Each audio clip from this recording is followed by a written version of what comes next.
Chapter 50. Return to Beijing in the wake of climate change. The verdant expanse of grassland burgeoned with life, swiftly replacing the desolate terrain with a lush green landscape. Flourishing abundantly, Qing delineated 4 exceptionally fertile patches of aquatic vegetation, 2 designated for future grazing and 2 allocated as horse pastures, leaving the remainder for the tribes to select freely. The ambitious goal was to cultivate 200,000 acres within 2 years. Rome was not built in a day. This merely marked the initial phase, wherein the immediate concern of subsistence was to be addressed, with subsequent planning to follow as the population grew. Prior to his arrival, Qing had devised a preliminary strategy. Of the 200,000 acres earmarked for agriculture, 50,000 would be devoted to cotton cultivation, 20,000 to mulberry trees for sericulture, and several thousand acres to fruits, with the remainder sown with Yongle beans and Xuande sweet potatoes.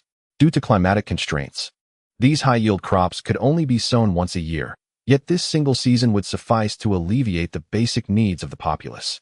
Furthermore, opportunities for grazing, hunting, and fishing would ensure a satisfactory standard of living. Upon finalizing the directives, Qing commenced the cultivation of various industries, including textiles, tailoring, grain shops, and even taverns. To secure the long-term settlement of the people, it was imperative to establish foundational infrastructure, ensuring at the very least that their basic living requirements were met. The lucrative enterprises were generously offered to the leaders of the tribes, as stability in the He-Tao region depended upon their efforts. The Ming dynasty could not indefinitely station 50,000 troops in the area. Such measures would effectively bind them to this land. All foundational constructions adhered to Ming standards. Textiles, tailoring, taverns, and even festivities were modeled after Ming practices. Additionally, Qing established a school to impart Ming culture, albeit not all children could attend. The focus was primarily on the tribal elite. Human nature inclines towards admiration for the strong. By engaging the families of the higher echelons, the common folk would inevitably follow suit, gradually transforming their beliefs and ideologies. After several generations, these individuals would adopt the customs of the Han people, speaking their language, donning their attire, and celebrating their festivals, ultimately becoming indistinguishably Ming. This subtle yet effective strategy proved to be the most prudent, incurring minimal costs while promising substantial returns, albeit requiring a significant investment of time. By late April, nearly 30,000 acres had been cleared for cultivation, with 20,000 acres dedicated to potatoes and 10,000 to cotton. Concurrently, the construction of houses commenced, with mud and clay bricks being fashioned in accordance with Han architectural standards, discarding tents in favor of solid dwellings, thus rooting the nomadic tribes. The laborers toiled fervently, especially the tribespeople, who relished the assistance provided by the Ming in constructing their homes, and were even granted subsidies. Such fortuitous circumstances were indeed rare. With a glimmer of hope for their future and the promise of ample pork, their enthusiasm flourished. The community thrived, unperturbed by toil, as the He-Tao region transformed daily. By mid-June, a caravan returning from Walla with sheep reported a successful acquisition of over 7,000. Rather than slaughtering them en masse, Qing distributed the flock among the tribes for grazing, ensuring equitable allocation while also rewarding the Ming soldiers with silver. However, Qing received disheartening news. Chualuosi Bo Yantaimu had passed away. Upon learning of this, Qing felt not only concern but also a deep sense of loss. Bo Yantaimu was a man of integrity, whose years as the leader of Walla had significantly benefited the Ming dynasty. With a change in leadership, one might fear that operations would falter. More critically, can the new leader maintain stability? Qing felt uncertain, yet he could not intervene in these matters. He could only send a letter to Zhu Jianxin, advising him to observe for a while and refrain from hasty decisions. As the days passed, on the day of the Mid-Autumn Festival, Qing decreed a day of rest for everyone to celebrate, enjoying mooncakes. He had prepared well in advance, procuring flour and fillings within the borders, and had begun mass production days earlier. On the festival day, everyone savored the mooncakes. Li Hong, however, did not understand the significance and deemed it an excessive show. Is it necessary to place such importance on a single mid-autumn festival? He questioned. By taking a day off, how many acres of land will remain uncultivated? How many houses will not be built? Qing replied, it is not merely mooncakes we consume, but a sense of cultural identity. Li Hong remained perplexed, and Qing offered no further explanation. The days continued, busy yet tranquil, and the vibrant scene brought immense satisfaction, as everyone reveled in the beauty of accumulated harvests. Once the imperial funds were received, Li Qing intensified expenditures, acquiring goods and dispersing wages. Through various incentives, he transformed these funds into more efficient labor and commodities, distributing the imperial allocations to individuals. He also established trade routes between Hetao and the interior, using Hetao as a springboard to connect with the nomadic tribes of the grasslands. Li Qing aspired to make Hetao a central hub for the Ming dynasty and the grasslands, thereby enhancing commerce among the common folk. However, the strategic trade of tea, horses, salt, and iron was excluded, as it served as leverage for the Ming court over the nomadic tribes, preventing private merchants from participating. Li Qing's actions could, to some extent, alter the survival mentality of the tribes on the grasslands. Survival did not solely rely on plunder. It could also be achieved through the exchange of unique resources from the grasslands, such as ginseng, furs, and medicinal herbs for their needs. Of course, these remained Li Qing's aspirations and had not yet materialized. Nevertheless, he was confident that if this trajectory continued, he could realize his vision within a decade. Days devoid of memorable anchors seemed to pass swiftly, and the harvest of potatoes and cotton further bolstered the tribe's confidence. With sufficient food for winter, the cotton yield was limited, falling short of providing everyone with cotton blankets, as each household received only one pair. After experiencing the softness and warmth of the blankets, they were even more eager for the future. Nearly 70,000 acres had been cultivated, though many had missed the planting season and would have to wait until the following year. Yet, they remained undeterred, having endured such hardship for so long. A year or so was inconsequential. The tribes reaped significant benefits, and Li Qing did not neglect the Ming army soldiers. Ultimately, the soldiers would return to the Ming, and resources and land held little value for them. So Li Qing increased their salaries to 2 taels of silver per month. Those in need of resources received them, and those desiring money found it, creating a situation of mutual satisfaction. Winter approached. The flock has grown to over 13,000. The tribes that once relied on pastoral life have gathered ample fodder and prepared their winter supplies well in advance. Furthermore, the horse farm has begun to take shape. Although still modest in scale, it has made a promising start.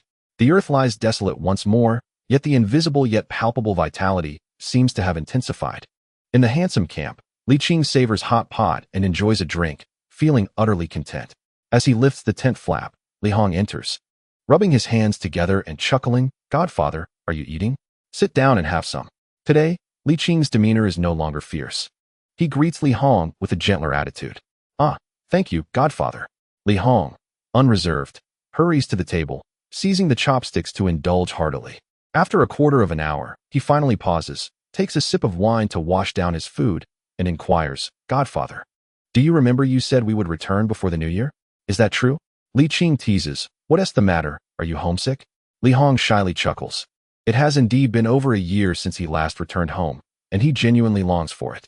Li Qing smiles. "We'll head back in a couple of days." "Really? Why would I deceive you?" Li Qing rolls his eyes, reassured that things here are on track, leaving the oversight to Duke Funing. "And what about the Ming army?" "They will return as well, but not all. We will leave 20,000 behind." After pondering, Li Qing adds, "Go speak with Duke Funing and have him make arrangements. Each of those who remain will receive a reward of 5 taels of silver." "Understood." Li Hong quickly wipes his mouth and departs. "All right, off you go," Li Qing nods. Every beginning is difficult, but now that things are on the right course, Li Qing sees no reason to linger here. As long as Zhu Yong behaves himself, there shouldn't be any mishaps. Through a year of observation, Li Qing has confidence in Zhu Yong's capabilities. Having been away for so long, he wonders what the current state of affairs in the court might be. With a deep sigh, he muses, winter is approaching. What will become of the situation on the northern grasslands? He taps his fingers against his forehead, murmuring, there is still much to be done. In mid-October, Li Qing leaves 2,000 elite soldiers behind and leads 30,000 Ming troops back to the capital. Upon reaching the capital, it is already the 20th day of the 12th lunar month. Snowflakes drift from the sky, yet the faces of all present are beaming with joy. Following protocol, Li Qing first has the soldiers stationed outside the city before entering the palace alone to meet the emperor. In the Qianqing palace, Li Qing encounters Zhu Jianchen. After more than a year apart, the youth appears even more reserved, with a slight frown and a hint of melancholy in his expression. Li Qing informs him of the accomplishments in the Hetao region and then asks, "Your Majesty, Has there been a significant change in the situation in the northern territories? Not really. Zhu Jinshan waves his hand dismissively, seemingly unaffected by the notable achievements in Hetao. He simply states, "You have traveled far and endured much. Please return to rest. I will send someone to fetch the troops outside the city shortly." Li Qing, puzzled by his reluctance to elaborate, does not press further. He bows slightly and says, "I take my leave." After exiting the palace, Li Qing attends a New Year market, and shortly after returning home, Li Hong arrives. Li Qing promptly delegates all household duties to him, viewing it as a form of training for the youth. Li Hong, accustomed to this, quickly sets about tidying up. In the afternoon, upon learning of Li Qing's return, Shi Hong comes to visit. As the two engaged in casual conversation, Li Qing began to comprehend the source of Zhu Jinshan's melancholic demeanor. It was not due to matters of state, but rather the tragic demise of the crown prince. Such occurrences were regrettably commonplace in this era, with infant mortality being an unfortunate reality even within the royal family. Li Qing offered a symbolic sigh before deftly shifting the topic. "Are you aware of the situation in the northern frontier?" he inquired. "I only know that the leader of the Walla has passed away, and now the tribe is vying for a new leader, though the specifics remain unclear." Shi Hong replied, "The emperor has dispatched Shi Biao, and I anticipate he will return after the spring." Li Qing furrowed his brow at the thought of the contest for a new leader. Chapter 51. Would you care to join the cabinet? Noticing the concern etched on Li Qing's face, Shi Hong reassured him, "Fear not, regardless of who becomes the Walla leader. They would not dare to sever ties with the Ming. Over the years, they have grown accustomed to trading with us and will not provoke significant turmoil." He chuckled. "Should they dare to disobey, we need not resort to warfare. A mere suspension of trade would suffice to bring them to their knees." Li Qing nodded, then shook his head. "While your reasoning holds merit, my apprehension has never been about the Walla, but rather about the Tatars." Shi Hong hesitated before responding. Even if the Tatars were to revive, it would not pose a serious concern. Would they dare invade the Ming again? You truly are an optimist. Li Qing remarked with amusement, shaking his head. If that were the case, the integration of the interior and exterior would become exceedingly challenging, wasting untold time. Shi Hong scratched his head and chuckled awkwardly. "You are overthinking it. Your aspirations are too grand. The current situation is already quite favorable. Integration can occur as it may. If it does not, so be it. Our Ming is not lacking in populace." The two were not on the same wavelength, and Li Qing, weary of the discourse, shifted the conversation. "Have you retired now?" "Indeed," Shi Hong grinned mischievously. "I have no duties to attend to and enjoy a life of leisure." "Isn't that infuriating?" Li Qing shot him a sidelong glance, teasingly retorting, "Do not." "Now," Shi Hong laughed, "if you land a punch on this old frame, I would be begging you to spare my life." Pausing, he added, "By the way, your foster son is no longer a child, and my granddaughter has reached a marriageable age. What do you think?" Li Qing was left speechless. "Are you intentionally trying to take advantage of me?" "Not at all. I find that young man quite commendable," Shi Hong asserted earnestly. "I am serious. Please consider it." Li Qing shook his head. "He has already spoken for." "What nonsense is this?" Shi Hong retorted, displeased. "Traditionally, only women are considered betrothed. As a man, especially a future duke, he cannot possibly marry only one." Shi Hong grumbled. "My brother is not one to be unreasonable. A divorce would suffice, allowing my granddaughter to be a secondary wife. That is no jest. He will likely marry only one." Li Qing stated seriously, "If he is unwilling, must you resort to such a feeble excuse to brush me off?" Shi Hong, now slightly irritated, objected. "Am I not entitled to marry a princess?" Li Qing remarked, "Older individuals often possess a temperamental nature." He offered some flattering words and laid out a spread of food and drink, eventually appeasing the cantankerous old man. As the new year approached, Li Qing resolved to abandon those troubling thoughts and allow himself to relax. In the palace, however, Zhu Jinshan found no joy, not due to matters of state, but rather personal familial concerns. The son's untimely demise left his beloved woman in a constant state of sorrow, her eyes perpetually stained with tears. He felt a profound sense of grief and compassion. Even the joy of discovering substantial business taxes was overshadowed. In Yongle Palace, Xuande sat silently, her tearful gaze fixed on her knees, utterly devastated by the loss of their child. When Zhu Jinshan entered, she remained unresponsive. "Everyone, please leave," Zhu Jinshan commanded the servants, then approached and sat beside her on the bed, softly offering comfort. "Xuande, do not grieve any longer. You must look forward." "How can I look forward?" Zhen Er's eyes reddened as fresh tears streamed down her cheeks. Zhu Jianxin, feeling both helpless and heartbroken, lifted a jade bowl from the bedside and urged, "The porridge is nearly cold. Please eat something." He contemplated offering the thought that they could have another child, but hesitated, fearing it might be counterproductive. Instead, he said, "I too am deeply saddened, but what has happened cannot be undone. It has been over a month. Why must you continue to suffer?" Wiping her tears, Zhen sobbed. "Your Majesty has state affairs to attend to. You need not concern yourself with me." "How could I not be concerned about you?" Zhu Jianxin sighed. "I find no joy in eating or sleeping, wandering through each day in a fog." As he exaggerated his own burdens while trying to console Zhen, emotions swelled, and the couple embraced, weeping together. After their tears subsided, Zhen felt somewhat relieved, ate a little, and then lay down to rest. Zhu Jianxin, in a moment of relaxation, lamented, "Domestic and national matters alike weigh heavily on my mind. While others celebrate the new year with joy, I am burdened with troubles."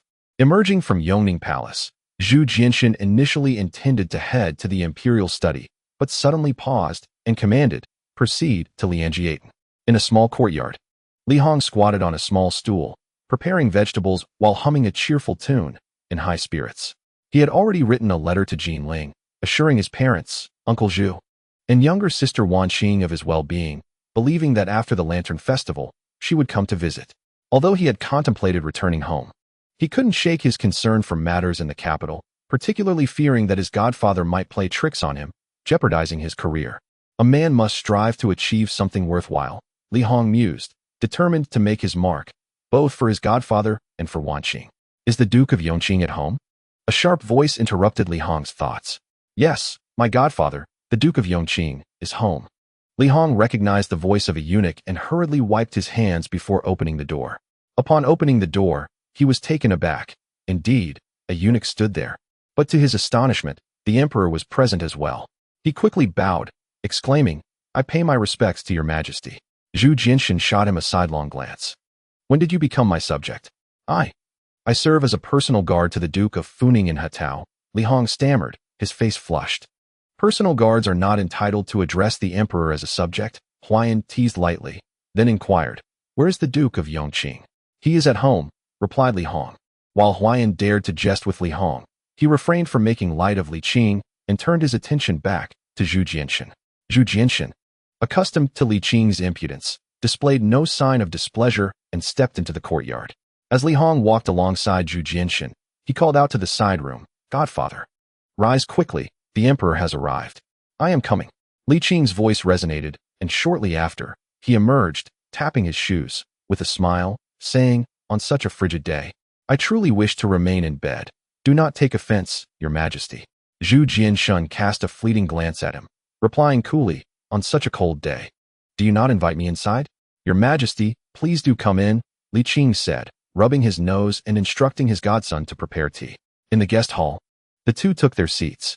Li Qing inquired, "Your majesty's personal visit, might there be an urgent matter?" "Not particularly. I merely wish to revisit our previous discussion regarding the Hatao region," Zhu Jianxin remarked as he accepted the tea presented by Li Hong. Li Qing nodded, selecting the salient points to relay to Zhu Jianxin. Their conversation extended for over half an hour, and as noon approached, Li Hong, noticing the emperor's reluctance to depart, hurriedly arranged for more dishes. Upon concluding Li Qing's narrative, Zhu Jianxin's spirits lifted considerably, and he said with pleasure, "You truly do justice to your esteemed position across 2 dynasties. Such arrangements are indeed masterfully conceived, exquisite." After a brief pause, he suddenly asked, "Would you be willing to join the cabinet?" Li Qing was taken aback. "Your majesty, I am but a nobleman. And what of that?" Zhu Jianxin responded nonchalantly. "If I consent, and you are willing, then what matter is it? Who would dare to oppose?" Zhu Jianxin's confidence stemmed not from his own prowess, but from his faith in Li Qing's capabilities. As long as Li Qing was amenable, all obstacles would be surmountable. "I need you, dear sir," Zhu Jianxin declared with heartfelt sincerity. "You are not one to adhere rigidly to tradition. Why concern yourself with such matters? Or do you fear the disapproval of the literati?" Li Qing merely smiled, fully aware of the clumsy provocation at play, yet he found himself genuinely intrigued. Power held little allure for him. Rather, he was enticed by the prospect that should he join the cabinet, he could address issues more efficiently and subsequently step back more swiftly. I shall ponder this, Li Qing replied, deliberately leaving his response open. Primarily because he had yet to form a definitive opinion. Very well, once you have deliberated, please grant me a clear answer, Zhu Jianshan said, not pressing further.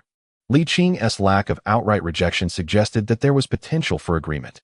To insist would have been rather ungracious. Zhu Jianshan shifted the topic, saying, as you have noted, the development in Hatao is progressing vigorously, and the future holds great promise. However, as the saying goes, uncultivated land remains barren, once tilled.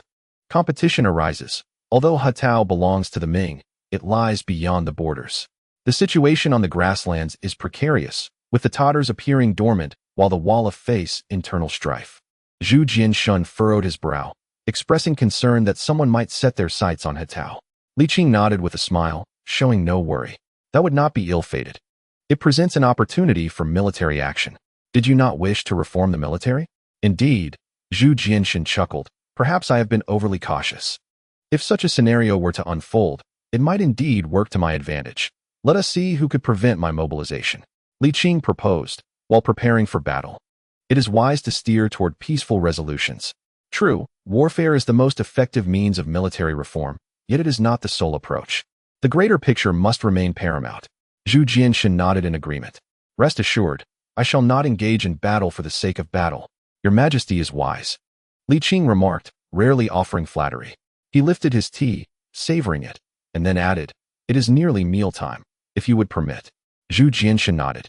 You may return to the palace. Li Qing's response lingered a moment too long, resulting in a rather awkward atmosphere. Huayan glanced at Li Qing, rendered speechless. Why are there still people attempting to drive away the emperor? Just then, Li Hong arrived, breaking the awkward silence. Your Majesty, if it pleases you, might you stay for a humble meal? Zhu Jianding shot Li Qing a glare and grumbled, bring forth the dishes. Ah, Your Majesty, please wait. Li Hong said with a bow, hurrying off. Setting aside his imperial identity, he was still his uncle by marriage and could not let him be slighted. Soon, the table was laden with dishes, 6 courses, and a soup, both meat and vegetables, which could barely be considered sumptuous. Having studied culinary arts under Li Qing for many years, Li Hong's cooking was certainly commendable, surprising Zhu Jianding. Teasing Li Qing, he remarked, who would have imagined your adopted son could cook so well? Who did he learn from? All from my godfather, Li Hong replied with a sheepish smile. Ah? Zhu Jianding exclaimed, genuinely astonished, laughing heartily. Who would have thought the illustrious Duke Yongqing was also a culinary master? What a delightful surprise. Looking at the emperor, who was laughing heartily, Huayan felt a surge of joy. It had been a long time since the emperor had laughed so freely. Chapter 52. The beauty of adulting. The atmosphere at the dining table was harmonious. By the end of the meal, Zhu Jianding's pent-up frustration had eased considerably. After dining, Zhu Jianding did not rush to depart, but engaged in discussions about state affairs with Li Qing, boasting about the strategies he employed to maneuver the officials and the significant achievements he had secured. Li Qing, too, was pleased. This emperor had not disappointed him. Your Majesty, how much tax revenue was uncovered this time? Nearly 4 million taels, Zhu Jianding replied, his spirit soaring. This was merely the tax revenue overlooked from the first year of the Chenghua reign. Li Qing quickly cautioned, Your Majesty, the past should not be questioned by the present. If you persist in digging deeper, it will surely lead to chaos. Indeed, I understand. Zhu Jianding sighed slightly, feeling a tinge of regret, then continued, however, if we adhere to this standard each year, the Ming dynasty shall not remain in a state of financial constraint. Just from commercial taxes alone, there will be over 5 million taels each year, an amount that cannot possibly be spent. Li Qing interjected, this is merely an ideal scenario. In reality, it is largely unfeasible. Such drastic cuts will compel them to seek alternative methods to mitigate their losses. If the standards have been established, do they still dare to openly underreport? Zhu Jianding retorted dismissively. Those individuals must at least feign compliance. Otherwise, what differentiates them from rebels? Li Qing nodded. Feigning compliance is indeed certain, despite their arrogance. They would not openly challenge imperial authority. However, they can resort to other means to reduce their tax liabilities, even shifting the burden of excess taxes onto the common people, thus allowing you to bear the blame, Your Majesty. Zhu Jianding's brow furrowed, the ease on his face gradually dissipating, replaced by gravity. Do you have any strategies, sir? Li Qing proposed, first, make certain concessions, then establish a set of labor laws to protect the common people. Concessions? Zhu Jiandang lamented. I have already been sufficiently magnanimous. Having made numerous concessions, now that I have finally seized the initiative, I am to concede further? Your Majesty, do not be hasty. Allow me to finish.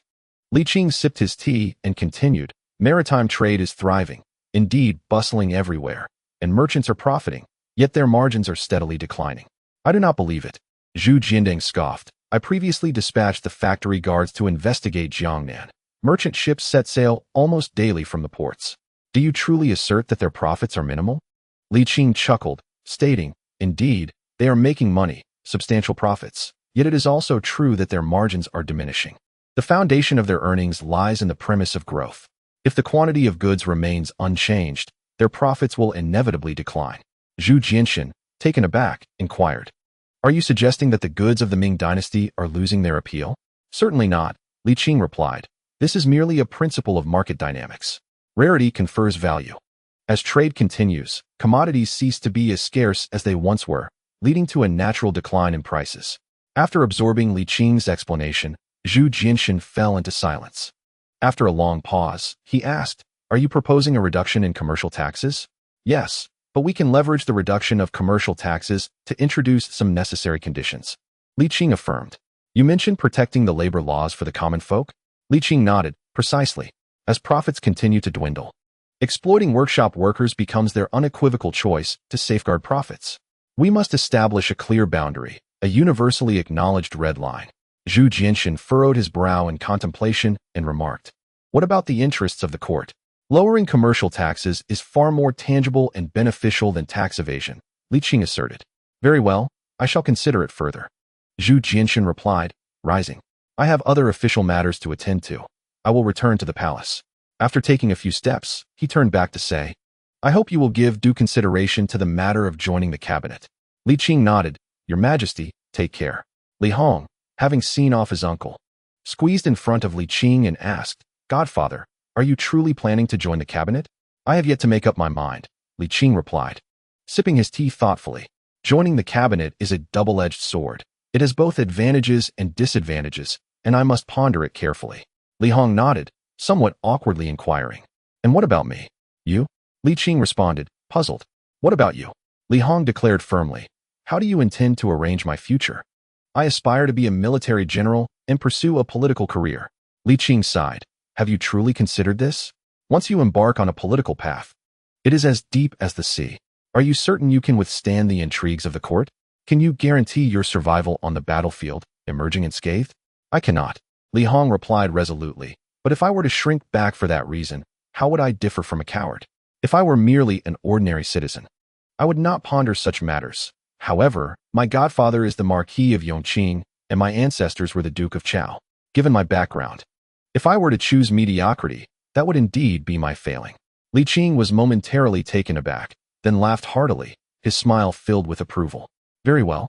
Since you possess such determination, I shall support you. Despite their differing views, each person has their own way of living. He would not force his godson to conform to a mundane path as a second-generation noble. Li Qing contemplated for a moment and said, do not rush. Wait until Shibiao returns from the grasslands and we assess the situation in the northern desert. I will then arrange your future. He paused, adding, in the military, seniority is even more significant than in the political arena. Do not presume that relying on your father's influence will ensure smooth sailing. To become a general, you must depend on your own merit. Even if I were to secure you a position as a general, without the respect of your peers, you would merely be a figurehead. Li Qing spoke solemnly. The military despises parachuting generals. Only proven achievements can earn respect. Li Hong nodded. I do not seek a high-ranking position. I only require an opportunity to showcase my abilities. Rest assured, regardless of others, you will not experience any unfair treatment. Li Qing reassured. He believed that the Li family still possessed the genes of martial prowess, as evidenced by Li Wenzhong, one of the founding dukes, who ascended not through connections, but through genuine military achievements. Although Li Jinglong was somewhat of a dandy, he inherited a portion of his father's military talent, albeit without sufficient refinement. Coupled with the disgrace brought upon by the subsequent Jingnan campaign, his reputation suffered irreparably. After Zhu Di took power, Li Jinglong was never called upon for battles, which further highlighted his perceived ineptitude. In truth, with proper nurturing, he could potentially evolve into a formidable warrior. Reflecting on these thoughts, Li Qing couldn't help but sigh. He patted Li Hong's shoulder and gently remarked, "Your great-grandfather was an unrecognized talent throughout his life. You are his most cherished great-grandson. If given the chance, do honor him." Li Hong scratched his head, having lost his great-grandfather at a young age. His childhood memories now faded. Nonetheless, he was aware of his great-grandfather's legacy, which he viewed as somewhat of a cautionary tale. "Do not worry, godfather. I will not bring shame upon you or the Li family's reputation," Li Hong earnestly vowed. "I will prove myself." Li Qing smiled, replying, "Indeed. Do not place excessive pressure on yourself. Simply do your best." "Yes, I understand," Li Hong replied. Li Qing picked up a novel from the table, saying, "All right. Let us clean up the dishes." "Certainly." Li Hong cheerfully scurried off. Observing his happiness, Li Qing couldn't help but chuckle and shake his head. To be frank, he was not particularly fond of his godson's chosen path. He preferred that Li Hong enjoy the comforts of wealth and luxury. For a career in officialdom was not necessarily a cause for joy. Before long, the new year arrived once more. Under Li Hong's decorations, the small courtyard radiated festivity, with bright red lanterns hanging high and even the fruit trees adorned with spring-themed characters. Although only the two of them celebrated the new year, Li Hong infused the occasion with great ceremony, purchasing an abundance of fireworks. As night fell, he eagerly brought out the fireworks, grinning. "Finally, it's dark." Once arranged neatly, he called out, "Godfather, it's time for the fireworks. You're quite grown now, what is there to see?" Li Qing grumbled as he exited the guest hall, settling into a chair beneath the eaves, and murmured, "Go ahead and light them." "All right." Li Hong produced a fire starter, blew on it, and ignited the fuse. Bang! Crack! Pop! The fireworks soared into the sky, bursting into brilliant blossoms of color, illuminating the courtyard in a fiery glow of celebration. Li Qing gazed in a daze, feeling a twinge of regret as he noted the reduced number of spectators this year. It had once been a much livelier affair. The night sky sparkled, and the air was filled with the scent of gunpowder, reminiscent of yesteryears. Li Qing inhaled deeply, empathizing with the past. Fireworks are fleeting, within a mere quarter hour. The night sky returned to serenity, and the courtyard dimmed. With a gentle sigh, Li Qing rose and walked toward the guest hall, turning his back to announce, "Dinner is ready." "Coming," Li Hong replied, grinning at the darkened sky, clapping his hands before following suit. The father and son shared their New Year's Eve meal, engaging in light conversation, with Li Hong offering his New Year greetings and Li Qing distributing red envelopes, culminating in their vigil for the new year. Despite the familiar routine, Li Qing felt an emptiness, lacking in enthusiasm. Li Qing, reflecting on the past, increasingly felt that time flies like an arrow, slipping away unnoticed.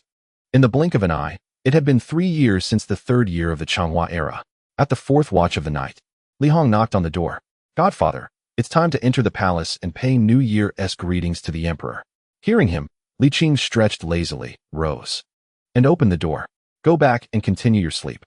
Li Hong yawned and replied helplessly, "Didn't you sleep at all?" "No. I have some worries that keep me awake." Li Hong, now devoid of his temper, lamented, "I wish you a prosperous red envelope, godfather." Li Qing chuckled. "That's a certainty.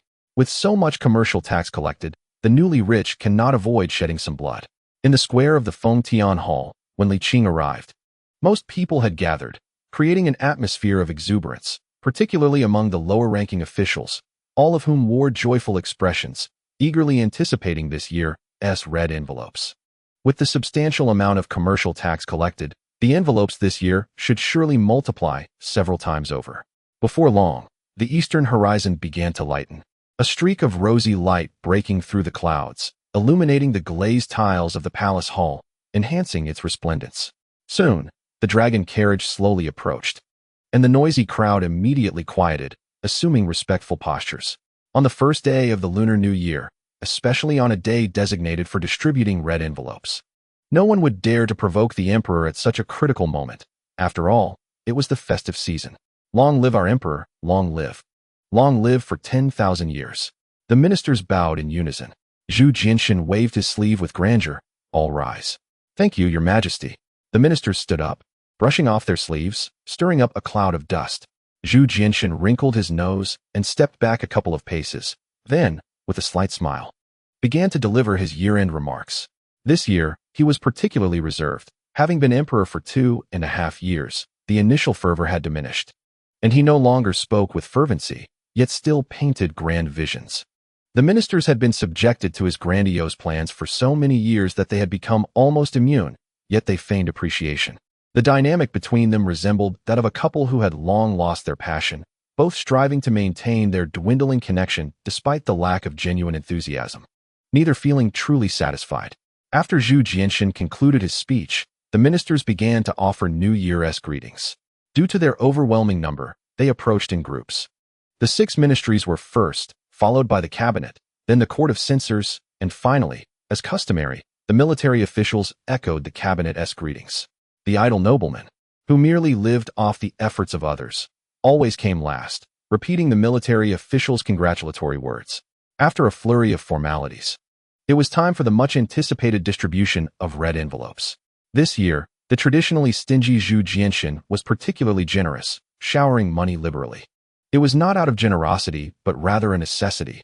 Having made promises, failing to fulfill them would jeopardize his authority. Even those who might wish to follow him would reconsider their allegiance. Expenditures deemed necessary could not be spared. The minister received 200 taels, the deputy minister 150 taels. The grand scholar of the cabinet 150 taels, the censors on both sides 150 taels, dukes 200 taels, and marquises 150 taels. The red envelopes were notably generous, with significant reductions in disparity. Even the 7th-rank officials received 40 taels, nearly equivalent to their annual salary. Particularly, the censors of the 6 departments received astonishingly generous envelopes, averaging nearly 100 taels each. Zhu Jianshan's actions garnered considerable favor among the mid to lower-ranking officials. However, they inevitably alienated the higher echelons of power. In contrast to monetary gains, these officials were far more concerned with their sense of superiority. They might tolerate a distribution of 100 taels, with subordinates receiving merely 5. But should they distribute 200 taels, leading to subordinates receiving dozens or even hundreds, their displeasure would be palpable. Their sense of superiority would be utterly diminished, a notion they found difficult to accept. Though discomfort, none would voice their grievances overtly, for these high-ranking officials still required the cooperation of their subordinates. To offend them would be unwise. Zhu Jianshan, however, was less concerned. The grandees of the court had never treated him kindly, and maintaining their aloofness would not improve his situation. It was far more prudent to cultivate relationships with lower-ranking officials. At the very least, it would spare him some criticism. Zhu Jianshan remained true to his word, distributing nearly 100,000 taels in red envelopes to the capital officials, while the remaining 300,000 taels were allocated through the Ministry of Revenue to local officials. Naturally, the funds were recorded in the ministry's accounts. Such maneuvers inevitably ruffled the feathers of numerous ministers and deputy ministers, even drawing murmurs of discontent from the cabinet. But Zhu Jianshan turned a deaf ear. After all, they dared not voice their grievances openly. As long as he remained oblivious, he would escape rebuke. In a small courtyard, in the eastern kitchen, Li Hong, apron tied around his waist, busily prepared fried meatballs, buns, and steamed bread, while the snowflakes drifted gently from the sky, painting a picturesque scene. Under the eaves, Li Qing reclined in a chair, leisurely perusing an illustrated storybook, lost in thought. The heavy snowfall, swirling with the northern winds, infused the atmosphere with a festive spirit, yet ultimately lacked the warmth of human presence. Li Qing found himself entranced by the snow's descent. During lunch, his godson joined him for a few cups of warm spirits, bringing a comforting warmth to his stomach. As the snowfall continued unabated, thick layers of white blanketed the ground, while Li Qing indulged in a brief afternoon nap. Upon awakening, he noticed the world outside had transformed into a vast expanse of white. On the ground, the courtyard walls, the eaves, and the fruit trees, everything was shrouded in a silvery coat, rendering the scene desolate yet beautiful. Li Qing exhaled, watching his breath dissipate into the cold air as he consciously halted the flow of his internal energy, allowing himself to experience winter from an ordinary perspective. Before long, he felt his fingers stiffening and a slight ache creeping in, akin to a cat's bite. "It is indeed chilly," he muttered, shivering slightly, a frown forming on his brow. Unable to contain himself, Li Hong remarked, "Godfather, dress so lightly. How can you not feel cold? If it weren't for your seniority and your somewhat irritable temperament, I would have criticized your choice of attire. In such frigid weather, wearing only a thin inner garment and a long robe, devoid of any padding. Even this young man found it intolerable. Godfather, do wear an additional layer," Li Hong urged, concerned that he might catch a chill. Li Qing waved his hand slightly. "No need. I dislike feeling bulky. Rest assured, my constitution is not so frail."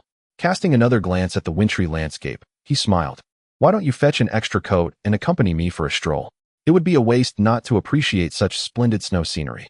"Of course," Li Hong replied eagerly. "Please wait a moment. I shall return shortly." These days, his godfather had often been in low spirits. It was a rare occasion for him to show enthusiasm, and Li Hong was keen to indulge him. He soon returned, bundled up in a thicker coat, even bringing a mink fur cloak for Li Qing. "Godfather, put this on.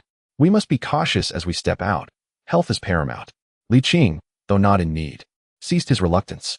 Though Lianjiaten was neither large nor small, it lay beneath the emperor's gaze, with a relatively dense population and new residents continuously purchasing land, constructing homes, and settling here. It must be said that the citizens of the capital enjoyed a degree of happiness, after all, under the watchful eye of the emperor.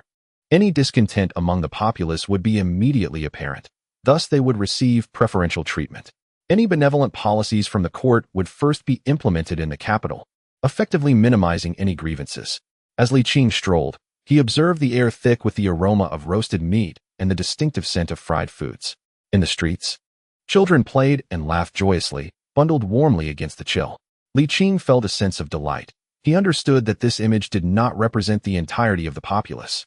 Yet it was a positive sight. At least a significant portion of the citizens were living well. The crunch of snow beneath his feet echoed like cheerful notes. Soothing to the spirit, warmth enveloped his soles, and his heart felt similarly warmed. "Macro, do you remember our childhood?" Li Qing inquired. "Of course," Li Hong nodded gently, smiling. "Did you forget? I visited the capital when I was just a child." "Indeed, after all these years, have you noticed the changes in Lianjiaten?" "Changes?" Li Hong scratched his head. There have indeed been changes. Lianjiaten was not as spacious back then. Over the years, it has grown by at least a third. Li Qing sighed, a bitter smile gracing his lips. He had not received the answer he hoped for. It was hardly surprising, for Li Hong had lived a life of luxury, untouched by hardship, making it difficult for him to empathize with the common folk. Not only has it expanded, but their lives have also improved, Li Qing remarked, inhaling deeply. "Do you smell that? Isn't it delightful?" Li Hong took a sniff, nodding. "It is quite fragrant." It is the new year, after all. Who doesn't he indulge during this time? He found it rather normal, equating it to the celebrations in Jinling. Yet Li Qing countered. In the past, the common people did not enjoy such comforts. If we were to trace back to the time before the Ming dynasty, even securing a meal was a challenge. What you consider a normal life is a distant dream for many. The life you lead is a result of your ancestors' struggles and does not represent everyone. Li Hong slowly nodded. "I understand the hardships of the common people, yet today, the Ming dynasty thrives. I believe the future will only improve. At least now, the populace has largely escaped hunger, and better days lie ahead."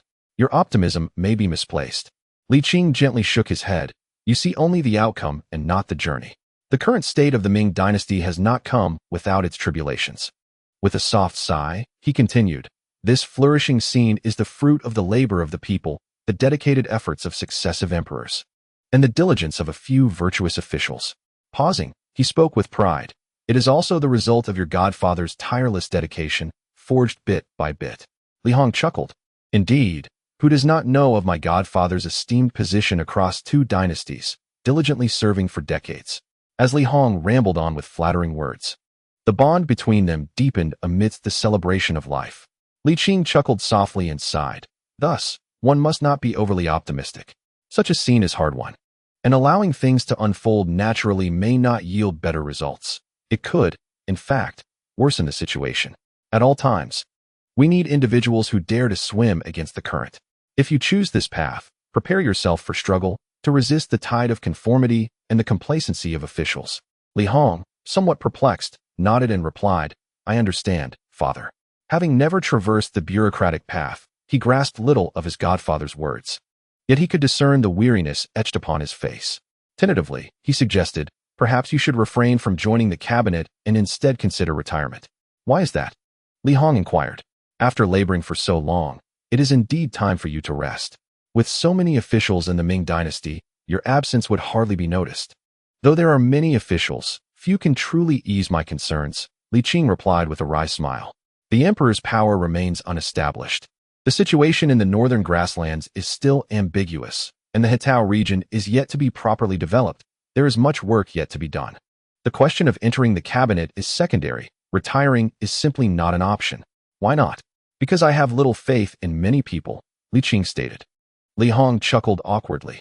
Father, your words suggest that the court is filled with treacherous ministers. It is not so absurd. There are indeed many who wish to effect real change, yet some lack the capability, while others possess questionable character, Li Qing replied somberly. Without one or the other, it is challenging to achieve success. Many commendable policies can be derailed by personal greed, and the world of officials is far more intricate than you can imagine. Li Hong murmured, is it truly that exaggerated? Most people harbor self-interest and are unsatisfied with the status quo, but resources are ultimately finite. Li Qing sighed lightly. Once you truly step into this realm, you will comprehend whether I have exaggerated. Li Hong remained skeptical, stating, Father, I believe you are overly pessimistic. Li Qing did not refute. You are not mistaken. I am indeed pessimistic. He added with self-deprecation, having experienced much, it is inevitable. Chapter 54. Ripples reborn. The snow continued to fall, and the biting wind showed no signs of abating. After a stroll, Li Qing's cloak was laden with a thick layer of snow, while Li Hong fared even worse, his nose running and freezing into crystalline clarity. Father, shall we return? Li Hong, thoroughly chilled, shivered despite wearing 2 layers of cotton jackets. Upon returning home, Li Hong warmed himself for quite some time before gradually regaining his composure. He was astonished to see his godfather appearing unfazed. Father, do you not feel cold? You are too frail. You must strengthen yourself, Li Qing retorted. Internal cultivation requires breath control, while external practice demands resilience, neither of which you possess. It is not that I lack effort. It is simply that you are remarkably extraordinary. Li Hong replied, dumbfounded yet impressed. Reflecting on the fierce battles in the Hetao region, he rubbed his hands together and asked, Father, how should I train to reach your level? This question momentarily left Li Qing at a loss. After a prolonged contemplation, he finally responded, there is no need to pursue such heights deliberately. Being a military general is not solely reliant on personal valor, and moreover, each individual's constitution differs. Li Hong, unwilling to concede, retorted, come now, do not hold back on me. Do you think you are me? Li Qing rolled her eyes and retorted, Godfather, I am a rare talent in martial arts, while you, merely an ordinary mortal. Diligence can compensate for lack of talent. Li Hong protested. Li Qing nodded, perhaps. But without innate ability, the effort and reward will be gravely unbalanced and unwise. Let me put it this way. If you begin training now, diligently day and night until you reach 50, you might only attain 1/10 of Godfather's martial prowess. Do you think that's worthwhile? Just 1/10? Li Hong exclaimed. I may even be exaggerating, Li Qing scoffed. If you aspire to a career in politics, you must be more discerning.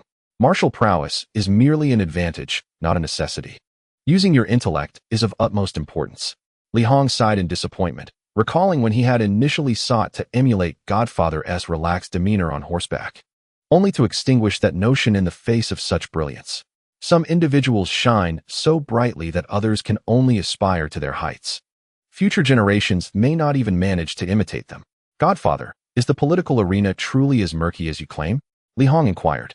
Li Qing refrained from elaborating, simply stating, some experiences can only be truly understood through personal involvement.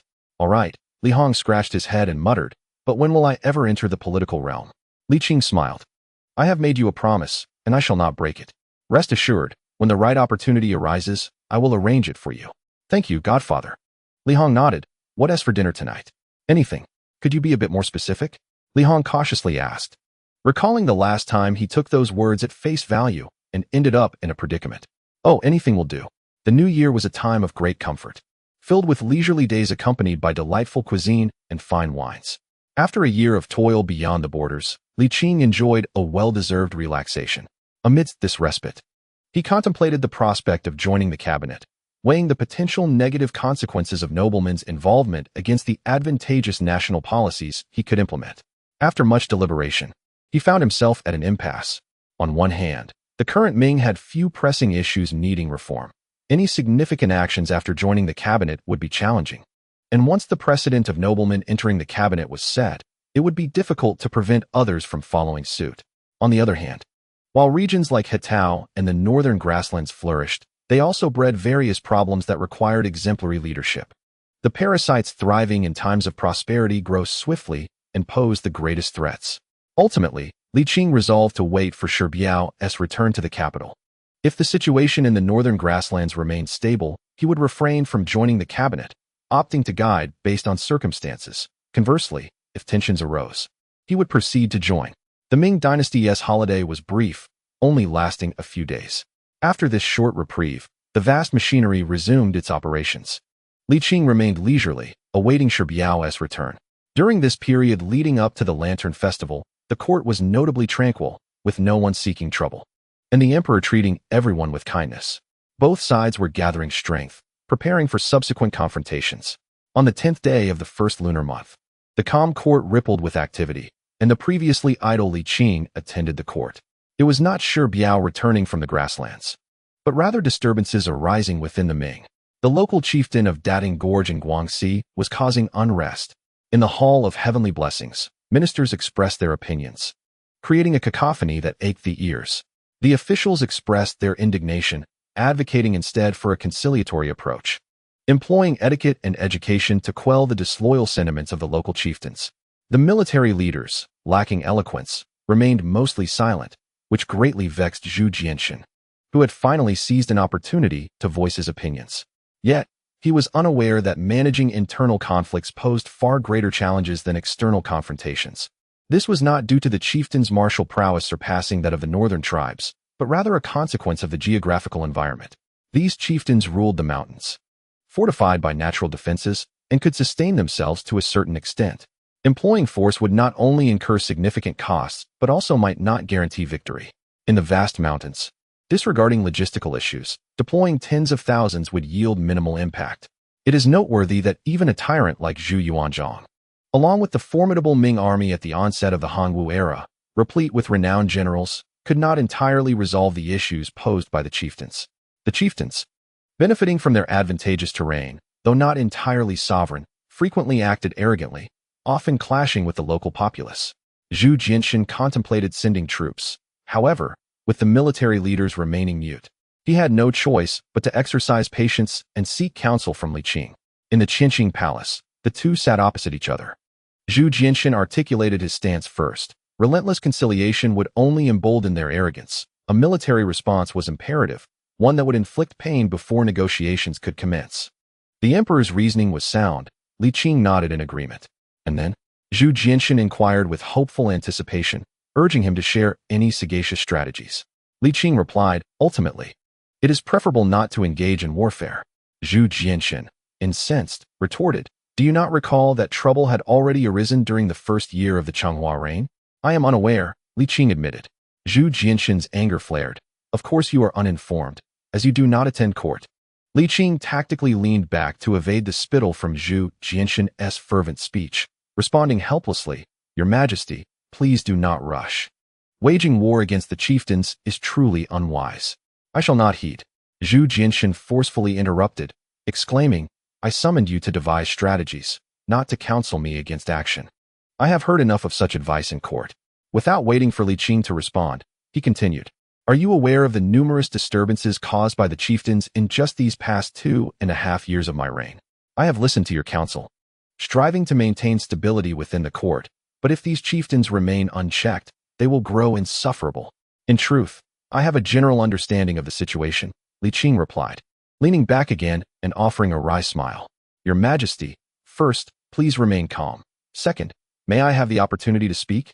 Zhu Jianshan huffed in reluctant agreement, muttering, Very well, go ahead. Li Qing dusted off his robe and wiped his face before continuing. It is not uncommon for the chieftains to stir trouble. This has occurred not only during the Changhua era, but also from the Hongwu to the Jingtai periods, spanning a century, with chieftains causing unrest throughout. There is no need for excessive anger. However, most of these incidents are trivial, hardly warranting military action unless the situation becomes truly dire. Historically, the emperors of the Ming dynasty have maintained equilibrium through conciliatory measures. Is this cowardice? Li Qing shook his head. No, absolutely not. The costs are simply too great. Firstly, the challenges of jungle warfare are immense. Secondly, once war is initiated, victory must be assured. If we were to lose or fail to achieve significant progress, it would only embolden the chieftains further. Victory is essential, yet if success is uncertain, it is wiser to refrain from engaging in battle. Zhu Jinshan laughed in disbelief. Do you truly believe that the imperial army would struggle against these local chieftains? In a direct confrontation, the imperial forces would undoubtedly crush them. However, the crux of the matter lies in the fact that they do not engage us head-on. Li Qing, with a sense of resignation, replied, those arrogant and overbearing chieftains rely on their geographical advantages, confident that the imperial army cannot contend with them. The local chieftains that the imperial forces could easily subdue are generally well-behaved and do not cause disturbances. This cannot be generalized. Li Qing continued, conducting operations in a jungle is exceedingly challenging. The adversaries need not engage in combat. Merely setting traps can lead to significant casualties among the imperial troops. They are well acquainted with the terrain, and a contingent of merely a few hundred could disrupt the supply lines of the Grand Army. This does not even account for the numerous natural barriers that inflict severe losses. Zhu Jinshan, unconvinced, retorted, so, we are utterly powerless against them? Li Qing shook his head slightly and said, not entirely, but the cost would be exorbitant. In truth, they cannot achieve complete self-sufficiency. Theoretically, if the imperial army encircled them and completely isolated them, over time, they would inevitably relent. Zhu Jinshan furrowed his brow. To besiege such a vast mountainous region, how many troops would be required? And for how long? A conservative estimate would be 1 or 2 years. Li Qing responded, there are indeed areas in the mountains suitable for agriculture, in addition to wild melons, fruits, and various wildlife.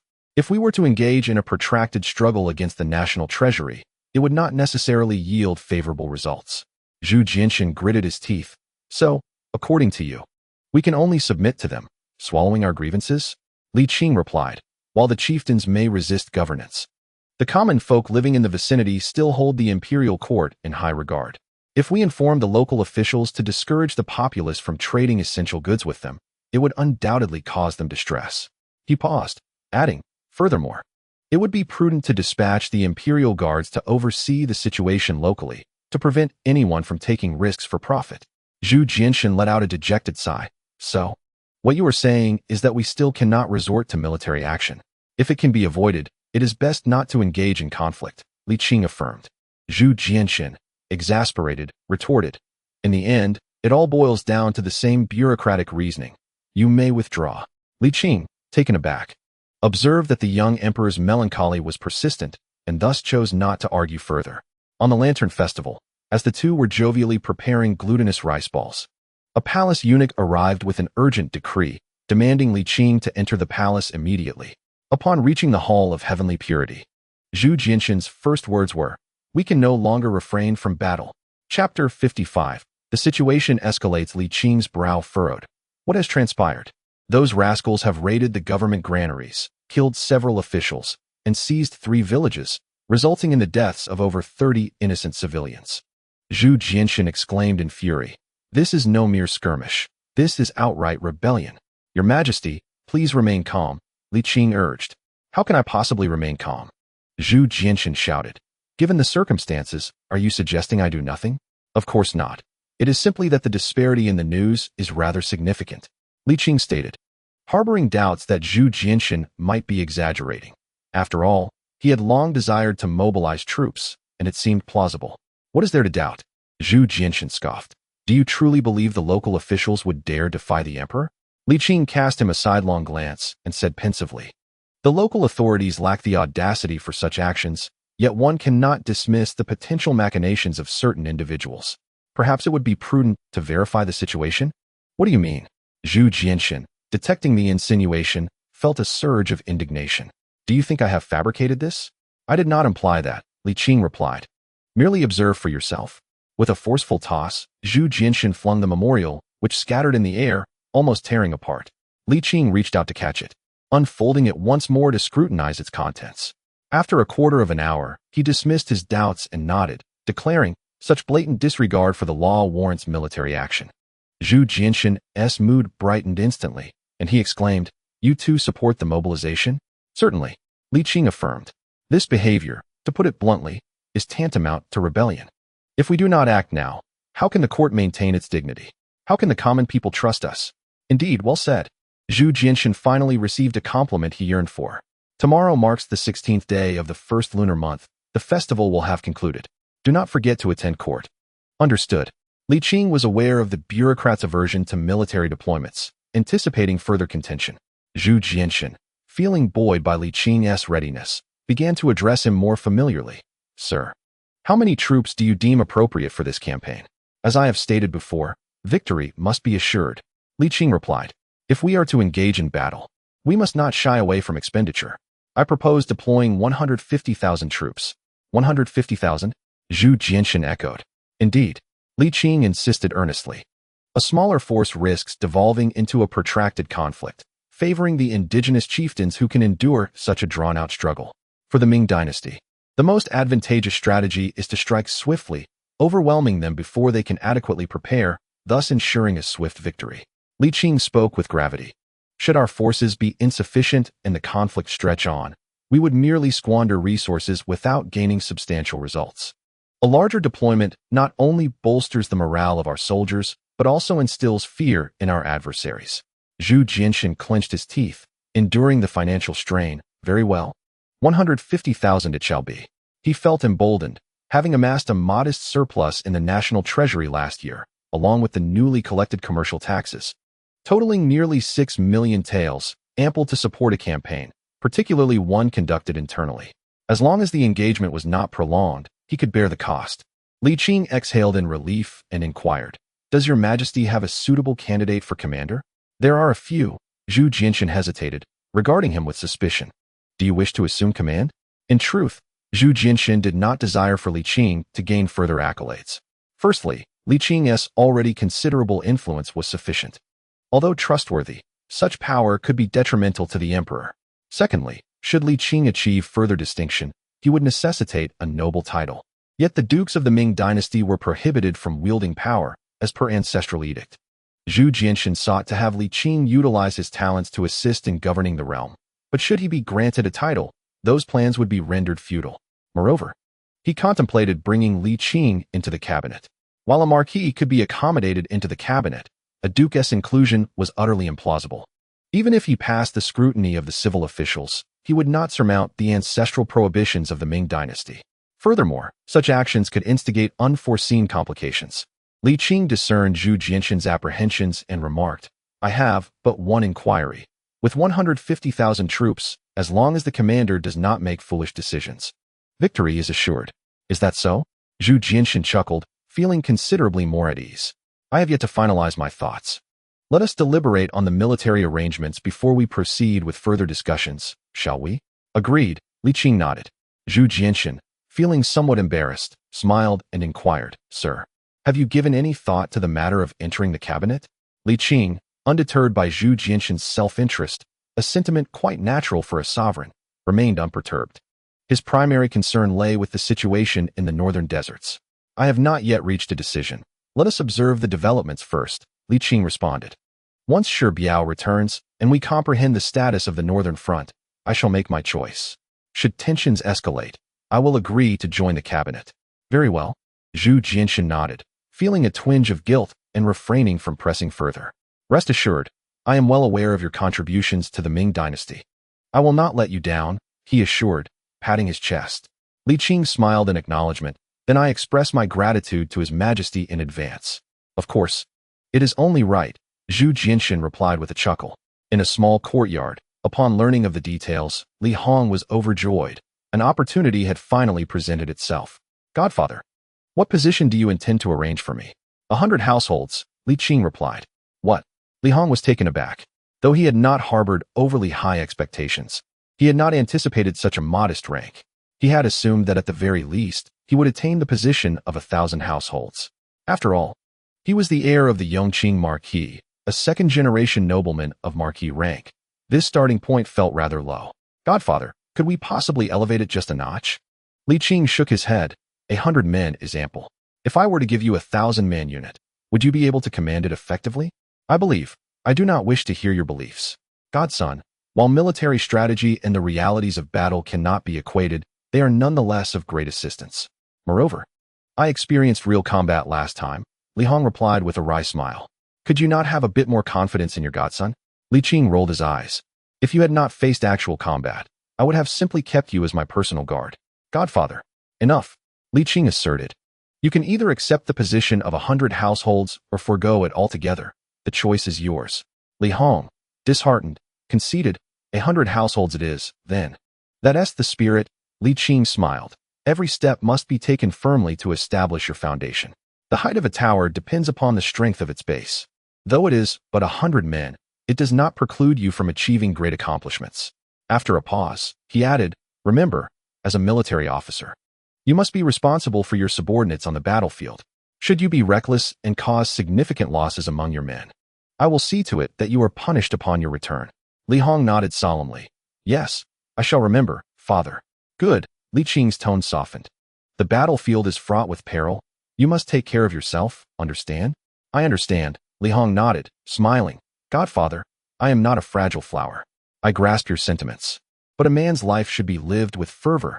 The young man, brimming with vigor and ambition, inspired a chuckle from Li Qing, who nodded approvingly. Indeed, a young man ought to embody the spirit of youth. Years ago, he too had been a headstrong youth, navigating the intricacies of court politics and standing defiantly against the likes of the Duke of Chao. Nearly a century has passed, yet he steadfastly guards what he cherishes, albeit his once sharp edges have been dulled by time. Today, Li Hong mirrors the young man he once was, full of youthful bravado. The following day, during the morning court assembly, the emperor had yet to arrive, but the officials were already engaged in lively discussions. Those who frequented the court were well informed. Having already heard the news, the aged faces, lined with deep wrinkles, clearly understood the formidable challenge that lay ahead in thwarting the emperor's desire to mobilize troops. Firstly, from a legal standpoint, such opposition was indefensible.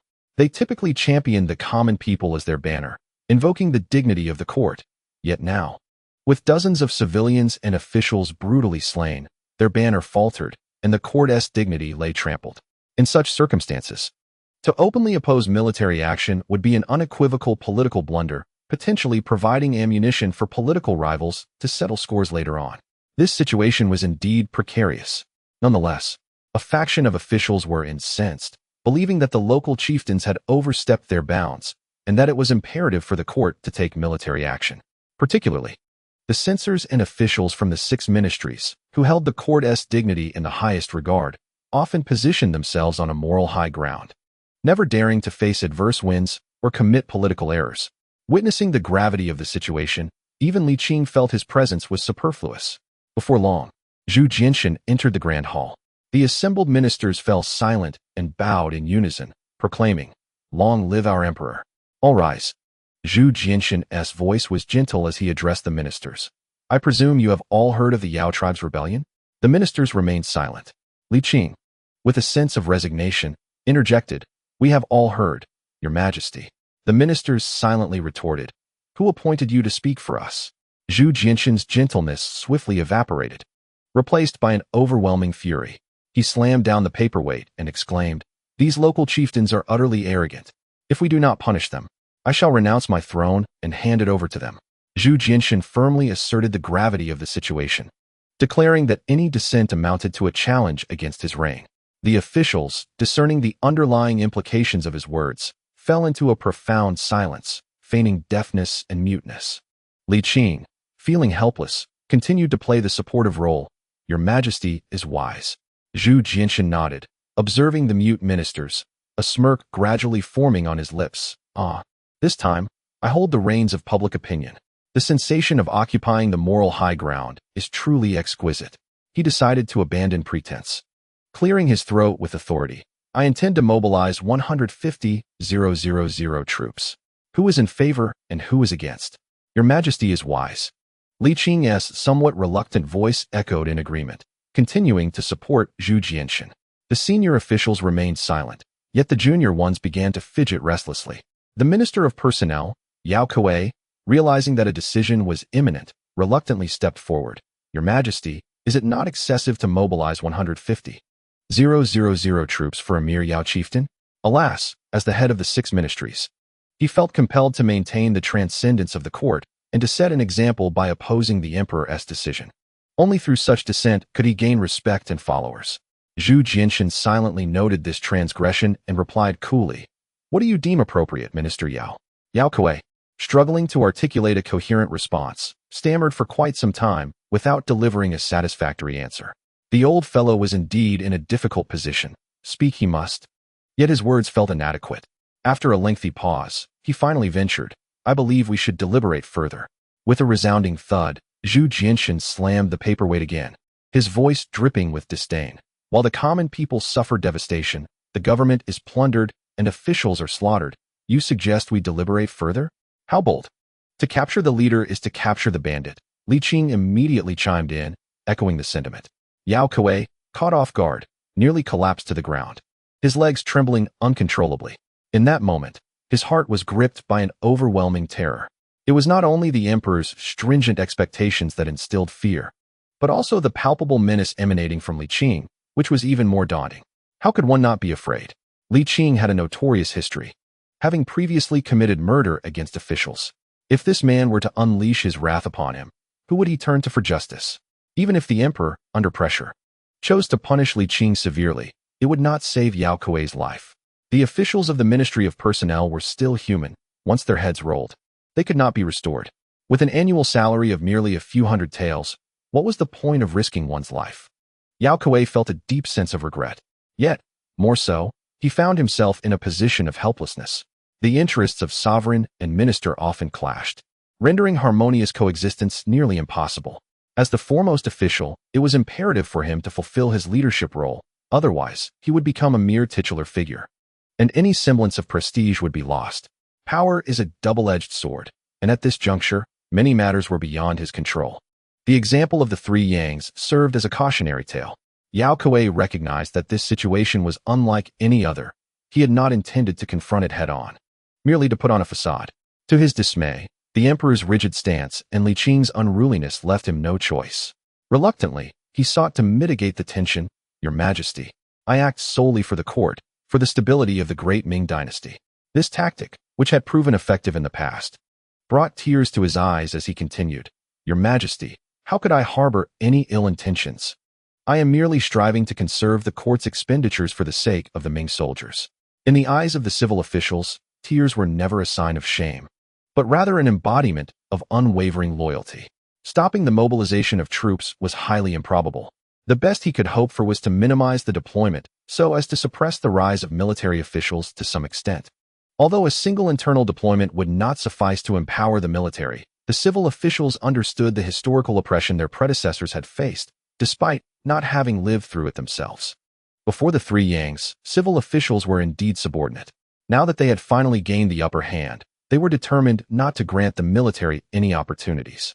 Yao Kuei's shameless strategy, though lacking in dignity, proved quite effective, swiftly becoming a rallying point for many. Moreover, a significant portion of the civil officials were already inclined towards mobilization, leading to a swift resolution in favor of sending troops. However, to alleviate the financial burden on the Ming dynasty, the aim was to minimize troop deployment.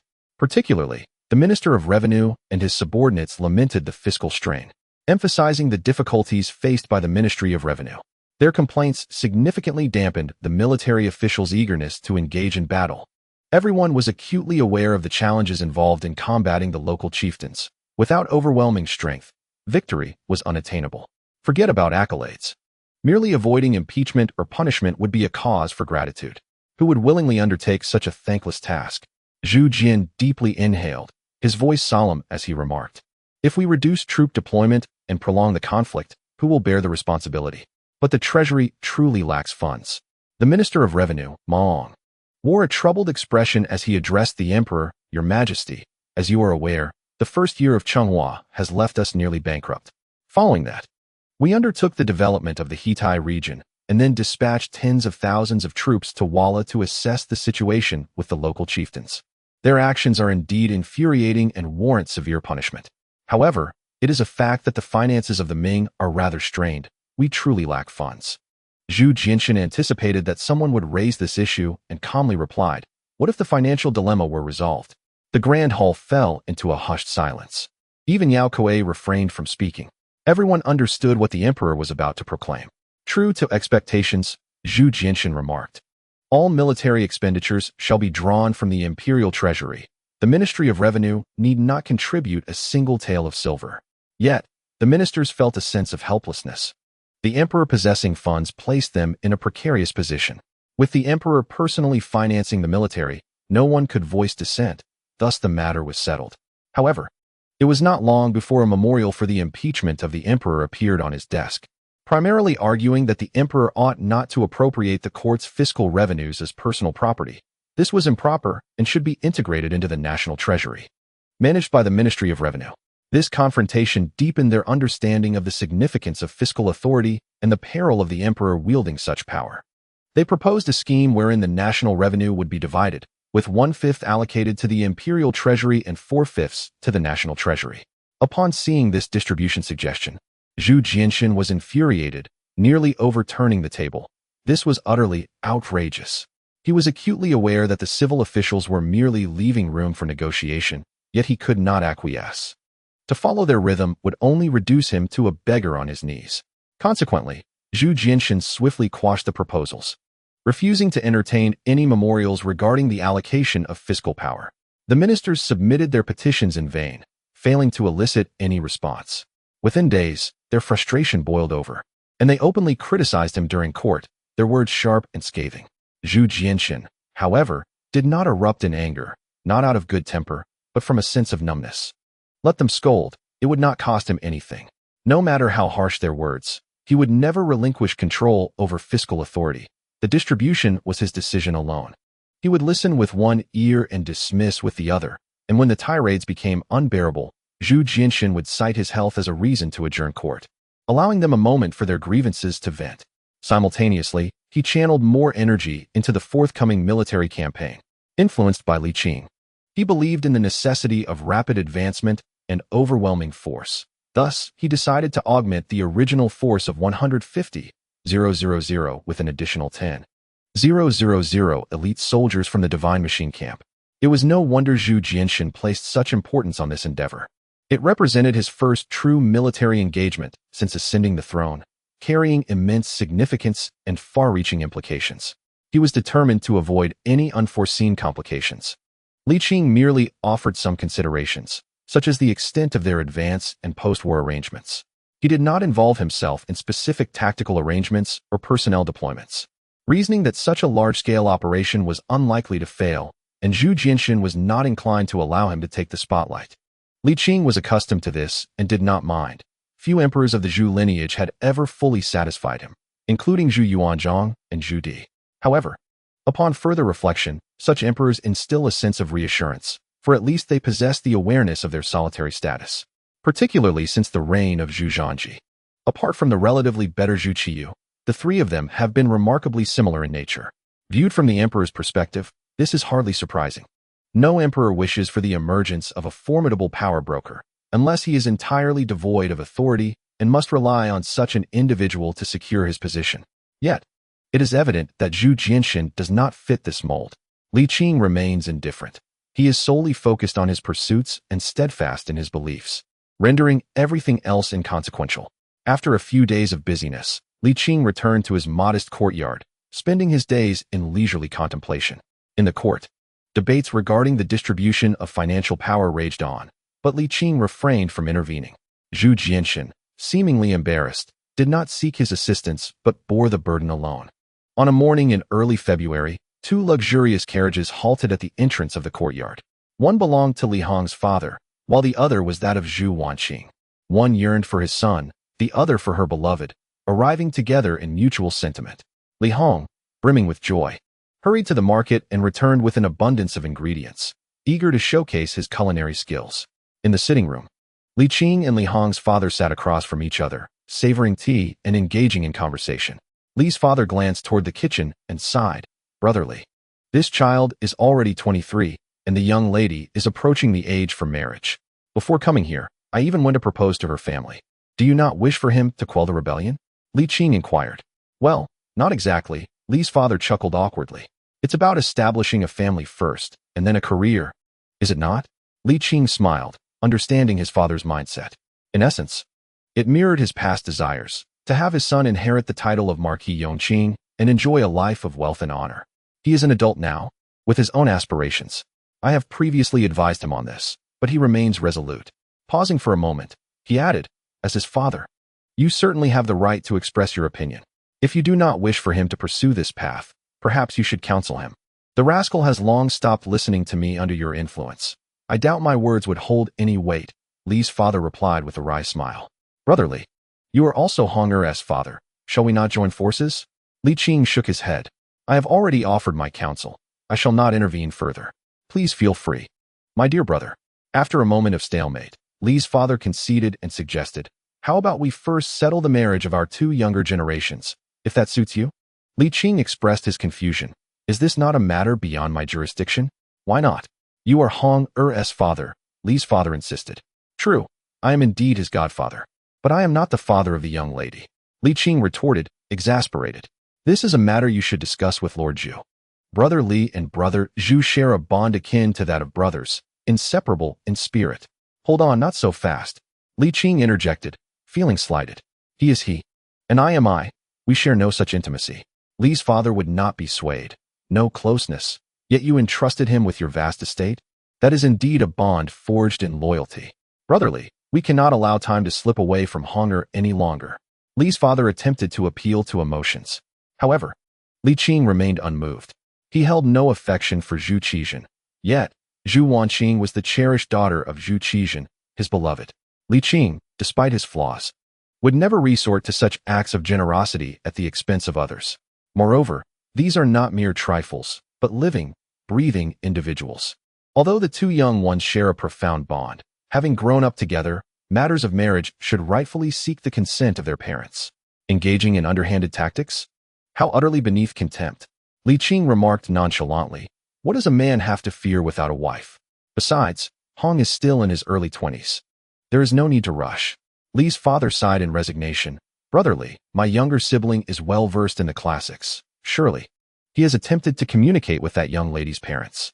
Unfortunately, they have shown no willingness to engage. When I went to their residence during the new year to propose, I was met with a headache.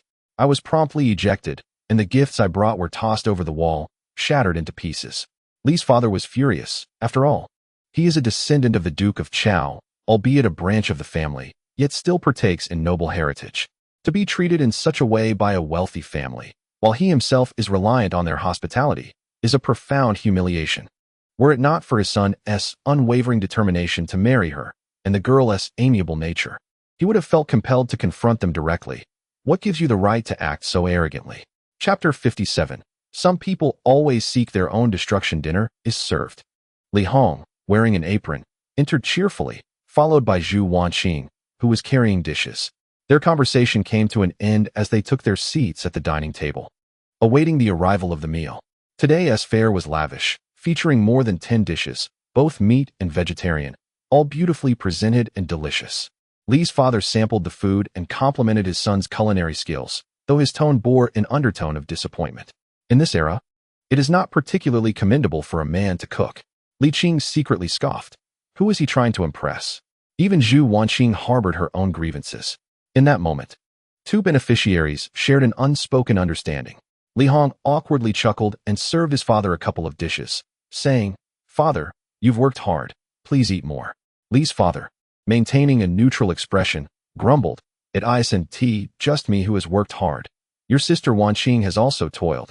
Yet you, ungrateful one, have kept her waiting. Ah, yes. Father, you are right. I was simply unable to break free. Li Hong quickly apologized. Li's father, feeling exasperated, thought, why can't this child understand? However, Zhu Wanqing perceived the underlying message. A woman who pursues a man appears desperate, and Li's father's words were clearly intended to bolster his son's confidence, allowing him to maneuver her at will. Good.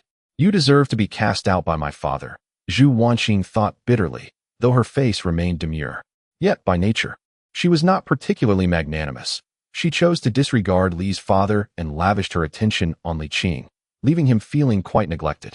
Li Hong, oblivious to the tension, sensed the atmosphere lacked liveliness and attempted to stir conversation, only to find himself unable to engage anyone else. The trio spoke little, relying solely on him for dialogue, which made him feel rather foolish. Li Hong thought this meal was quite laborious, even more so than cooking. After lunch, as the hour approached the afternoon, Li's father waited for his son to finish before standing up to say, "Hong, this is my first visit to the capital. I'll take you around." Li Hong replied cheerfully. "All right, let us go," Li's father said, using this as an opportunity to impart some wisdom to his son. Zhu Wanqing pouted slightly and murmured, "How annoying. Even if I marry my elder brother in the future, I want to live in your home. What are you mumbling about?" A languid voice echoed from a distance. Startled, Zhu Wanqing quickly turned her eyes and hurriedly fetched a small stool, scampering over to Li Qing. She sat down in front of the lounge chair and began to massage Li Qing's legs, showing more filial piety than even her own father. "Uncle Liam?" she inquired. "When will my elder brother go to quell the rebellion?" Li Qing pondered for a moment before replying, "Probably at the end of the month." "And when might the war conclude?" Li Qing chuckled. "How would I know? War is not child's play. One cannot predict when it will end."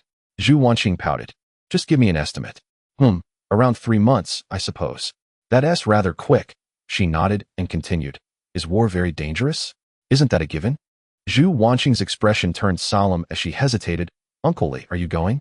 "I have other matters." Li Qing shook his head. "But that is your godson. Don't you worry?"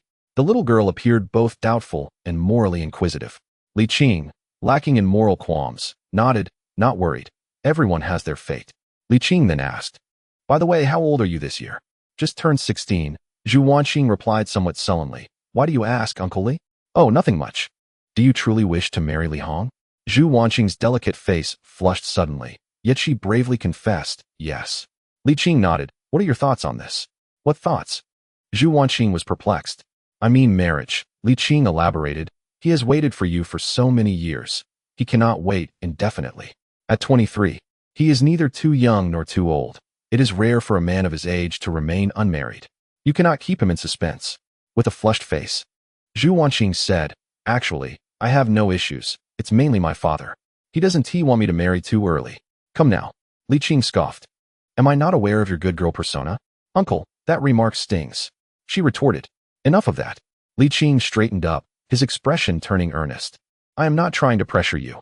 I merely wish to remind you to enjoy the affection of others while also considering their feelings. If you have feelings for him too, you ought to give him a time frame and not treat his kindness as your entitlement." Zhu Wanqing paused her leg massage, adopting a serious demeanor. "Uncle, I am not that kind of person. I like him just as much as he likes me.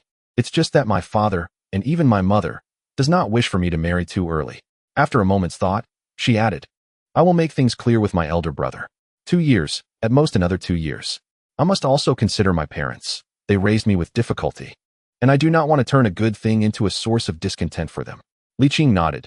"Yes, it's best to be open about it. Your parents have only you as their daughter. Your thoughts are quite reasonable. I do not wish to pressure you either. I just don't want Li Hong to suffer in waiting." Zhu Wanqing understood. She smiled lightly, her spirit returning. "Uncle, though my elder brother possesses great skills, the battlefield is perilous. Perhaps you should accompany him to keep an eye on things? I am already quite old. Do not hold me in such high regard." Li Qing replied. "Some people become more formidable with age." Li Qing's expression darkened. "Little girl, are you itching for trouble?" Zhu Wanqing instinctively felt apprehensive but could not suppress her overwhelming curiosity. Huffing, "Uncle Li, my father has already told me. Just admit it." "Admit what?" Li Qing inquired. Confronted by his piercing and frigid gaze, Zhu Wanqing felt a shiver run down her spine and struggled to contain her words. Li Qing spoke in a low tone. "If you continue to be clever, I may not resort to extreme measures, but I can certainly make you endure some old grievances. My dear niece, do not test my patience."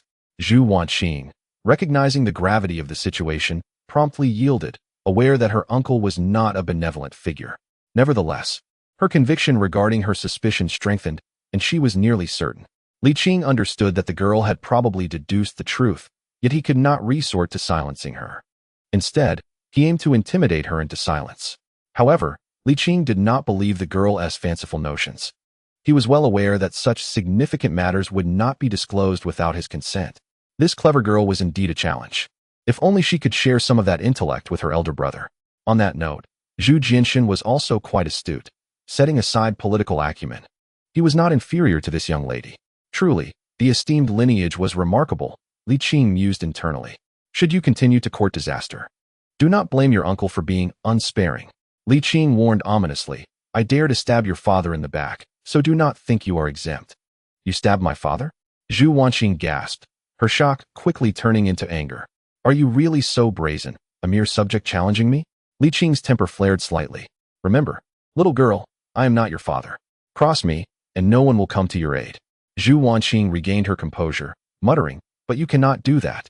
He is my father. Those who err must face consequences. That does not mean you should be the one to punish. Zhu Wanqing retorted defiantly. I have the right. Li Qing's voice, though not loud, was imbued with unparalleled authority, instilling a sense of submission in Zhu Wanqing. Overwhelmed by his presence, she triumphantly declared, Huh? This is your own admission.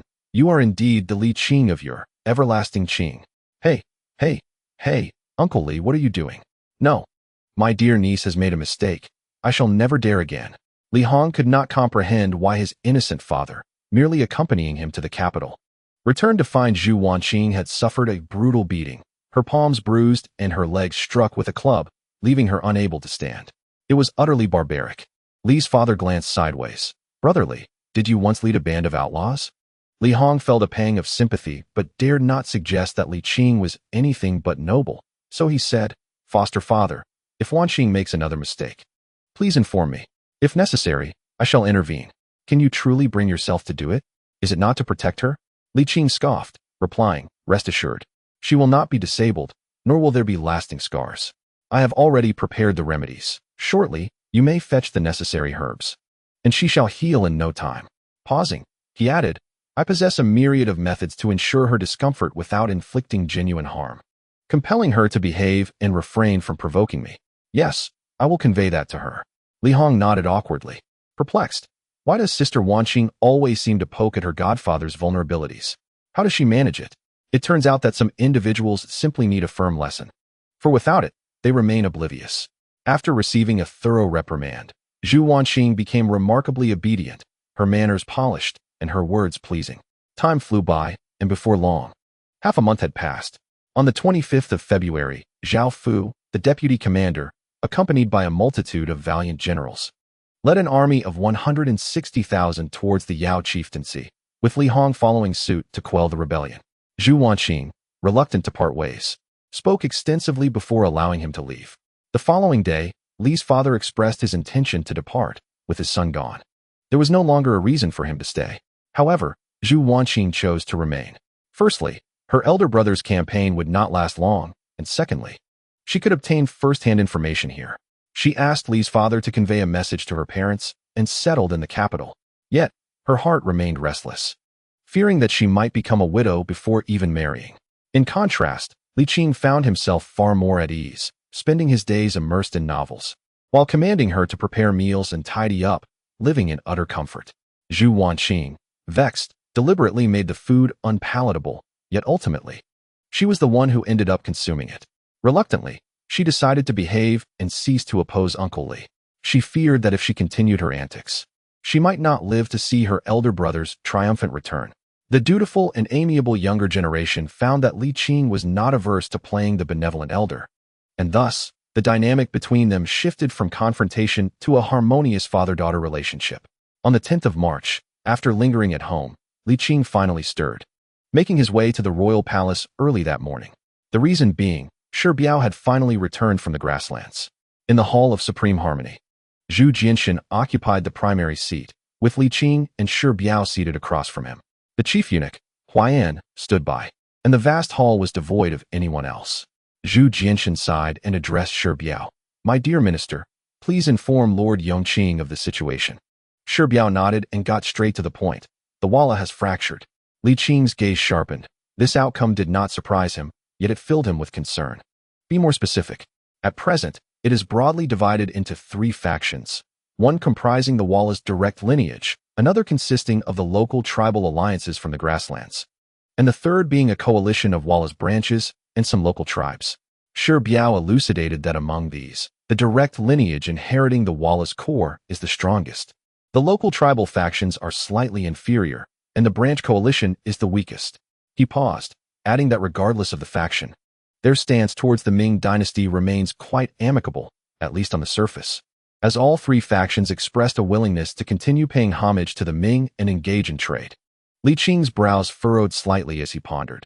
Such words should be taken with caution. We cannot take them at face value. Their willingness to continue paying homage to the Ming is merely a means to facilitate trade for their own development, not a genuine sentiment. I concur, Shi Biao replied. But I believe it is of little concern. In business, we shall not suffer losses. Suddenly, he fell silent, noticing the two men regarding him with expressions of bewilderment. What? What is it? Zhu Jianxin raised his chin, an inscrutable look on his face, gesturing for Li Qing to speak. Li Qing, disinterested in quarreling with Zhu Jianxin over trivial matters, remarked, indeed, while the Ming dynasty has profited significantly from trade with them, the steppes have reaped even greater benefits. The Ming receives wealth, horses, and livestock, whereas the steppes gain essential resources for survival and a tangible increase in population. If this continues, their comprehensive strength will only grow, and one day, they will again covet the central plains. Shi Biao scratched his head and asked, should we cease trading with them then? We must still engage in trade, albeit not on all fronts, Li Qing replied. It is not scarcity we should fear, but inequity. An uneven distribution of benefits will foster internal discord among them.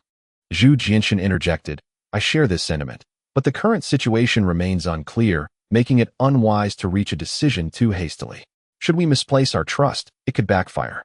He continued calmly, our ultimate goal is not merely to resolve border crises or to profit from trade, but to bring them under our dominion. Your Majesty is wise. Shi Biao flattered, yet he still did not grasp the emperor's intentions. What then, Your Majesty? Zhu Jianxin sighed deeply. Sir, please, you speak. Li Qing cast him a sidelong glance before saying, first, we shall gauge their attitude. Trade will be suspended, and we will no longer recognize their kings, be they the original monarchs or those conferred titles by our ancestors. What shall we call them then? Shi Biao pondered. They must have some designation. Zhu Jianxin shot Li Qing a surprised look. This decision seemed to show a lack of respect for their forebears. Let us refer to them as minor princes, Li Qing scoffed, and regardless of their power, we shall collectively call them chieftains. Shi Biao frowned. That may be somewhat insulting and could incite public outrage. Li Qing asserted, they will undoubtedly feel displeased, but they are dependent on the Ming for their necessities. Their discontent must be endured. Zhu Jianxin added, indeed, the one who bows first shall find favor in trade. We must shatter their pride. Your Majesty is wise. Shi Biao flattered again, then inquired, what else shall we do? Zhu Jianxin took a sip of tea and said, Sir, you may continue. Li Qing rolled his eyes in exasperation and replied, suspending trade will significantly impact their livelihoods. We must not push too hard, for they must always taste sweetness. If they enjoy the sweetness, they will fear hardship even more. So, Zhu Jianxin interjected, let us transform trade into tribute. Shi Biao was taken aback, exclaiming, Your Majesty is wise. After a pause, he asked, shall I make another trip to inform them? Zhu Jianxin glanced at Li Qing, who pretended to be engrossed in his tea.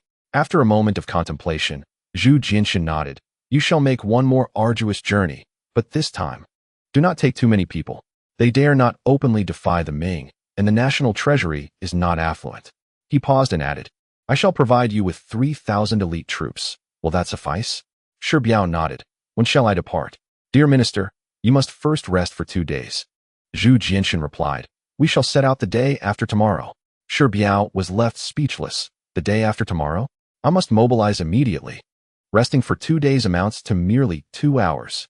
Thank you for your grace, Your Majesty, Shi Biao said, pinching his nose in flattery. May I take my leave? Zhu Jianxin nodded, smiling warmly. Minister Shi, travel safely. After Shi Biao's departure, Zhu Jianxin softened his previously aloof demeanor and warmly inquired, Sir, the current situation is fraught with uncertainty. How do you contemplate the matter of entering the cabinet? Before Li Qing could respond, he hastily thumped his chest in assurance. Rest assured, Sir, the salary due to you shall be unwavering. Li Qing, at a loss for words, thought to himself, is a mere salary a concern for me? Sir, I require your guidance, and so does the Ming dynasty, Zhu Jianxin passionately declared. Though the Ming appears to bask in a facade of prosperity, Beneath this veneer lies a tumultuous undercurrent. Li Qing exhaled slowly, raising his hand to halt Zhu Jianxin's incessant chatter, nodding. I may join the cabinet. But once I have completed my duties, I shall withdraw. Such a fortunate arrangement. Zhu Jianxin eagerly nodded. I am aware of your efforts, and upon your retirement, I shall bestow upon you a noble title. Li Qing chuckled. For that, I extend my gratitude to your majesty. This is your due reward. No thanks are necessary. Zhu Jianxin replied, fearing Li Qing might reconsider. I shall issue the imperial edict shortly, and you may commence your duties tomorrow.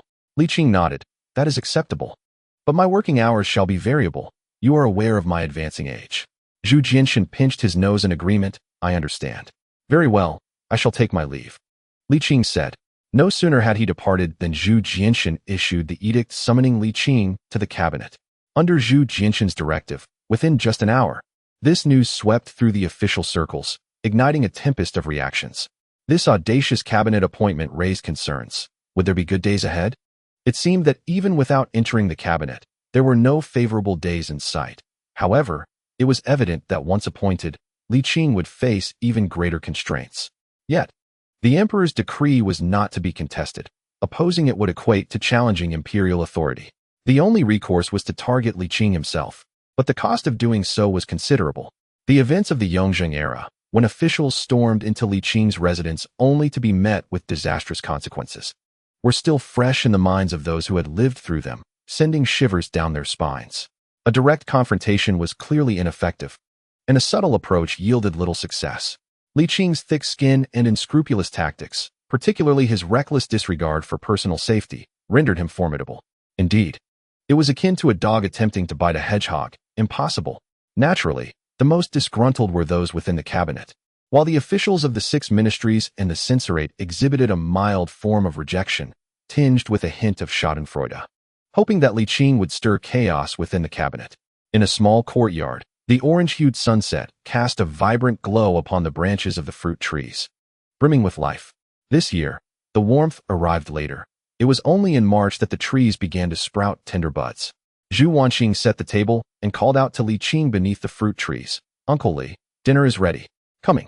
Li Qing set aside his novel and rose to join her in the guest hall. Ah, quite a treat today, with braised fish. It looks exquisite. I wonder how it tastes. Zhu Wanqing, a bit shy, replied, my culinary skills are rather modest, not comparable to yours or my elder brother's. Please don't mind, Uncle Li. It's my first attempt. Li Qing sampled a bite, his brow furrowing quickly. Indeed, you have humbly presented a challenge. He silently set down his chopsticks, opting for the other dishes instead. You have worked hard. This fish is for you to enjoy, as it must not go to waste. Zhu Wanqing, there's no need to taste it. It surely does not taste good. Zhu Wanqing wore a sorrowful expression, saying, Uncle Li, I truly did not mean to. Li Qing chuckled. I never claimed you did it intentionally. Then it's still a waste. How shameful. Zhu Wanqing, feeling helpless against the might of the situation, reluctantly picked up a piece to try. Fortunately, it wasn't utterly inedible, though certainly not delightful. She pushed her rice around, cheeks puffed, and quietly remarked, Uncle Li, are you truly entering the cabinet? You heard the imperial envoy deliver the decree, did you not? Li Qing picked up a piece of braised pork. This is quite good. I shall put more effort into my cooking from now on. Understood. Zhu Wanqing nodded and inquired further, Uncle Li, you must not be well regarded in the official circles, am I wrong? What do you mean by that? Not at all. That is not what I intended. Zhu Wanqing quickly waved her hands in denial, explaining, I merely feel that your ascension to the cabinet might offend many, and as your niece, I worry you might struggle to cope. Li Qing shook his head and chuckled. If I manage to navigate through the murky waters of the court during the early years of the Zhengtong reign, I can handle this. Though it is indeed challenging, it pales in comparison to those times. It is of little consequence. Oh, Zhu Wanqing set down her chopsticks, resting her chin in her hands as she gazed intently at Li Qing. Uncle, I wish to know, are you feeling mischievous again? Not at all. Zhu Wanqing, feeling dejected, puffed her cheeks and sulked, picking up her bowl and chopsticks to push her rice around, mumbling in a volume audible to Li Qing. What if I find out? Can I not speak freely? What harm is there in satisfying my curiosity? You miser. Li Qing replied coolly. In future meals, keep your mouth shut. Uncle, I simply believe that those who labor diligently should not remain unnoticed. They ought to be remembered by at least a few, even if only one or two. Zhu Wanqing's expression was unusually earnest. Li Qing glanced at her, his demeanor softening. Let us eat. All right then. Zhu Wanqing felt a sense of deflation, despite her strong suspicions. Without his verbal confirmation, they remained unsubstantiated, leaving her in a state of restless anticipation. After a moment of contemplation, Zhu Wanqing asked, Uncle, what time should I wake you up in the future? No need. Zhu Wanqing was astonished. You can wake up in the morning? I cannot. Li Qing replied nonchalantly. But I can go to work by noon or even in the afternoon. I am merely entering the cabinet, not attending the morning court. Zhu Wanqing, in truth, I yearn to unravel the living history of the Ming dynasty, to comprehend the past century of the Ming. As I am deeply curious about the legendary tales of our ancestors and about your own legend, Uncle Li. Yet, Uncle's temper is quite fierce, and I dare not probe further. Nevertheless, her curiosity was not extinguished. Rather, it intensified. Alas, when will I be able to hear Uncle speak the truth? Zhu Wanqing tilted her head, lost in thought. Suddenly, a hand slapped her head, followed by an irritated voice. What are you thinking about? Eat your fish. I know. Chapter 59. Li Qing, I am not targeting you. Wenhua Hall. After the morning court, several cabinet ministers gathered here, but none were in the mood to work. They felt quite uneasy, not only due to an unexpected intrusion, but also out of apprehension regarding the nobleman entering the cabinet, particularly one as notorious as Li Qing. Chen Wan, Peng Shi, Lu Dingji, and the recently added Shang Lu exchanged glances, each at a loss for words. The names of men and the shadows of trees evoke a sense of trepidation at the thought of potentially becoming colleagues with Li Qing, or even part of a vested interest group. His notorious lack of decorum is well known, and working alongside him would undoubtedly be a torment. The four remained silent for a considerable time until Peng Shi broke the silence, frowning as he spoke. Minister Chen, Li Qing has not attended court recently nor graced the Wenhua Palace with his presence. What is the situation? Should we report this to His Majesty? As the Prime Minister, Chen Wen had no reason to take offense at Peng Shi's words, which also conveyed a sense of respect for his superior. Lu Dingji, his eyes darting, concurred with Peng Shi, while Shang Lu hesitated briefly before joining in. Minister Chen, you were the top scholar of the first year of the Orthodox era, while Li Qing entered the court in the 5th year of the same era. It is said that he initially held only a doctoral title, and his position was acquired through monetary influence. How can he possibly compare to you? Indeed, in terms of qualifications and scholarly merit, a dozen Li Qings would not stand a chance against Minister Chen. While the emperor may have invited him into the cabinet, he has not granted him the position of prime minister.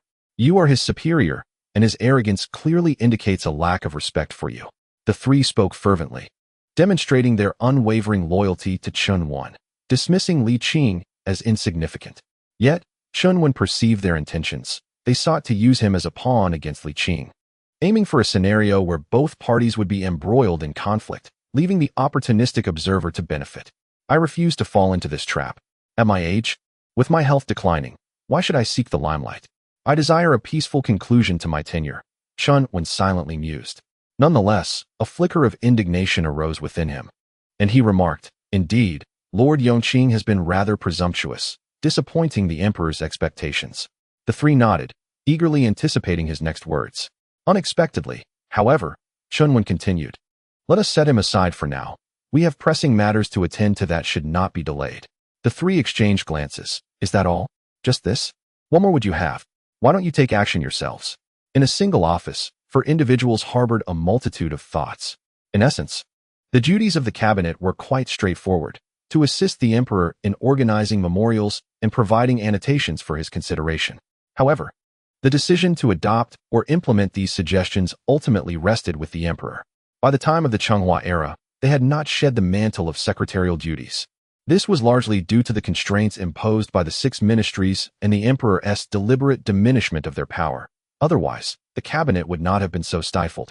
The cabinet faced suppression because it resembled a governing body, and if left unchecked, it could wield authority that was intolerable to both the 6 ministries and the emperor. Particularly during the era of the 3 Yangs, the cabinet nearly lost its grip on power. Following their decline, Zhu Qizhen covertly undermined the cabinet, while the 6 ministries began to retaliate, restoring the cabinet to its rightful place. During Zhu Qiyu's reign, he maintained a cautious stance towards the cabinet, understanding the implications of granting power to those who annotated memorials. If the advisory power were to evolve into administrative authority, the dynamics of power would shift dramatically. While the cabinet felt discontent, they were ultimately powerless to instigate any significant change. The six factions were inherently powerful, and with the emperor's favoritism, they could only remain in a subordinate position.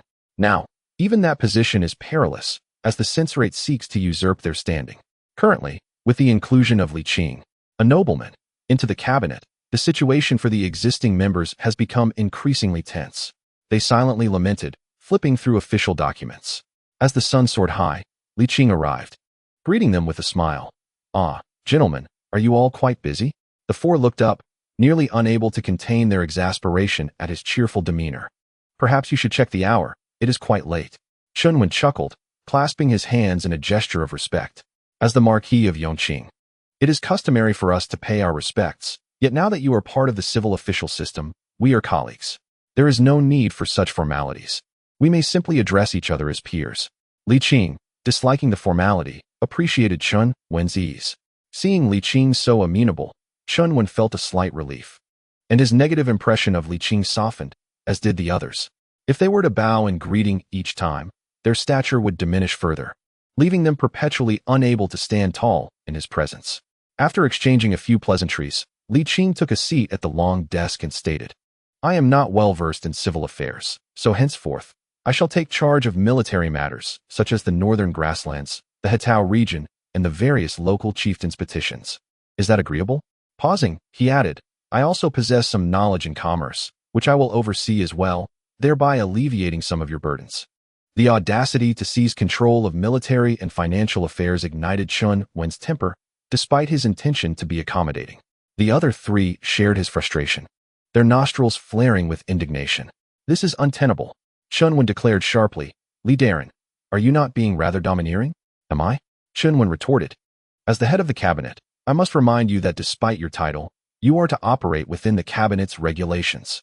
With a dismissive flourish of his sleeve, he continued, "As the head of the cabinet, how matters are arranged is at my discretion. Should I be beholden to your whims?" Li Qing scoffed. "Xuande, I have come to the cabinet to work, not to endure indignities. You are well aware of my temperament, so kindly set aside your arrogance. Furthermore, I am not targeting you." Li Qing then glanced at the other three and stated coolly, "Gentlemen, I will be forthright. I shall oversee military and maritime commerce affairs, while you shall manage other matters. We shall not interfere with one another. Of course, you have the right to disagree, but feel free to test that. You are insufferable." The expressions of Peng Shi and the others abruptly shifted, and even Shang Lu glared at him in anger. Li Qing remained unfazed, declaring, "My appointment to the cabinet was at the emperor's behest, and I could very well petition him to replace all of you and form my own team. Do you think the emperor would disagree?" "Li Qing, do not be so arrogant," Xuande said through gritted teeth, his whiskers twitching with rage. "As the saying goes, a new ruler brings new ministers. Do you truly believe this is still the rightful order of things?" Peng Shi vehemently responded, "Indeed. Do not overestimate your own importance." Li Qing smiled slightly. "Firstly, there is no animosity between us, and I harbor no intentions of targeting you. Secondly, as I have stated before, I am here in the cabinet to fulfill my duties, not to pander to anyone's whims. I shall oversee military affairs and maritime commerce, while the rest is up to you. If you are amenable, we can continue as good colleagues. If not, feel free to report to the emperor." Leaning back in his chair with an air of indifference, he added, "If you can sway the emperor, I shall take my leave at once." "Very well. You have said it, we shall see," Xuande retorted, throwing off his sleeves in indignation before departing in a huff. "We shall see," echoed Peng Shi with a fierce retort. Next were Lu Dingji and Shang Lu. "We shall see. O Emperor, this existence has become unbearable." The four wept profusely, resembling aggrieved wives lamenting to their husbands. "Dear husband, say a word. We have been grievously oppressed by that scoundrel Li. Why endure such suffering?" Zhu Jianxin expressed his dilemma. "The Duke of Yongqing possesses considerable expertise in military and maritime matters. With his involvement, your burdens would be alleviated. Is this not a win-win situation? Now, cease your weeping." The emperor clearly wished to avoid the situation and proclaimed, "Let it be as it is.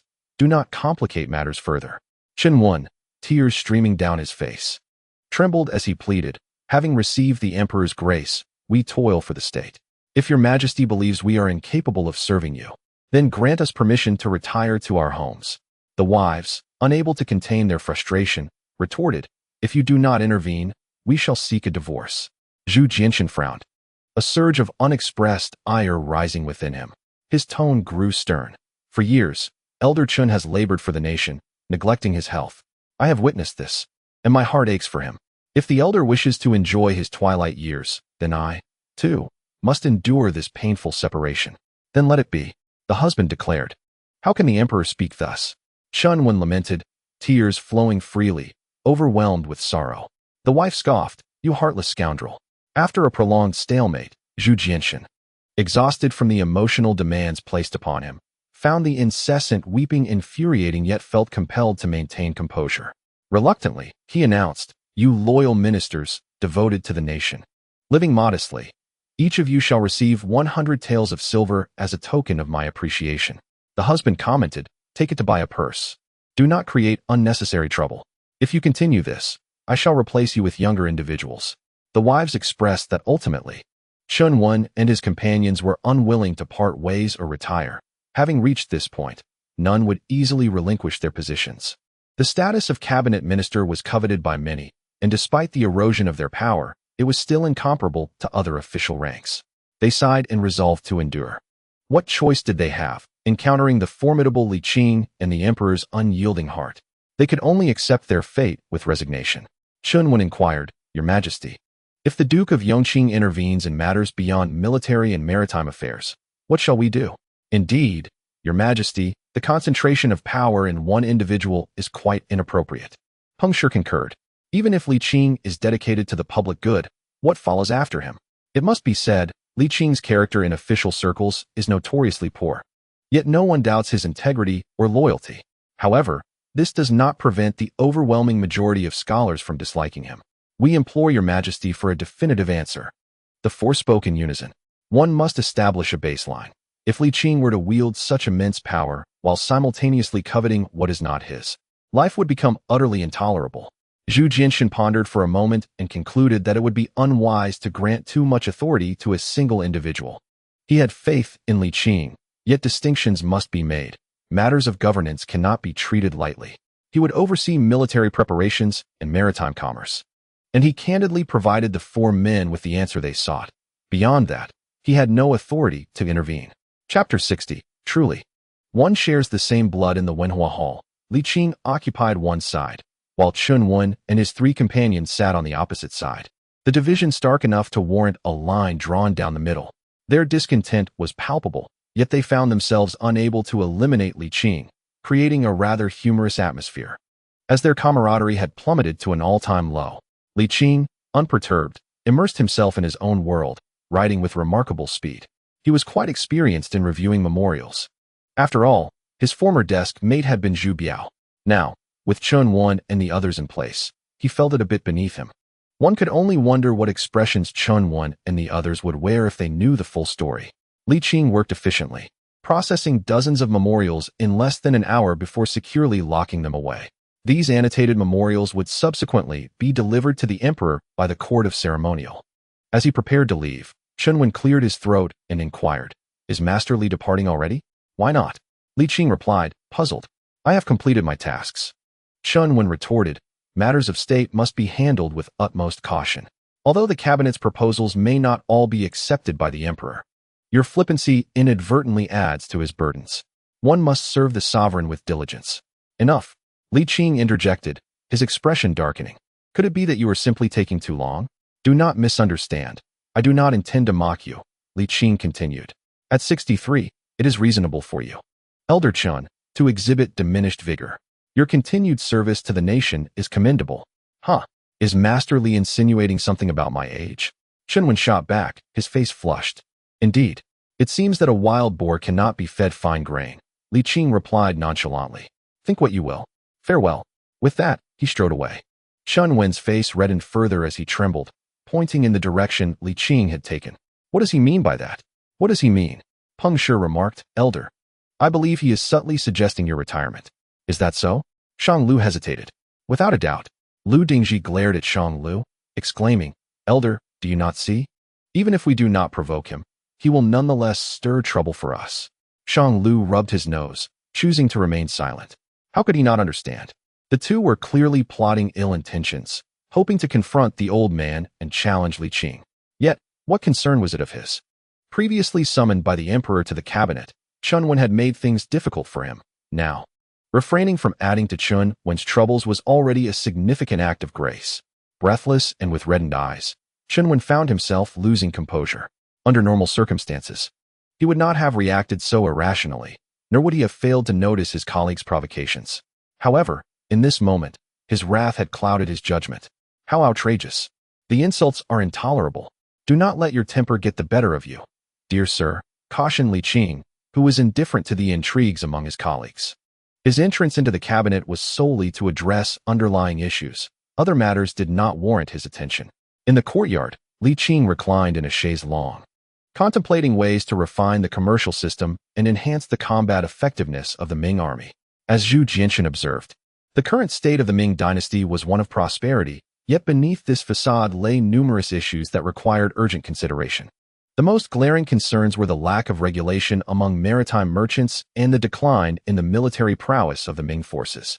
Particularly alarming was the latter, as the chaotic situation on the steppes underscored the necessity of bolstering the army's capabilities without delay, training troops for 1,000 days to use them for a single moment. Regardless of whether they will be needed or not, it is imperative that they are prepared. He mused. The coordination of the three main camps must be prioritized. Furrowing his brow, Li Qing pondered, where shall I begin? Warfare necessitates a just cause and strategic significance. It cannot simply be waged for the sake of conflict. Although the steppes presented a treacherous reality, prudence dictated that direct military action would not align with the interests of the Ming dynasty. Shaking his head, he found himself at a loss. While drills could enhance combat readiness to some extent, the experience of actual combat, inflicting casualties, achieving merit, and receiving rewards, was unmatched in elevating both morale and military preparedness. The current Ming dynasty, although far more prosperous than during its founding, had seen a notable decline in military strength, a troubling sign for the empire. Prosperity and military readiness must exist on the same plane to prevent external forces from coveting what they possess. Despite the Ming's continued prominence, stagnation and progress would inevitably lead to decline. Uncle Li, dinner is ready, called Zhu Wanqing. Ah, the weather has warmed. Let us dine in the courtyard, Li Qing replied. Shaking off his thoughts, he rose to wash his hands and took a seat at the stone table, awaiting the meal. Today's fare was less sumptuous than the previous day, yet still palatable. Uncle Li, will you be going to the palace this afternoon? She inquired. No, I have completed today's matters, he responded, continuing his meal. Zhu Wanqing ventured. Uncle, as a young lady, it is not proper for me to venture out alone. Would you accompany me for a stroll through the capital? Absolutely not. It is beneficial for those of advanced age to remain active, he retorted. Being of age, why should I be the one to walk? Li Qing rolled his eyes, insisting that enjoyment should take precedence. Zhu Wanqing, exasperated, replied, the pantry is bare. You must figure something out. I shall go to the market tomorrow. At this, Zhu Wanqing found herself devoid of excuses and confessed, Uncle Li, I am cooped up in this small courtyard all day. It is stifling. After a moment of contemplation, Li Qing suggested, if you find it too oppressive, I shall speak to your elder brother, the emperor. If necessary, you may stay in the palace for a few days. Ah? Zhu Wanqing exclaimed in shock. He is aware of this? Yes, he is informed, Li Qing affirmed. Li Qing nodded and reassured her. Rest assured, he will not bring you any harm. Of course, if you are unwilling, you may remain at home. After a brief pause, he added, if you wish to stroll along the streets of the capital, go ahead. There is no cause for concern. The security beneath the emperor's feet is excellent. Besides, you are on the verge of marriage. There is no need to be overly concerned with these feudal remnants. The Ming dynasty does not prohibit unmarried women from venturing outside. Feudal remnants? Zhu Wanqing exclaimed in astonishment. Oh well, it's entirely up to you whether you wish to go or not. This spirited young girl was quite audacious, and Li Qing feared that if he were to further unseal her constraints, his future son would be even more tightly bound by her whims. After lunch, Zhu Wanqing inquired once more, Uncle Li, are you truly not planning to go out for a stroll? If you want to go, then by all means, do so. Li Qing replied with a smile, as he removed a jade token. This item, unique to the palace, was well known to those who had experienced the world. It was an exclusive accessory for the children of prominent officials, capable of warding off trouble. Thank you, Uncle Li, Zhu Wanqing said as she accepted it, her brow furrowing with concern. But what if I encounter someone who has never seen the world? Li Qing rolled his eyes. Those who lack experience are even less likely to cause trouble.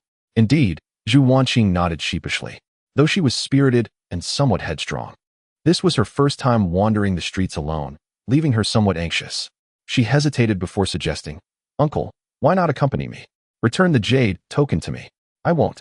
If you don't go, I'll go alone. Zhu Wanqing stamped her foot in frustration before turning and exiting. Li Qing shook his head, chuckling as he reclined on a chaise lounge, closing his eyes to bask in the warmth of the spring afternoon. Soon, drowsiness began to envelop him. Just as he was about to drift off, a knock sounded at the door. Is the Duke Yongqing at home? Came the voice of Wherein.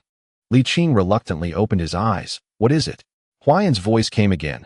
The emperor has arrived. Please open the door immediately. Li Qing couldn't help but mutter. No wonder they are siblings. They both possess an insatiable spirit. He opened the door to let Zhu Jianshun enter the courtyard. Wherein intended to follow, but Li Qing closed the door too quickly, almost catching his nose in it. Zhu Jianshun looked surprised for a moment before laughing. What is this? Are you still vexed about the pleasant encounter with Xuande and the others today? I am not so petty, Li Qing replied, still slightly irritated. Does the emperor come without reason? Can I come just for a visit? Zhu Jianshun stretched lazily and sighed. The palace is stifling. I find your little courtyard quite relaxing every time I visit. You two truly are cut from the same cloth. Li Qing couldn't help but grumble. What is the teacher speaking of? Nothing of consequence. Li Qing diverted the conversation. You did not come here merely for relaxation, did you? Why do I feel a sense of déjà vu, reminiscent of the I Ching Tower? Zhu Jianshun nodded, making himself comfortable at the stone table. Please, have a seat. No need for formality. Just like your home. Li Qing, having lost his annoyance, sat across from him and said, Speak then. I have reviewed the memorials you submitted. And overall, there are no issues, Zhu Jianshun remarked. However, the teacher annotated a memorial from the Jiangnan Navy, not only approving the request for funds, but also adding an extra 10,000 taels of silver. Does this hold any deeper meaning? Li Qing understood his implication. In essence, he was suggesting that he was being too extravagant. Li Qing pondered for a moment and said, Your Majesty, as maritime trade continues to thrive, the ties between the Ming dynasty and various overseas nations are becoming increasingly intimate. I believe that in the future, the potential threats to the Ming will arise from the sea rather than the northern desert. Li Qing spoke earnestly. The profits from maritime commerce are immense, a truth widely acknowledged. We can see it, and so can others. Driven by profit, countless individuals will flock to it. After all, profit is the most primal motivator. Where there is gain, there will be struggle. Taking a deep breath, Li Qing continued. If our enemies approach from the sea in grand vessels armed with powerful cannons, how shall we respond? Zhu Jianshun paused, pondering whether those barbarian tribes could truly challenge the Ming. Li Qing replied, If we maintain the mindset that the Ming is invincible, they may very well turn the tide against us. Back during the Yongle reign, when Zheng He sailed abroad to promote our national prestige, he encountered adventurers from overseas whose firearms were not significantly inferior to ours. While the Ming is advancing, so too are they. Zhu Jianshun's pupils slightly dilated. Taken aback by Li Qing's remarks, yet perplexed, he asked, How do you know of events from the Yongle period? Chapter 61. Sir, you should write a book. What? Li Qing was momentarily taken aback, and after a short pause, he explained, I read about it in the veritable records of the Taizong. I was previously reviewing the veritable records of the Zhongzong at the Hanlin Academy, and out of boredom, I perused the accounts of the Taizu and Taizong. Li Qing hastily patched up any potential awkwardness. However, Zhu Jianshun countered, I have also read the veritable records of the Taizong, and it does not contain what you claim. You must have overlooked it. I did not. Zhu Jianshun replied firmly, proudly asserting, I have read the entire account. You truly are a diligent learner. Li Qing muttered under his breath, smiling, Perhaps I misremembered. It seems it was actually Yu Qian who mentioned it.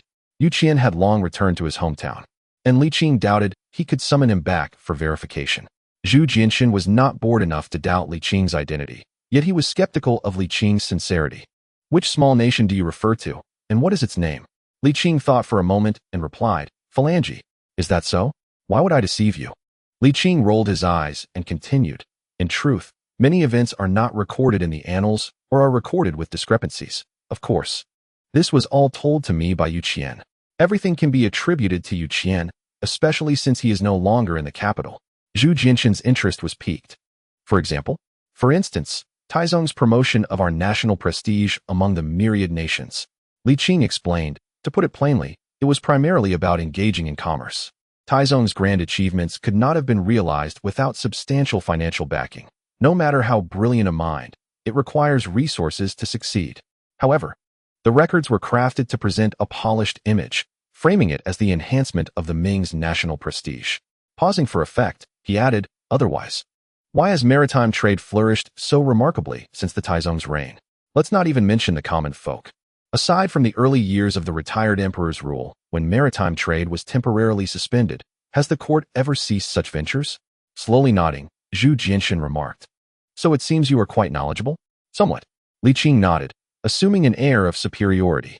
Zhu Jinshan glanced at him and said, since you are so well-versed, then, sir, you should write a book. Li Qing. He initially believed that Zhu Jinshan was merely jesting. However, Zhu Jinshan was uncharacteristically earnest in his response. What you speak of is entirely foreign to me. As you rightly pointed out, many of the records have been altered and do not reflect the genuine truth. If this continues for several generations, future emperors of the Ming dynasty will remain ignorant of their ancestors' deeds. Li Qing was momentarily taken aback but soon nodded in agreement, acknowledging the validity of Zhu Jinshan's concerns. He had not previously contemplated this matter, but Zhu Jinshan's words illuminated its significance. Understanding the actions of our predecessors is essential for deriving wisdom from their experiences and learning from their mistakes, at the very least. It allows future rulers to recognize the true essence of governance. After all, the pen is wielded by scholars, and the extensive records, often comprising hundreds of thousands of characters, are rife with personal biases. Even Li Qing, a living historian, was not fully aware of this. I could publish a book, but how can you ensure that future rulers will believe in the authenticity of my writings? Li Qing inquired. Zhu Jinshan found himself perplexed as well. Indeed, this posed a formidable challenge. Just then, a voice called from outside.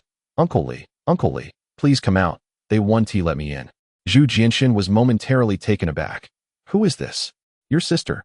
Zhu Jinshan was momentarily bewildered, then recalled that she had come to the capital. Yes, she has been here for some time, Li Qing confirmed.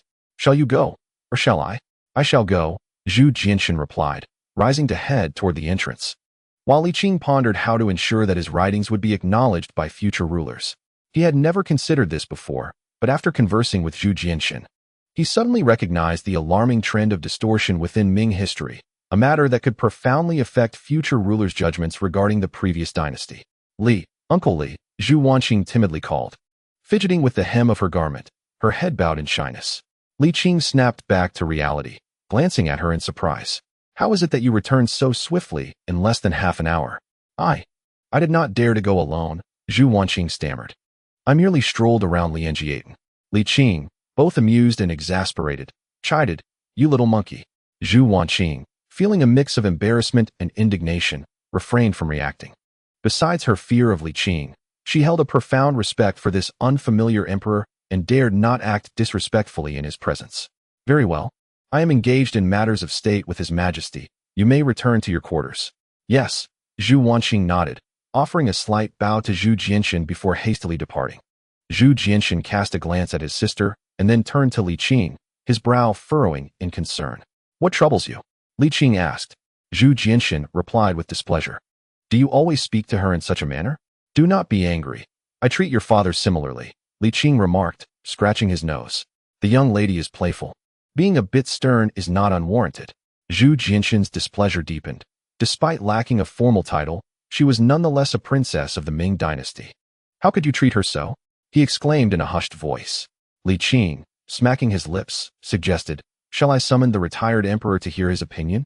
Zhu Jinshan interjected, let us return to matters of state. Li Qing, with a jovial nod, replied, indeed, where were we? Publishing a book. This matter is not urgent. There have been countless events over the past century, and achieving resolution is not a task for a single day. Let us first discuss the imminent issues at hand. Li Qing spoke earnestly, emphasizing the need for the naval forces to be taken seriously. History has already diverged. Over the years, maritime trade has flourished, and we are no longer aligned with the historical Ming dynasty. He truly has no idea what challenges the future may hold at sea. Zhu Jianxin remarked, "It is not that I am unwilling to allocate resources, but rather that the national treasury of the Ming is indeed not affluent. The expenditures of the Navy cannot even compare to the exorbitant costs of the divine machine camp." Li Qing nodded in acknowledgement. "I am well aware of that. I do not advocate for immediate comprehensive development, but rather suggest starting with a pilot project.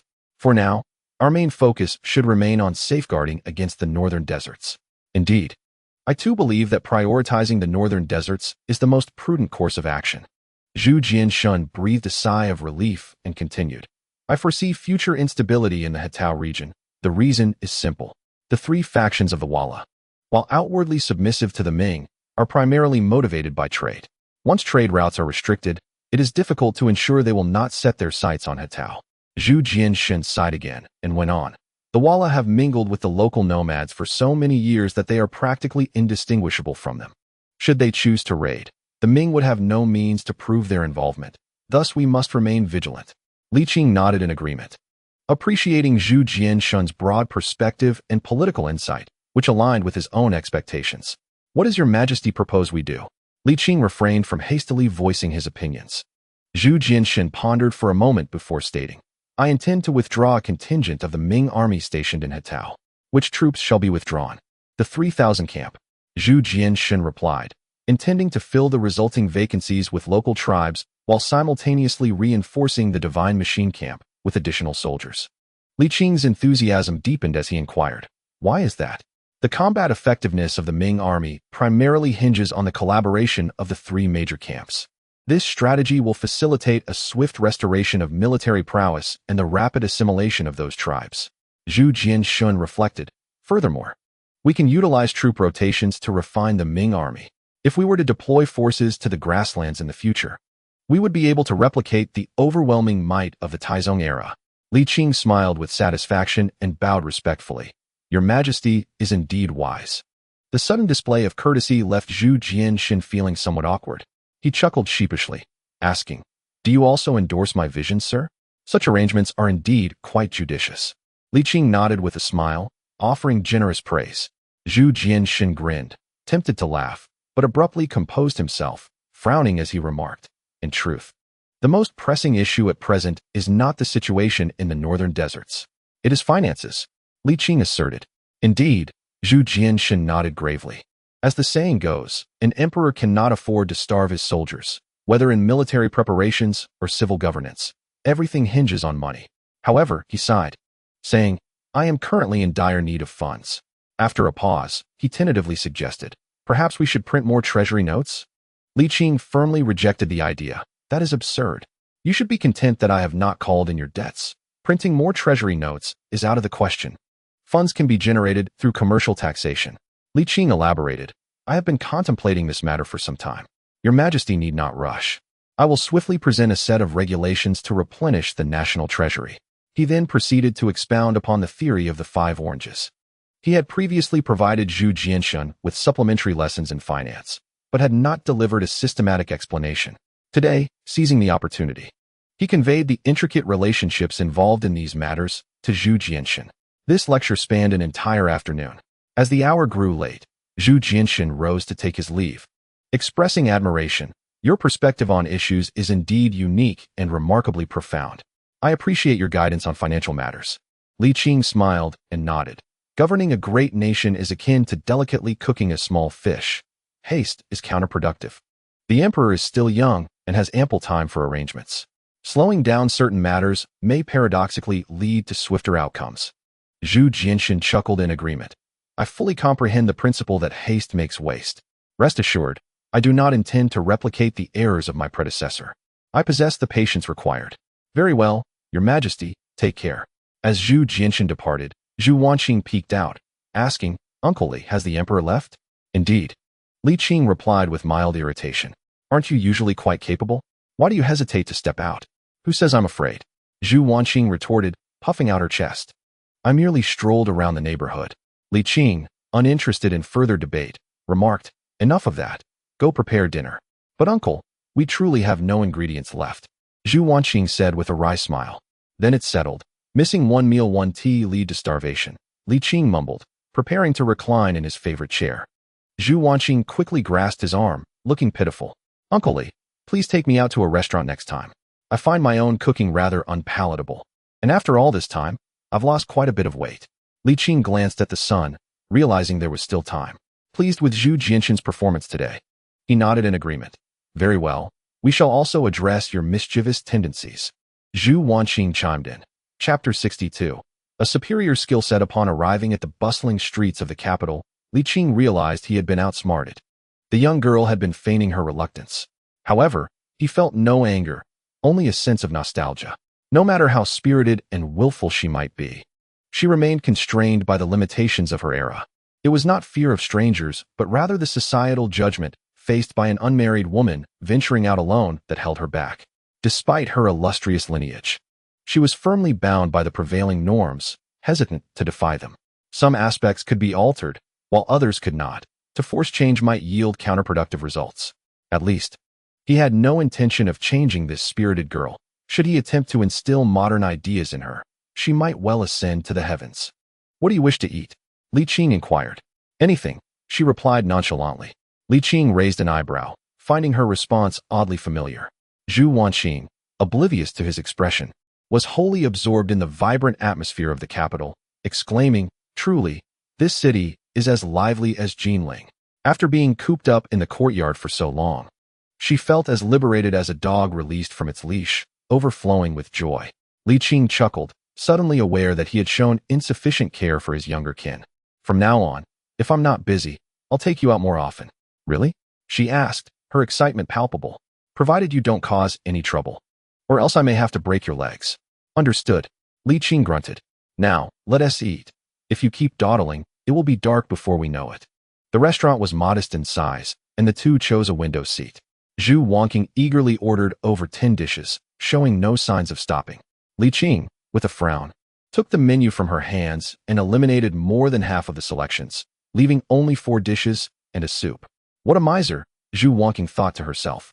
Pouting slightly, she then rested her chin on her hands, fascinated by the bustling street outside, chattering animatedly. Initially, Li Qing engaged in conversation, but as her incessant prattle continued, he chose to ignore her, reclining in his chair to enjoy a moment of peace. Within a quarter of an hour, the dishes began to arrive at their table. And Zhu Wanqing exclaimed, what generous portions! Northern cuisine is indeed abundant. 2 of the 4 dishes were served in small bowls.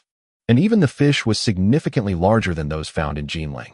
Zhu Wanqing quickly realized why Li Qing had eliminated so many items. Even with just these 4 dishes, the 2 of them would struggle to finish. Time was fleeting, so they hurried to eat, with Li Qing diving in without hesitation. Leave some for me, Uncle Li, Zhu Wanqing urged, as she began to eat, quickly dismissing any thoughts of leftovers, for it seemed that Li Qing could easily finish everything on his own. This time, she was particularly quiet. Li Qing focused intently on his meal. Any chatter would only detract from his appetite. The northern dishes were quite delectable, with their spicy, fragrant flavors. Although they were somewhat heavy, they paired wonderfully with rice, and Zhu Wanqing savored the experience, having not enjoyed such delightful food in quite some time. As they exited the restaurant, both were pleasantly full, their faces glowing with satisfaction. Uncle Li, shall we come here every day? Zhu Wanqing asked hopefully. It's not too expensive, and our family is not short on funds. Li Qing shook his head slightly. Once you dine here daily, you will find it loses its charm. So, perhaps we should indulge occasionally instead. Well then, I will treat you next time. I am not keen on running here every day. With some time still before dusk, Zhu Wanqing, who had finally ventured out, was reluctant to waste the opportunity and began to stroll down the street. Li Qing, not rushing her, thought it best to let her enjoy her outing. After nearly a quarter of an hour, as the orange sun began to set, they finally made their way home. Zhu Wanqing carried a small bundle of various items, chattering joyfully along the way. Li Qing, reflecting on past memories, wore a gentler expression, his demeanor softened and less stern. His recent appointment had not consumed much of his time. In a single day, he completed his tasks in just over an hour and a half, leaving home at the end of the 3rd hour and returning in time for lunch. Most of his time was spent in the small courtyard. though he now found himself busier than before. Engrossed in writing, he occasionally felt the monotony creep in and would take the opportunity to walk the dog or accompany Zhu walking to the streets to ease his mind. Before long, summer arrived in full bloom. The courtyard trees were lush, and cicadas incessantly chirped, somewhat annoying. Under the tree's shade, Li Qing opened his eyes, gazing up at the dappled green leaves, and grumbled, "You may continue your cacophony. I shall take my leave. All right? Goodness, what an annoyance. Uncle, are you heading to the street?" Zhu Wonqing approached him, her face bright with enthusiasm. "Take me with you. What is there to see on such a scorching day?" Li Qing replied irritably, "A stroll would only leave your face sunburned. I can bring an umbrella. Enough of this nonsense. I have matters to attend to." "Uncle Li, you wouldn't be heading to the Yiqing pavilion, would you?" Zhu Wonqing teased playfully. Li Qing paused for a moment, chuckled. "Some people simply cannot be treated with kindness. What is that saying? Ah, right. Wild boars cannot eat fine bran. How can you insult someone like that, Uncle Li?" Zhu Wonqing replied, exasperated. To dare jest with an elder and not be reprimanded is already a courtesy. Li Qing scoffed as he stepped outside. "Your older brother's battle is essentially over, and he will soon return. If you wish to avoid his disdainful gaze, it would be wise to show some respect. Where are you going, Uncle Li? When will you be back?" Zhu Wonqing inquired, stretching her neck to catch a glimpse. "To the Hanlin Academy. I shall return before dinner," Li Qing responded, turning a corner and vanishing from sight. Zhu Wonqing glanced back at the unlocked door of Uncle Li's chamber, her eyes darting as she hurried to the entrance, peering out. In no time, she saw Li Qing's figure disappear at the end of the alley. "Finally, I have caught you." Zhu Wonqing could not help but reveal her gleaming little tiger teeth. She secured the door and stealthily approached Li Qing's room, her heart racing with excitement. With a creak, the door swung open, and Zhu Wonqing took a deep breath before stepping inside. Phew! She turned around to close the door, leaning against it as she breathed heavily, unable to quell her inner excitement. At that moment, she felt both anxious and exhilarated. After a while, her heartbeat began to slow. Zhu Wonqing patted her cheeks and bravely moved forward. Under the pillow, nothing. In the bookshelf, nothing. In the drawer, still nothing. How peculiar. Where could Uncle Li have hidden his belongings? Zhu Wonqing frowned, stamping her foot in frustration. Hiding things from your own niece, truly. I cannot give up. I must search again. This opportunity is indeed rare. Suddenly, Zhu Wonqing sensed something and hesitated, stamping her foot once more. Empty. In an instant, her expression shifted from vexation to triumph as she grinned mischievously. "Uncle Li, you have hidden it quite well, but ultimately, my skills surpass yours." She bent down, scrutinizing the wooden floorboards, and indeed, the gaps between the planks were slightly wider than those surrounding them. Right here, the little girl was ecstatic. The mystery she had pondered for years was about to be unraveled. She raised her face, pouting as she caught her breath a few times before commencing her task. Her pinky finger barely fit into the gap as she pried it upward, lifting the floorboard to reveal a wooden box. Found it. To her further delight, the box was unlocked. Zhu Wonqing pulled out the small wooden chest, dusting off its surface before opening it. Inside lay a thick book, devoid of a title, which she cautiously retrieved and opened. Year 15 of Hongwu, late summer. At the Hanlin Academy, Li Qing perused the freshly compiled records of the Zhongzong, asking, "This is the final version, correct?" Li Dongyang nodded. "Indeed, if the Lord has no objections, we shall proceed with the final compilation." "Not so fast. I have spent over a year in Hatao, and I have yet to review a significant portion of the material." Li Qing waved his hand. "You may continue with the preparatory work for the compilation. I will review it promptly." Li Dongyang bowed in acknowledgement, noticing that Li Qing had no intention of leaving, and inquired, "Does the Lord have any further instructions?" "None to speak of." Li Qing smiled and inquired, "How many years have you spent in the Hanlin Academy? And what are your thoughts on the state of governance?" To his surprise, Li Dongyang found himself momentarily at a loss, but quickly recognized this as a test. He endeavored to compose himself and replied, "May I ask what you mean, my lord?" "Anything within the realm of governance will suffice," Li Qing said with a smile. "Do not be anxious. I am merely passing the time, and there are no others present to hear your words but me." Encouraged, the student took a bold step forward. Li Qing nodded, indicating he should speak freely. Li Dongyang let out a silent sigh of relief and summoned the seriousness he had during his examination years, pondering, at present, the Ming dynasty flourishes, both in industry and agriculture, far surpassing its initial establishment. He continued with flattering remarks, aware that Li Qing would anticipate a contrasting viewpoint. However, upon catching a glimpse of Li Qing's calm demeanor, which suggested he was ready for more, Li Dongyang's courage swelled. He continued, "Yet, despite this apparent prosperity, the national treasury has paradoxically grown poorer."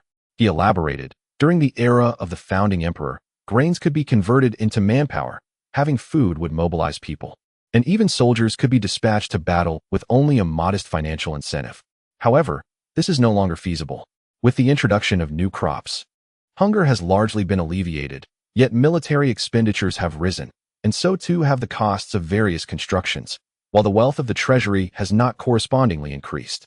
With a sigh, he expressed his concerns. As maritime trade flourishes, labor costs have escalated sharply. While this is beneficial for the populace, it poses challenges for the state. Li Qing nodded, encouraging him to continue. Bolstered by this support, Li Dongyang pressed on. "The bureaucratic sphere is deeply affected as well. The high profits from trade have enticed many to seek personal gain, whether directly or indirectly. The alternative, corruption within the Ming bureaucracy, is far more severe than it was during the founding emperor's time." At this point, Li Dongyang lamented, "If today's bureaucracy could maintain the integrity of the founding emperor's era, the Ming would be in a far superior position." Li Qing propped his chin thoughtfully and asked, "Do you have any strategies to address this phenomenon?" Chapter 63. Only regretting my impetuousness, Li Dongyang smiled wryly and shook his head, feeling embarrassed. "I can only see the problems, yet lack the ability to propose solutions. Being able to identify problems is itself a skill," Li Qing responded with a smile, before adding, "Indeed, corruption existed in the bureaucracy during the founding emperor's reign as well. However, at the dawn of the Ming dynasty, it was relatively impoverished, and the founding emperor's stringent measures against corruption fostered a degree of integrity." After a brief pause, Li Qing asked, "Which era do you believe is better, the current Ming or that of the founding emperor?" "Without a doubt, the present," Li Dongyang answered without hesitation. Li Qing smiled and remarked, "That is precisely it. It indicates that the Ming dynasty is on the right path. As for the issues you mentioned, they are indeed objectively present. However, to suppress commerce due to these problems would be to throw the baby out with the bathwater." He then affirmed, "At your tender age, being able to perceive this layer of complexity is truly commendable." "Your Grace is too kind," Li Dongyang replied, modestly smiling as he awaited further discourse. He was dissatisfied with his answers, yet judging by the examiner's expression, he barely passed. If nothing unexpected occurs, it seems that he will be recognized as a prodigy. The student, Li Dongyang, clasped his hands in anticipation. Li Qing remarked, "I currently hold the esteemed position of Grand Secretary in the cabinet, primarily responsible for matters of military preparedness and commerce. As age weighs upon me, I find myself somewhat lacking in vigor. Would you be willing to serve as my deputy?" The student eagerly agreed. Li Dongyang felt an overwhelming joy bubbling within him, nearly spilling over in expression, but soon he became puzzled and hesitantly asked, "My lord, it appears that there is no official position of Deputy Grand Secretary in the court?" "No matter," Li Qing replied nonchalantly. "I will speak with the emperor and have you appointed." Li Dongyang thought that had it been anyone else, he would have surely rolled his eyes, but with Li Qing, such a statement felt entirely natural. One must ask, who in the bureaucratic realm does not recognize Li Qing's illustrious reputation? Indeed, in the eyes of the majority, Li Qing is perceived as a ruffian, a reckless individual deserving of disdain. Yet, behind this prejudice lies a deep-seated envy. They resent Li Qing, yet they all aspire to be like him. Unfortunately, when compared to Li Qing, they ultimately fall short. In the small courtyard, Li Qing entered humming a tune, and Zhu Wanqing was busy selecting vegetables. Upon noticing his arrival, she quickly stood and called out, "Uncle Li." Replied Li Qing as he approached the recliner, stretched lazily, and decided that sitting was not as comfortable as lying down. He reclined back and asked, "What as for dinner?" "Braised pork, fish soup, green beans, and spicy tofu." Zhu Wanqing responded as she wiped her hands and hurried to the parlor to pour a cup of tea. She dashed back and cheerfully declared, "Uncle Li, have some tea." Li Qing accepted the cup, amused, and remarked, "What is this? Are you yearning to go out again?" Zhu Wanqing shook her head. "The dishes are all prepared. We shall save that for another day." Li Qing sat up and scrutinized her, teasing, "To offer such unsolicited kindness, one must either be a rogue or a thief. Speak. What is it that you desire?" Zhu Wanqing feigned offense. "Uncle Li, you work so hard, and I, your niece, only wished to express my filial piety. How could you think me so devious? What ill intentions could I possibly harbor? Ah, this by Luo Chun tea is quite fragrant, Li Qing remarked, but this is Long Jing, isn't it? Zhu Wanqing looked puzzled. Go prepare the meal. Yes, of course. She nodded obediently and hurried away. Li Qing took another sip of tea, placed the cup on the stone table, and glanced at the side room, a knowing expression crossing his face. Dinner was indeed quite lavish. Li Qing sampled each dish and found them satisfactory, indicating that the young girl had truly put in considerable effort. Uncle Li, how does it taste? Zhu Wanqing asked nervously. Not bad. Keep up the good work, Li Qing commented, continuing to eat and drink. However, Zhu Wanqing had little appetite, frequently stealing glances at Li Qing, clearly hesitant to speak. What are you staring at? Eat your meal. Li Qing retorted. Don't make me resort to scolding you while I'm eating. Understood, she replied, lifting her bowl to shield her face and pretending to enjoy her food while her eyes darted upward occasionally. After finishing dinner, Li Qing patted his belly and stood to return to his room. Uncle Li. He turned back. What is it? Zhu Wanqing, her fists clenched tightly and filled with nervous energy, summoned her courage and said, I have something to ask you. Li Qing frowned. Speak. I wish to inquire. When shall my elder brother return? As the moment approached, Zhu Wanqing found herself retreating. She held a deep reverence for Li Qing. When Uncle Li was in good spirits, he was truly delightful. Yet, when he was displeased, he could be exceedingly harsh. She did not believe that when Uncle Li threatened to break her legs, he was merely trying to intimidate her. Her curiosity was intense, yet she was unwilling to pay the price of paralysis for it. The courage she had mustered dissipated entirely, leaving her feeling weak and lethargic, and while she mocked her own timidity, she could not summon the courage to delve deeper into her inquiries. Li Qing's furrowed brow gradually relaxed, and he smiled warmly, saying, It will be soon. The good news has been received for several days. He is likely engaged in concluding matters now. I estimate he shall return within a month. As long as the facade remained unbroken, Uncle Li would remain Uncle Li. Should it shatter, he might simply become Li. Zhu Wanqing sighed inwardly, deciding to conceal her thoughts for the time being, awaiting a more opportune moment to be candid and forthright. Her heart soared with joy at the thought of her elder brother's imminent return, and the oppressive gloom that had weighed upon her began to lift significantly. Uncle Li, my elder brother has not sustained any injuries, has he? I cannot say for certain, though I believe he is unscathed, replied Li Qing. The official report did not mention any such matters, but it is certain that he is well. Otherwise, it would have been noted. At these words, Zhu Wanqing felt a slight relief. Is there anything else? No, nothing further. With a weary heart, she watched Li Qing retreat to his quarters, collapsing onto the stone bench in frustration at her own cowardice. Now, she had firmly established that Li Qing was indeed Li Qing, and Yongqing Ho was Yongqing Ho. Moreover, she had uncovered that Grandpa Zhang was the legendary Zhang Lada, which elucidated the reason for Uncle Li's longevity. It was only natural for a disciple of an immortal to live long. Yet, the troubling thought remained. With Grandpa Zhang having passed, how many years could Uncle Li possibly have left? Last time, when Uncle Li returned alone, he appeared significantly aged. Was his time also drawing near? Zhu Wanqing's thoughts swirled. She was filled with concern for Uncle Li's health, coupled with the burden of having unearthed astounding truths that she could not voice. Simultaneously, her heart ached with empathy. She longed to tell Uncle Li that she was aware of everything, that she wished for him to know he was understood and recognized. She believed that if he felt less alone, his solitude might diminish. Though the tome she had perused detailed matters of the court, the profound sense of isolation it conveyed was unmistakable. She did not wish to remain an anonymous benefactor. Yet she understood that Uncle Li's efforts to conceal his struggles were born from his own burdens. Alas, if I had known, I would not have been so curious. Now, I find myself in great distress, lamented Zhu Wanqing, filled with regret for having opened that wooden box. The following day, within the Qianqing palace, Li Qing articulated his intentions. Zhu Jinshan pondered, I can assign you an assistant, but this individual must hold no official title. Otherwise, it will merely lead to further disputes. And I do not wish to see the cabinet grow in power. Agreed, nodded Li Qing. Zhu Jinshan continued. Very well, you may convey this to him later. It is not a formal appointment. Use my name to have him serve as your deputy. After a brief pause, he added, since you mentioned him last time, I have conducted an investigation into this Li Shintong. Indeed, he is a talent worth nurturing, hailing from a military family. What plans does the emperor have? I do not wish for him to enter the officialdom too early. He is still too young, lacking sufficient tempering through experience. Zhu Jinshan sighed. Particularly for a talent such as his, stepping into the political arena prematurely could either lead to arrogance or a complete lack of ambition. In any case, it would be wiser to keep him restrained. Li Qing nodded in agreement, expressing that the emperor's concern about having insight that surpasses ability is indeed a matter of caution, which is why he intends to cultivate the young man's capabilities. He added appreciatively, the emperor, though not of great age, possesses such discernment, which is truly a blessing for the state.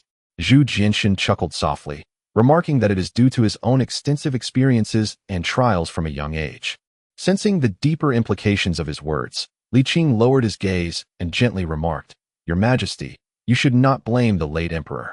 He acted with the utmost kindness within his limits. If you were in his position, what would you have done? Given the circumstances at that time, with the Grand Emperor, the Crown Prince, and the Empress Dowager all present, how could he have prevented the ministers from interacting with the Crown Prince? Furthermore, had he stepped down to allow you to ascend, could the youthful you have managed the overarching situation? Zhu Jinshan felt at a loss for words, somewhat disgruntled, and replied, Have I ever blamed him?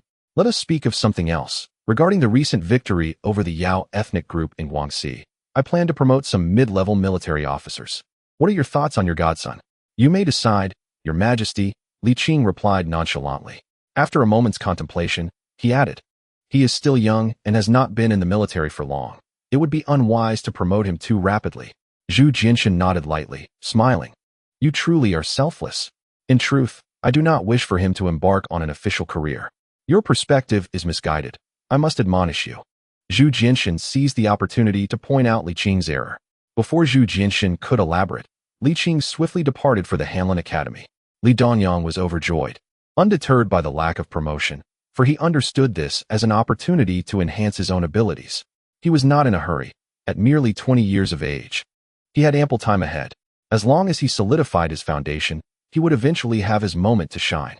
Moreover, this was indeed an opportunity to present himself before the influential, and he had already made an impression on the emperor, leaving him unconcerned about future prospects.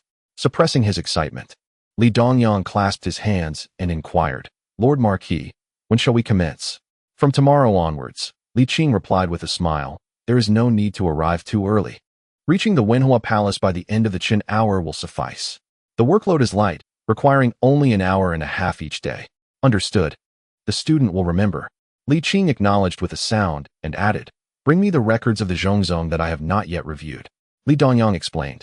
The compilation is currently being prepared by Lu Xiuzhuan and the others. They are all there. Please follow me, Lord Marquis. In the small courtyard, Zhu Wanqing could not restrain herself, her hand once again straying. Chapter 64. Each with their own designs. In the 15th year of Hongwu, a grand army of 150,000 was dispatched to quell the northern Yuan court, yet after advancing into the northern deserts, they struggled to locate the enemy. The commander, Lan Yu, stubbornly held his ground. Leaving his deputy, Li Jinglong, and military inspector, Li Qing, behind, and under the cover of night, pressed forward. Zhu Wanqing furrowed her delicate brows, exclaiming, How reckless of this commander! He has truly become obsessed. After a moment of inward reflection, she continued to read on. It has been proven that Lan Yu was indeed correct. Despite the army's repeated brushes with collapse, enduring countless hardships and nearly perishing in the desert, the moment he discovered the main force of the Yuan court, all of Lan Yu's transgressions were absolved, marking a resplendent moment that belonged solely to him. Upon reading this, Zhu Wanqing felt her cheeks flush with warmth and indignation, exclaiming, truly deserving of the title bestowed by the founding emperor. He is indeed formidable. She extended her index finger and gently turned the page, her gaze falling upon the striking 6 characters in regular script, the decisive battle at Bujurai. Yet, that was where the narrative ceased. Clearly, Li Shu had only written to this point, and the continuation remained unwritten. Zhu Wanqing was left dumbfounded, nearly driven to madness. This was far more vexing than the storyteller in the tea house who would say, To know what happens next, please wait for the next installment. How infuriating it was to be left hanging. In her exasperation, she felt an impulse to throw something. Why couldn't he have completed the narrative in one go? It was no wonder she was in a foul mood. Such abrupt cliffhangers would test anyone's patience. At that moment, She wished to summon Li Shu back and insist that he continue writing, threatening him with hunger if he did not comply. However, it was merely a fleeting thought. She had the desire but lacked the courage. Why had she been so impatient, unable to wait for him to finish this segment? Zhu Wanqing was filled with grievances. Finally, she carefully closed the book and placed it back into the wooden box, restoring everything to its previous state. Today, Li Qing returned home later than usual, arriving just before noon, which coincidentally matched Zhu Wanqing's own tardiness in preparing the meal. Li Shu, are you busy this afternoon? She inquired. Indeed. I have been quite occupied these past few days. There are matters at the Hamlin Academy that require my attention, likely for another 10 days or so. Li Qing stretched languidly. Is the meal ready? It will be shortly. Please have a seat for now, Zhu Wanqing replied glumly, turning to head to the eastern kitchen. Today's dishes were remarkably unpalatable, both overly salty and bland, with not a single dish being satisfactory. Little girl, are you doing this on purpose? Li Qing exclaimed, throwing down his chopsticks in frustration. The food is indeed terrible, Zhu Wanqing admitted, unable to dispute it, though she truly had not intended for it to be so. Her mind had simply wandered while cooking. Shall we eat out instead? Zhu Wanqing suggested tentatively, as the meal had nearly reached an inedible state. Li Qing rose, saying, You can try to salvage this and see if it can be saved. All right then, Li Shu, where are you going? I will eat on the street. He replied without looking back. How can you be like this? Zhu Wanqing felt a sense of betrayal. Yet, Li Qing still cared for his younger kin. Upon returning, he brought her a roasted chicken, which the young girl devoured eagerly, thinking how kind he was. Mainly, having played the villain for so long. Any rare act of kindness from Li Qing left her deeply moved. Li Shu, I saw you scribbling in your room earlier. What were you writing? Zhu Wanqing asked. Her cheeks puffed in innocent curiosity. Practicing calligraphy, Li Qing lied brazenly. Yet Zhu Wanqing did not dare to expose him. May I see it? Actually, there's nothing much to see, Li Qing chuckled, shaking his head, then suddenly inquired, What do you think? Zhu Wanqing was caught off guard by Li Qing's question, and in her nervousness, she nearly rolled her eyes. Come, quickly drink the soup you made, Li Qing urged, hastily ladling a bowl and pouring it into her mouth. Cough, cough, gag. It took a considerable amount of time for Zhu Wanqing to regain her composure, tears streaming from her eyes from the choking. Yet she dared not voice her complaints. Instead, she felt a profound trepidation, fearing that Uncle Li might uncover the truth and render her legs useless, especially with her elder brother's imminent return. Uncle Li was indeed exceedingly modest. Zhu Wanqing gently touched the soup at the corner of her mouth and awkwardly remarked, Uncle Li's calligraphy must be exceptional. Few can compare. Is that so? Really? Zhu Wanqing replied uncertainly. Haha. Li Qing could not suppress a hearty laugh and decided against teasing her further. He made his way to a chair, reclining as he finished his meal and tidied up. Indeed, Zhu Wanqing silently exhaled, simultaneously dismissing the thought of urging for more. The itch of impatience was discomforting, yet it was preferable to the dread of broken limbs. Since Zhu Wanqing had perused the diaries penned by earnest individuals, her respect, or rather, her admiration for them had notably deepened. Her culinary skills had soared. With each meal becoming increasingly delectable, she exhibited more obedience and less mischief. Naturally, such a diligent mentee was endearing, hence during his leisure, Li Qing often took her out to explore the renowned delicacies of the capital and generously bestowed her with pocket money from time to time. Consequently, Zhu Wanqing felt even less inclined to expose the truth. She feared that the kind and affectionate Uncle Li might vanish, transforming into a fearsome demon. She buried the secret she had unearthed deep within her heart. On this particular day, in the Wenhua Hall, Li Dongyang arrived early as usual, greeting Chen Wan and the others in turn. The four merely replied with nasal grunts, epitomizing their arrogance. As Li Qing's assistant, Li Dongyang was naturally not well received, especially given his status as a mere Hamlin scholar with no official title, just having reached adulthood. Such insignificant figures were not worthy of their attention. Li Dongyang had grown accustomed to this treatment. Although it caused him some discomfort, he managed to keep his emotions in check. After a while, Li Qing entered. Oh, young Li has arrived quite early. Li Dongyang forced a smile and clasped his hands in greeting. I greet you, scholarly. In the cabinet, titles were not used. Only official positions. No need for such formalities, Li Qing chuckled. Why stand there foolishly? Sit down. Yes, Li Dongyang nodded, pulling out a chair for Li Qing before sitting down himself. Li Qing glanced at Xuande and the others who were reviewing memorials, curled his lips, and immersed himself in work. Today, Li Qing was particularly lazy. After reviewing the memorials, he had Li Dongyang write on his behalf. With Li Qing dictating, Li Dongyang transcribed. Their collaboration was seamless, allowing Li Qing to work with ease while providing Li Dongyang with an opportunity for growth. However, this arrangement did not last long before discontent surfaced. Xuande set down his pen, frowning. Scholarly, could you keep it down? Do you not see that others are still working? Indeed, have some consideration for others. This cabinet is not yours alone. Peng Shi chimed in, nudging Shang with his shoulder. Shang hesitated briefly, feigning ignorance. Lu Dingji, meanwhile, focused intently on the memorial in his hands, his brow furrowed, immersed in his work, oblivious to the commotion outside. Having engaged in a subtle rivalry with Li Qing for several days, the two had become somewhat playful, realizing that neither would benefit from such confrontations. Xuande, as the chief minister, valued his reputation. Peng Shi was eager to have Xuande bear the brunt, so that when the latter faltered, he could step into the role of chief minister, providing them with a reason to oppose Li Qing. However, Lu Dingji and Shang were deemed unnecessary. Regardless of the outcome, they could not alter the current situation. Why subject themselves to unnecessary suffering? Li Dongyang paused his pen, glancing at Li Qing. Li Qing, seemingly oblivious, continued expounding on his annotations, not even sparing a glance at Xuande and Peng Shi. Li Qing, Xuande, feeling exasperated, remarked, ever since you entered the cabinet, my patience has worn thin. Do you not fear the repercussions of your youth? Are you truly so devoid of the strength to even write? Li Qing, appearing to be oblivious to the sarcasm, shrugged and responded, Lao, your vitality is commendable. I cannot compare. Xuande, flustered, retorted, have you no shame? Peng Shi interjected, if Master Li is indeed lacking in capability, why not vacate the position for someone more vigorous and talented? Quite right. Xuande nodded emphatically, casting a sidelong glance at Li Qing. Li Qing replied nonchalantly, Your Highness's decree cannot be disregarded. Are you too inciting me to defy the Emperor's command?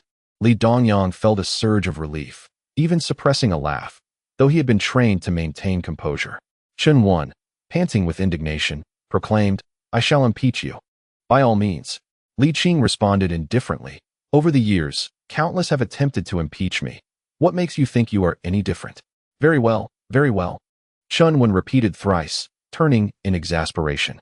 Gentlemen, do you wish to accompany me? Lu Dingji, already frowning, suddenly twisted his brow into a furrow, muttering to himself as he held the memorial, this is a significant matter. I must confer with the officials of the Imperial Secretariat and expedite it for the Emperor. As he spoke, he called out, which esteemed official is on duty today? Come forth. Shang, sensing the escalation, feigned discomfort, claiming, I suffered from indigestion after last night's leftovers. I must excuse myself. He had his own grievances against Xuande and was unwilling to be used as a pawn. Having faced two setbacks, Xuande's face flushed with embarrassment, prompting him to turn to Peng Shi, stating, let us depart. Peng Shi, reluctant to go, knew that reporting would be futile and could provoke the Emperor's ire. Nevertheless, he felt compelled to comply, lest Xuande unleash his wrath upon him. The esteemed elder shall proceed first. I will finish my duties and join you shortly, ensuring I do not keep you waiting, Peng Shi declared gallantly. Xuande nodded, seething, and exited in a huff. Li Qing remained unfazed, continuing with his work, his calm demeanor earning Li Dongyang's respect and diminishing the negative emotions stemming from previous injustices. It was only natural to face scrutiny, he mused, and one should not dwell excessively on it, lest they lose their true purpose. Casting aside his negative emotions, Li Dongyang immersed himself in his work, contemplating why the evergreen marquis had made such annotations. Peng Shi dawdled for nearly a quarter of an hour before stealthily slipping away. Li Qing, appearing unperturbed, continued his tasks until he completed the annotations on the memorial. He then rose, stating, let us conclude our work for today. There is still ample time. We should proceed to the Hanlin Academy, as the chronicles of Zhongzong are nearing completion, and it is imperative we finalize them promptly for your reports. Li Dongyang nodded with a smile. Master Li, please lead the way. He then offered a bow to Lu Dingji and the newly arrived Shang before following Li Qing out of the Wenhua Hall. With 6 individuals reduced to 2, a profound silence enveloped the room. Lu Dingji no longer frowned, and Shang discomfort dissipated as they engaged in light-hearted gossip. Hongzai, do you think Chen Gulao and Chun Dao can persuade the emperor?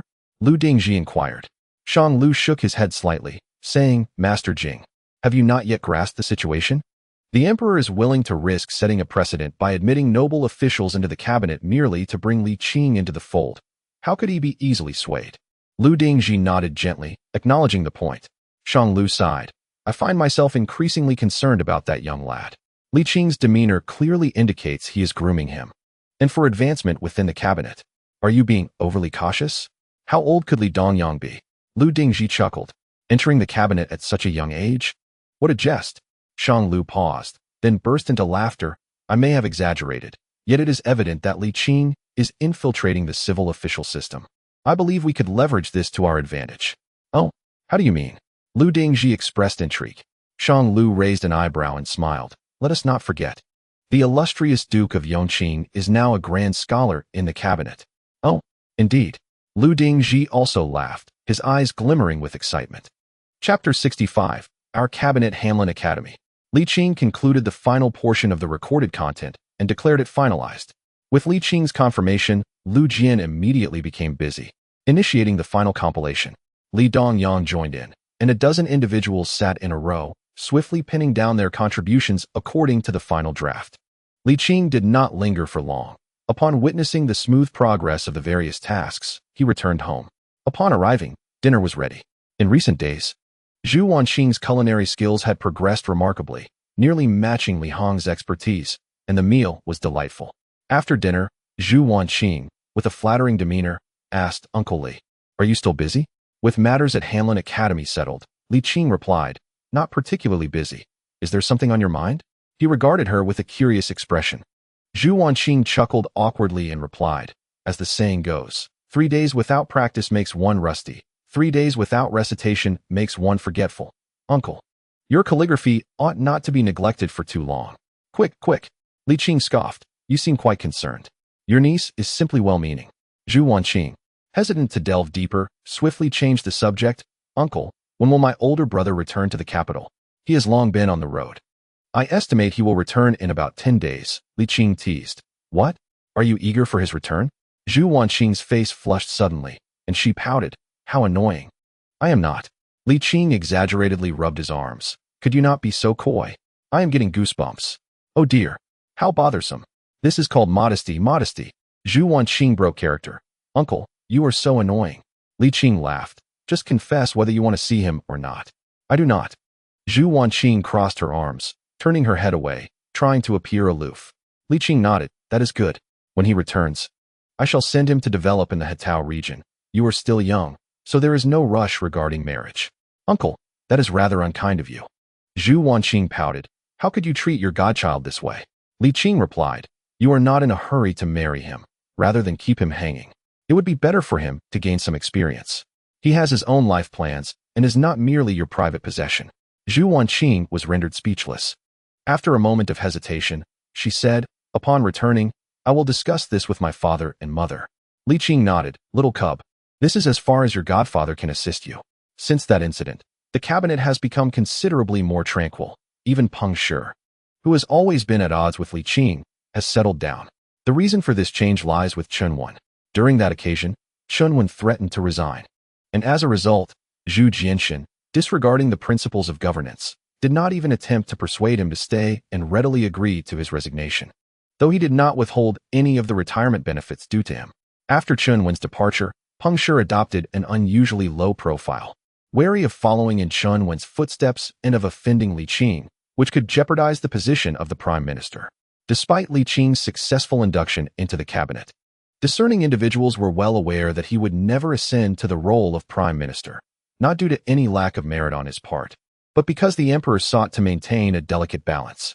Indeed, Zhu Jianxin had no intention of appointing Li Qing as prime minister. Appointing a noble to that position would disrupt the equilibrium. He trusted Li Qing, yet was compelled to consider the system. However, Li Qing himself had no aspirations for the title of prime minister, viewing it merely as an empty honor devoid of practical purpose. With Peng Shi no longer seeking conflicts and Shang Lu and Lu Dingji displaying remarkable civility, even Li Dongyang found himself less marginalized, occasionally engaging in light conversation with a few individuals. With Xuande's retirement to the countryside, the atmosphere within the cabinet had significantly improved. On one particular day, after Li Qing had concluded his affairs and was preparing to leave for the day, Lu requested that he remain, allowing Li Dongyang to depart first. Li Qing was not particularly surprised. He understood that the shift in their attitudes likely harbored ulterior motives. Resuming his seat, Li Qing regarded the three men and stated forthrightly, "Rest assured, the next prime minister will undoubtedly emerge from among the three of you. I have no desire to contest this position with you. However, I implore you not to disturb me.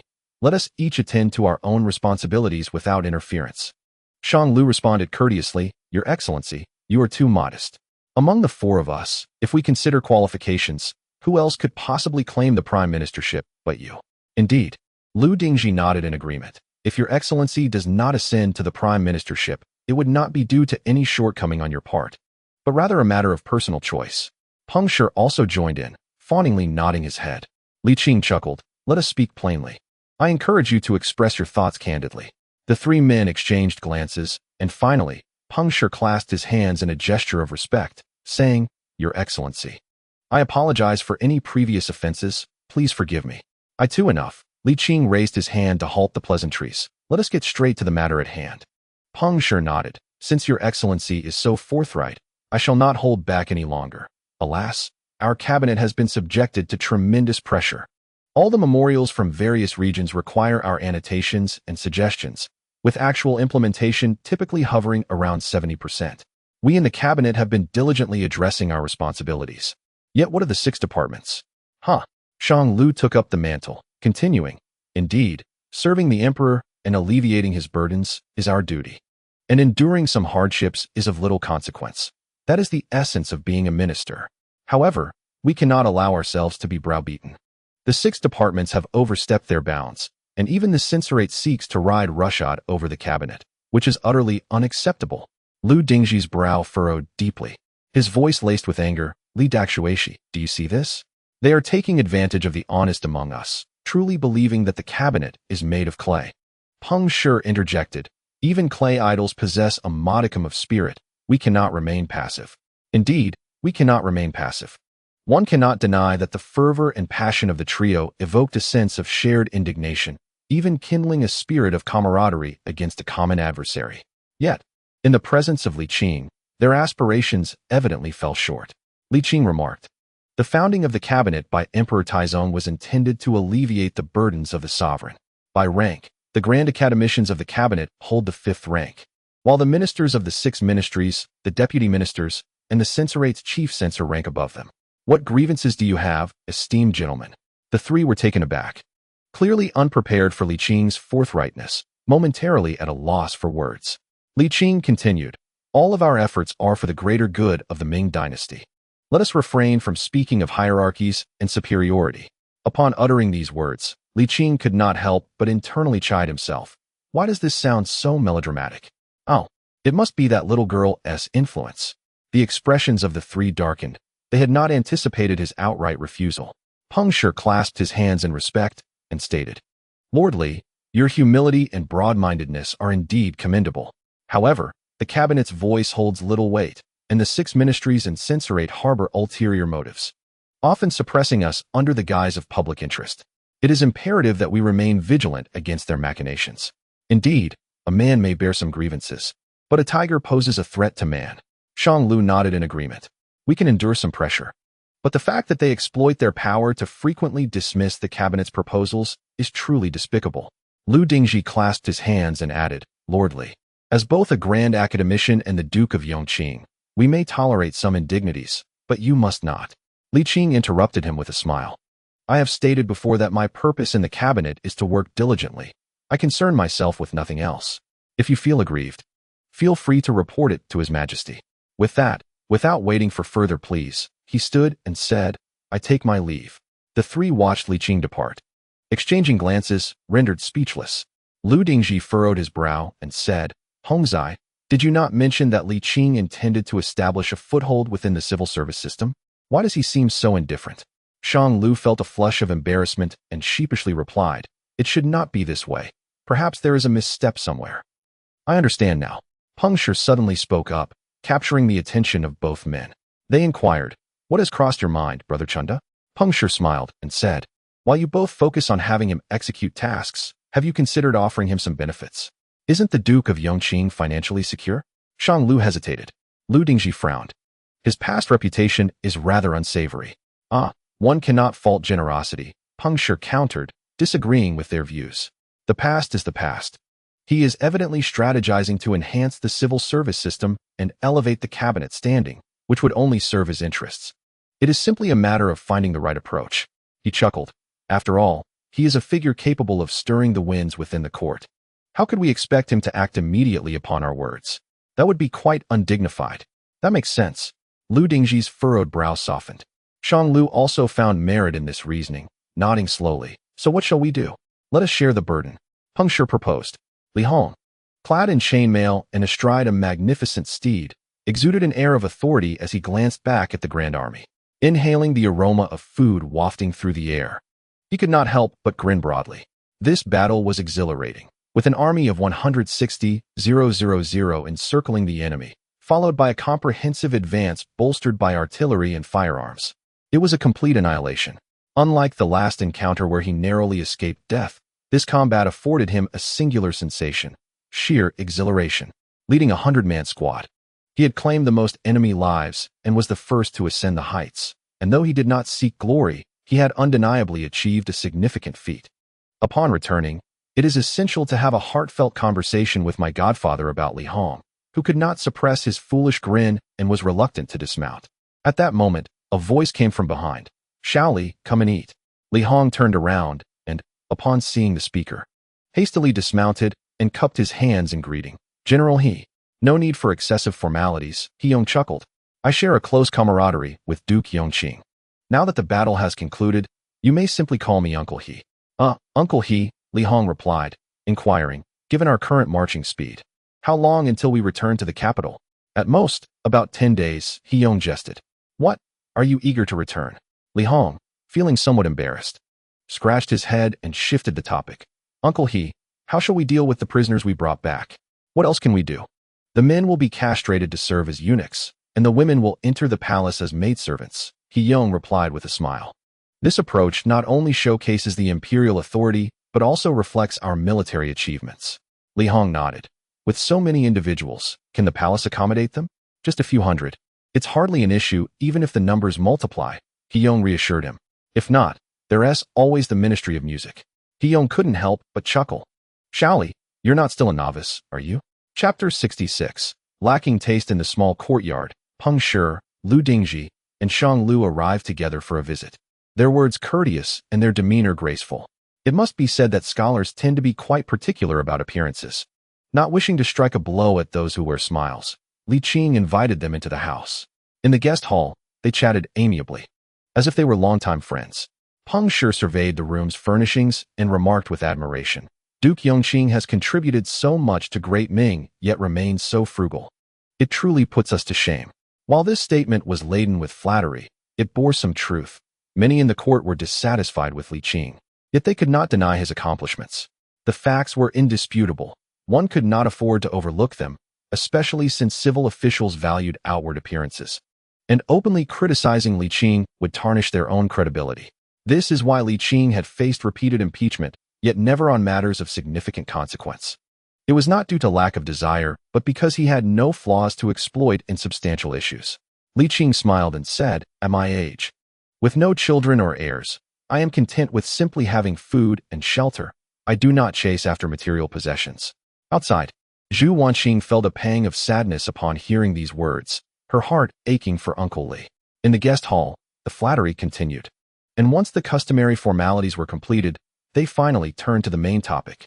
Peng Shi spoke first.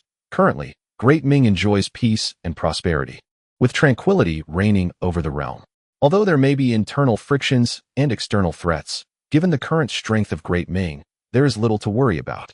Indeed, Lu Dingji echoed, the present state of Great Ming hinges on civil governance, balancing commerce, agriculture, and handicrafts, and ensuring a better life for the citizens while enriching the nation is of utmost importance. Shang Lu nodded in agreement. What both gentlemen say is true. In times of peace, civil governance becomes all the more crucial. The underlying implication among the three was unmistakable. The era of military generals is waning, and the future belongs to the civil officials.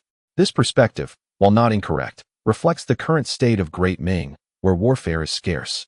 The issues with local chieftains hardly pose a threat, and although the situation in the northern deserts is chaotic, the overall disposition towards the Great Ming court is one of submission, lacking any intention to invade, or perhaps simply lacking the courage to do so. The political status of military generals is indeed on a decline. This is neither the fault of the generals nor a result of the emperor favoring civil over military matters. Rather, it is a transformation of the political landscape. This is an inevitable trend, and they firmly believe that the status of civil officials will once again rise. Li Qing mused, born from adversity, perishing in comfort. If one remains blindly arrogant, even minor ailments can become significant troubles. Shang Lu chuckled silently. Maintaining a cautious mindset is certainly wise. However, excessive caution can be counterproductive. Military preparedness is of utmost importance. Training troops for 1,000 days to use them for one moment, and preparing for rain before it falls is ultimately not a bad thing. Li Qing replied with a smile. Throughout history, no dynasty was as affluent as the Song. Yet, the wealthy Song could not withstand the impoverished Jin. Why is that? The root cause lies in their excessive emphasis on civil over military matters. Lu Dingji, who had finally relaxed his furrowed brow, furrowed it once more. Peng Shi quickly interjected. What the Duke of Yongqing says has merit. However, civil governance is ultimately more crucial, is it not? Li Qing paused, offering a wry smile and nodding. Indeed, this is a historical development pattern, and it is inevitable that a unified dynasty, after passing its early phase, will enter a period of civil governance. There are not so many wars to fight, are there? The purpose of war is to end it, provoking conflict without cause. Fighting for the sake of fighting is detrimental to both the nation and the people. Lu Dingji's brow then relaxed. What followed was only natural, a remarkable piece of work that was impossible to resist. After leaving the small courtyard and traveling a considerable distance, the three sedan chairs finally came to a stop, dismissing the bearers and subsequently discussing the matter at hand. Lu Dingji frowned and said, "Gentlemen, I can't shake this ominous premonition.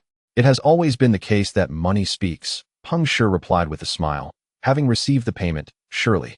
He suddenly halted, lifting his head to find Shang Lu and Lu Dingji staring intently at him, causing his smile to falter as he recalled some unpleasant memories. When Li Qing stirred the winds and clouds during the early days of the Zhengtong era, they were still his subordinates. However, they were well aware of Li Qing's reputation for taking the money without delivering on promises, a behavior he had exhibited more than once. This scoundrel had a history. Surely not. Peng Shi stammered. He can't keep this up, can he? It's hard to say. Lu Dingji sighed. He did not directly agree, while he accepted the payment promptly. He offered no assurances throughout, so one cannot be too cautious. He was plagued by uncertainty. Peng Shi furrowed his brow. Hongzai, what do you think? Shang Lu pondered for a moment and sighed. Before we place our bets, we must account for the risks involved. We do our part and leave the rest to fate. There is no need to worry over his attitude. After a pause, he added that, based on his demeanor, he also acknowledged the decline of military generals and the rise of civil officials, and his advancement into the civil service validated this point. Upon hearing his analysis, Lu Dingji's brow relaxed once more, nodding in agreement. What Hongzai says is reasonable. If he did not believe in the civil service, he would not deign to become a grand secretary. Today's behavior is likely just for show. Peng Shi slowly nodded, also endorsing this viewpoint, and with a smile, remarked, those who recognize the times are the true heroes. If he can rise to the position of Duke of Yongqing, he is certainly no ordinary person. He cannot be oblivious to the prevailing trends. What Brother Chundao says is indeed true. The two shared a knowing smile. As the three bid farewell with clasped hands, Lu Dingji and Shang Lu reconvened after Peng had departed. Brother Hongzai, what are your thoughts on the position of the Grand Secretary? As it stands, it appears unlikely that the Duke of Yongqing will secure it. It is more probable that it will fall to Grand Scholar Peng. Shang Lu sighed, then countered. What do you think, Brother Zhijing? Lu Dingji, unusually earnest, inquired, Brother Hongzai, what is your opinion of me? You are indeed splendid. Shang Lu nodded. When the Emperor summoned me to the cabinet, Chancellor Chun made my entrance exceedingly difficult, and Grand Scholar Peng frequently sidelined me.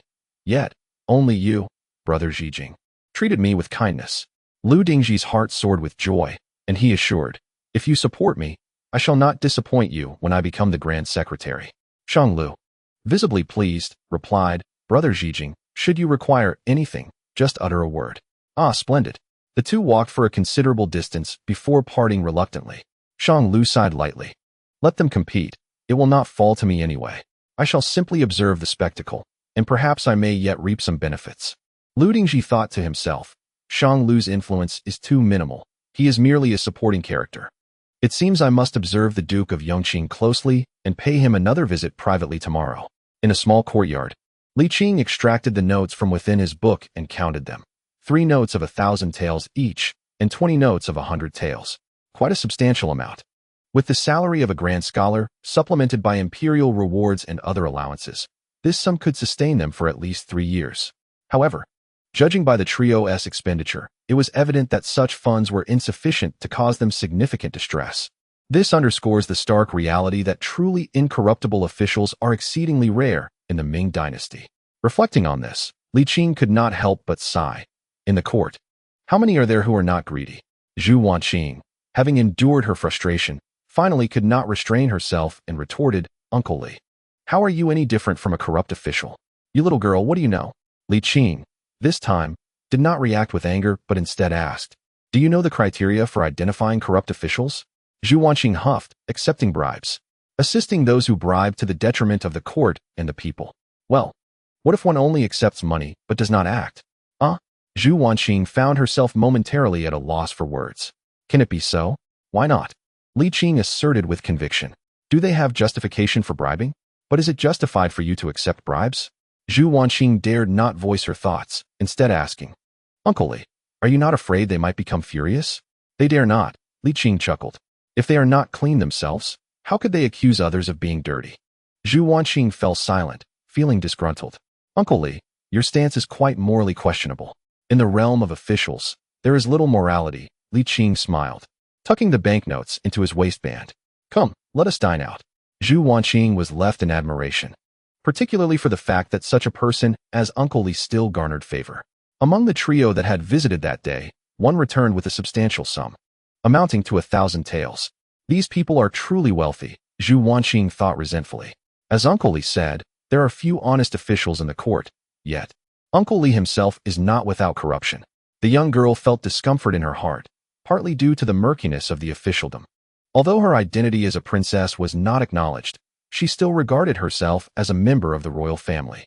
Secondly, it was because of Uncle Li. She felt he was not as flawless as she had believed. The shattering of her idol left her deeply unsettled. To this end, she sought out Li Qing and implored, "Uncle Li, let us return the money. We should conduct ourselves with integrity and refrain from accepting ill-gotten gains." Li Qing, however, replied, "It is challenging for a virtuous person to hold office, and even if one does, longevity in such a position is rare. Sometimes, it takes a villain to deal with another." Zhu Wanqing did not agree with this reasoning, yet was unable to sway her uncle, which left her in a foul mood for several days. Her spirits only lifted upon hearing that Li Hong was coming to the capital, with joy in her heart. She adorned herself, only to be teased by Li Qing, which nearly turned her admiration into disdain. The allure of her idol faded entirely. He was simply lacking in decorum. On the morning 2 days later, as Zhu Wanqing was preparing vegetables, a sudden knock echoed at the door. Bang, bang, bang.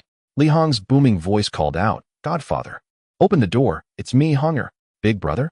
Zhu Wanqing paused, quickly removed her apron, and joyfully approached the door. As she flung it open, Li Hong rushed in unexpectedly. Nearly stumbling, "You have finally returned," she exclaimed, quickly steadying him, her face beaming with joy. "You weren't hurt, were you?" "Not at all. Who could possibly harm me?" Li Hong grinned. Having not seen her for months, he found her even more enchanting, momentarily forgetting about his godfather. "Sister Wanqing, have you been waiting for me?" "Yes."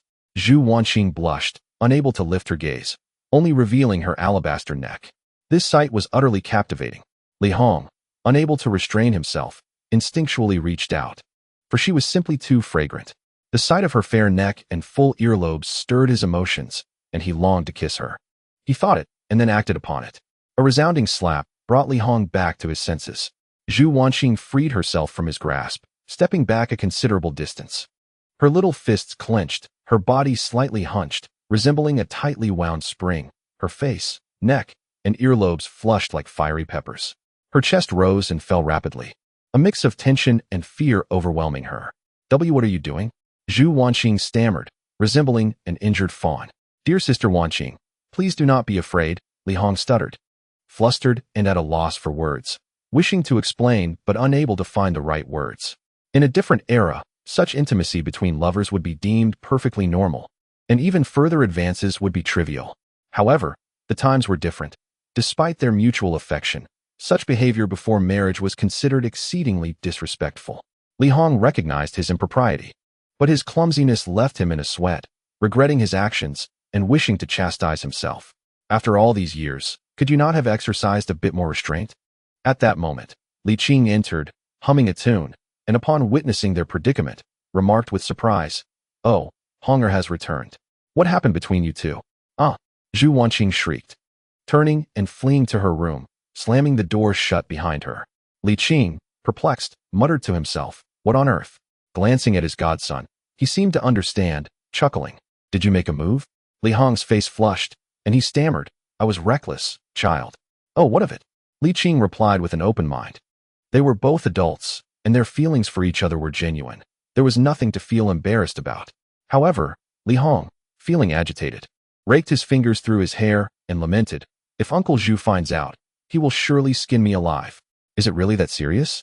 Li Qing chuckled, unable to contain her laughter. She had reached the age of marriage herself. Their mutual affection was merely a matter of time. Yet, they were not yet wed. And Li Hong, in regret, added, "I just lost control for a moment. I truly did not mean to. Enough of that. Look at you, such a sorry state. You are utterly hopeless." Li Qing exclaimed, exasperated by his naivety. "Little girl, come out." "No." Zhu Wanqing's voice was muffled, as though she were speaking from beneath a blanket. "I will count to 3.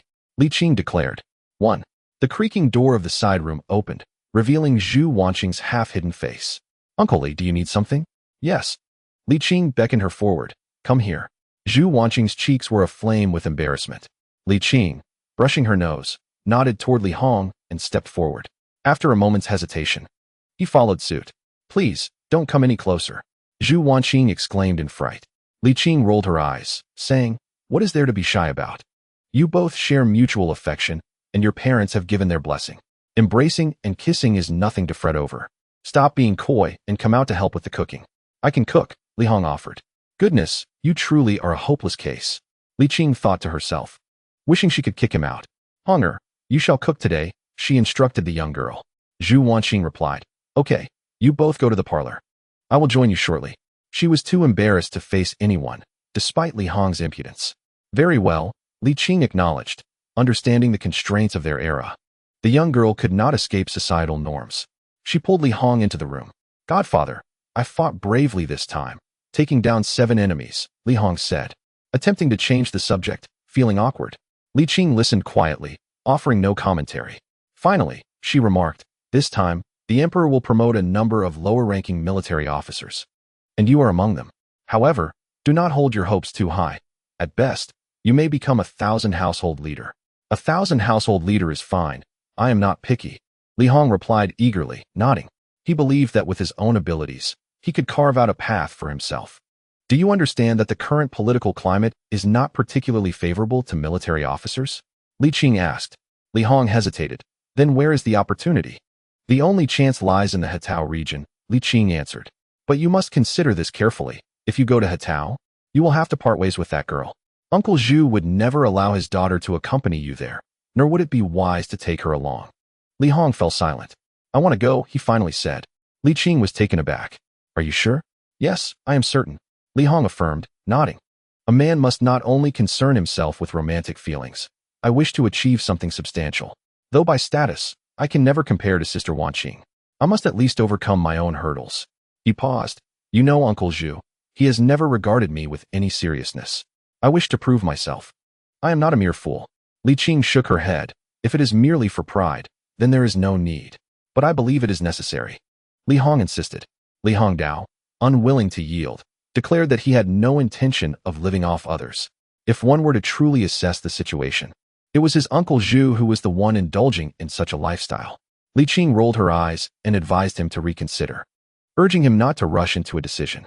Li Hong opened his mouth to respond, but merely nodded in agreement. Li Qing stretched languidly and suggested, "All right. Go assist your younger sister Wanqing in preparing a meal." "What? She despises me." Li Hong replied sheepishly, "Perhaps it's best if I don't." "Fool. It's not hatred. She is simply shy," Li Qing retorted. "If you are too embarrassed, it will only make her more self-conscious. A grown man should not expect a girl to take the initiative." "Fine, I suppose," Li Hong conceded reluctantly, rising to head towards the eastern kitchen. Meanwhile, Wanqing was in the Yongle palace. Zhen'er lit incense before the Buddha, her hands clasped in prayer, earnestly murmuring her supplications. Zhu Jiaxin looked on with a sense of helplessness but refrained from intervening, fully aware of the profound impact their son's demise had on her. To prevent further distress, he had not favored any other consorts, fearing that the birth of another child might exacerbate her sorrow. At that moment, Wherein entered quietly and approached Zhu Jiaxin, whispering, "Your Majesty, Zhao Fu and Yongle are requesting an audience. The army remains outside the city." Zhu Jiaxin nodded. "I am aware. I shall attend to them shortly." "Understood," Wherein replied, then withdrew. With a sigh, Zhu Jiaxin approached Zhen'er and said, "It has been quite some time. You must try to find peace." After a brief silence, Zhen'er responded, "Your Majesty, do you not question why our son, who seemed well, met such an untimely fate? His health has always been fragile. Do not indulge in baseless thoughts. No one possesses the capability to harm my son, nor would anyone dare." Zhu Jiaxin attempted to reassure her. Zhen'er replied softly, "There are those who could, but you refuse to believe it." "Zhen'er." Zhu Jiaxin furrowed his brow, but refrained from speaking harshly. "Enough of this. Our victory in Guangxi has seen the soldiers return to the capital. I must attend to my duties, but I shall return to keep you company this evening." "There's no need. Please do not expend your energy on me. I may never bear the dragon air," Zhen'er said despondently. "Do not abandon hope. You are capable," Zhu Jiaxin implored, embracing her and placing a gentle kiss upon her lips. Zhen'er finally exhibited a flicker of emotion, gently pushing him away and chiding. In the presence of the Buddha, no less. Zhu Jiaxin chuckled heartily. "I am still the emperor. What is there to be upset about?" He then excused himself to attend to his responsibilities. "Very well, Your Majesty, please do what you must." Zhen'er managed a faint smile. However, once Zhu Jiaxin departed, her smile vanished, replaced by a simmering resentment. Having entered the palace at a tender age and navigated through the intrigues of the Sun family, she was no ordinary woman. Despite the lack of concrete evidence, she firmly believed that the Empress Dowager, Zhou, held significant culpability in her son's demise. It may sound absurd for a grandmother to harm her grandchild, yet if her son could have countless women and potentially a multitude of grandsons, then such a notion became less ludicrous. Coupled with the prospect of a crown prince, it seemed entirely plausible. Add to that the condition of the grandchild being less than a year old, never having been held, and devoid of any emotional connection, and the reasoning appeared all the more compelling. The root of the matter lies in her discord with the Zhou family. The Zhou clan harbors a disdain for her and wishes to prevent her son from becoming the heir apparent to the throne, ultimately leading to his demise. Of course, these are merely Zhen'er-esque conjectures, devoid of any substantiating evidence. However, given her current inability to conceive, it is highly plausible that someone has tampered with her food and drink, catching her unawares. The only individual capable of such a deed is the Empress Dowager. While the Empress may be able to manage it, she would certainly not dare, considering the Emperor's fondness for her and the precedence of deposing former consorts. Zhen'er gritted her teeth in frustration, yet, although the Emperor has little affection for his mother, he remains unwilling to believe that she could be responsible for his son's misfortune. What can a woman of her age do? Even if the Emperor were to believe her, would he truly take action against his own mother? Zhen'er, filled with resentment, finds herself powerless. This repressed anger gnaws at her, rendering her miserable, forcing her to retreat to the inner palace. Zhu Jiande first instructed Wherein to convey the imperial edict, allowing the army to enter the city. Subsequently, he acknowledged the merits of Zhao Fu and Yongle, expressing his intention to reward them generously and host a celebration in their honor. The emperor's favor towards military leaders naturally delighted Zhao and Yongle. In the Grand Hall, the two expressed their gratitude for the emperor's immense grace while reporting the results of the battle. Yet, Zhu Jiande was not particularly concerned with the outcomes. He sought merely a pretext to promote military officials and elevate their status. The lavish banquet was merely a means to win the hearts of the generals. Unaware of this underlying motive, the two were filled with joy at the emperor's frequent nods of approval. Zhao Fu clasped his hands and said, "This victory is owed to your majesty's divine authority. We have fulfilled our duty. The Yao tribe's chieftain has been vanquished, and his cousin has been appointed to oversee tribal affairs." Pausing briefly, he continued, "Your Majesty, upon the army's return." This individual insisted on presenting his daughter as a token of submission. Yongle interjected, "The chieftain's subordinate wished to express their respect for your Majesty. We dared not refuse and brought her along." Zhu Jiande forced a smile. His mind was far from such concerns. Zhen'er's troubles weighed heavily on him. Compounded by the pressing military and fiscal powers that remained elusive, he found himself utterly disinterested in the affairs of the harem. However, rejecting the offer outright would signify a refusal that could be seen as impolite. The palace could certainly accommodate one more individual. Zhu Jiande nodded. "Very well, I understand. You may hand her over to Huayan shortly." Yongle and Zhao Fu exchanged knowing glances, interpreting the emperor's restraint as a matter of decorum. With the emperor's intent to downplay the matter, they naturally refrained from further discussion, instead turning their attention to post-war arrangements for the chieftain. These plans were devised by Qing, with Zhu Jiande providing his approval, and then urgently dispatched to Yongle and Zhao Fu. They followed the directives meticulously, ensuring that everything was handled with great order.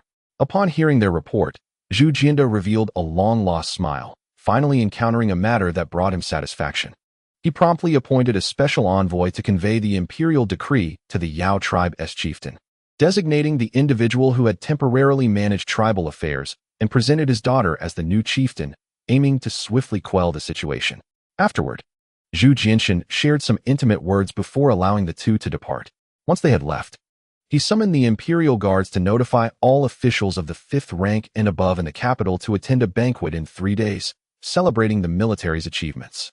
Despite the treasury's limited resources, it was essential to maintain a grand spectacle, not only to curry favor with the military generals, but also to send a stern message to the civil officials. "I am not an emperor who prioritizes civil governance over military strength."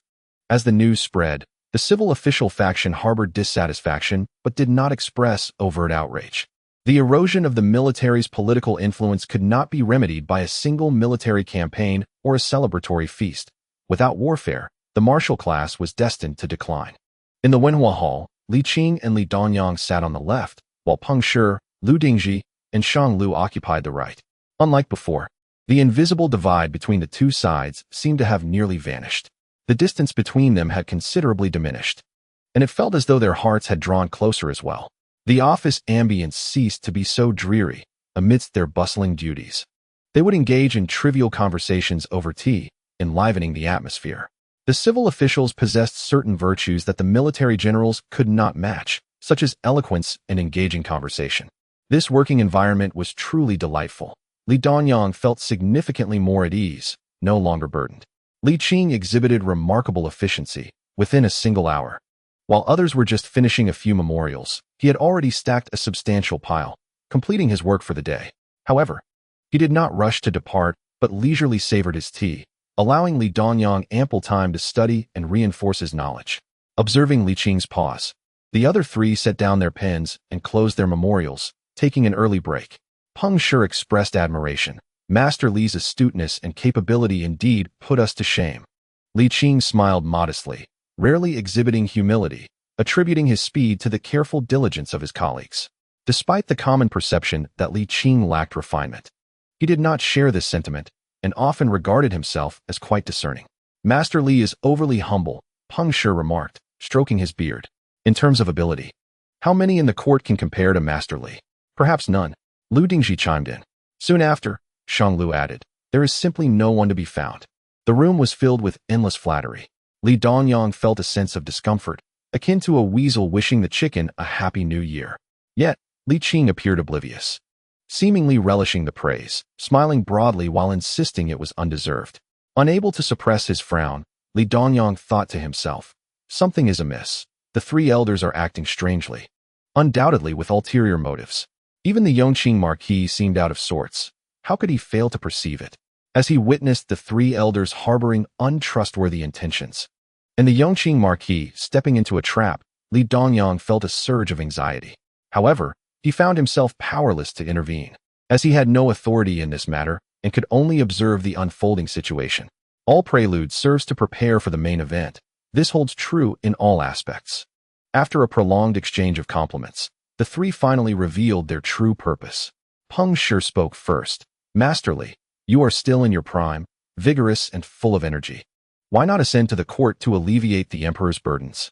Alas, the absence of lordly from court is a significant loss for the Ming dynasty, a lamentable waste of talent, and a regret for the state. Lu Dingji wore a furrowed brow, consumed by thoughts of the nation and its people, his parallelism in speech remarkably fluid. Similarly, Shang Lu sighed deeply.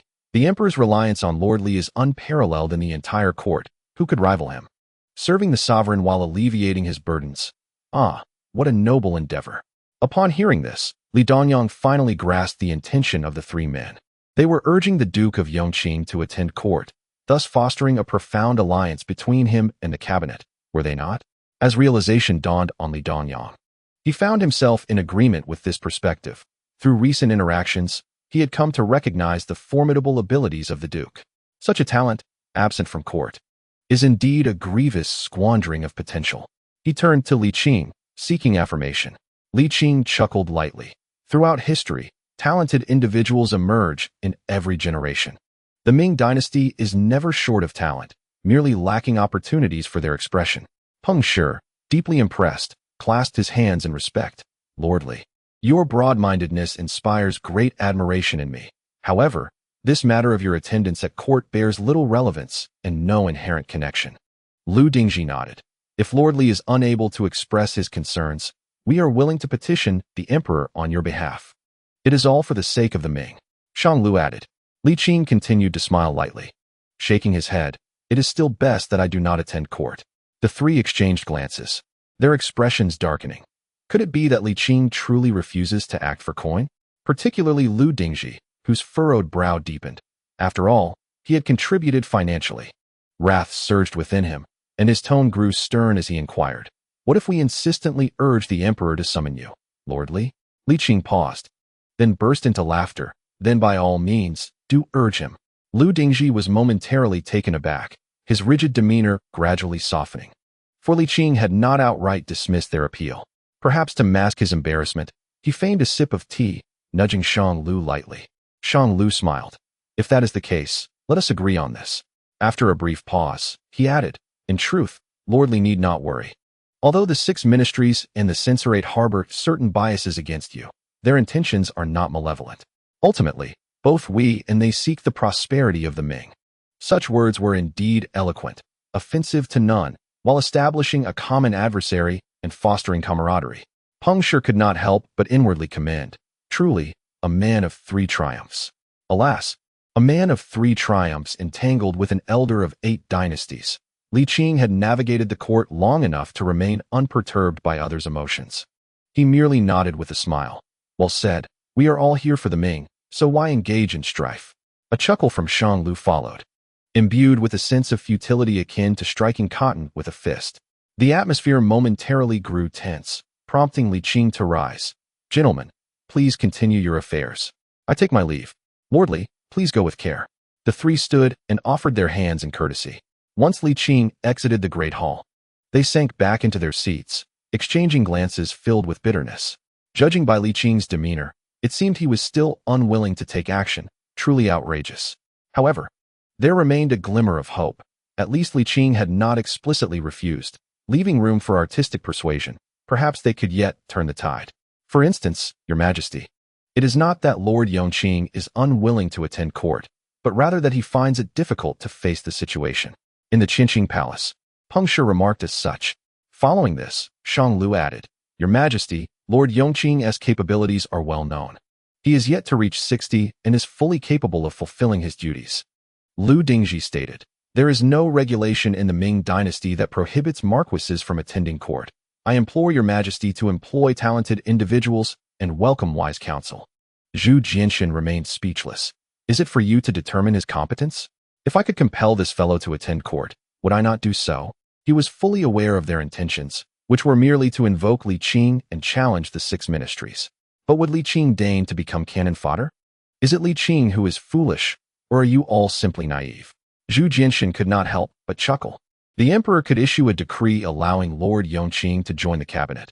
Why could he not issue a decree for him to attend court? Indeed, Your Majesty, furthermore, Lord Yongqing has the obligation to attend court. I beseech you to reconsider. On the way to the censorate, Li Dongyang could no longer restrain himself and inquired, My lord, may I be so bold as to ask why you are reluctant to attend court? Li Qing smiled, but chose not to respond. With your talents and the emperor's trust, should you participate in state affairs? Am I not already engaged in state matters? Li Qing replied with a smile, not attending court does not equate to idleness. Furthermore, the emperor is wise and formidable, requiring no oversight from me. Sometimes, excessive assistance can be counterproductive. Li Dongyang did not grasp the deeper meaning behind these words. And Li Qing offered no further explanation, simply stating, You are young. Observe, learn, and accumulate knowledge. Talents emerge in every generation. Why can you not be part of the new? Upon hearing this, a surge of ambition welled up within Li Dongyang, yet he modestly replied, You flatter me, my lord. Li Qing laughed heartily, his steps light and buoyant. Li Dongyang hurried to keep pace, choosing not to speak further. In the small courtyard, the awkwardness of the previous day dissipated, and the two resumed their close rapport. However, Zhu Wanqing was somewhat timid, fearing that her elder brother might act rashly. At 16, she had been exposed to certain matters and was not entirely naive. Simultaneously, she felt a pang of guilt. In her youth, she had not understood the significance of waiting for someone, but now that she was older, she realized the immense willpower and determination required. She was indeed a princess. Yet her status as such was not acknowledged. Conversely, being recognized would only detract from her worth. But her elder brother was different. He was destined to inherit the title of Lord Yongqing, and even in the worst-case scenario, he would enjoy boundless wealth and splendor, surrounded by beautiful wives and concubines. Yet, for her sake, her elder brother had yet to marry. Zhu Wanqing clapped her small hands and earnestly said, My elder brother, upon our return, I shall speak with father and mother regarding our marriage. There is no rush. Li Hong smiled and replied, If love endures through the ages, does it truly matter whether it is day or night? Zhu Wanqing pouted and retorted, Who knows, in the dead of night. Her cheeks flushed suddenly, yet she continued to tease. In the dead of night, propped up in the courtyard, doing such things? Li Hong replied, That is called a push-up. It is something my godfather taught me. Zhu Wanqing blushed and nodded, her voice as soft as a whisper, Big brother, when shall we return? I want to be going back for the time being. In fact, it may be a long while before I do, Li Hong replied. This battle has been immensely beneficial to me, and my godfather has promised to arrange for me to go to Hetao in due course. What? Zhu Wanqing was taken aback. You won't go back? Indeed, Li Hong affirmed, his spirit soaring. A young man of great promise must harbor ambitions of achievement.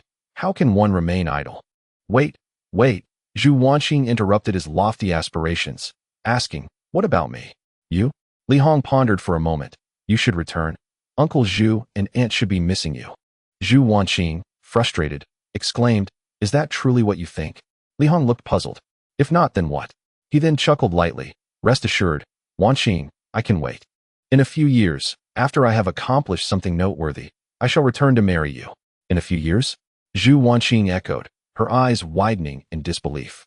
Oh, so now you think you can just take what you want and deny responsibility? What have I taken? Pray, do not tarnish my reputation. Li Hong was left speechless. You've embraced me, touched me, and now you wish to abandon me? Zhu Wanqing's brows furrowed. Fine, you wish to play this game? I shall tell my father. With that, she wiped her tears and stormed out. Li Hong, utterly bewildered, felt wronged. He had merely embraced her and held her hand, yet she spoke of abandonment. Was this not sheer unreasonable fuss? Wanqing. The door creaked open, and Li Qing stepped in. Li Hong quickly implored, Godfather, you must stop her. Li Qing was utterly confused, thinking, surely, this lad did not engage in a forced encounter? That does not seem right. If one were to be despondent, they should leap into a well, not create such a scene. He spread his arms to block the doorway, reassuring, Little girl, if there is anything, tell Uncle Li, and I shall advocate for you. Through her tears, Zhu Wanqing cried, Uncle Li, he has abandoned me. Godfather, it is not as it seems. Allow me to explain. Li Hong succinctly recounted the events. Upon hearing this, Li Qing couldn't help but laugh heartily. Indeed, How the tides turn, in a blink. The once innocent girl finds herself at a loss. Fuming, Zhu Wanqing retorted, "These are all mere excuses. You simply wish to forsake me." "Absolutely not," Li Hong insisted. "Yes, you do. Enough of this bickering." Li Qing interjected impatiently. "How about this? Why not marry right here?" "What?" Zhu Wanqing was caught off guard. Li Hong hesitated. "Godfather, such haste seems unwise." Li Qing, exasperated, remarked, "You deserve this predicament. Little girl, what are your thoughts?" "I shall return to inform my parents, and then we can wed." Zhu Wanqing was evidently anxious. Li Qing nodded and turned to his godson. "And you?" "I wish to gain further experience, and once I am stable in the military, I shall consider marriage," Li Hong replied. Look, Zhu Wanqing exclaimed in exasperation. "Uncle Li, is he not being unreasonable?" Li Hong sighed. "Wanqing, please do not create unnecessary turmoil. I am merely—" "Who is creating turmoil?" Zhu Wanqing shouted. Both Li Qing and Li Hong instinctively covered their ears. The volume was overwhelming. "Let us all quiet down. Should you continue to raise such a ruckus, I may resort to action," Li Qing warned. "Little girl, Li Hong has waited for you for so long. What harm is there in waiting a while longer?" "I am not incapable of waiting, but he provides no certainty."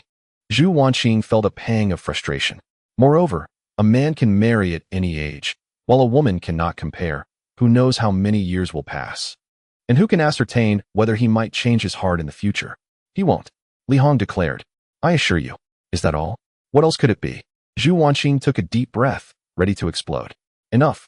Li Qing raised a hand to halt the young girl, contemplating. Why not return immediately and settle the marriage affairs? Zhu Wanqing fell silent, lost in thought. Yet Li Hong promptly rejected the idea. This would be profoundly unfair to Sister Wanqing. "I do not know how long my absence might last. Would that not condemn her to a life of solitary waiting?" "Just wait." "Silence." Li Qing interjected, exasperated. He had never encountered such stubbornness. Frustrated with his godson, he felt no sympathy now. He truly deserved to be kept in suspense. "Enough. You two can decide among yourselves." Li Qing, having lost his patience, permitted them to negotiate independently, indifferent to their outcome. After saying this, he restored the young girl's ability to speak and retreated into the house. Li Qing was unaware of the specifics of their discussion, but from the fact that the young girl had not eaten lunch and Li Hong's sighs, it was evident that they had failed to reach an agreement. Children will find their own fortunes, he thought, especially regarding matters of the heart. He could not impose his will, and both had their own parents. So it was not his place to dictate. 3 days later, in the square of the Fengtian Hall, a banquet was set with dozens of tables, attended by civil and military officials of the 5th rank and above. The generals who had quelled the rebellion were seated in the same area as the emperor, highlighting their significance and the emperor's esteem for those with military merit. The civil officials were displeased, but maintained a facade of decorum. The atmosphere was tenuously harmonious, with dishes yet to be served as everyone engaged in various conversations, creating a lively scene. "Lord Yongqing, over here." He beckoned, inviting him to sit. Zhao Fu also rose to engage him in conversation, inviting him to share a table for drinks. Although they were not well acquainted, due to Xiong and Shibiao, as well as Li Qing's own influence, the various military leaders dared not underestimate him, especially given the emperor's reliance on Li Qing.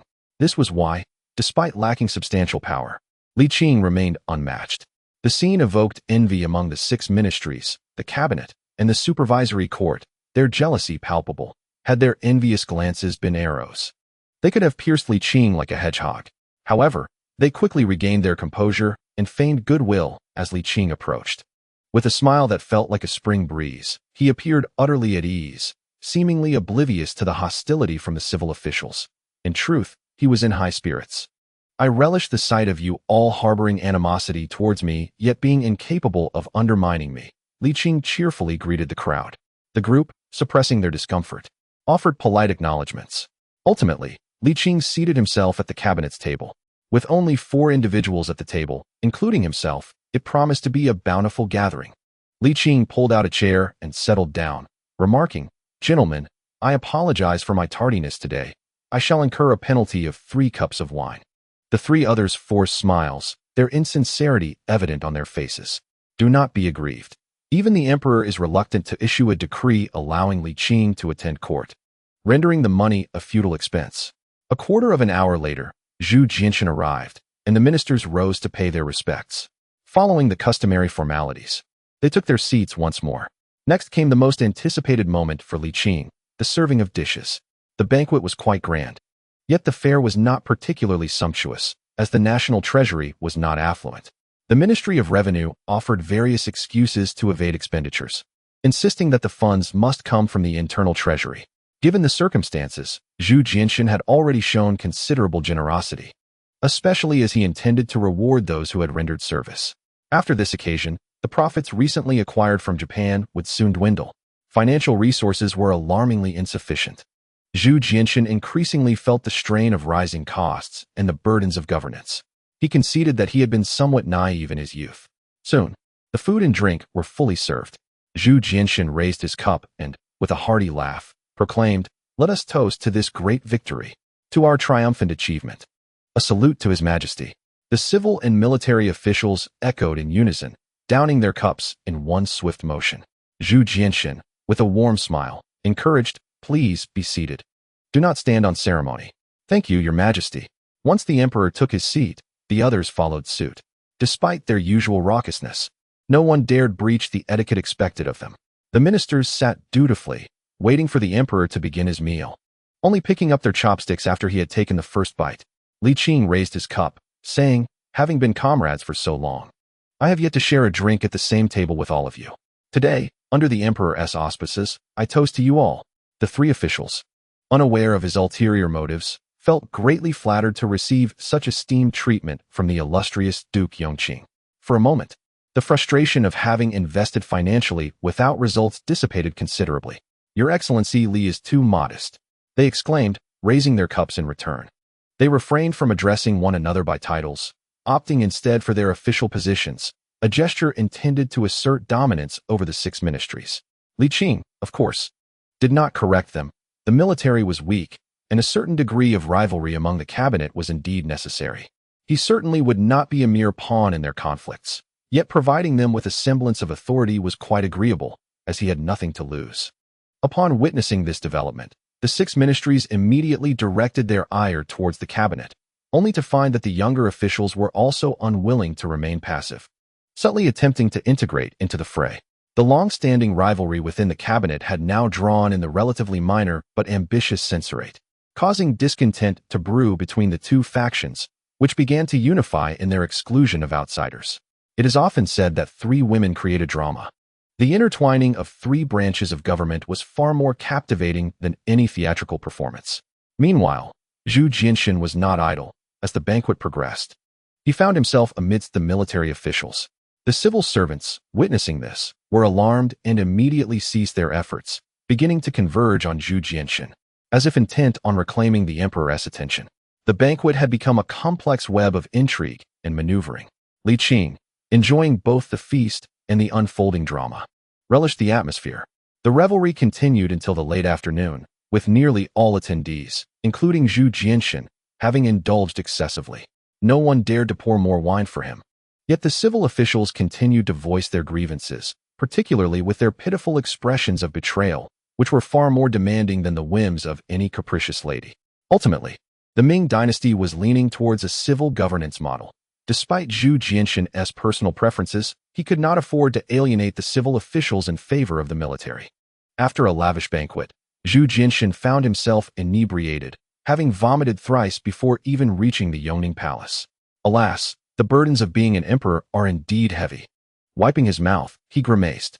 Chapter 70. Enlightenment. The banquet, though not excessively costly, yielded significant rewards, particularly in bolstering the confidence of the military leaders. The civil officials felt a twinge of discomfort, yet did not exhibit overt reactions. They believed that the erosion of political influence could not be reversed solely by the emperor's demeanor, regardless of the rhetoric. The role of military generals is to engage in warfare. Without conflict, even the most eloquent proclamations from the emperor would bear no fruit. History has shown that in times of chaos, generals thrive, while in periods of peace, civil officials flourish. Moreover, the majority of those wielding military power were stationed in local garrisons and frontier strongholds, hampered by the eunuchs overseeing them, while the imperial guards were also subject to supervision. Thus, within the halls of power, both in terms of numbers and momentum, The civil officials held a decisive advantage. Let them have their moment. What harm could it do? Most ministers harbored such sentiments, viewing the situation with disdain. Zhu Jianxin, intent on amplifying the impact of this victory, resolutely issued rewards amounting to 500,000 taels. Additionally, he seized this opportunity to promote and replace a considerable number of mid-level military officials, fostering a younger generation among the ranks. Simultaneously, he managed to appease the elders by providing substantial economic compensation, thus winning their favor. Furthermore, the commander and deputy commander Zhao Fu was conferred the title of Marquis of Wujing, while the vice commander and Yongle was promoted to the position of left deputy commander and granted the title of Earl of Jing'an. After executing these swift maneuvers, Zhu Jianxin did not rest. He initiated a strategic deployment concerning the Hetao region, withdrawing 3,000 troops and allowing various tribes to nominate warriors to fill the vacancies. He then dispatched several thousand soldiers from the Divine Machine Battalion to Hetao. Concurrently, he appointed Zhu Yong as the overall commander of Hetao, overseeing military affairs in the region, and elevated him to the rank of Marquis of Funing. Zhu Jianxin's series of actions was executed with remarkable speed, nearly simultaneous, and all appointments were made through imperial edicts. By the time the civil officials grasped the magnitude of these changes, it was too late. This infuriated them. The young emperor had proven to be a formidable adversary. Pulling off a surprise maneuver once more.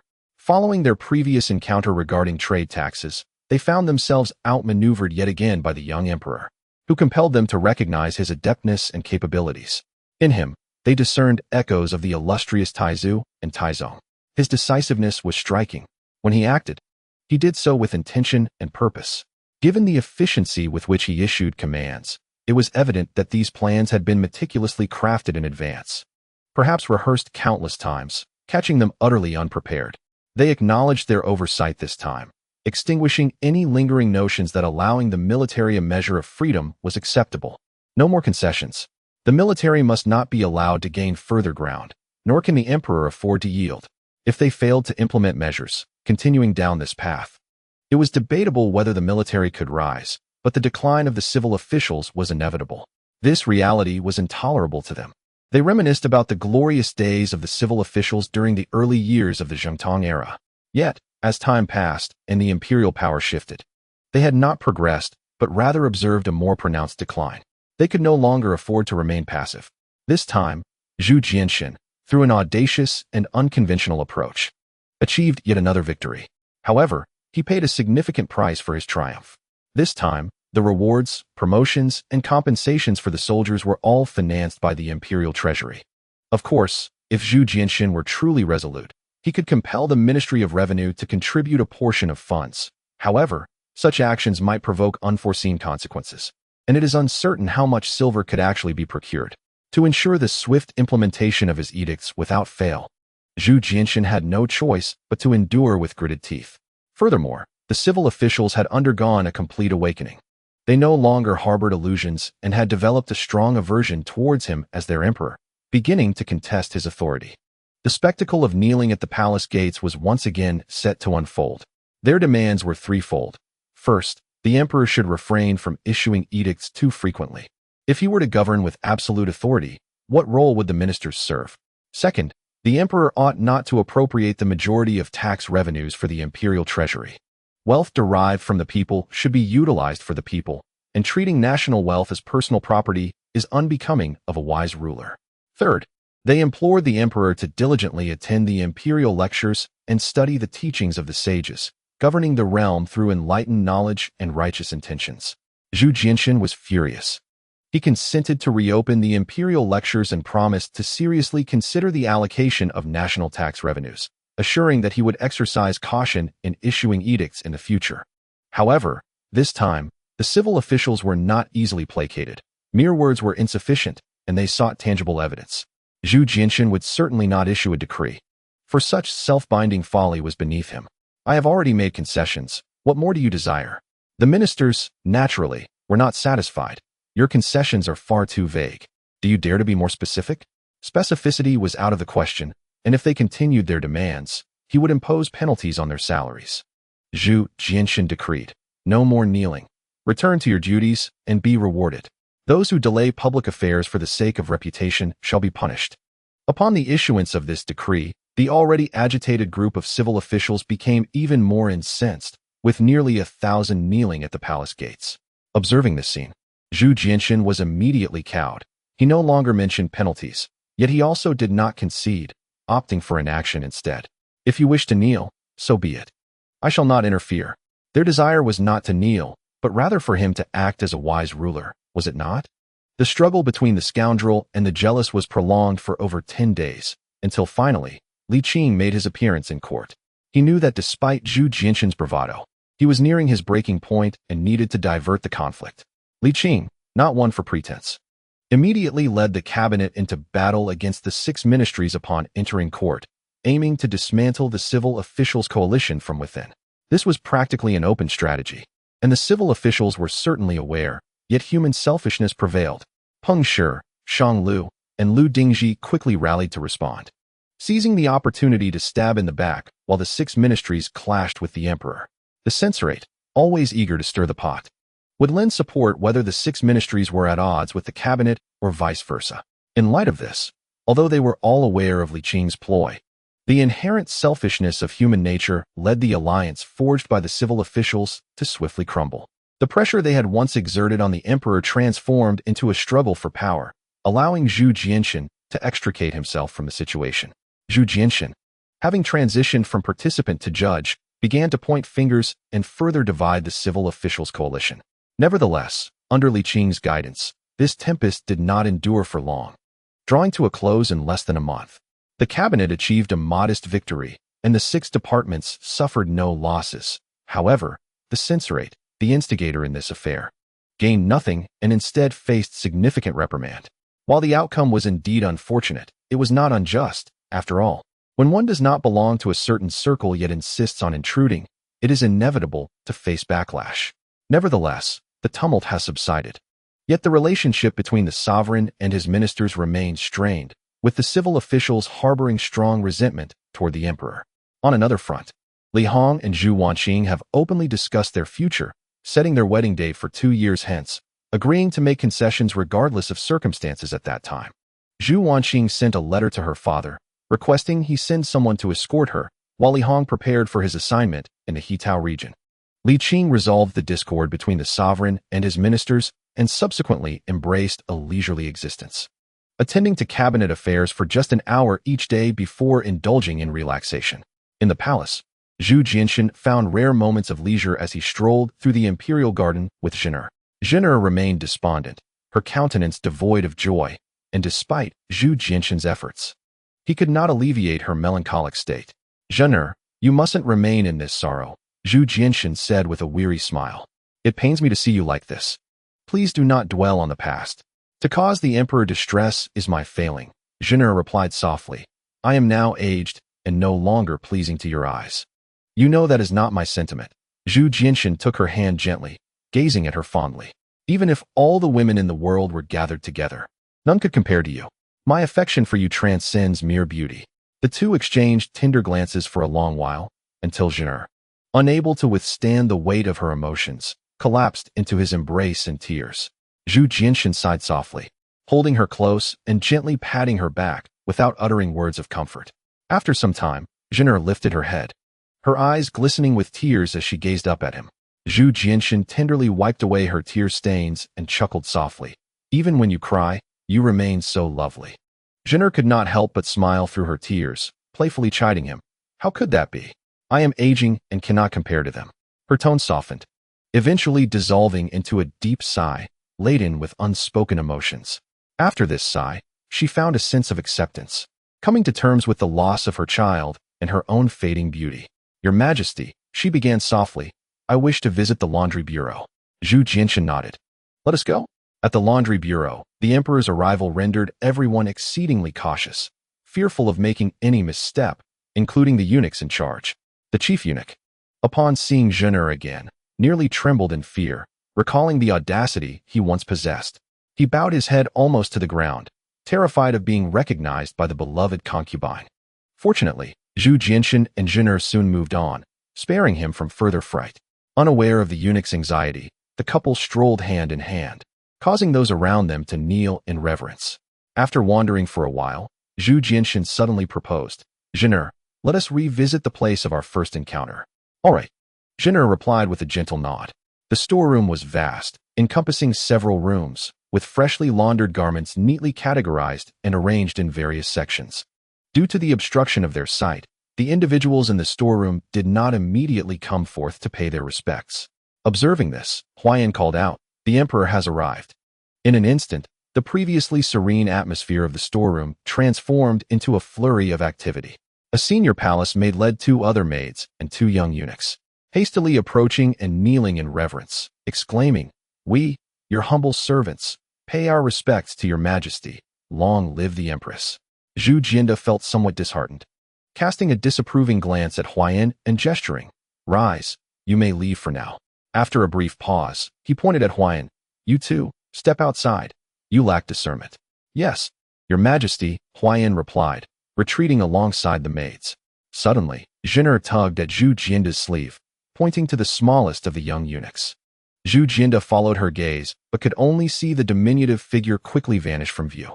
He promptly called out, "Huayan, your servant is here." Huayan re-entered. "Bring back the smallest eunuch from earlier." "Yes." Huayan exited once more. Shortly thereafter, he returned, "Your majesty, is this the one?" Zhu Jianda looked toward Zhener. "Indeed it is," she confirmed. Zhu Jianda nodded. "Huayan, you may leave." Huayan obliged and exited again.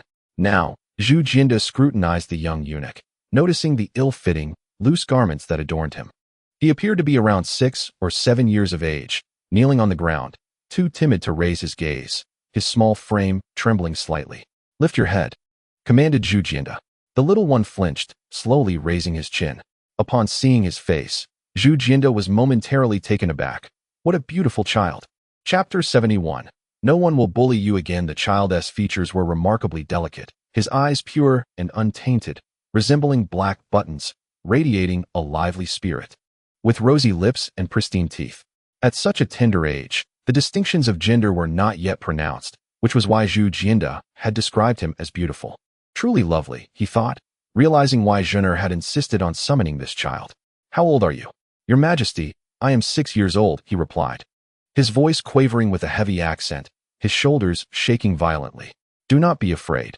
The emperor is benevolent and shall not punish you," Zhener reassured him. "What is your name?" "I am called Wang Ji," the little one timidly responded. Perhaps Zhener's gentle demeanor had assuaged his fears, as his shoulders no longer trembled, and his voice grew steadier. "Do you wish to accompany me from now on?" Zhu Jianda inquired, fixing his gaze upon the boy. "Should you refuse, I will ensure your displeasure." "I am willing," the child fervently nodded. Zhener smiled warmly. "Very well, come with me." Zhu Jianda also smiled. With this child, Zhener will surely be much happier. As they prepared to exit, Zhu Jianda glanced back at the storeroom, seemingly recollecting something, his smile fading, replaced by a scowl of anger. "Li Qing, you old rascal, truly outrageous," he cursed. With that, Zhu Jianda felt a surge of relief, the pent-up frustration within him dissipating, and he mused softly to himself. Who knew that cursing this fellow could be so cathartic? Marvelous.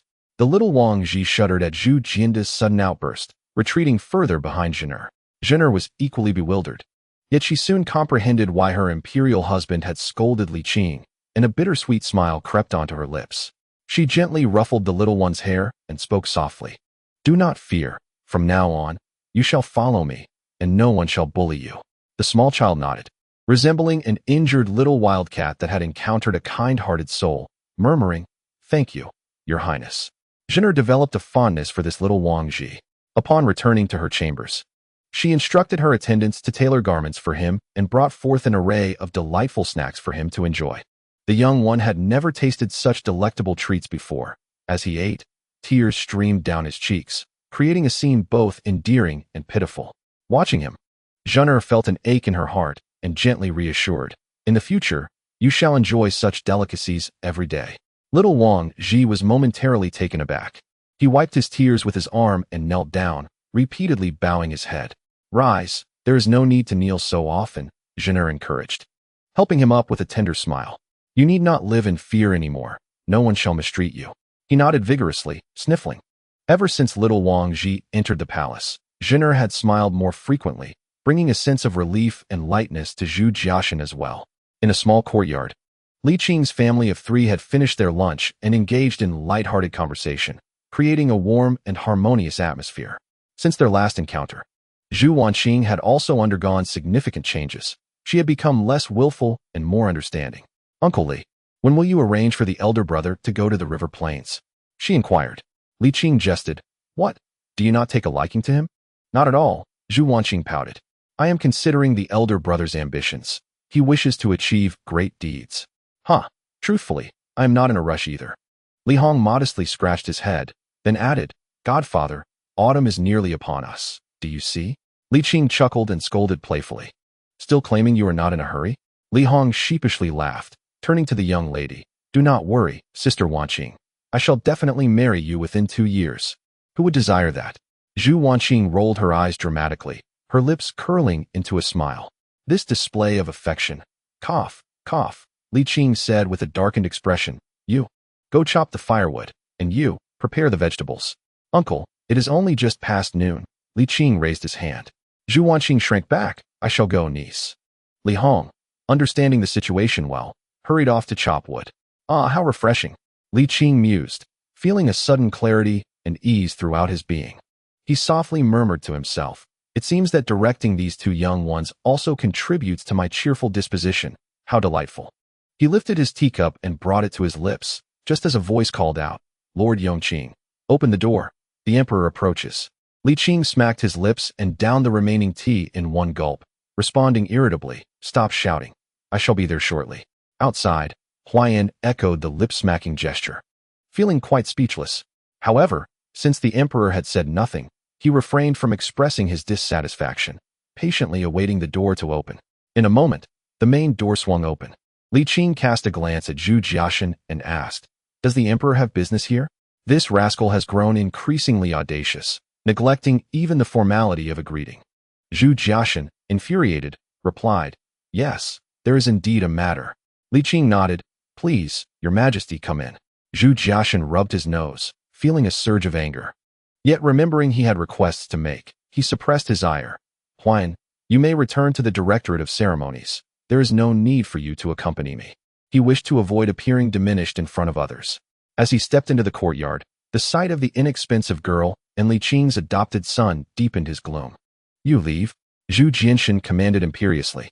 "Yes, I shall obey, Your Majesty." Li Hong was now 1,000 households' leader and could thus claim fealty.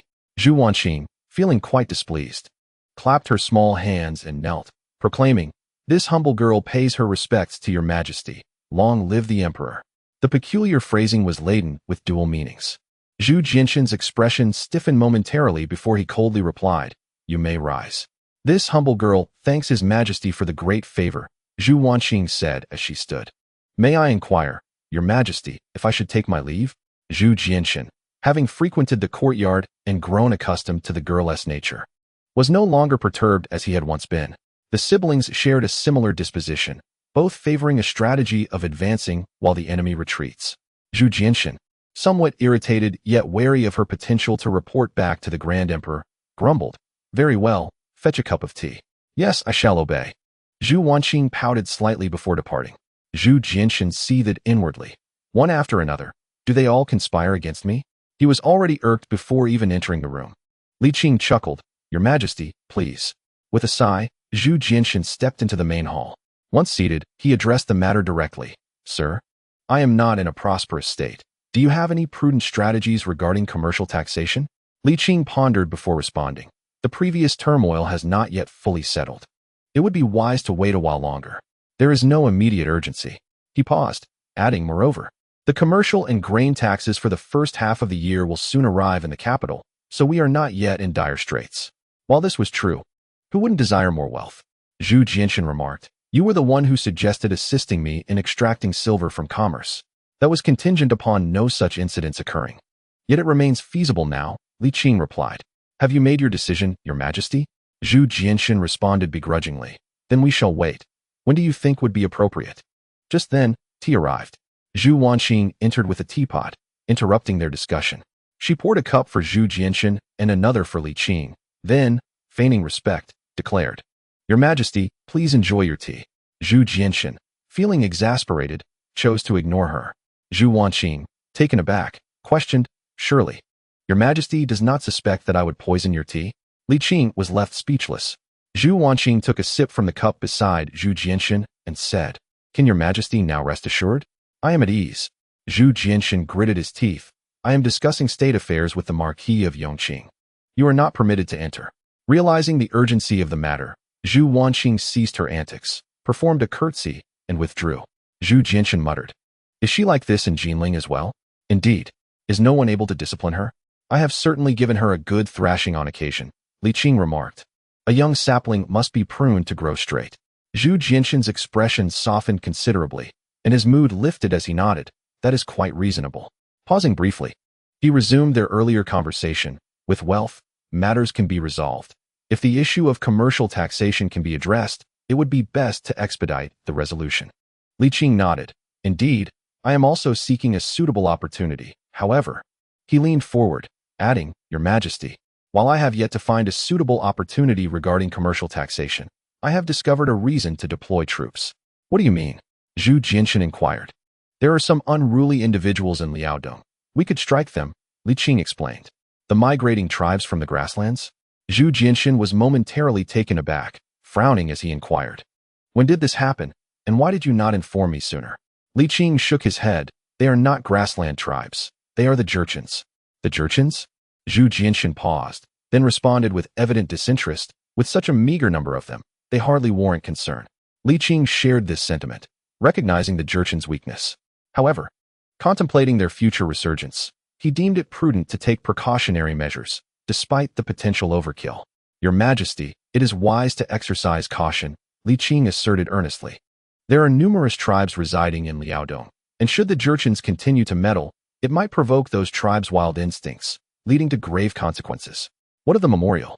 Zhu Jianxin inquired. "The Court of Imperial Sacrifices has taken it away.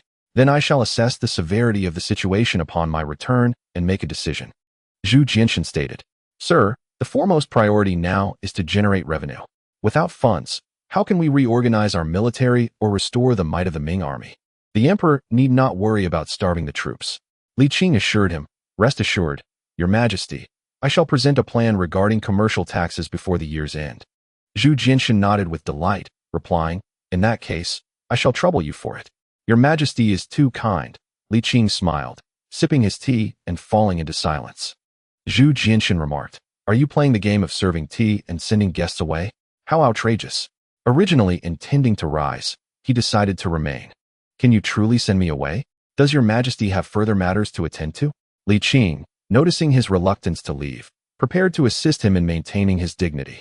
Zhu Jianxin lifted the lid of the teapot, blowing gently, and in a casual tone remarked, "There is nothing more concerning you, but I have other matters to discuss." Li Qing scoffed, "Since it does not pertain to me, I shall take my leave." Rising, he moved toward the exit. "Please summon that girl to come in." Zhu Jianxin called after him. Li Qing halted, turning back. "Shall I let her in?" "Indeed," Zhu Jianxin asserted with an air of authority. "You heard me correctly. Let her enter. Are you out of your mind?" Li Qing stifled a laugh. "Very well, wait here." Chapter 72. Siblings in the sitting room. The siblings faced each other, both feeling somewhat out of place. After a moment of silent reflection, Zhu Jianxin took the initiative to break the stillness. "How have you been these past years?" "Quite well." Zhu Wanqing nodded. "Father is loving, and mother is caring. I live without worry." Zhu Jianxin felt a twinge of envy. Zhu Wanqing then asked, "How fares Your Majesty?" "There are no outsiders here. Call me elder brother," Zhu Jianxin replied. "In truth, it has been rather good. 16 years as crown prince and 3 as emperor. There is little reason for dissatisfaction." "Oh," Zhu Wanqing nodded, falling silent. She too felt that her elder brother was extraordinarily fortunate. Having ascended to the throne at such a young age, how majestic. Another silence ensued. Zhu Jianxin lifted his teacup only to find it empty. Setting it down with a hint of irritation, he asked, "How is the Grand Emperor?" "You do not even wish to call him father," Zhu Wanqing responded, her tone noticeably cooler. "Surely, he does not enjoy the privileges you do as emperor. Father may hold the title of Grand Emperor, yet he lives a life of dependency, far inferior to your own." Zhu Wanqing defended her father. Zhu Jianxin scratched his head, somewhat discontented. "I have only been on the throne for 3 years. The political landscape remains unstable. Once the situation stabilizes, I shall bring him and all of you back. Zhu Wanqing chuckled, expressing her uncertainty about whether they would ever see that day. Zhu Jianshan retorted, "This impudent sister of mine speaks without restraint. After all, I am the emperor of the Ming dynasty. What significance does your status as a legitimate daughter hold?" Perhaps feeling guilty or insecure, Zhu Jianshan chose not to confront Zhu Wanqing's attitude and instead engaged in casual conversation. The climate in Jinling is pleasant, and its prosperity surpasses the capital. You must have grown accustomed to it, haven't you? Moderately so, Zhu Wanqing replied with a slight pout, displaying her discontent. By the way, how old are you this year? 16. Ah, do you have a suitor who meets your heart's desire? What, do you intend to choose a prince for me? Zhu Wanqing teased. Do you dare to restore my title as princess? You. Zhu Jianshan was momentarily caught off guard, his face flushing with embarrassment. Zhu Wanqing, eager to divert the topic, called out, Uncle Li, come quickly. Stop shouting, as if it concerns me, Zhu Jianshan replied, his expression darkening. Humph, it's good that you understand the stakes. Zhu Wanqing declared triumphantly. Father and Uncle Li are both on my side. Zhu Jianshan, both annoyed and amused, remarked, You are indeed fortunate. Of course. Although I do not reside in the palace, my life is hardly inferior to yours. Zhu Wanqing lifted her chin with an air of pride. Zhu Jianshan paused, suddenly realizing the source of her feelings. Perhaps it was a sense of injustice, resentment, or a wounded pride, mingled with a hint of comparison. He decided to let it go, allowing his expression to soften. Since I am not busy these days, why not come stay in the palace for a few days? He suggested. Stay in the palace? Yes. The palace is also your home. Once I have resolved my many troublesome matters, I will bring you back. Zhu Jianshan smiled. Consider it an opportunity for you to familiarize yourself in advance. Perhaps not. I wouldn't want to trouble you. My second uncle invited me to stay in the palace for quite a while back then. Zhu Wanqing felt considerably more at ease, her words no longer sharp. This elder brother of yours does not seem as unpleasant as I thought, Zhu Wanqing mused. They say emperors are burdened with countless affairs. You need not concern yourself with me. In a little while, father will send someone to fetch me. If you are leaving soon, it is even more necessary for you to stay in the palace for a few days. Consider it an opportunity for me to fulfill my hospitality, Zhu Jianshan suggested. Zhu Wanqing hesitated. Aren't you afraid that I might inadvertently reveal my identity? What is there to fear? Zhu Jianshan chuckled. The former emperor has been absent from the court for nearly 20 years. In the span of a generation, much has changed. Moreover, if he truly intended to return to politics, he would have done so long ago. Why wait until now? Zhu Jianshan was not particularly concerned about Zhu Qizhan's return. However, for the time being, he preferred to keep him at bay, as he had yet to fully consolidate his power. Zhu Qizhan's return would place Zhu Jianshan in a passive position, but it would not render him incapable of ruling. Faced with such an open-minded elder brother, Zhu Wanqing felt a twinge of caution and replied somewhat reluctantly, Perhaps it is best to refrain. I have lived in the palace before. While it dazzles with gold and brilliance, it is ultimately rather dull. Zhu Jianshan laughed. With your elder brother accompanying you, you shan't find it boring. Don't you have state affairs to attend to? It has been said that this period is not particularly busy during truly hectic times. Even the empress's sister could accompany you for leisurely strolls. Zhu Jianshan chuckled and remarked, If you still feel restless, you may explore the imperial city. With such vibrancy in the capital, how could one possibly be bored? Zhu Wanqing hesitated before responding, I will consider it. What is there to ponder? It is settled. Zhu Jianshan declared, rising with a smile. Come, return to the palace with your elder brother. Wait a moment. Zhu Wanqing interjected hastily. I have not yet prepared dinner. Prepare dinner? Zhu Jianshan paused, then retorted, Why should you cook for him if he desires to dine on his own cooking? It is utterly audacious. His boldness was justified, as Li Qing had departed. Yet, when the moment arrived, Zhu Wanqing hesitated, awkwardly suggesting, Perhaps it is best to forego this. I am quite content here. What is so splendid about being here? Zhu Jianshan insisted, taking her hand and leading her outside. Zhu Wanqing resisted a couple of times, but ultimately ceased her struggles, allowing him to guide her from the courtyard. Godfather, Wanqing has entered the palace, Li Hong remarked, observing the departing dragon carriage, his brow furrowed. Will you not intervene? Li Qing chuckled. What is there to intervene about? It is quite normal for siblings to reunite and nurture their bond. Should her identity be revealed, would that not lead to trouble? If it were to be exposed, it would hardly bring about calamity. Li Qing smiled nonchalantly. Indeed. If your Uncle Zhu were to return at this moment, he would face great discomfort, but it would not lead to a shift in imperial power. Li Hong scratched his head and murmured softly, I fear that if she truly becomes a princess, I shall find myself as the prince consort. His apprehension was not unfounded. It is well known that the title of prince consort in the Ming dynasty, while sounding grand, is fraught with hardship. Moreover, becoming a prince consort signifies the obliteration of one's career prospects, leaving one to languish in idleness for the rest of their days. Any ambitious and idealistic youth would never entertain the thought of marrying a princess and becoming a Ming prince consort. At this moment, Li Hong was filled with aspirations. Yet if his beloved were to transform into the grand princess of the Ming, he would surely be in tears. Fear not. The young lady is far more astute than you, as is the emperor, Li Qing said with a laugh. With your intellect, you are hardly a match for this pair of siblings. If you can conceive such thoughts, surely they are capable of far greater insights. Your worries are entirely superfluous. Godfather, am I truly so foolish? Li Hong retorted. That depends on whom you compare yourself with. At the very least, you cannot compete with them. Li Qing chuckled as he walked ahead, adding, not even remotely comparable. Li Hong hurried to catch up, indignantly asserting, in fact, I believe I am rather clever. Your opinion holds little weight. The two of them strolled about Lianjiaten for a while before beginning their return. Godfather, once Wanqing returns to Jinling, may I go to Hetao? Indeed, that was my initial thought. However, circumstances may have changed. Perhaps instead of Hetao, you might find yourself in Liaodong, Li Qing replied. There is no need to rush. In any case, you will at least end up in Hetao. Ah, I shall heed your guidance, Godfather, Li Hong chuckled and nodded, knowing that his godfather's plans would undoubtedly be more prudent. At Yongle Palace, the dragon carriage came to a halt. Zhu Jinshan disembarked, and the nearby servants promptly knelt in reverence. The emperor visited almost daily, and these servants had long since grown accustomed to it.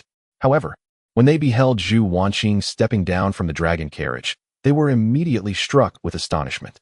Could it be that His Majesty is in distress? The most affectionate figure of the Ming dynasty seems to be on the verge of collapse. In their astonishment, a sense of unease also enveloped them. The status of their beloved empress appeared precarious, leaving them at a loss as to what to do. Zhu Jinshan paid no heed to the inner turmoil of the servants and casually waved his hand, signaling them to disperse. Yes, Your Majesty, they replied, rising to depart. Zhu Wanqing, her delicate brows furrowed, softly remarked, Your Imperial Highness, it seems they have misunderstood. Perhaps you should clarify the situation. As I have previously identified myself as the foster daughter of the Duke of Yongqing, do I really need to explain myself to them? Zhu Jinshan scoffed. What a grandiosity. Do you think being an emperor is so remarkable? Well, it does seem rather impressive, Zhu Wanqing retorted with a pout, quickening her pace to keep up with him. Shall I be residing here? She inquired. Yes, it is quite splendid, is it not? It is indeed lovely, Zhu Wanqing admitted shyly, but would this not be too ostentatious? A whole palace for just myself? You will not be alone, Zhu Jinshan chuckled. This is the residence of the imperial noble consort. You shall share it with her. Oh, it seems I was overly sentimental, truly misguided, Zhu Wanqing thought to herself, feeling a twinge of discomfort as she asked. So I shall reside here as the foster daughter of the Duke of Yongqing? No, you shall use your true identity. Excuse me? Zhu Wanqing was taken aback. Are you not concerned? Zhu Jinshan smiled and replied earnestly. I have complete faith in her. She is unlike anyone else. Thus, you hold a deep affection for her. It is love, Zhu Jinshan corrected. Zhu Wanqing acknowledged, Yongle Palace. Little Wang diligently practiced her characters under the guidance of the court lady, while Zhener listened nearby, occasionally breaking into a maternal smile. Since the little one had arrived, her life had gained a splash of color, no longer as dreary as it once was. At that moment, the maid-in-waiting hurried in with small, rapid steps, greeting, Your Highness, the Emperor has arrived. Zhener nodded and stood, addressing the court lady. That will be all for today. Yes, Your Highness, the court lady responded, bowing as she withdrew. Soon after, the court lady's voice resonated once more, Long live the Emperor. Zhener hastily made her way outside the hall, where she beheld the graceful and handsome Zhu Wanqing. What a lovely young lady, Zhener marveled, though a pang of sadness tugged at her heart. It was evident that her husband favored youthful women. Zhu Wanqing, too, was momentarily taken aback. Oh my. Could this lady be the imperial noble consort? I pay my respects to Your Majesty. There's no need for formalities. Zhu Jinshan waved his sleeve. Everyone, please withdraw. Yes. The maids performed a bow and exited. Zhu Jinshan stepped forward and said, "Genre, this is..." Noticing others were still present, he paused. Little Wang stepped forward to pay her respects. "I pay my respects to your majesty." "Very well, you may leave," he replied. Once the little one had departed, Zhu Jinshan continued, "Genre, this is my sister." Genre was bewildered, stammering, "Shouldn't she be my sister?" Zhu Jinshan's expression darkened. "She is merely my sister." Genre, confused, asked, "Your father is no longer here. How can you have a sister?" Zhu Jinshan refrained from elaborating further, stating simply, "Her surname is Zhu. She is my biological sister." "Wanxing, this is your imperial sister-in-law. Greetings to my imperial sister-in-law." Zhu Wanxing found it somewhat difficult to accept, as this sister-in-law was nearly the same age as her mother. "Oh, no need for such formalities," she chuckled. Genre, feeling a sense of shock and vaguely understanding the situation, wore a cordial expression. Zhu Jinshan remarked, "Come, let us retire to the inner hall for our discussion." He did not elaborate on Zhu Wanxing's origins, nor did Genre inquire further. The three of them enjoyed tea and engaged in pleasant conversation, dining together and sharing a few cups of light wine afterward. Following dinner, the bond between the sisters-in-law grew considerably, and the topics flowed, suggesting an inclination for a long, lingering conversation. Observing that he could not interject, Zhu Jinshan suggested that they retire early and left Yongle Palace. With time still on his side and sleep eluding him, he made his way to the imperial study. After sifting through a pile of memorials for quite some time, he finally unearthed the document regarding the Liaodong Jurchens that Li Qing had mentioned. By candlelight, he perused the contents and could not help but shake his head in amusement, reflecting, "Li Qing, in his efforts to align with my military authority, truly goes to great lengths." The memorial was rather straightforward.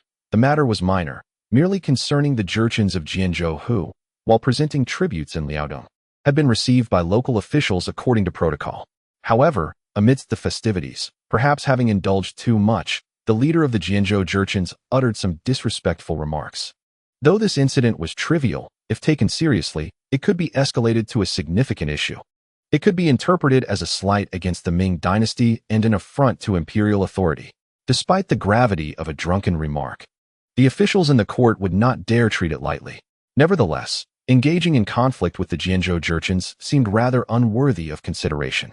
Presently, Zhu Jinshan had staked his military authority on the Hitao region, and he truly looked down upon the Jurchens as mere insignificant ants.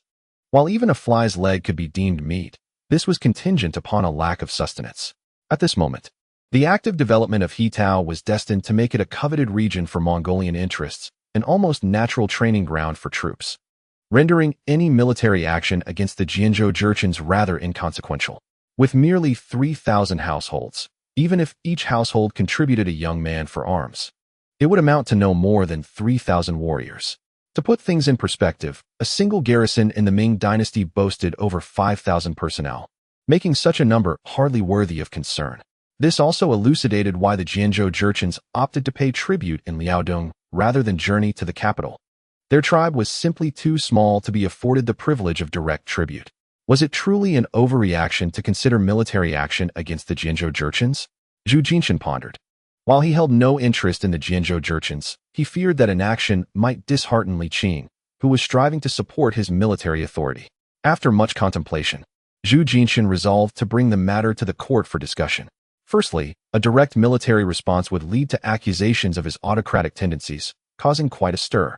Secondly, addressing the issue in court, regardless of the outcome, would demonstrate his stance and honor Li Qing's earnest efforts. Having made his decision, Zhu Jinshan tucked the memorial into his robe and proceeded to the inner hall of Qianqing Palace to rest. The following morning during the court assembly, Zhu Jinshan brought the matter to light. Initially a trivial issue, it could not be dismissed lightly due to its implications of disrespect. In the court, political correctness always took precedence. No one dared to compromise the dignity of the court. Otherwise, they would inevitably become fodder for political adversaries in the future. Thus, as Zhu Jinshan finished his statement, the court was instantly engulfed in fervent emotions. The deputy minister of rights stepped forward to denounce the actions of the Jurchens from Jianzhou, advocating for a stern response. The Minister of Revenue wholeheartedly concurred and proposed a solution. "Your Majesty, I believe such heinous actions by the Jianzhou Jurchens warrant punishment. Ma Ong spoke solemnly. As the saying goes, if the upper beam is not straight, the lower beam will be crooked. I suggest execution. I second that.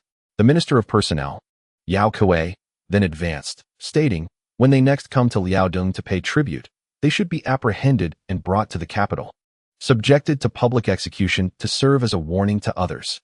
Those who dare disrespect the Ming dynasty should face death without negotiation. The civil officials, who often spoke of righteousness and morality, displayed remarkable fervor in addressing this issue. Upholding the rights of the Ming dynasty also meant safeguarding their own interests, as they were ultimately nourished by the resources of the Ming. The Deputy Minister of Justice echoed, I second that. I second that. The Minister of Rights joined in agreement. The 6 ministries responded in unison, and the censors from the Imperial Censorate voiced their support. This was undeniably politically correct, with no room for dissent.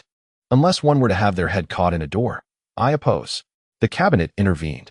Peng Shi stepped forward, clasping his hands and addressing the emperor, Your Majesty. I oppose Minister Yao's suggestion. His direct confrontation with the Minister of Personnel was evident. Astute observers could discern the renewed conflict within the cabinet. This time, the censors remained unusually silent, still feeling the sting of their previous rebuke and opting not to lend support at present. You may fight to the death. We shall not involve ourselves. Yao Kuei, though furious, was equally astonished. What a foolish move. If I do not retaliate now, when shall I? He did not wait for his subordinates to intervene and drew his metaphorical sword. How utterly laughable. Yao Kuei exclaimed. The Jianzhou Jurchens show contempt for the court and disrespect for the emperor, yet you seek to shield them and excuse their treachery. What is your true intention? Such intentions deserve punishment. Ma Ong was equally enraged. Shang Lu stepped forward, first clasping his hands in a gesture of respect before glancing at the 2 men and calmly stating, Gentlemen, please remain composed and allow Scholar Peng to finish his discourse. If one dares to protect those who disrespect the emperor, what more is there to discuss? Yao Kuei retorted with a cold smile. Lu Dingji approached, bowing towards Zhu Jianshan upon the dragon throne, then turning to Yao and Ma with a scoff. Gentlemen, one cannot take statements out of context in the court. Peng Shi continued. He is merely relying on his higher rank to exert pressure. You are being outrageous. Yao Kuei fumed. As the highest-ranking official, he found it intolerable to be mocked by a 5th-rank cabinet scholar.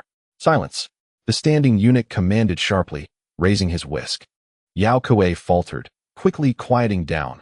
Despite being a mere eunuch, he acted as the emperor's voice. Even as the Minister of Personnel, he dared not engage in a verbal duel with him. Zhu Jianshan, in perfect accord, adopted a sullen expression. Yao Kuei had no choice but to kneel and apologize. I have been disrespectful before your majesty. I beg for your punishment. Discussing matters is one thing, but turning it into a scene akin to a quarrel among fishwives is utterly inappropriate. Zhu Jianshan huffed, clearly displeased. It was my indiscretion.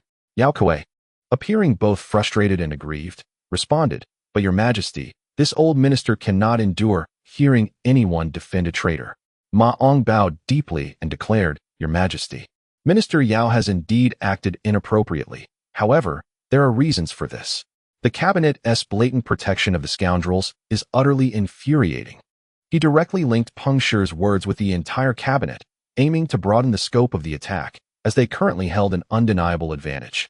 Ma Ong turned to Peng Shi and his companions, scoffing, You speak with such grandiloquence, yet the Jurchens of Jianzhou cannot escape retribution. Yao Kuei, seizing the moment, pressed on.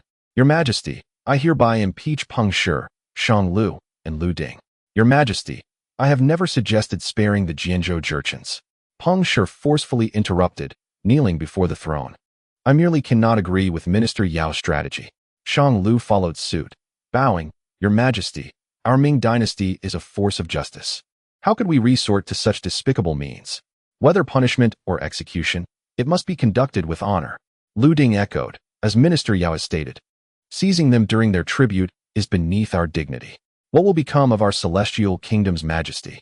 I fear that in the future, vassal states will approach us trembling with fear. Peng Shi spoke gravely. Your Majesty, I impeach Minister Yao for his ulterior motives. Intending to place the Ming dynasty and your Majesty in an unjust position, his heart is treacherous. What a spectacle! Over a trivial matter, they could engage in such fierce conflict. Zhu Jinshan's eyes glimmered with concern, his brow furrowed. Logically, the fiercer the struggle between both sides, the greater his own advantage. However, Yao Kuei was genuinely enraged. Not just himself, but all officials of the 6 ministries were seething.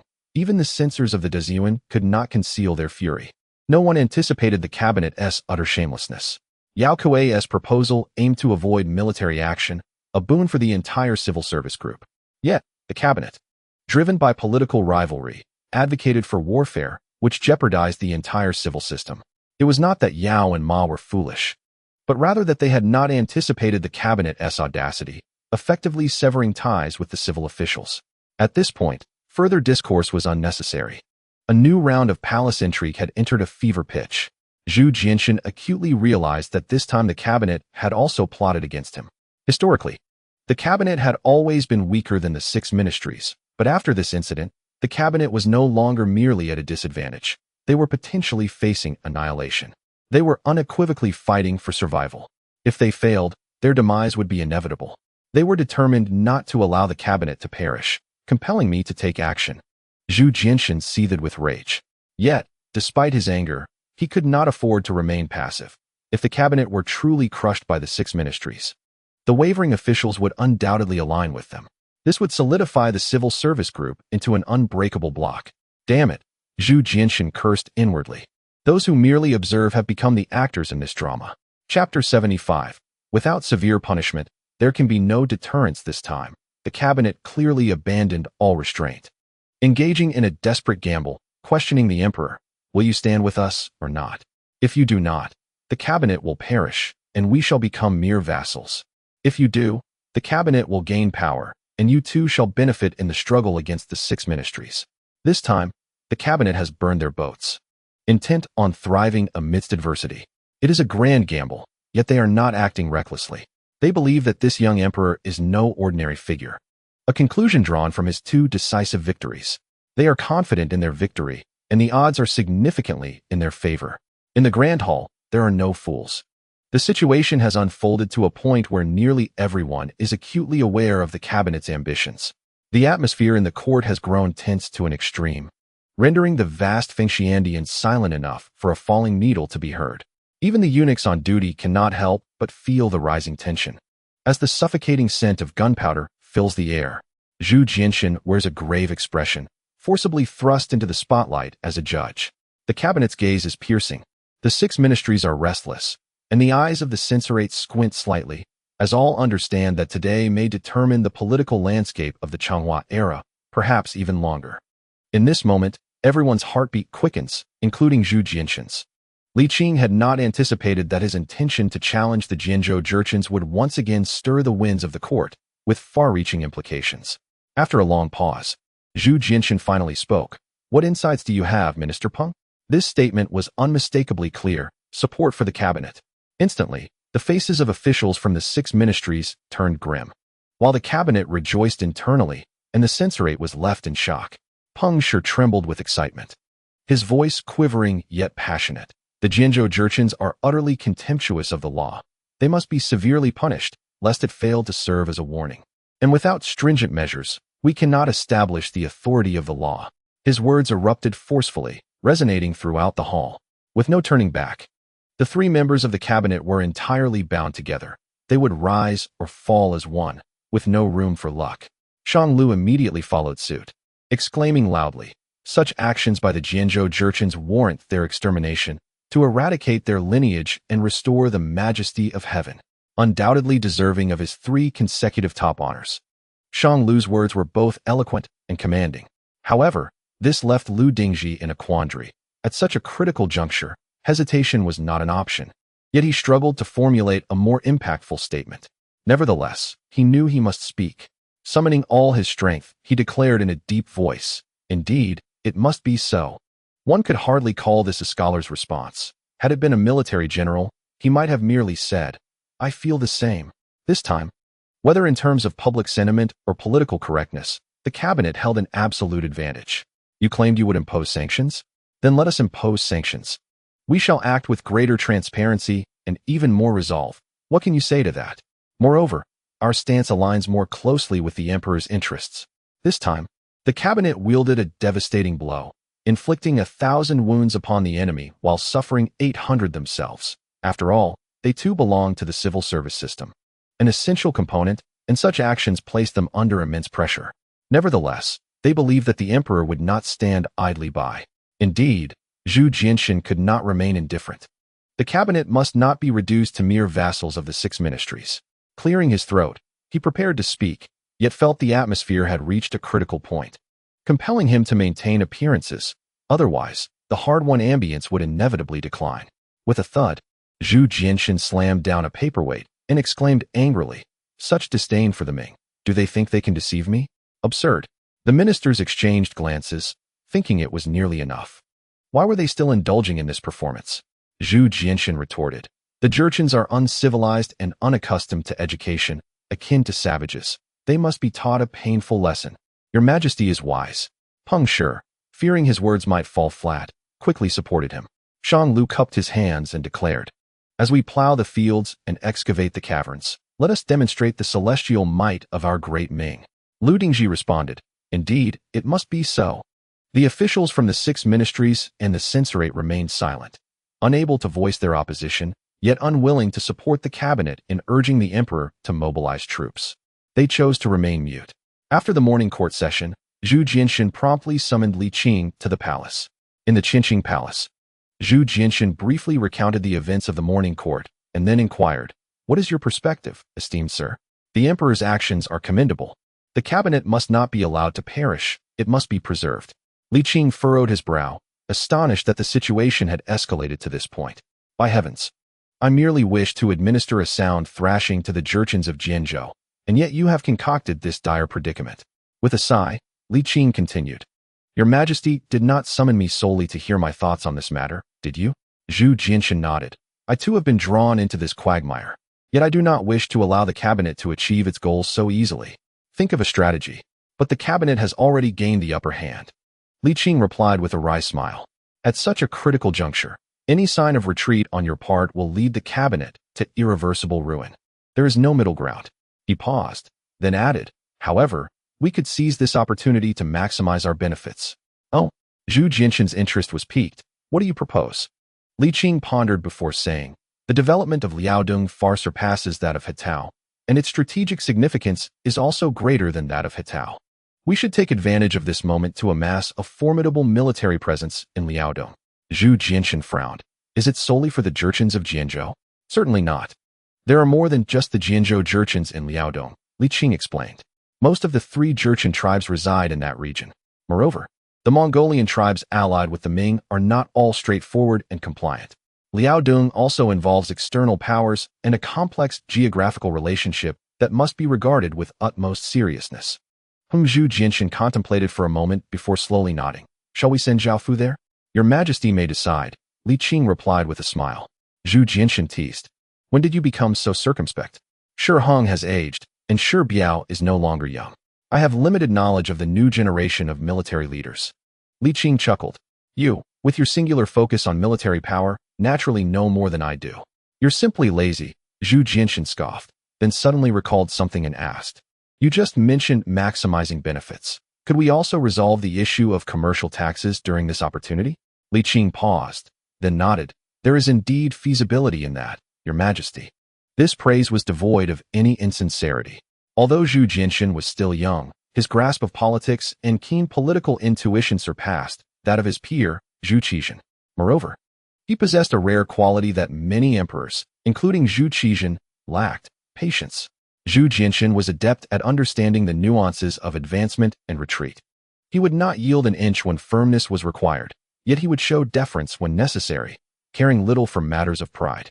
Among the recent emperors, Zhu Jianxin undoubtedly stood out as the most exceptional. If they were to be compared at the starting line, he might even surpass Zhu Zhangji. Li Qing was confident that, as time progressed, Zhu Jianxin's inherent shortcomings would gradually be rectified, and he would eventually shine brightly. His modesty and composure, coupled with his sense of timing, ensured that Zhu Jianxin would not be an ordinary ruler.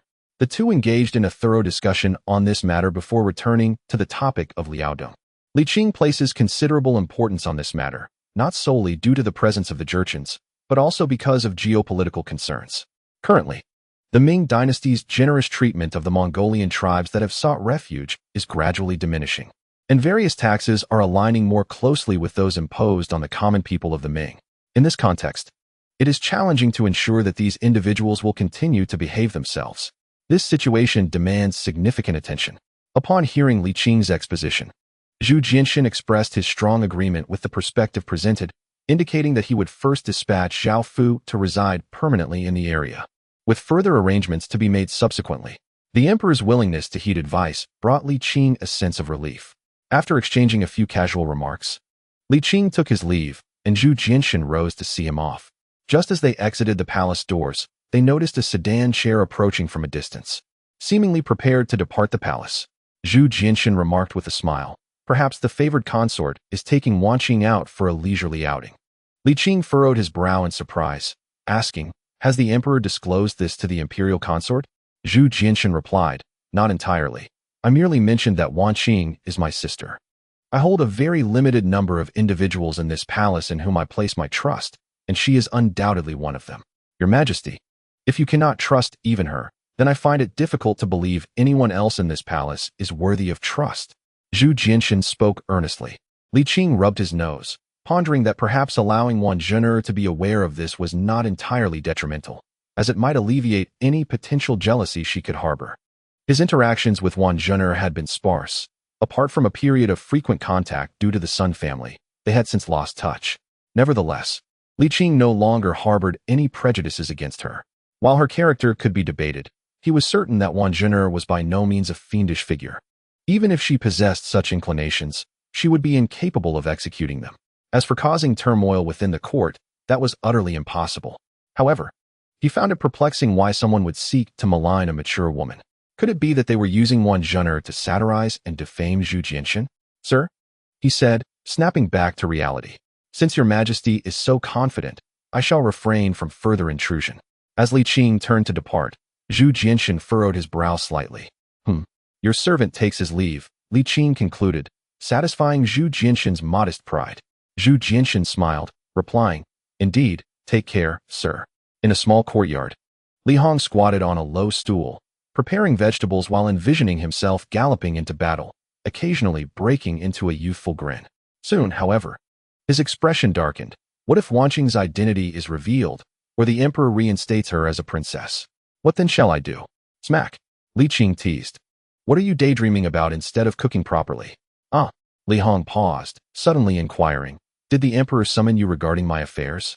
Li Qing contemplated for a moment before nodding. "Believe it or not, it is indeed related." Li Hong's face immediately stiffened, turning pale as he exclaimed in frustration, "What did I tell you? I asked you to manage this, but you refused. Now look where we are." "Uncle, what should I do?" Li Qing, bewildered, retorted. "What on earth are you so worked up about?" As he spoke, he raised his hand to give him a playful slap, scolding, "You little rascal, how dare you rebel?" Tears streaming down his face, Li Hong looked skyward and cried out, "I truly do not wish to become a prince consort." Chapter 75. Invaluable. The bustling streets of the capital remained lively as ever, with a myriad of individuals flowing through, instinctively steering clear of the palanquin. Though the palanquin bore no royal insignia, its exquisite craftsmanship and the expertise of the bearers were sufficient to attest to the extraordinary status of its occupant. In the city, where talents were concealed and powerful figures abounded, most citizens adopted a mindset of avoidance, preferring to sidestep trouble. Even the wealthy scions were cautious, for one never could predict whom they might inadvertently offend. Zhu Wanqing lifted the curtain of the palanquin for a fleeting glance before lowering it again, her curiosity piqued. "Sister-in-law, where are we headed?" Despite their brief acquaintance, Zhu Wanqing had grown fond of this sister-in-law, who, aside from her age, was the epitome of grace and poise. With a smile, Zhener replied, "To Su's silk shop, to have a few garments made." "Oh," Zhu Wanqing nodded, her curiosity further ignited. "As a noble consort, do you also need to venture out to purchase clothing?" "Indeed, the fabrics for the palace garments are procured from Su's silk shop as well," Zhener chuckled.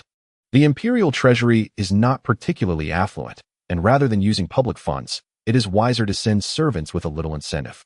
It is far more satisfying for us to come ourselves, to personally select and choose." Zhu Wanqing sincerely remarked, "Sister-in-law, you truly embody the virtues of a diligent homemaker." Jinner paused for a moment, her eyes crinkling with mirth.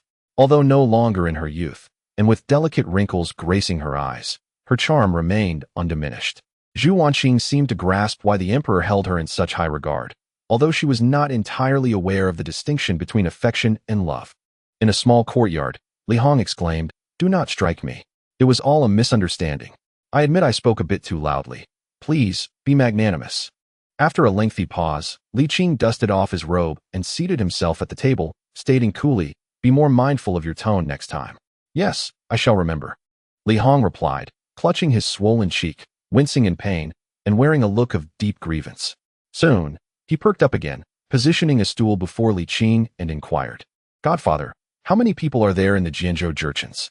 "I'm not entirely sure. We'll find out when we arrive," Li Qing answered, opening a copy of Water Margin on the table. "In any case, it will be a definitive advantage, far less arduous than your previous pacification efforts." Li Hong could not suppress a grin. "So, is this not an effortless path to military merit? Virtue?" Li Qing rolled his eyes. "Rising from 1,000 households is no easy feat. One must achieve substantial contributions. Stop fixating solely on promotions. Enhancing your own abilities is the true path."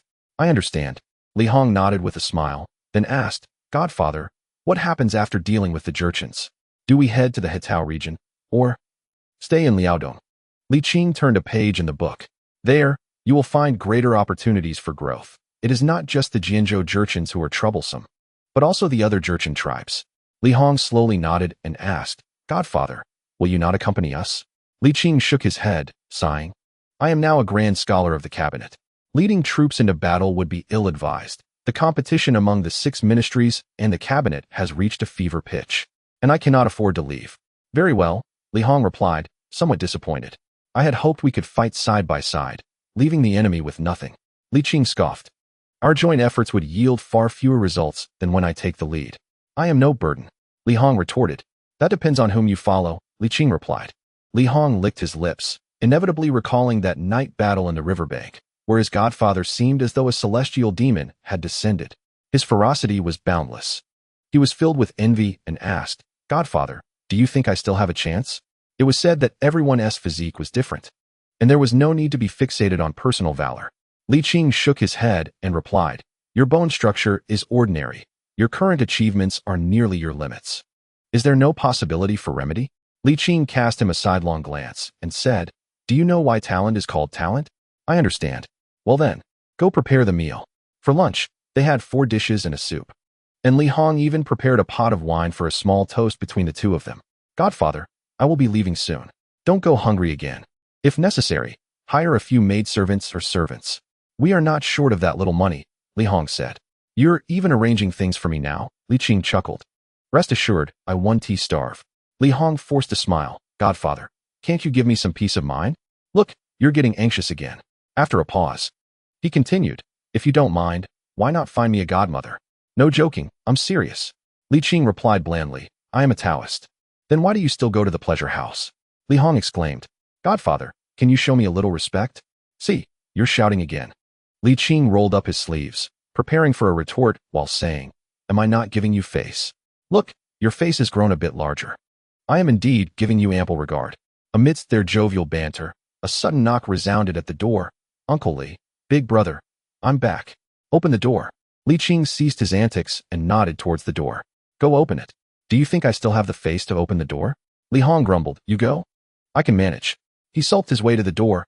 "I greet Her Royal Highness." Li Qing paused, turning his gaze towards the courtyard gate, and indeed, it was Wan Jin'er. "What brings her here?" Li Qing furrowed his brow. With Wan Jin'er's status, it was inappropriate for her to visit a minister's household. Yet this indirectly indicated that her visit surely bore a purpose. Before he could ponder further, Zhu Wanqing stormed in. "Uncle Li, why did you hit someone?" "I accidentally bumped into the door," Li Hong clarified. "Don't give me that. Can a mere door cause such a bruise?" Li Qing, irritated, shot her a glare. "Keep it up, and you'll receive a beating." "All right, the medicinal wine you prepared for me last time still has some left. It's in my room's cabinet. Just go apply it." He ushered the two inside and approached, saying, "I pay my respects to Her Royal Highness." "You are too courteous, Duke Yongqing," Jin'er smiled. "Once, I saluted you. Now you return the courtesy. Such a twist of fate is truly marvelous." Li Qing chuckled. Once Zhu Wanqing and the others had entered, Zhen'er finally spoke.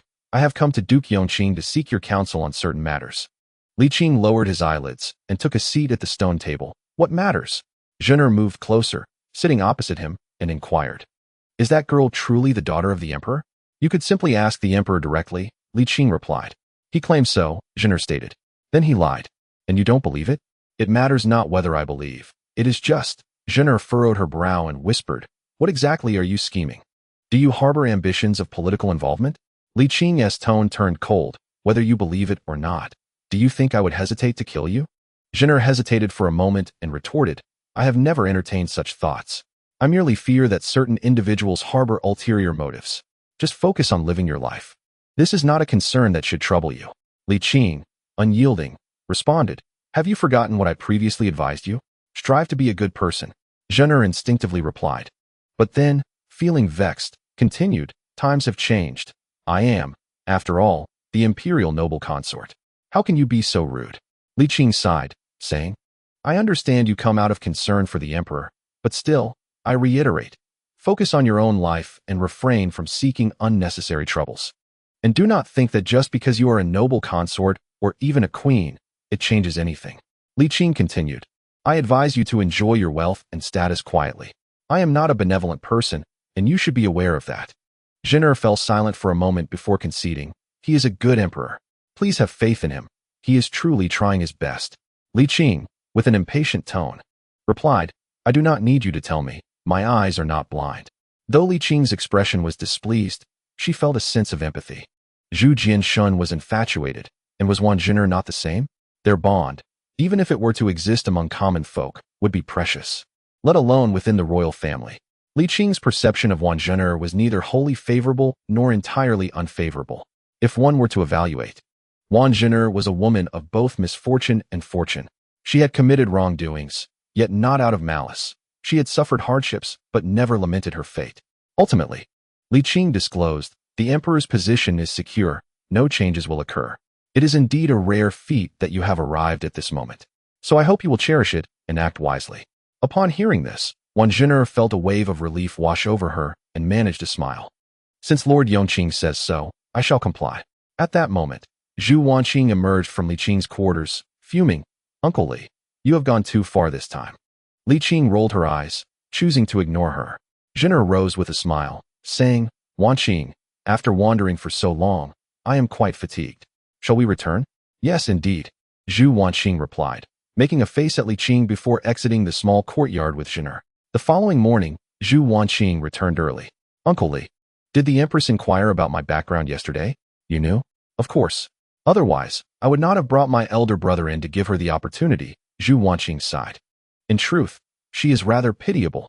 Perhaps you should offer her some reassurance. I have, Li Qing nodded, teasing. Since when did you become so compassionate? Zhu Wanqing huffed. I have always been. Thank you very much. After a pause, she reflected, during this visit to the capital, I have gained a new perspective on my elder brother and sister-in-law. They are not as dreadful as I had imagined, and I even find them somewhat pitiable. Li Qing chuckled. In truth, your father is the most irresponsible, yet the most fortunate one. Zhu Wanqing fell silent. You may think that, Uncle Li, and you have the right to do so, but in my eyes, he is the best father. He does indeed deserve your mother and yourself, Li Qing conceded, sighing gently. He had the potential to become a wise ruler. He possesses the heart and capability, yet that war inflicted great suffering upon the Ming dynasty. Li Qing candidly expressed his grievances, stating that he held significant discontent towards him. Beyond his lapses, there was also a deep-seated affection that led to stringent criticism. After all, he had once held great expectations for him. Chapter 76. The unfolding of turbulence. The cabinet's revelation stirred considerable commotion. Aside from the 6 ministries that bore the brunt, other factions were also anxiously monitoring the situation, preparing to align themselves accordingly.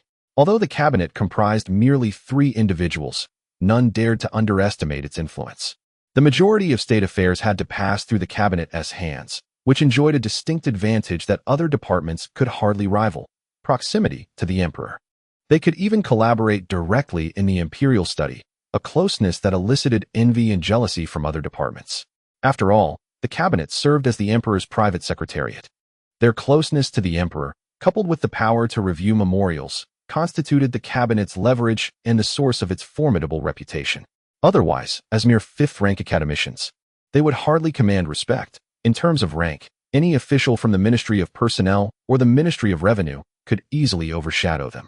The influence wielded during the tenure of the three Yangs, leveraging the cabinet's unique advantages to steer matters of state, illustrates this point. Of course, the three Yangs simultaneously occupied high positions within the six ministries, yet their unassailable authority in court stemmed primarily from the cabinet's exclusive mechanisms. After their departure, the distinction between the ministries and the cabinet became pronounced once more, with a fierce competition for influence.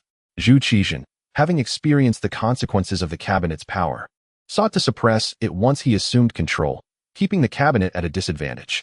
Later, when Zhu Qiyu ascended the throne, he adopted a cautious stance towards the cabinet, until the emergence of Li Xian allowed for a brief cessation of hostilities between the two factions.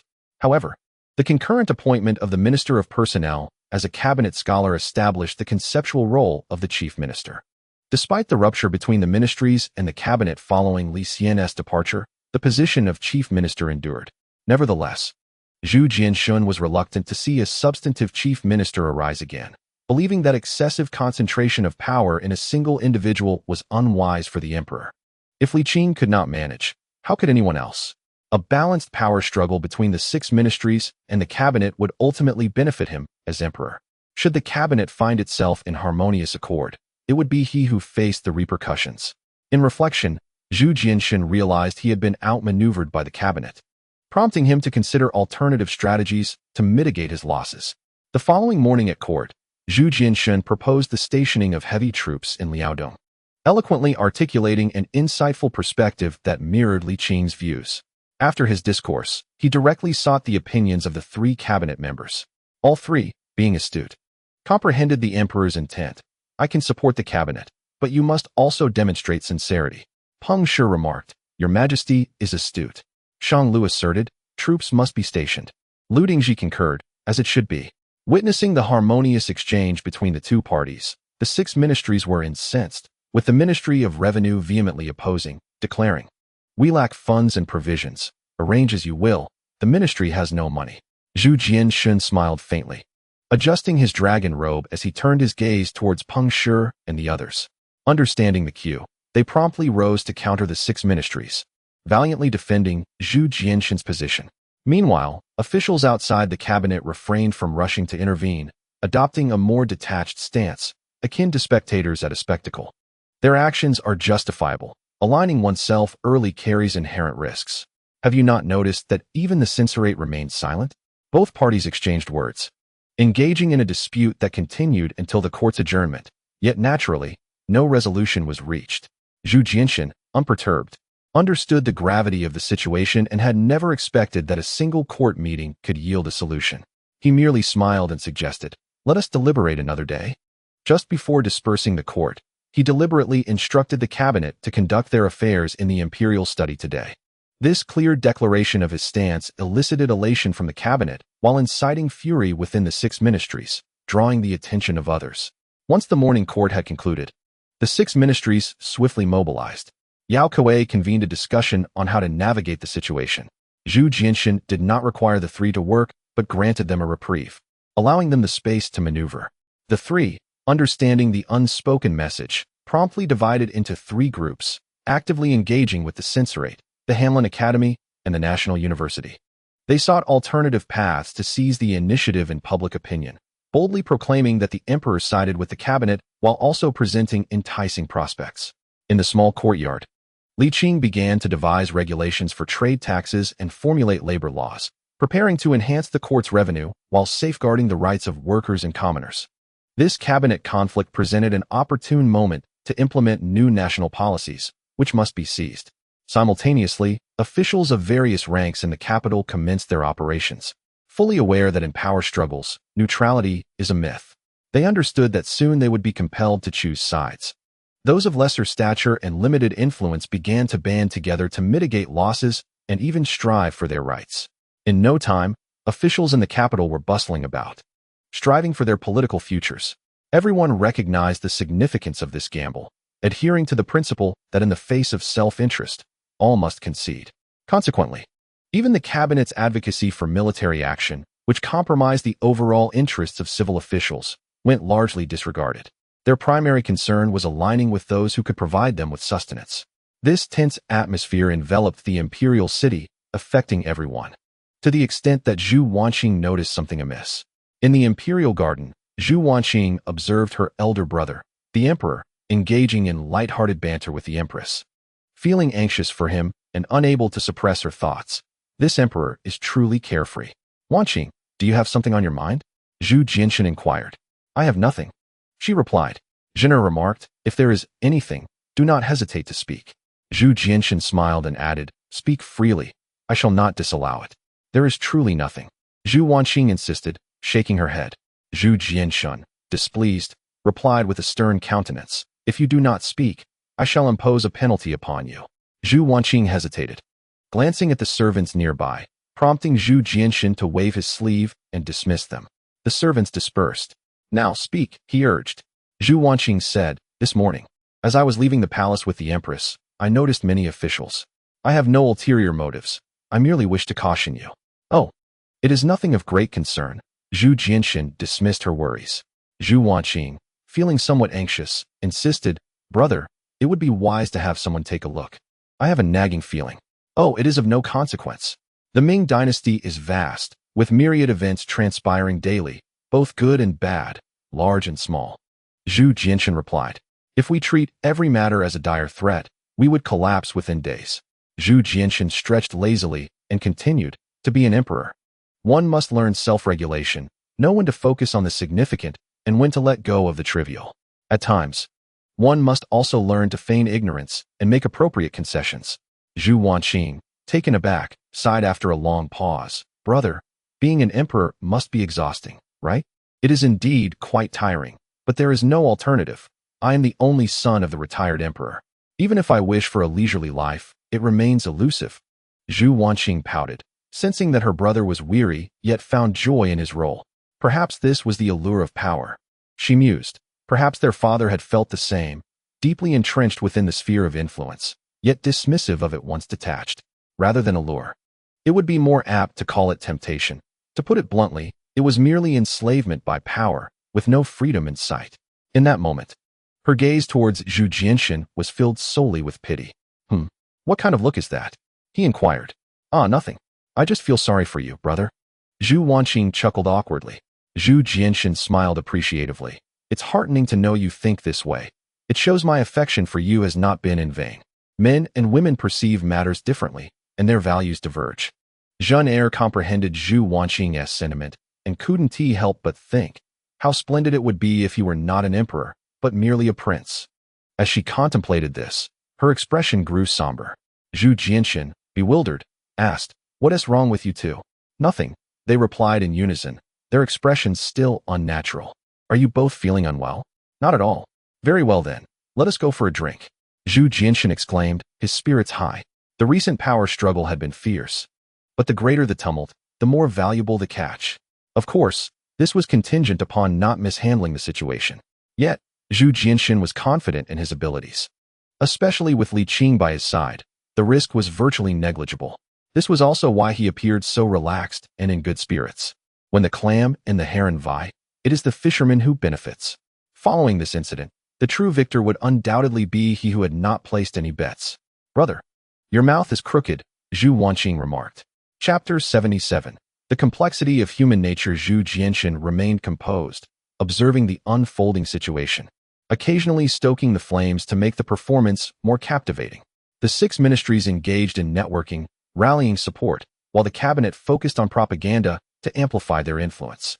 In this contest of wits, the two factions adopted markedly different strategies. The 6 ministries were more traditional, while the cabinet took a more unconventional approach. This divergence was inevitable.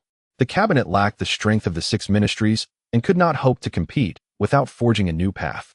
However, their approach proved surprisingly effective. The cabinet abandoned traditional methods of attracting investment, instead opting for widespread publicity to enhance their brand image. Brand ambassador, Li Qing. Financial backer, Zhu Jinshan. Deploying these two powerful cards significantly bolstered market confidence. Investors, upon seeing this, thought, this is promising. The potential for growth is immense. We must invest. Consequently, numerous individuals bought shares. The Hanlon Academy and the Guozijian were the first to invest. They began to generate momentum, further strengthening the cabinet's brand effect, and soon, even the censor rate began to waver. Although the young fellow is somewhat rebellious, he possesses a keen sense of the times. Upon witnessing the expansion of the cabinet's influence, he naturally seeks to partake in its burgeoning opportunities. The three institutions, the censorate, the Hanlon Academy, and the National Academy, share a commonality. They are adept in wielding the pen and mastering the art of public opinion. Their areas of expertise align perfectly with the cabinet's methods. And soon, a colossal bubble of influence is inflated. Under the encouragement of these individuals, the cabinet seems to equate itself with the chancellor, completely overshadowing the six ministries. Li Qing, observing this, exclaims, "Goodness!" However, he remains unfazed. Though the bubble is alluring, it is fragile and can be pierced with a mere pin. No matter how grandiose the facade, it ultimately amounts to nothing more than a paper tiger. In the small courtyard, Li Qing continues to refine labor laws while Li Hong, having finished his vegetable picking, idly gazes into the distance. Foster father, it has been several days. When will the emperor issue orders to attack the Jurchens? Li Hong inquires. We must wait for the hierarchy among the six ministries and the cabinet to be established, Li Qing replies, setting down his pen with a smile. Rest assured, it will not be long, at most another half-month. Very well, Li Hong replies, somewhat dispirited, but suddenly takes an interest in the court's power struggles. Foster father, could you tell me more about the cabinet? What aspect would you like to know about? Li Qing asks. How can three fifth-rank grand scholars contend with numerous officials from the six ministries? Li Hong does not comprehend their apparent arrogance. Li Qing chuckles, recognizing that his adopted son's career aspirations make this knowledge quite essential. Though the cabinet's grand scholars hold only fifth rank, they often concurrently assume other official positions. However, this is not the root of their authority. Li Qing continues, what truly empowers the cabinet is the issue of institutional authority. The power to annotate memorials? Li Hong guesses. Indeed, precisely that, Li Qing nods. Do not underestimate this power. In simpler terms, they serve as the emperor's advisors. Li Hong scratches his head, foster father. Our Ming's cabinet does not seem to operate in the same manner as the chancellor, does it? Correct, Li Qing affirms, explaining. The founding emperor abolished the chancellor system and reclaimed the powers of the chancellor, which, while consolidating imperial authority, also elevated the six ministries. After the second emperor ascended, he focused on addressing the northern threats and comprehensively developing the Ming, but his energy was ultimately limited, necessitating a delegation of power. The six ministries, already endowed with significant authority, saw the re-establishment of the cabinet, whose purpose was to decentralize power to a certain extent while still delegating it. After elucidating the origins of the cabinet, Li Qing elaborates on its institutional framework. Throughout the Ming, nearly all memorials must pass through the cabinet's hands. Admittedly, they lack decision-making and administrative powers, possessing only the power to offer suggestions. However, the influence of the suggester on the decision-maker is immensely significant. Do you know the approval rate of the annotations they draft? Li Hong shakes his head. 70 to 80%, Li Qing asserts. Li Hong is astonished. So? Does that mean the cabinet wields 70 to 80% of the chancellor's power? Not quite, Li Qing responds. Li Qing shook his head, explaining that in the Ming dynasty, all official documents would first be consolidated and sent to the Tongshengsi, from where they would be reported to the emperor through the Silijian. After the emperor reviewed them, they would be forwarded to the cabinet, which would draft suggestions for imperial approval. Ultimately, the decision-making authority rested with the emperor, while the administrative power lay with the six ministries.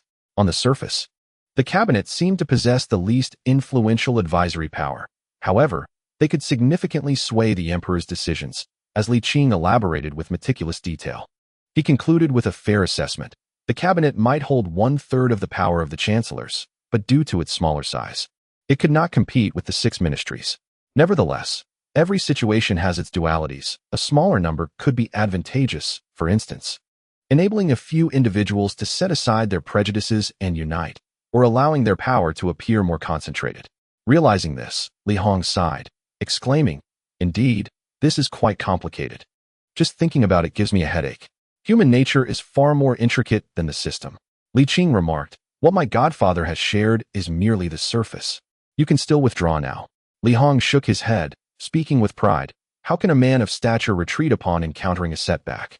Besides, this is not even a setback. Pausing, he chuckled. I am still far from the halls of power. I have ample time to grow. Li Qing scoffed. The youth is indeed quite confident. Of course, I am exceptional, aren't I?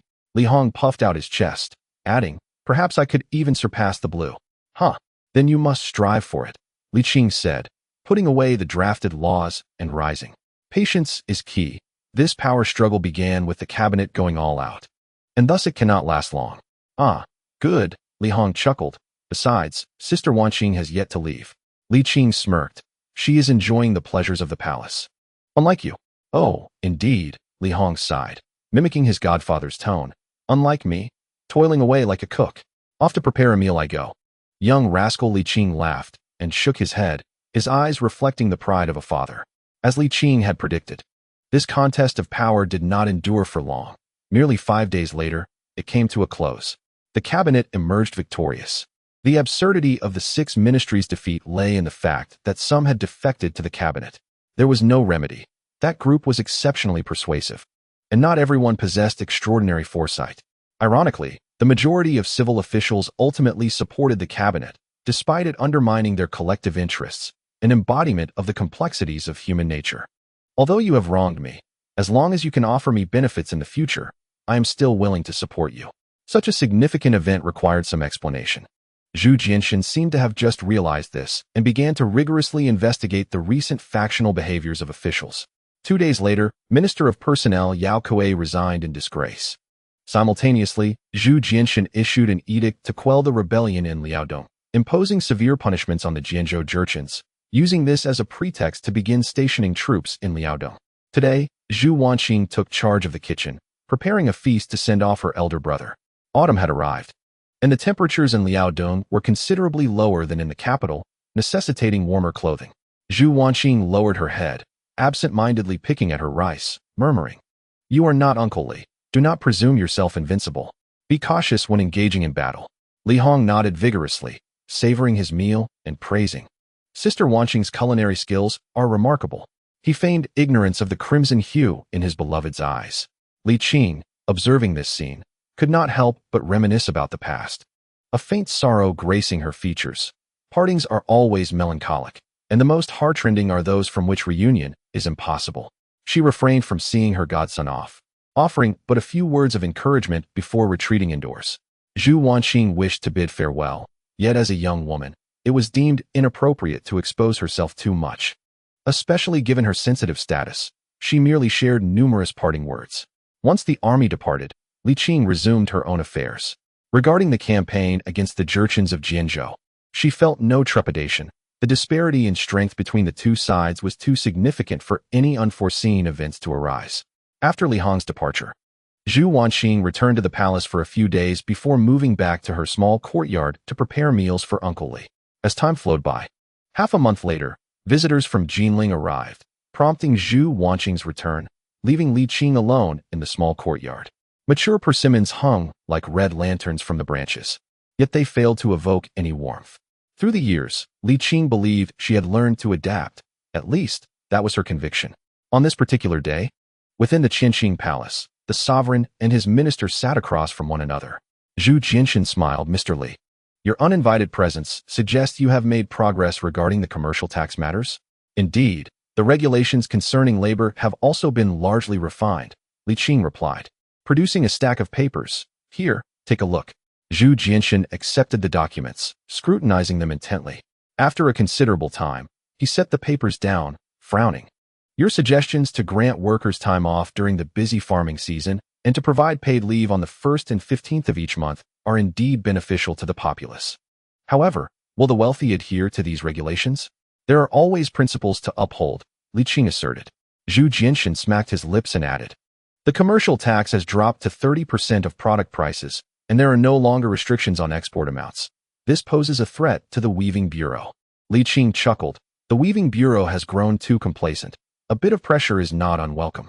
Ultimately, the market thrives on survival of the fittest. Foreign nations are not naive. they will naturally prioritize purchasing quality goods. Enhancing product competitiveness is essential. Very well, Zhu Jinshan sighed. However, is 30% not a tad too low? Furthermore, you have previously stated that a flourishing diversity is far superior to a singular dominance. Yet, if you were to fully liberalize, it would likely lead to contrary outcomes. Li Qing responded with enthusiasm. Your Majesty possesses profound insight into these matters, and indeed, this is the case. However, he added with a wry smile, benefits should be shared, not hoarded. To monopolize profits would lead to ruin. The implementation of national policies ultimately relies on the capable gentry. They represent the optimal choice for executing a comprehensive set of policies. Pausing, he continued, in truth, this approach is not without its merits. It can facilitate resource consolidation, enhance production efficiency, and accelerate industrial progress. Allow them to flourish for a while. It will greatly benefit the development of the Ming. Zhu Jinshan pondered. Are you suggesting to fatten them up before the slaughter? Li Qing sighed. Your Majesty, why do you always contemplate slaughter? What else is there? Zhu Jinshan remarked with a sense of inevitability. Shall we simply wait for them to grow powerful and thereby challenge imperial authority? Li Qing responded earnestly. Your Majesty, plundering is the most primitive and unwise of actions, despite its efficacy. Indeed, the influence of the wealthy gentry can affect imperial power, yet there exists more than one path to pursue. It is far wiser to expand the benefits, allowing a broader populace to partake in prosperity. While the thrill of predatory harvesting may be enticing, what remains after the harvest? Li Qing's expression darkened with bitterness. Exploitation by the gentry and plundering by the emperor will ultimately lead to the decline or even collapse of the Ming dynasty. Zhu Jinshan felt the sting of his words, yet found himself unable to respond with anger, muttering, then tell me, how can we both stabilize imperial authority and ensure the flourishing of the Ming? Li Qing suggested, we must exchange time for space. First, we develop, and then let the meat stew in the pot. He continued, this applies not only to commerce, but also to your rule, Your Majesty. Upon hearing this, Zhu Jinshan leaned forward, intrigued. Elaborate further. Take this incident for example. Li Qing elaborated. If you were to engage directly, do you truly believe you could successfully station troops in Liaodong? He advised, a degree of conciliation, making concessions, and even sacrificing a portion of interests. These principles are understood by you, and you have practiced them. However, Li Qing sighed. Forgive my candor, Your Majesty. You are being overly petty. Your ultimate goal is to maintain power. Focus solely on that, and strive toward it without being overly concerned about immediate gains or losses. Zhu Jinshan pondered for a long while before slowly nodding. You speak with wisdom. I sometimes dwell too much on transient gains. With a sigh, he picked up Li Qing's proposal and reviewed it once more, contemplating. According to your plan, it certainly appears feasible. However, for the sake of caution, I believe it prudent to be somewhat stringent, allowing them room for negotiation. Li Qing nodded with satisfaction. Your Majesty is indeed astute. Finally, hearing a commendation, Zhu Jinshan's spirits lifted considerably, and he smiled. Then you shall attend court tomorrow. Not quite, Li Qing chuckled. I have undertaken too many actions detrimental to the interests of the gentry, leading them to reflexively oppose any national policy I propose. It has become a habit. Zhu Jinshan was momentarily taken aback, feeling a surge of emotion. Your efforts are truly commendable. Li Qing brushed it off with a smile. It would be wise to communicate with the cabinet in advance. Firstly, this national policy will not place them in a difficult position, and secondly, it will demonstrate your trust in the cabinet. Consequently, they will be more inclined to align themselves with you. Your reasoning is sound. Zhu Jinshan nodded gently. Feeling a twinge of guilt, he commanded, bring forth 300 taels of gold for the Marquis Yongqing. Li Qing beamed. Then I shall express my gratitude for your Majesty's generosity. As he watched Li Qing depart, Zhu Jinshan couldn't help but reflect, he has his burdens as well. He remained lost in thought until Li Qing's figure vanished, then turned and ordered, convey an edict for Peng Shi, Lu Dingji, and Shang Lu to hasten to see me. Your command shall be followed, came the response. Zhu Jinshan took his seat at the imperial desk and mused softly, let the meat stew in the pot. How wonderful. Since the meat must ultimately stew, there was no need to overly concern himself with immediate gains or losses, and a smile crept across Zhu Jinshan's lips. A short while later, the three members of the cabinet arrived at Qianqing Palace to pay their respects. We pay homage to your Majesty. Long live the Emperor. The three gentlemen exhibited an extraordinary level of deference, profoundly moved by the emperor's timely intervention. After enduring the weight of the 6 ministries for so long, they finally had a moment to exhale. How could they not feel elated? My esteemed ministers, please rise, Zhu Jinshan warmly encouraged. Bring forth tea. Provide them with seats. The trio found themselves enveloped in a profound sense of happiness, to the point that it felt surreal. Thank you, Your Majesty. As they seated themselves and savored the tribute tea, even the most discerning among them could not conceal their enjoyment. Peng Shi respectfully inquired, Your Majesty has summoned us. Might there be instructions to impart? Both Shang Lu and Lu Dingji hastily set down their cups, adopting attentive stances. In recent days, I have delved into the commercial affairs of the Ming dynasty and formulated a national policy, Zhu Jinshan announced, pushing a stack of papers across the table. Please take a look. The three approached, carefully unfolding the documents, their brows furrowing and then relaxing, ultimately settling into a grave expression. They exchanged glances, each perceiving the shock reflected in the other's eyes. Was the emperor's strategy not exceedingly formidable? It embodied strength, compromise, exploitation, and generosity, ostensibly reducing commercial taxes while genuinely enhancing revenue, lifting restrictions on the export of goods, and completely nullifying the labor laws that harmed the interests of the affluent. It was, quite simply, impeccable. Given Zhu Jinshan's prior display of political acumen, they harbored no doubts regarding the origins of this policy. It was their very belief that left them astounded. At such a tender age, the emperor possessed such remarkable insight. Given time, he would undoubtedly emerge as a sagacious ruler.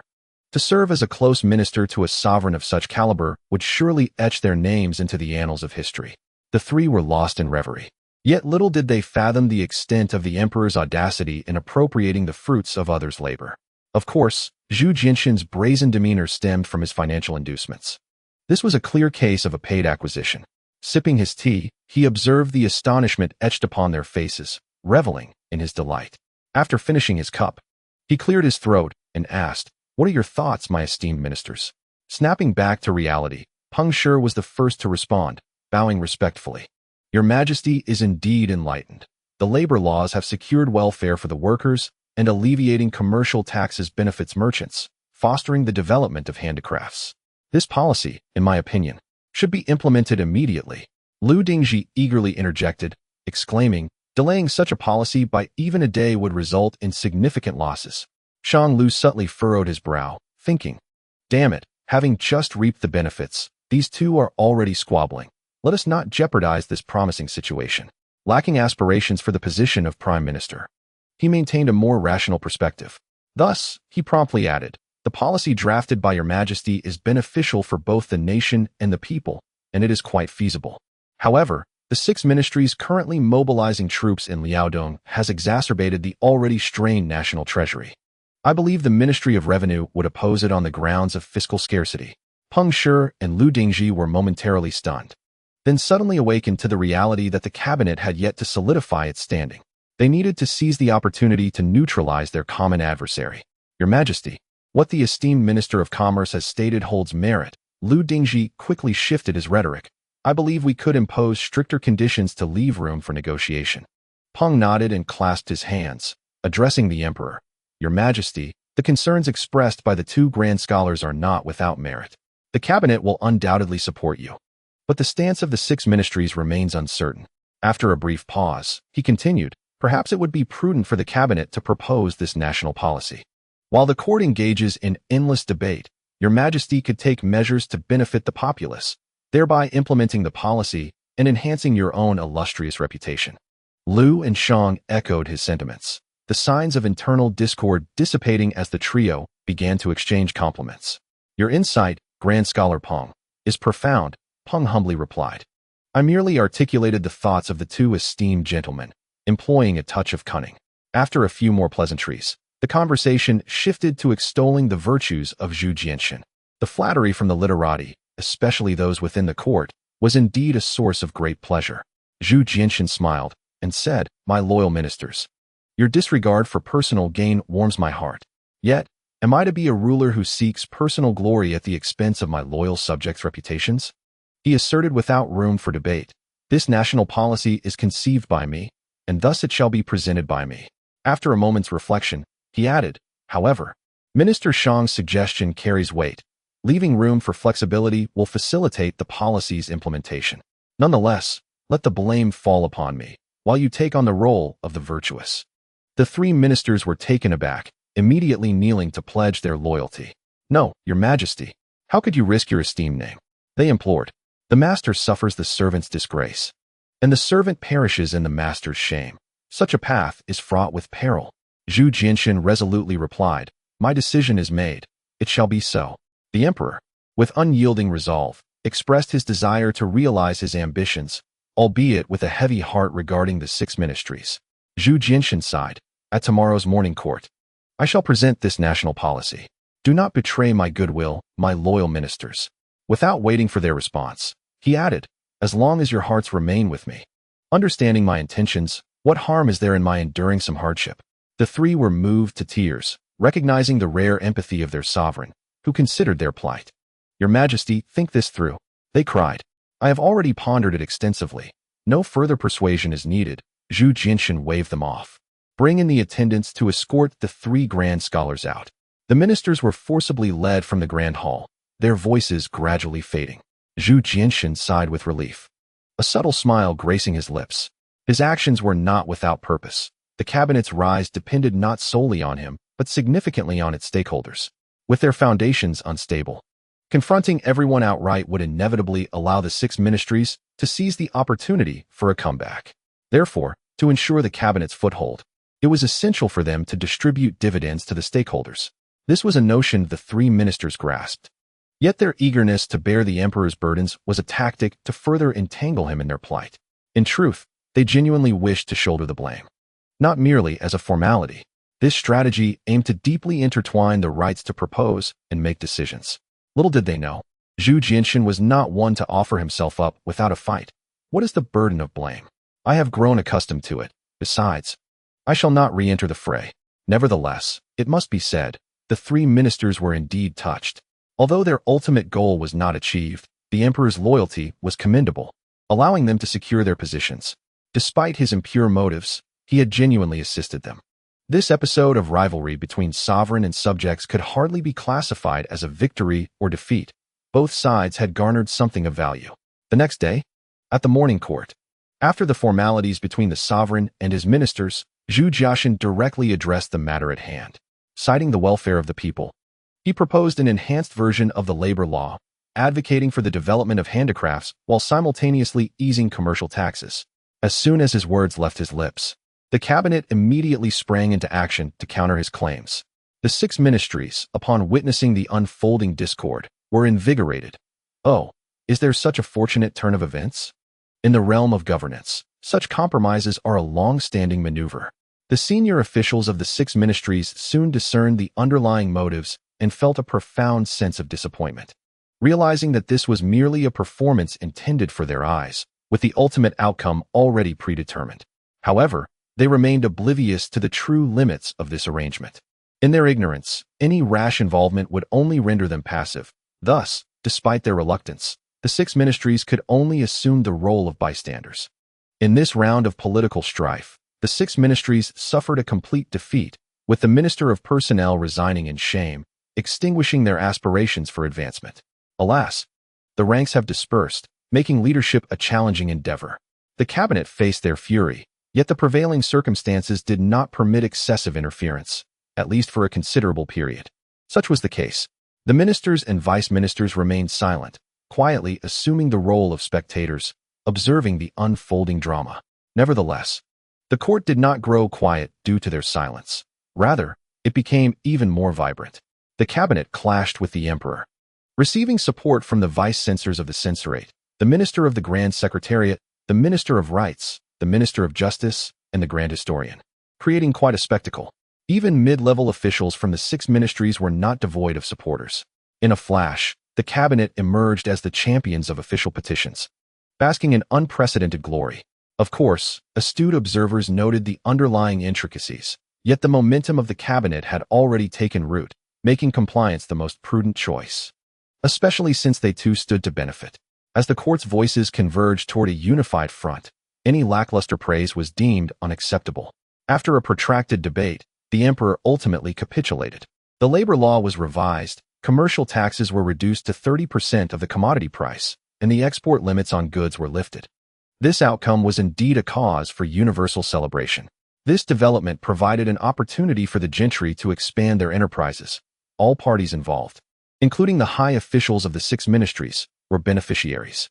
With the lucrative profits of maritime trade, who would not wish to seize the opportunity for gain? Following a session of court deliberation, the new national policy garnered unanimous support, and the edict was swiftly promulgated, heralding a new era. In a small courtyard, upon learning of the edict's issuance, Qing smiled softly. This strategic move would undoubtedly foster a positive impact on the commerce and even the industry of the Ming dynasty. Merchants are driven by profit. When there is potential for gain, they are motivated to strive. To guide the Ming dynasty toward a path of semi-industrialization or even full industrialization, it is imperative to bolster the confidence of these merchants. In this era, the majority of merchants are gentry, with only a minuscule proportion being common traders. And most of them lack the capacity for significant expansion. After all, there is but one Xin in the Ming dynasty. At present, the Ming is in the nascent stage of capital development. Qing's actions aim to cultivate this capital and stimulate the market economy, allowing the economic river to flow swiftly and ceaselessly. However, he is also cognizant that a series of challenges will inevitably arise in the future. Yet, in comparison, the advancement of industrialization far outweighs that of agriculture. The policies of land taxation reform, the household registration system, land surveying, and the introduction of new crops have contributed to a rapid increase in the population of the Ming dynasty, which has now reached a staggering 120 million. Such a vast population, if not liberated from the land in the future, would not only result in tremendous losses, but could also evolve into a disaster. In truth, Qing is devoted to developing industry, with the intention of redirecting the gentry's focus towards commerce, thus alleviating their fixation on mere tracts of land. If this strategic move is executed well, the Ming dynasty will embark on a new trajectory, potentially becoming the most formidable entity among unified dynasties. Indeed, the upper echelons of the Ming remain fundamentally unchanged from historical precedents, with imperial authority visibly waning and corruption becoming increasingly pervasive. However, the foundation of the society is markedly different. It is solidly established. Qing feels a profound sense of contentment for having brought the Ming to this juncture. Even a sense of pride. Alone, he has managed to alter the course of this grand vessel, steering it towards a more righteous path. And he reassures himself that he has not brought shame upon the time travelers. Of course, he cannot be compared to the fated protagonists of novels. Yet he has reached the limits of what is achievable. Initially descending from the mountains to heal Empress Ma, he has continued to embody the role of a healer over the years. The difference lies in that he now tends to the nation rather than individuals. Fortunately, he is no charlatan. Life at a leisurely pace inevitably passes swiftly. In late autumn, as leaves turn yellow and fall, and in the bleakness of winter, as all things wither beneath a shroud of white, the new national policies are being effectively implemented, facilitating the prosperity of the wealthy gentry. In contrast, the losses incurred from the labor law appear negligible. Naturally, they respond with enthusiasm. In early winter, military reports arrive from Liaodong. The recent campaign, which has concluded, resulted in the decapitation of over 1,000 individuals. Had it not been for the explicit mention in the report of annihilating their strongholds and extinguishing their lineage, Qing would have doubted the accuracy of his reading. To slay over 1,000 and eradicate their lineage, he murmurs to himself. It seems the Jurchens of Jianzhou are even weaker than I had imagined. Undoubtedly, the report contains elements of exaggeration. Yet it clearly illustrates the diminutive size of the Jianzhou Jurchen population at this stage. Qing shakes his head and chuckles ruefully, muttering, with such weakness, how can I persuade the emperor to take you seriously? It is truly unnecessary to target you further. The rationale simply does not hold. Mobilizing thousands of soldiers for a few stragglers, braving the biting cold and inclement weather, is indeed an extravagant overreaction. The imbalance between effort and reward will surely dissuade the soldiers from dedicating themselves fully, ultimately resulting in futile endeavors. Qing shakes his head and continues to annotate other memorials. Having concluded his work for the day, he stretches lazily and bids farewell. Gentlemen, I must take my leave. The others, pausing their tasks, rise and bow in respect. May you walk safely, masterly. They hold a deep respect for him as a representative figure, perhaps stemming from their own guilt for not compensating him. Li Qing pays little heed to such matters. His current focus is on empowering Zhu Jiaxin, while everything else is of little significance to him. As time progresses, he increasingly feels that there are few endeavors left for him to undertake. Despite the persistent murkiness of the court's waters, the entirety of the Ming dynasty unfolds largely in accordance with his envisioned trajectory. The root of the court's continued obscurity lies within the hearts of men, or rather, in human nature itself. Everyone yearns for more, dissatisfied even when circumstances improve. How then can the waters of the court ever clear? This predicament is beyond Li Qing's power to alter, thus he can only assist the emperor in centralizing authority, crafting a political framework that, while autocratic, benefits the collective. Only through this means can the waters be rendered somewhat clearer. On this snowy day, as he walks home, treading upon the thick blanket of white, and gazing at the desolate land adorned in silver, Li Qing softly muses, in a few years, I shall likely lay down my armor and return to the simplicity of my former life, perhaps becoming a wandering Taoist, reveling in the mountains and waters. Such a life should be quite delightful. He feels both a sense of yearning and a tinge of melancholy, akin to the solitary footprints along this path home. The formidable rise of the cabinet has, to some extent, brought tranquility to the court. The relationship between the sovereign and his ministers, after enduring the tumultuous assaults of Zhu Jianshan, has gradually turned towards a more temperate development. Zhu Jianshan understands the nuances of progression and is adept at navigating courtly affairs. The cabinet, benefiting from his favor, naturally reciprocates. With the approach of the new year, a spirit of camaraderie prevails. Everyone endeavors to maintain equilibrium, adhering to the principle of living harmoniously, and they manage to endure until the new year. On the first day of the 4th year of Changhua, in the square of the Fengtian Palace, throughout the years, the emperors have come and gone, seemingly without fundamental change, merely replicating the platitudes of previous years. The ministers, too, echo auspicious phrases, collecting their red envelopes with laughter. This arena of power appears ever constant. Only the players change, while the mechanisms remain untouched. This year, he finds himself alone in celebrating the new year, devoid of fireworks, grand red lanterns, or even festive goods, save for some wine. Draped in a dark robe, Li Qing reclines beneath the eaves, gazing at the courtyard blanketed in snow, occasionally sipping from his cup. He remains in this position for an entire day. Perhaps it is a preference of those who have aged. In the palace, Zhu Jianshan is particularly occupied today. After distributing red envelopes to the outer court, he must lead his numerous wives in paying respects to his mother, and once that task is completed, he must again distribute envelopes within the inner court. It is not until the hour of Xuande that he finally finds himself at leisure. In Yongle Palace, today, Xiao Wangji is clad in a fittingly new attire, accentuating her rosy lips and pearly teeth, appearing exquisitely charming.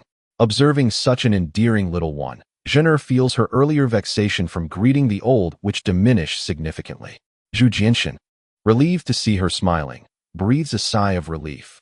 As the new year approaches, he has at last managed to achieve a semblance of harmony, family matters, state affairs, and all worldly matters, in perfect concord. Zhu Jianshan pulls out the remaining red envelopes from his robes and generously presents them to Xiao Wangji, exclaiming, "These are all for you. Your Majesty, the Empress has already rewarded me." Xiao Wangji hesitates to say. Zhener smiles. What the Emperor bestows, you must accept. Yes, I humbly thank your Majesty for the gift. Xiao Wangji hastily kneels in gratitude. Having received an education, she is all the more astute, taking her reward and gracefully withdrawing, allowing the Emperor and Empress their privacy. Zhu Jianshan, feeling lighthearted, chuckles. There are but few days of respite in a year. Zhener, accompany me for a stroll. Very well. Zhener responded gently, rising to take the great cloak from the coat rack and draping it over him. Where shall we go for a stroll? Zhu Jianshan's gaze softened as he replied, with you, Zhener, anywhere is delightful. Zhener pouted playfully, her eyes sparkling with laughter. Yet, in a fleeting moment, her smile faded as she feared the lines that might form at the corners of her eyes. After several years of marriage, Zhu Jianshan understood her thoughts and feelings well. He tightened his grip on her hand and softly said, in my heart, you will always be that Zhener, the gentle, considerate, kind, and beautiful Zhener. Time cannot diminish my love for you. Zhener was momentarily taken aback before breaking into a sweet and blissful smile. immersed in a state of ecstasy. The couple strolled through the snow, admiring the winter landscape and sharing amusing anecdotes, their hands warm and their hearts even warmer. "Your Majesty," she began, "it would be best to have an heir soon." "Very well, I shall make an effort tonight," Zhu Jinshan replied with a chuckle. Zhen'er smiled wryly, saying, "I meant to suggest that you seek an heir from the other palace's consorts." Zhu Jinshan paused, imploring her, "Zhen'er, do not lose hope. You must believe in yourself." Zhen'er gently shook her head, offering a tender reassurance. "Your Majesty, you are not only my husband, but also the husband of the Empress and the other consorts. You are, above all, the Emperor of the Ming dynasty." Chapter 80. The Emperor's fury. Zhen'er had come to terms with her situation. She no longer clung to vain hopes and understood that even without children, it did not diminish her husband's love for her. Women, in matters of the heart, tend to be selfish, and Zhen'er was no exception, yet she had found clarity. She recognized his sacrifices and understood his struggles, wishing for him to bear less of a burden. At the very least, she hoped he would not suffer for her sake any longer. "Your Majesty, you are still young." Zhen'er paused before adding with a smile, "I have enjoyed your exclusive affection for quite some time, while the other concubines have endured much hardship under your reign. It is difficult for me as well." "Do they dare?" Zhu Jinshan scoffed. "If they harbor discontent, they must endure it. Who dares to speak against me?" As for the court, he truly had limited options and could only proceed steadily and cautiously. However, the situation in the inner palace was different. The Empress, not to mention the Dowager Empress Zhou, had lost much of their previous dominance, and he held little regard for the others. Naturally, this was closely tied to his earlier decisive actions against the former Empress. "Zhen'er, has someone been undermining you?" he inquired. "Who would dare?" Zhen'er mimicked his tone. "Though I lack the title of Empress, my rank as imperial concubine is not less than hers." Zhu Jinshan burst into hearty laughter. "Indeed, Zhen'er, you are formidable." After their laughter subsided, a silence enveloped them. After a long pause, Zhen'er broke the stillness, speaking earnestly. "Your Majesty, what I said earlier came from the heart. I ask that you consider it seriously." She understood that her husband favored her and not those who were older. Deep down, he still preferred the company of youthful and beautiful women. Zhu Jinshan nodded gently, stating, "No matter what the future holds, no one can ever replace your position in my heart." He was still quite young, yet it was time to consider having a son, especially since it was already the 4th year of the Changhua era. He was infatuated, yet not naive. A ruler could not be without an heir. Zhen'er blinked and tilted her head against his arm, teasingly saying, "I wonder if your promise to make an effort tonight still stands?" With no one around, and in the prime of their youth, she felt emboldened to speak freely. "Certainly, it is indeed valid now." Zhu Jinshan, ever the man of action, immediately became restless. "Do not let Zhen'er falter," she retorted, her cheeks flushed. "What about outside? In this frigid weather, do you think you can manage?" She suddenly realized her slip of the tongue and quickly fell silent. However, Zhu Jinshan was not oblivious to her insinuation. He was incensed. He turned towards her, leaning in slightly, their foreheads nearly touching, and declared, "I intend to punish you, most severely." "I was wrong. Your Majesty, please forgive me," Zhen'er implored, sensing her husband's seriousness. And she darted away. "Stop!" Zhu Jinshan pursued her. The two raced through the falling snow, reveling in their impromptu escapade. Yet, such unrestrained merriment could not last long. Their noble status necessitated a semblance of decorum. Ultimately, they returned to Yongle Palace, shaking the flower-draped bed. In the small courtyard, Li Qing let out a belch, slowly rising to return to his chamber, sprawling out, and falling into a deep slumber. When he awoke, it was already midday the following day. The eastern kitchen had accumulated a thick layer of dust, now adorned with cobwebs, left unattended. During the festive season, Li Qing felt an unprecedented boredom. Even Yiqing Tower was closed, leaving him without a place to enjoy music. He resorted to perusing entertaining books such as The Romance of the Three Kingdoms and Water Margin to pass the time. Truly, he mused, it would be better if there were no New Year celebrations at all. He voiced his discontent, tossed aside the novel, and returned to his dreams. Fortunately, the holiday break was brief, and after a few days, life resumed its usual rhythm. Notably, before the Lantern Festival, there were hardly any official documents to attend to. Thankfully, Yiqing Tower reopened, providing Li Qing with a delightful retreat. He could listen to lively tunes and sip on floral wine, alleviating his earlier ennui. On the Lantern Festival, Zhu Jinshan invited Li Qing to enjoy Tangyuan at Qianqing Palace, where they engaged in casual conversation. Sir, do you have any new thoughts for the new year? Zhu Jinshan asked, swallowing a Tangyuan that scalded his mouth. Should you possess a brilliant strategy, I shall reward you. He knew Li Qing had a penchant for wealth and sought to entice him. Li Qing enjoyed riches but would not compromise his principles for them. He gently blew on the Tangyuan in his spoon and replied, none. Zhu Jinshan responded, you consume my food yet speak so arrogantly. I am impressed. He set down his bowl, leaning forward to inquire, I do have some thoughts. Please, share them, Li Qing said, raising his chin as he placed the Tangyuan in his mouth. Zhu Jinshan internally mused, am I now the one reporting? Who is the emperor here? He murmured, this time. In supporting the cabinet, I have gained insight. Those elevated and favored often harbor gratitude at first. You seek to bolster new powers while suppressing the old, thereby ensuring the ministers rally around you to solidify imperial authority, correct? Li Qing scooped up another Tangyuan, gently blowing on it. Indeed, precisely. Zhu Jinshan nodded. Though this tactic may lack sophistication, it proves effective, does it not? It is hardly sophisticated. Li Qing scoffed, it may work once or twice, but over time it will backfire. Do you take people for fools? Such methods will soon become ineffective, perhaps even before they yield significant results. Zhu Jinshan chuckled and asked, what if I were to improve upon the existing foundation? Li Qing raised an eyebrow, eager to elaborate. Disdainful of your haughty demeanor, Zhu Jinshan rolled his eyes and remarked, take the cabinet for instance. I have elevated their positions, and they have cooperated with me over these past months. However, such a relationship cannot endure. They will ultimately align themselves with the bureaucratic faction. Zhu Jinshan continued, what I propose is that when they seek to change their stance, we should introduce a new force into the cabinet, such as the vice-censor of the Duke Yuan. This approach will not only prevent the cabinet from being fundamentally weakened, but will, in fact, strengthen it. It is not that I am fickle, but I am indeed nurturing a new power. What do you think, sir? Li Qing pondered for a moment before nodding. I must admit, your perspective is quite innovative. The target you have chosen is also commendable. The Duke Yuan's ambition is well known. Indeed, it is feasible, having been in the shadows for so long. They will undoubtedly exert themselves excessively should an opportunity arise.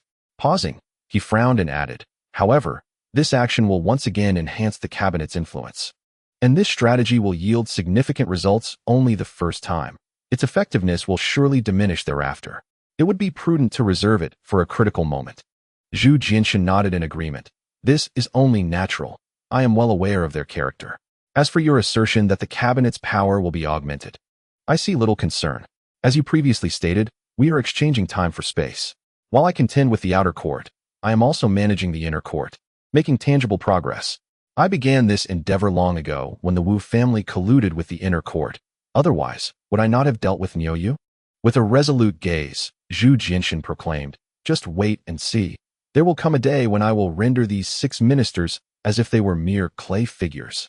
I shall make those 3 cabinet elders appear as if they were crafted from paper. Li Qing was momentarily taken aback, then chuckled softly. If that were to come to pass, I could indeed retire in peace and enjoy my twilight years. He then added, however, when power becomes excessively centralized, it often leads to an inflated sense of self in the ruler, even a loss of self-awareness. Can you, Your Majesty, maintain control? What do you mean by that? Zhu Jinshan furrowed his brow. Li Qing set down his utensils and replied earnestly, indeed, compared to a shared governance, your sole rule is more beneficial for the Ming. For everyone possesses their own self-interests. While co-governance sounds appealing, it is merely a rabble in practice. Nevertheless, autocracy has its drawbacks as well. It imposes stringent demands on the emperor's political acumen and tests his character. Zhu Jinshan reflected. Do you believe that when I issue commands that are absolute and enforce compliance, I might become ensnared by power? That is precisely my concern, Li Qing did not deny. Additionally, you must consider whether, after assuming sole rule, your subordinates might overexert themselves in an attempt to please you while implementing national policies. If that were the case, even a remedy beneficial to the state and the people could transform into poison. Zhu Jinshan's brow twitched. He had evidently not contemplated these matters and found himself at a loss for words. Li Qing continued, the Ming dynasty before you belonged to your ancestors, and after you, it will belong to your descendants. It is not solely yours. Simultaneously, the Ming is also the Ming of all the people. without the people, how can there be a family?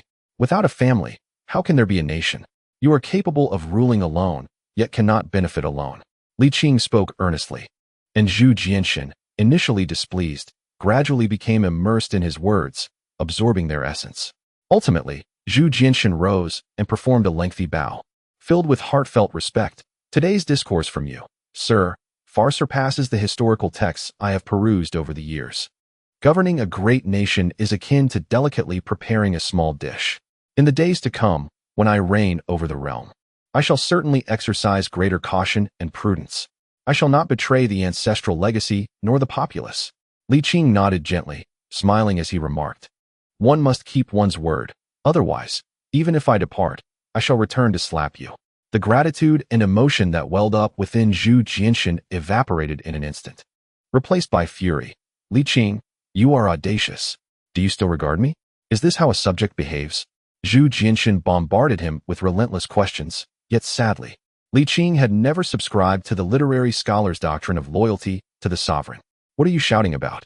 Li Qing leaned back, evading his spittle, and retorted, you've ruined a perfectly good bowl of glutinous rice balls. Zhu Jianxin, incensed, turned crimson, his chest heaving violently. After a while, he gritted his teeth and declared, leave. Leave at once. Do not obstruct my sight. Look at you.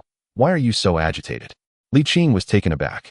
Was this truly your attitude when inviting someone to dine? Go eat mud. Zhu Jianxin was nearly beside himself with rage, lamenting that he should not have invited Li Qing to this meal. Li Qing stood to depart, equally infuriated. I shall not linger in this palace any longer. Foolishness. Utter foolishness. Zhu Jianxin's impotent fury was a consequence of the leniency shown by the former emperor. Xuande, observing from the side, had grown accustomed to it, reflecting inwardly. Whether the former emperor indulged the Duke of Yongle, we cannot ascertain, but your majesty, you indeed indulge him. When an emperor is furious, it is but a fleeting anger. After the Lantern Festival, everything returned to normal, and life became less tedious. The new national policy was being implemented effectively.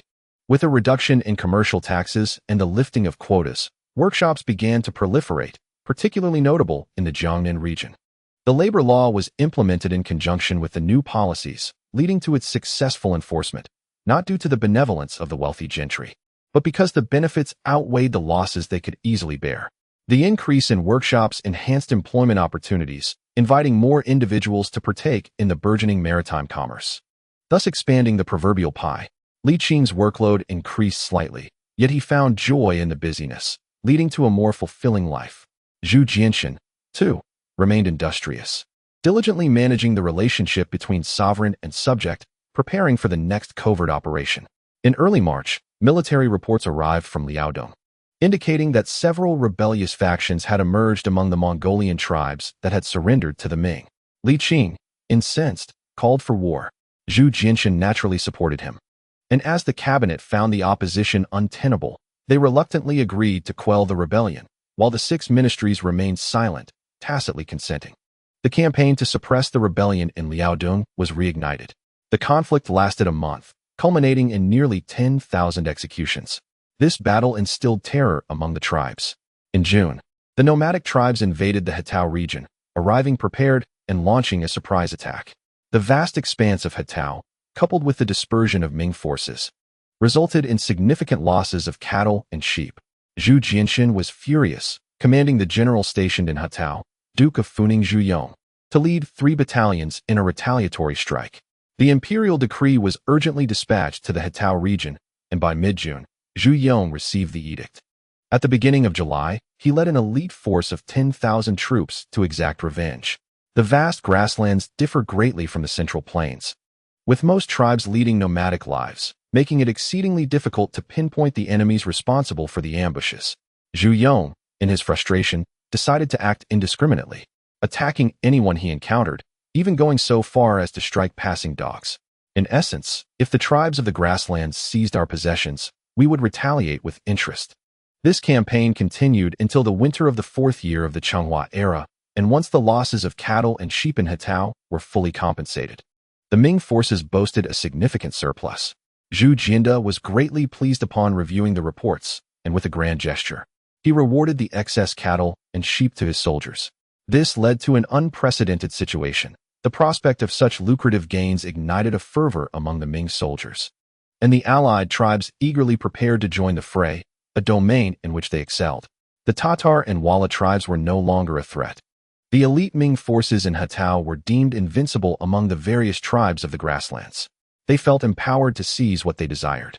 The desire for combat surged so intensely that Zhu Yong struggled to contain it, ultimately resorting to requesting reports from the eunuchs stationed at the fortifications to relay to the court. Upon receiving the reports in the capital, Zhu Jiande acted decisively, initiating a major troop rotation, sending experienced soldiers back to the capital for its protection while dispatching the garrison troops to Hatao for further training. This had been his intention all along, and the opportunity allowed him to implement it effectively. Li Qing concurred, believing that the pressure on the grassland tribes should not be excessive, lest it yield counterproductive results. Following the fragmentation of the Wala, the region remained in a state of instability, and Li Qing feared that excessive provocation would exacerbate an already precarious situation. However, the provocation did not dissipate. It merely shifted focus from the grassland tribes to the civil officials. Zhu Jiande's actions were transparently aimed at a rigorous reorganization of military capabilities, which understandably caused discontent among the officials. Yet, despite their discomfort, openly opposing him was untenable. It would be unreasonable to declare outright that military reform was detrimental to the nation and its people. Ultimately, the troop rotation proceeded as planned. Nevertheless, the relationship Zhu Jiande had painstakingly cultivated with his ministers over the past year began to fray, resulting in a restless atmosphere within the court. It resembled a scenario where a highly possessive woman encounters a restless husband. While divorce may not be imminent, she certainly resorts to sulking to curb his unrestrained behavior. In response to this situation, Zhu Jiande's strategy was notably classic, throwing money to appease them. The bonuses in the 5th year of Chenghua were even more substantial than those of the 4th year. Zhu Jiande, who had always been somewhat stingy, was suddenly generous for a reason. He had acquired wealth. Since the implementation of the new national policy, the increase in maritime trade and the stringent regulation of commercial taxes had caused tax revenues to soar. In the 4th year of Chenghua alone, tax revenues from commerce exceeded 5 million taels of silver. Coupled with grain taxes, silver levies, and maritime trade, the total tax revenue for the Ming dynasty reached a staggering 14 million taels in a single year. Zhu Jiande was even on the verge of returning to a state of excess. There simply wasn't enough to spend. This situation could not persist, and the civil officials, sensing a shift in power dynamics, began to retaliate. Their mentality resembled that of a wife who believes that a husband's newfound wealth corrupts him. They felt it necessary to prevent him from accumulating too much wealth. Thus, regarding the matter of who shall manage the household finances, a vigorous debate ensued between both parties. The ministers advocated for a division of 70-30, to which Zhu Jianxin replied, "Very well, I shall take the lesser portion."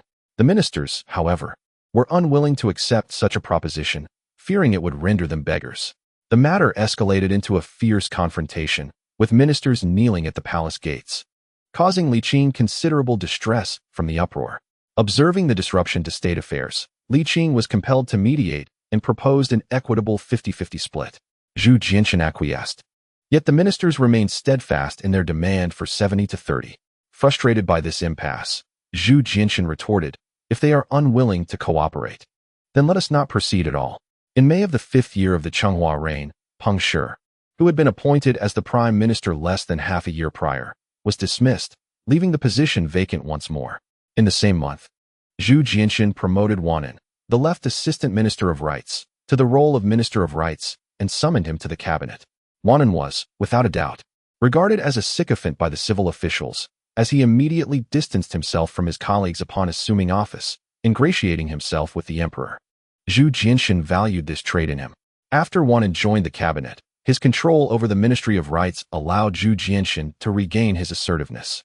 Simultaneously, Wanan's presence blurred the boundaries between the 6 ministries and the cabinet.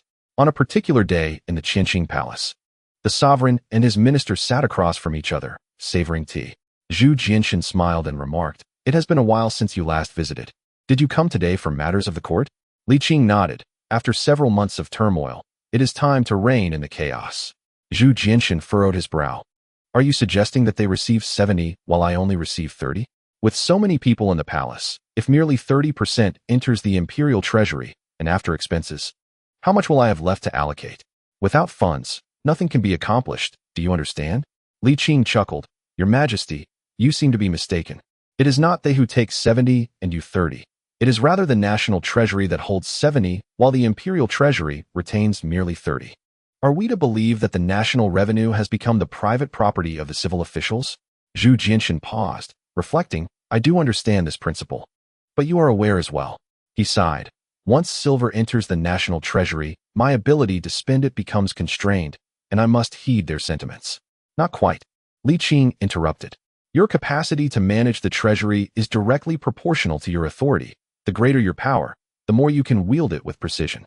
To put it plainly, the imperial treasury and the national treasury are merely two sides of the same coin. If you cannot govern the inner court, then even the funds in the imperial treasury will not be at your discretion, will they?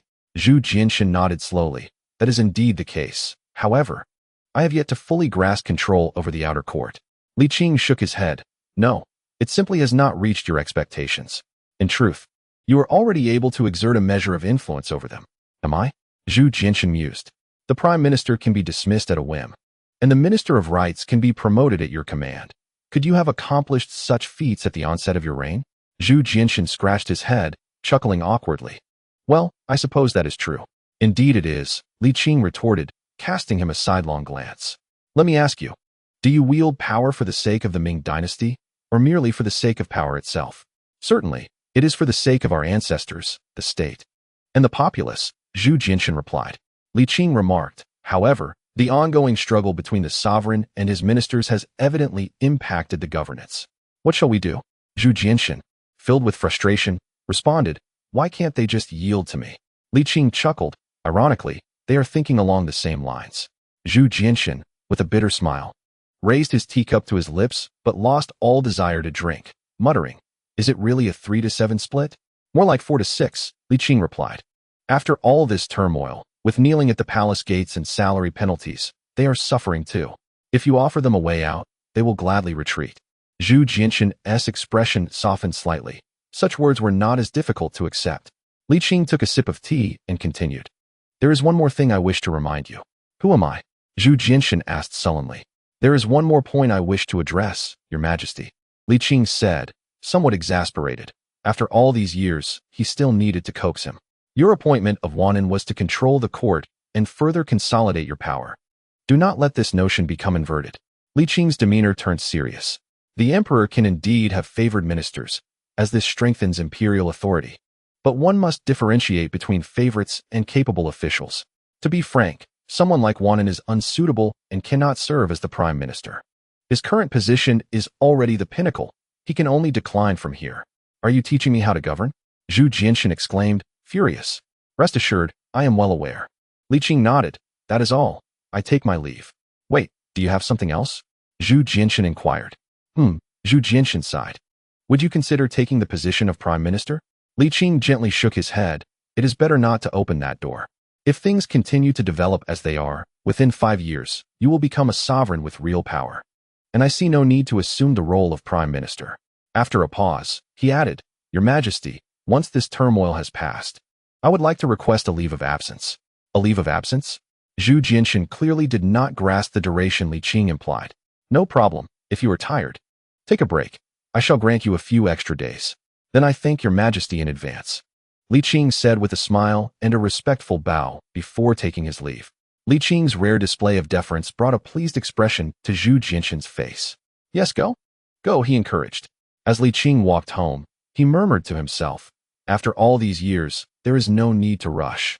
I shall temporarily withdraw and observe the situation. Once it is truly stable, I can retire. Chapter 82. This emperor is quite fearsome. Zhu Jinshan was quite receptive to advice, especially from Li Qing. The following day, during the court assembly, he proposed a division of fiscal authority. National tax revenue would see 60% directed to the national treasury and 40% allocated to the imperial coffers.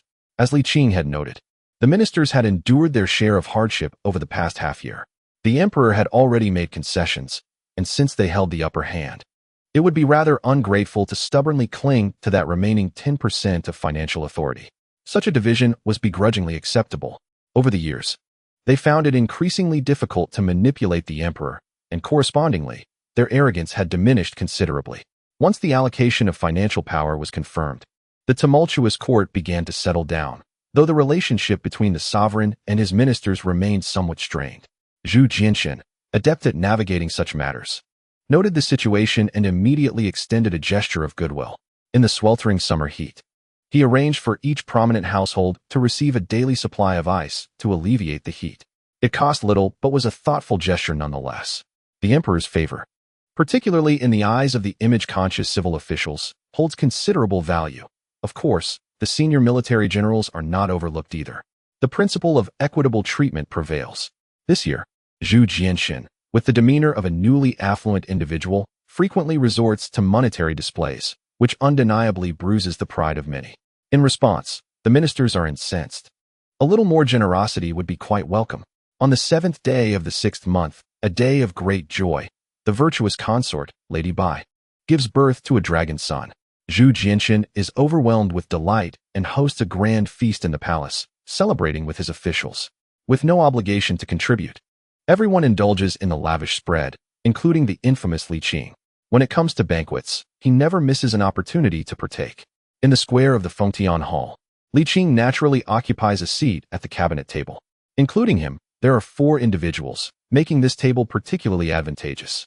All are colleagues, frequently crossing paths. And despite any underlying sentiments, their interactions remain relatively amicable. Before the emperor's arrival, the 4 engage in conversation over tea. One raises his teacup and jovially declares, "The arrival of a dragon son is a blessing for our great Ming. Gentlemen, today we must toast with a few cups of water wine. Let us first raise a cup in place of wine." This provokes an eye roll from Li Qing, as if he were the one giving birth. Both Shang Lu and Lu Dingji express their dissatisfaction with Wanan. Firstly, his sycophantic flattery is uncomfortable and undermines the dignity of the cabinet. Secondly, as the Minister of Rights, he holds the highest position among them, aside from Li Qing, and his adeptness at ingratiating himself suggests that the position of Prime Minister may very well fall to him. Naturally, Shang and Lu are displeased. They have been in the cabinet for years, only to be overshadowed by a newcomer with mediocre talent.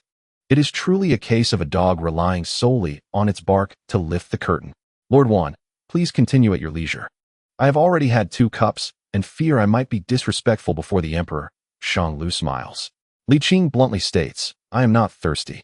Lu Dingji adds, "As it should be, ahem, I too am not thirsty. Lord Wan, please proceed. If you are not drinking, then neither shall I." Wanan sets down his teacup and shifts the conversation to other topics, unaware of the irritation he has caused, or perhaps simply too brazen to notice. He continues to chatter incessantly, particularly towards Li Qing, showering him with compliments. His intentions are transparent to all. Li Qing, overwhelmed by the annoyance, nearly loses his composure to silence him. In a moment of exasperation, he finally states, "Lord Wan, I have no intention of occupying the Prime Minister's seat. If I had wished to, I would have done so long ago." What is this, brotherly? In terms of capability and experience, who else but you is suited for the position of Prime Minister? Wanan responds with a smile, turning to Lu and Shang. "What do you two think?" "Indeed. Well said." The two reply with forced smiles, thoroughly irritated by his pretentiousness. Does he not see that Lord Li Qing has made his stance clear? Why does he continue to prattle on? It is infuriating. The two decide to mimic Li Qing, leaning back in their chairs, closing their eyes to rest, and ignoring Wanan entirely. As time passes, Wanan eventually finds the conversation tedious and falls silent. Just as the 3 breathe a sigh of relief, they hear Wanan call out, "Brothers Li, Lu, and Shang, the emperor has arrived." Upon hearing these words, the 3 individuals reluctantly open their eyes, only to find the dragon carriage still far off in the distance. Yet, Wanan had already risen, bowing slightly towards the dragon carriage with an expression of utmost respect, bordering on reverence. "If you do not bestow upon me the titles of king or minister, it would indeed be a disservice to your talents," Li Qing thought to himself. Both Shang Lu and Lu Dingji wore expressions of silent incredulity, but with Wanan already standing, they too felt compelled to rise in greeting, thus causing all officials to follow suit under Wanan's influence. The dragon carriage advanced steadily and slowly, taking quite some time to approach.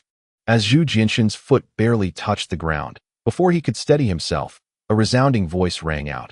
Your humble servant pays homage to His Majesty. Long live the Emperor. Long live the Emperor, for countless years. Zhu Jianshan felt a sense of ease in his heart, but once he recognized Wanin, his expression returned to normal. This man had always displayed such deference. We, your ministers, pay homage to His Majesty. Long live the Emperor. Long live the Emperor, for countless years.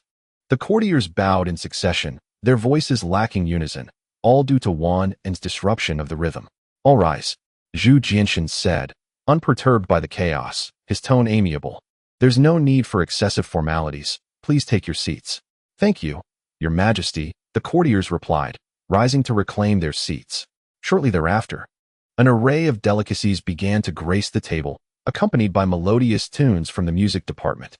Once the exquisite wine and dishes were presented, Zhu Jianshan picked up his chopsticks, marking the official commencement of the banquet.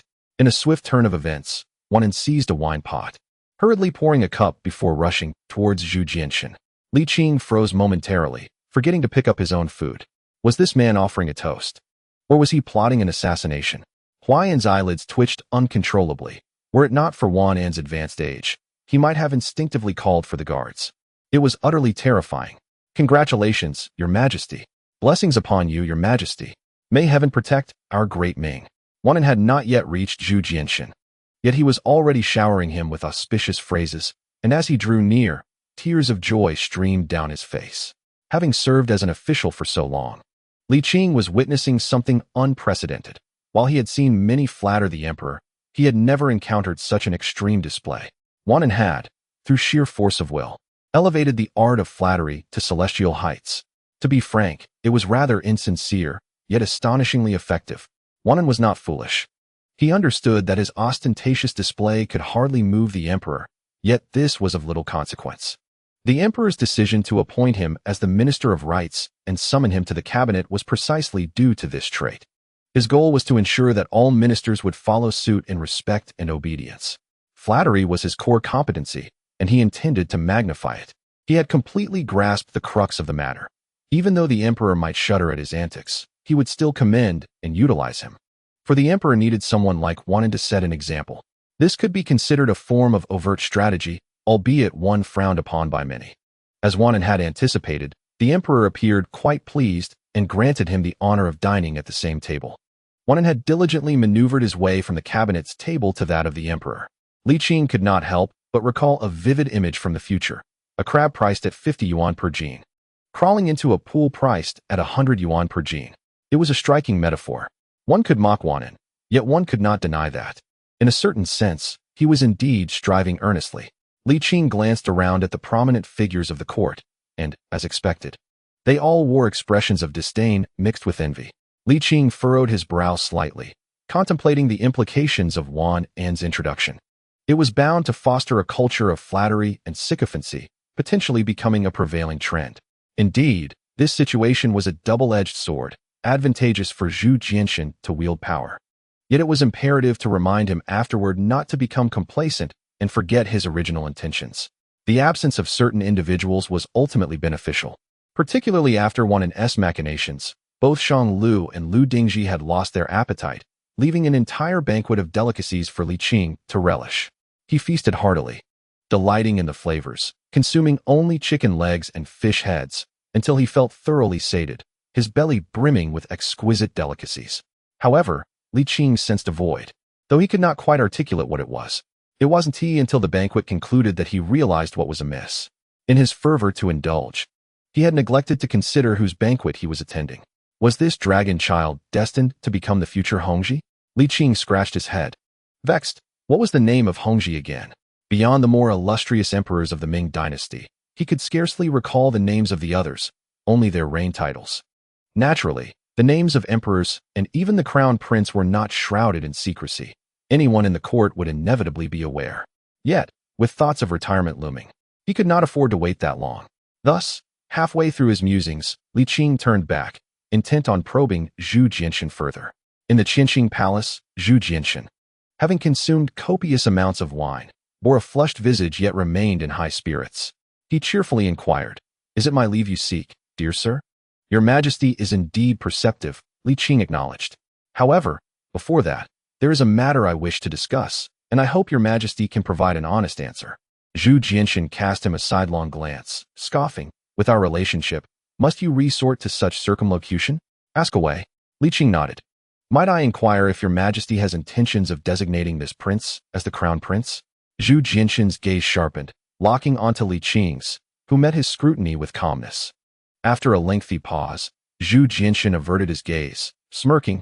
Only you would dare to ask such a question. Anyone else would receive a stern reprimand. After a moment's contemplation, he nodded slightly. I have indeed considered this. The noble consort hails from a family with no entanglements, a significantly cleaner background. As long as the empress does not give birth, well, she cannot give birth to. Well, that's that. Li Qing nodded thoughtfully. If that is the case, I have a suggestion. Speak. Before the age of 10, it is best if you guide him personally and educate him yourself, Li Qing asserted. As the crown prince's worldview develops, you may then appoint an excellent tutor. At this juncture, Li Qing suddenly recalled someone and remarked, that prodigy, Li, would be quite suitable. Zhu Jianxin slowly nodded, then shook his head. I already have a suitable candidate before me. Why seek far afield? Oh, you should be able to live to see that day, correct? Li Qing found himself at a loss for words. By the way, your majesty, I wish to request a leave of absence. Granted. This emperor was remarkably decisive, not even inquiring about the duration. Li Qing was overjoyed. Truly? The word of the Son of Heaven is as binding as gold. Zhu Jianxin laughed heartily, exclaiming, I shall grant you an additional 2 days. Chapter 83. Indefinite leave. Zhu Jianxin was an astute individual. Despite Li Qing's brief presence in the Wenhua Hall for merely an hour each day and his absence from morning assemblies, Zhu was acutely aware of the substantial contributions Li Qing had made. This did not even account for the efforts he had rendered during the Jingtong and Jingtai reigns. Zhu felt it inappropriate to be overly stingy, especially towards Li Qing. From when shall your leave commence? He inquired. Since His Majesty has consented, let it begin today. Li Qing replied with a smile. However, before I depart, I have a few words to bestow upon His Majesty. What words? You're leaving? Where do you intend to go? Zhu's brow furrowed. Li Qing chuckled lightly. That is of little consequence. In truth, I am unsure of my exact destination. The vastness of the Ming Empire offers countless possibilities. Zhu Jianxin began to sense something amiss, his expression turning incredulous. For how long do you intend to be on leave? Indefinitely. What do you mean by that? It implies that I shall take my leave for as long as I desire. Li Qing's statement trailed off as he leaned back. As anticipated, Zhu Jianxin erupted in indignation. You are taking leave, not resigning to return home. Are you truly testing my patience? Is this how a subject behaves? Li Qing, you are overstepping your bounds.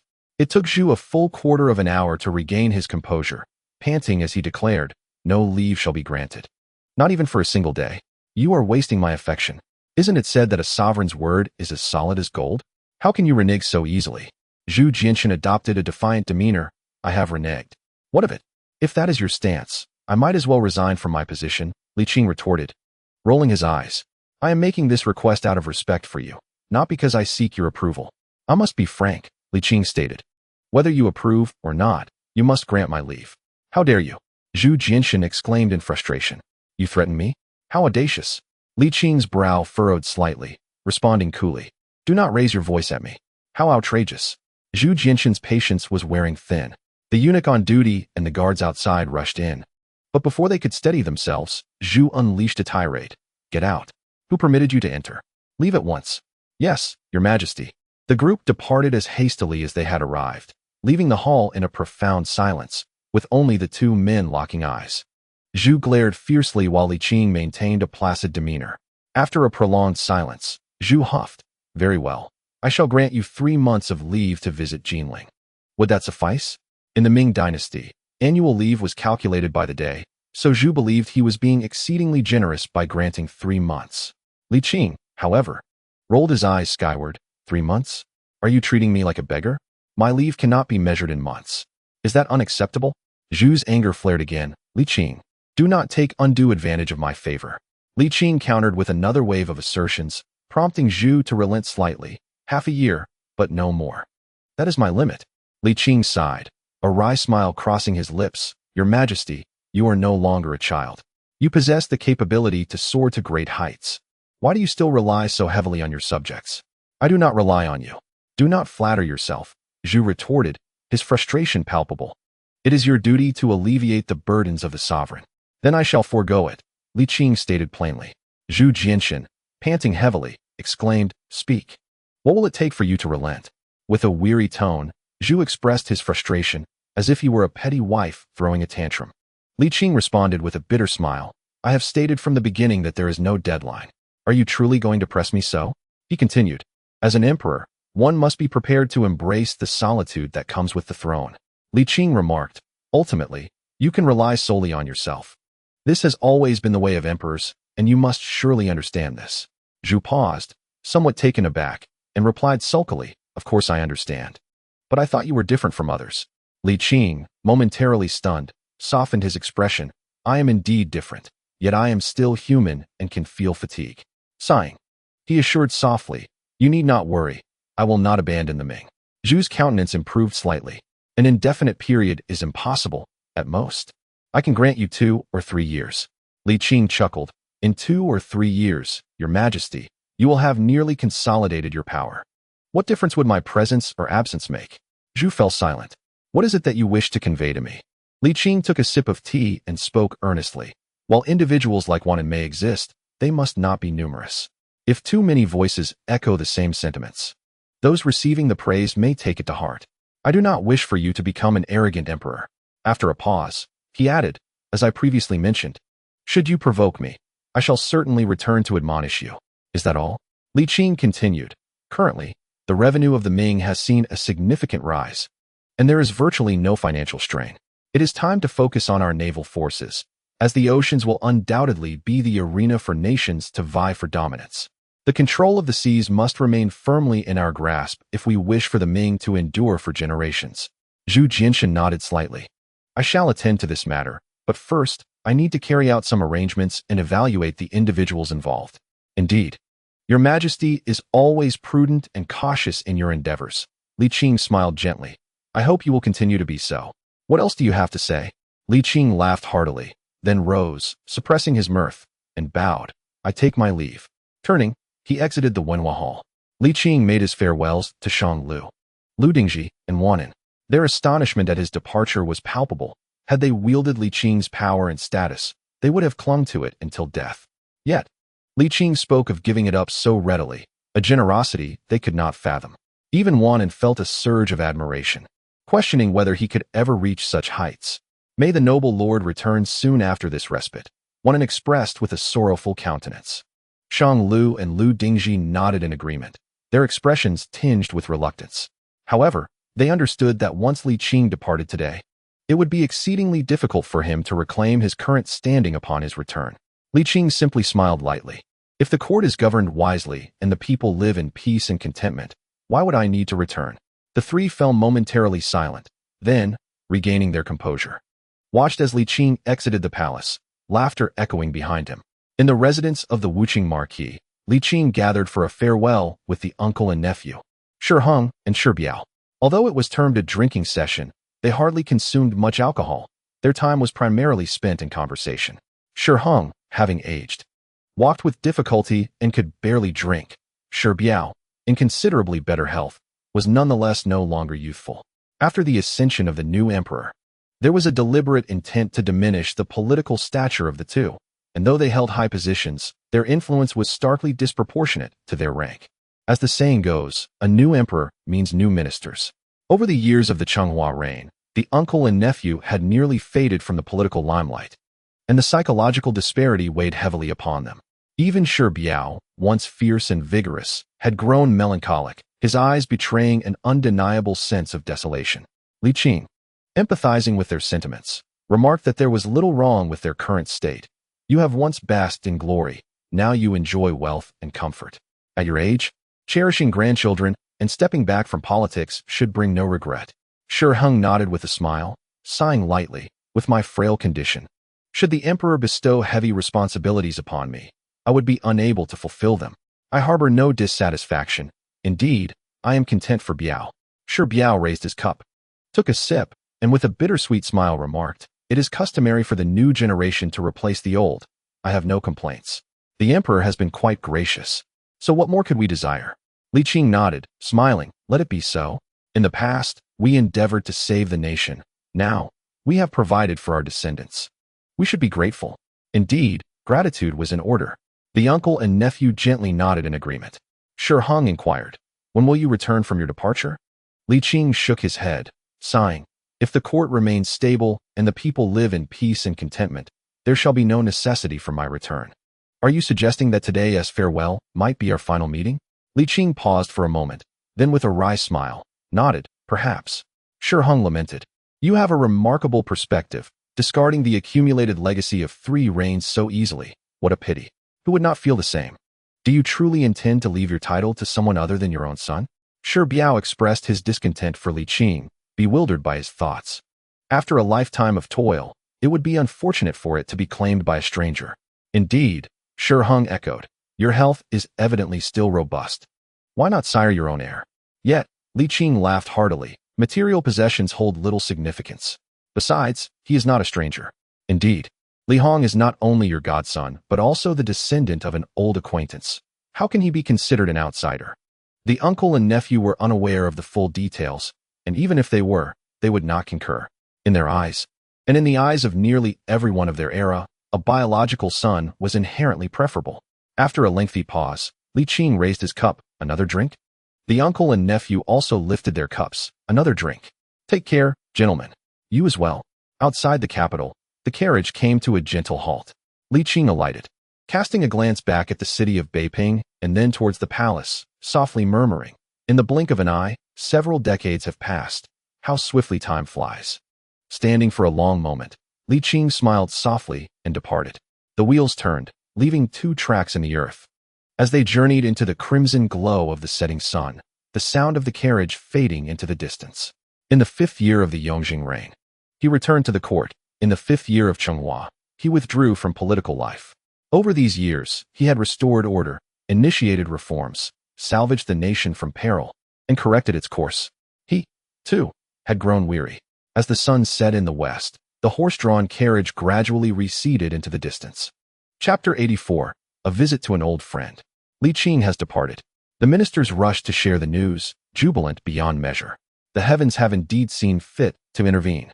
Li Qing's exit unleashed a tidal wave within the political circles of the capital. Freed from his oversight, many began to entertain their own ambitions. For years, they had endured Li Qing's subtle and overt suppression, and now that this thorn had finally been removed, they felt it was time to flaunt their prowess and demonstrate to the emperor who truly held the reins of power. Yet, before they could revel in their newfound freedom, a sudden blow struck. Zhu Jiaxin's strategic foresight remained ever vigilant. He understood that with Li Qing's departure, insubordination would inevitably arise. Thus, on the very day following Li Qing's exit, he initiated a series of actions. The once subdued secret police sprang back to life, resembling ferocious wolves. Every government office, every official residence, and even the pleasure houses frequented by officials were now teeming with the presence of the secret police. However, the secret police did not engage in any overtly excessive actions. They merely observed, or rather, loitered, parading before the ministers. One could only ask, are you not fearful? If not, do you not feel a sense of discomfort? As the sweltering summer days unfolded, Li Qing indulged himself, never shying away from luxury. He treated himself to ice, grapes, and watermelon, taking his time on the journey, leisurely traversing the roads. The carriage belonged to the palace, although it lacked the bright yellow embellishments. It bore the insignia of the official class, allowing for an unhindered passage. As he traveled, Li Qing took in the sights, occasionally pausing for a few days when fatigue set in. By mid-July, he finally arrived in Hangzhou. Rather than continuing his journey, he purchased some gifts in preparation for a visit to an old acquaintance. For years, he had not even exchanged a single letter, prompting a silent reproach within him as he directed his carriage towards the residence of Xuande. After returning in glory, Xuande's newly constructed estate was not particularly large, but it exuded elegance and antiquity. During the Jingtai era, imperial favor had been unceasing, and Zhu Qiyu's rewards for Xuande were no less than those bestowed upon Li Qing. Though Xuande was known for his integrity, his wealth was substantial. After building the estate, he also acquired a tavern, leaving him with a considerable surplus. Yu Mian sought to capitalize on the burgeoning maritime trade. desiring to join this new wave. Yet Yu Qian refuted him, citing the prohibition against officials engaging in maritime commerce. Thus, the father and son found themselves embroiled in a spirited debate once more. Father, you are no longer an official of the Ming dynasty. Others are engaging in this. Why should you not? Just because others do it, does that make it right? Yu Qian shot a glare at his son. Enough of this talk. Besides, I am not an inflexible man. My disapproval of your maritime ventures is not solely due to the edicts of the court. You simply lack the aptitude for commerce. How can you be so sure? Yu Mian pressed. In truth, the court has loosened its restrictions, though it cannot be openly acknowledged. Yu Qian chuckled. Precisely because the restrictions have been lifted, the competition has intensified. I have received great favor from the state, particularly from Emperor Zhongzong's generous rewards. However, after completing the estate and acquiring the tavern, my resources are dwindling. Thus, I cannot afford to squander what little remains. Yu Mian argued. Yu Qian rolled his eyes, implying that the money was insufficient to support a business venture. Instead, he suggested acquiring another restaurant, which could sustain the Yu family for generations to come. Father, your thinking is antiquated. In this modern age, relying on traditional industries for profit is rather outdated, Yu Mian replied with a wry smile. Are you aware of the profits involved? Of course, Yu Qian retorted dismissively. I understood them long before you and in greater detail. Yet, you focus solely on profit without considering the costs. With our meager funds, we cannot compete with those affluent families. As Yu Mian was about to persuade him further, a servant hurriedly approached, announcing, Old master, there is a visitor. Who is it? Yu Qian inquired, puzzled. When he first returned to Hangzhou, he had numerous visitors, from governors to clerks, but after he refused to accept bribes or engage in corrupt practices, those visits dwindled. Yu Mian asked, is it another official? It appears so. The servant replied, but the voice does not seem to belong to anyone from our locale. Yu Mian instructed, let him go. My father has long ceased to concern himself with court matters and should not be bothered. Yes, sir, the servant nodded but then added, however, that individual claims to be an old and dear friend of the old master, with decades of camaraderie. Yu Mian was taken aback and turned to his father, asking, Father, do you truly have friends from decades past? What? Is it not permissible for a father to have friends? Yu Qian retorted, his beard bristling with indignation. Yet he was also filled with excitement. Quickly, invite him in. I shall greet him myself. Yu Mian hesitated but soon realized the importance of the visit and insisted, Father, your mobility is not what it once was. Allow me to go instead. With that, he rushed toward the entrance. Outside, Li Qing surveyed the estate, his eyes glimmering with delight. It seemed that since Yu Qian's return, he had lived quite comfortably in retirement. As the large door creaked open, Yu Mian emerged swiftly, his eyes sparkling with surprise as he respectfully bowed. Greetings, Duke Yongqing. No need for such formalities, Li Qing chuckled, helping him to his feet. I come today merely as a friend of your father's. There is no need for such decorum. Ah, please, my lord. Yu Mian gestured invitingly. Sixth son, go and bring in the duke's carriage. Yes, yes, the servant, having never encountered such a high-ranking official, hurried off. Yu Mian smiled and said, Please, my lord. Just as they entered the courtyard, they encountered Yu Qian, who had come rushing towards them. After several years, Yu Qian appeared somewhat older, yet his spirit was vibrant. Despite his white hair, his complexion was rosy, and he seemed to have gained a little weight. Li Qing smiled warmly. It has been a long time. I trust you have been well. Indeed. Well, Yu Qian replied, somewhat excited. Yu Mian, why are you still standing there? Quickly prepare food and drink. It is not often our esteemed guest visits. Yes, I shall do so at once, the son replied. Li Qing chuckled. There is no need for such formality. I am not a stranger. Yu Qian, feeling a bit embarrassed, smiled sheepishly and said, Come, my lord, let us retire indoors for a chat. Very well. In the parlor, the two settled into their seats. Li Qing surveyed the room's decor and jested, Your retirement life seems rather comfortable. This residence is not much inferior to the one bestowed upon you by the emperor in the capital. All thanks to his majesty. Lord Yu Qian smiled and nodded, quickly inquiring, Sir, have you come to Hangzhou without any official duties? Even if you had, it would hardly be your concern. Li Qing replied, I am retired now. There is no need to dwell on such matters. Indeed, that was the case. Yu Qian chuckled wryly, taking the teapot offered by a servant and pouring a cup for Li Qing. This year's Longjing spring tea, do give it a taste. Li Qing raised the cup, gently blowing off the tea leaves floating atop the water, taking a delicate sip, and praised, "Local tea truly surpasses that of the palace."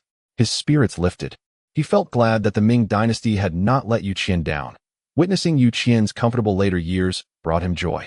Yu Qian asked, "Have you taken another leave of absence?" After years of friendship, Yu Qian's understanding of Li Qing was unparalleled. "Indeed, I have," Li Qing teased. "What? You enjoy your retirement. Yet I am not allowed to indulge?" Yu Qian could not help but chuckle, responding warmly, "Of course, you deserve it." He too felt a surge of joy. Fully aware of Li Qing's contributions, "It is indeed time for you to rest. How long is your leave this time?" Yu Qian inquired. "If time allows, you should stay with me for a few days, so I can extend my hospitality." "That sounds wonderful." Li Qing nodded in agreement. "After all, my holiday has no time constraints." Yu Qian was momentarily taken aback, exclaiming, "Have you also returned home after retirement?" "Close enough, though I haven't made it official." Li Qing set down his cup, adding, "If the political situation stabilizes, I may not return." Yu Qian nodded slowly, joyfully responding, "Excellent. You have worked hard for so long. It is indeed time for you to take a break." He harbored no worries about political affairs, knowing that Li Qing's retirement signaled stability in the court. After years apart, their reunion brought them immense happiness and countless conversations to share. After savoring the tea, they enjoyed a few drinks and continued their engaging dialogue, with endless topics to discuss. Yu Qian, though proud, had few friends in the official realm. When it came to genuine companionship, Li Qing was his sole confidant. Li Qing, feeling a sense of loneliness, realized that all his friends had departed, leaving only Yu Qian by his side. The two elderly gentlemen, dining, drinking, chatting, and laughing, found that a single day of joy equaled years of solitude. Yu Qian's health appeared decent. After consuming a modest amount of wine, he felt no discomfort. Perhaps it was the result of his past military service that had bestowed upon him a formidable tolerance for alcohol. Later, Li Qing checked his pulse, saying, "Take good care of yourself, and living another decade should be no trouble at all." Yu Qian cheerfully replied, "I have diligently followed your health regimen. I just fear that if you come to visit for drinks, it might spoil the mood." Taking a breath, Yu Qian continued, "Rest assured, I value my well-being. I wish to accompany you for many more years." However, having indulged a bit too much, he fell asleep with his head resting on the table before finishing his thought. Li Qing quietly infused him with a bit of energy to ease his discomfort. Then, with Yu Mian's assistance, they carried him to a side room to rest. Li Qing, with ample time at his disposal, did not rush to leave and settled in at Yu's residence. The two retired gentlemen enjoyed leisurely activities such as listening to operas, watching the Qiantang tide, and savoring tea and drinks in blissful tranquility. During this time, Li Qing also became aware of the minor disputes between Yu Qian and his son. To address this, he sought out Yu Mian, carefully explaining the pros and cons of managing maritime trade. On this matter, Li Qing and Yu Qian shared a unified perspective. Maritime commerce has become a lucrative endeavor, yet it now appears to be a venture reserved solely for the wealthy. With his modest means, Yu Qian's resources seem insufficient. Nevertheless, Li Qing has pointed Yu Mian towards a promising alternative, the imperial examination, specifically the military examination. Currently, the competition is minimal. And given Yu Qian's profound expertise in military affairs and his long tenure as the Minister of War, even a son of such a distinguished father like Yu Qian should be able to secure a respectable position. Yu Qian, however, expresses some resistance to this idea. Yet, Yu Mian remains undeterred, pleading, "Father, I am already in my 40s. If I do not strive for progress now, I will truly grow old. You have constrained me for over 20 years. Ultimately, Yu Qian's heart softens, and he agrees to support his son's aspirations. Elated, Yu Mian feels a sense of paternal backing for the first time. Witnessing the reconciliation between father and son, Li Qing also shares in their joy. Chapter 85.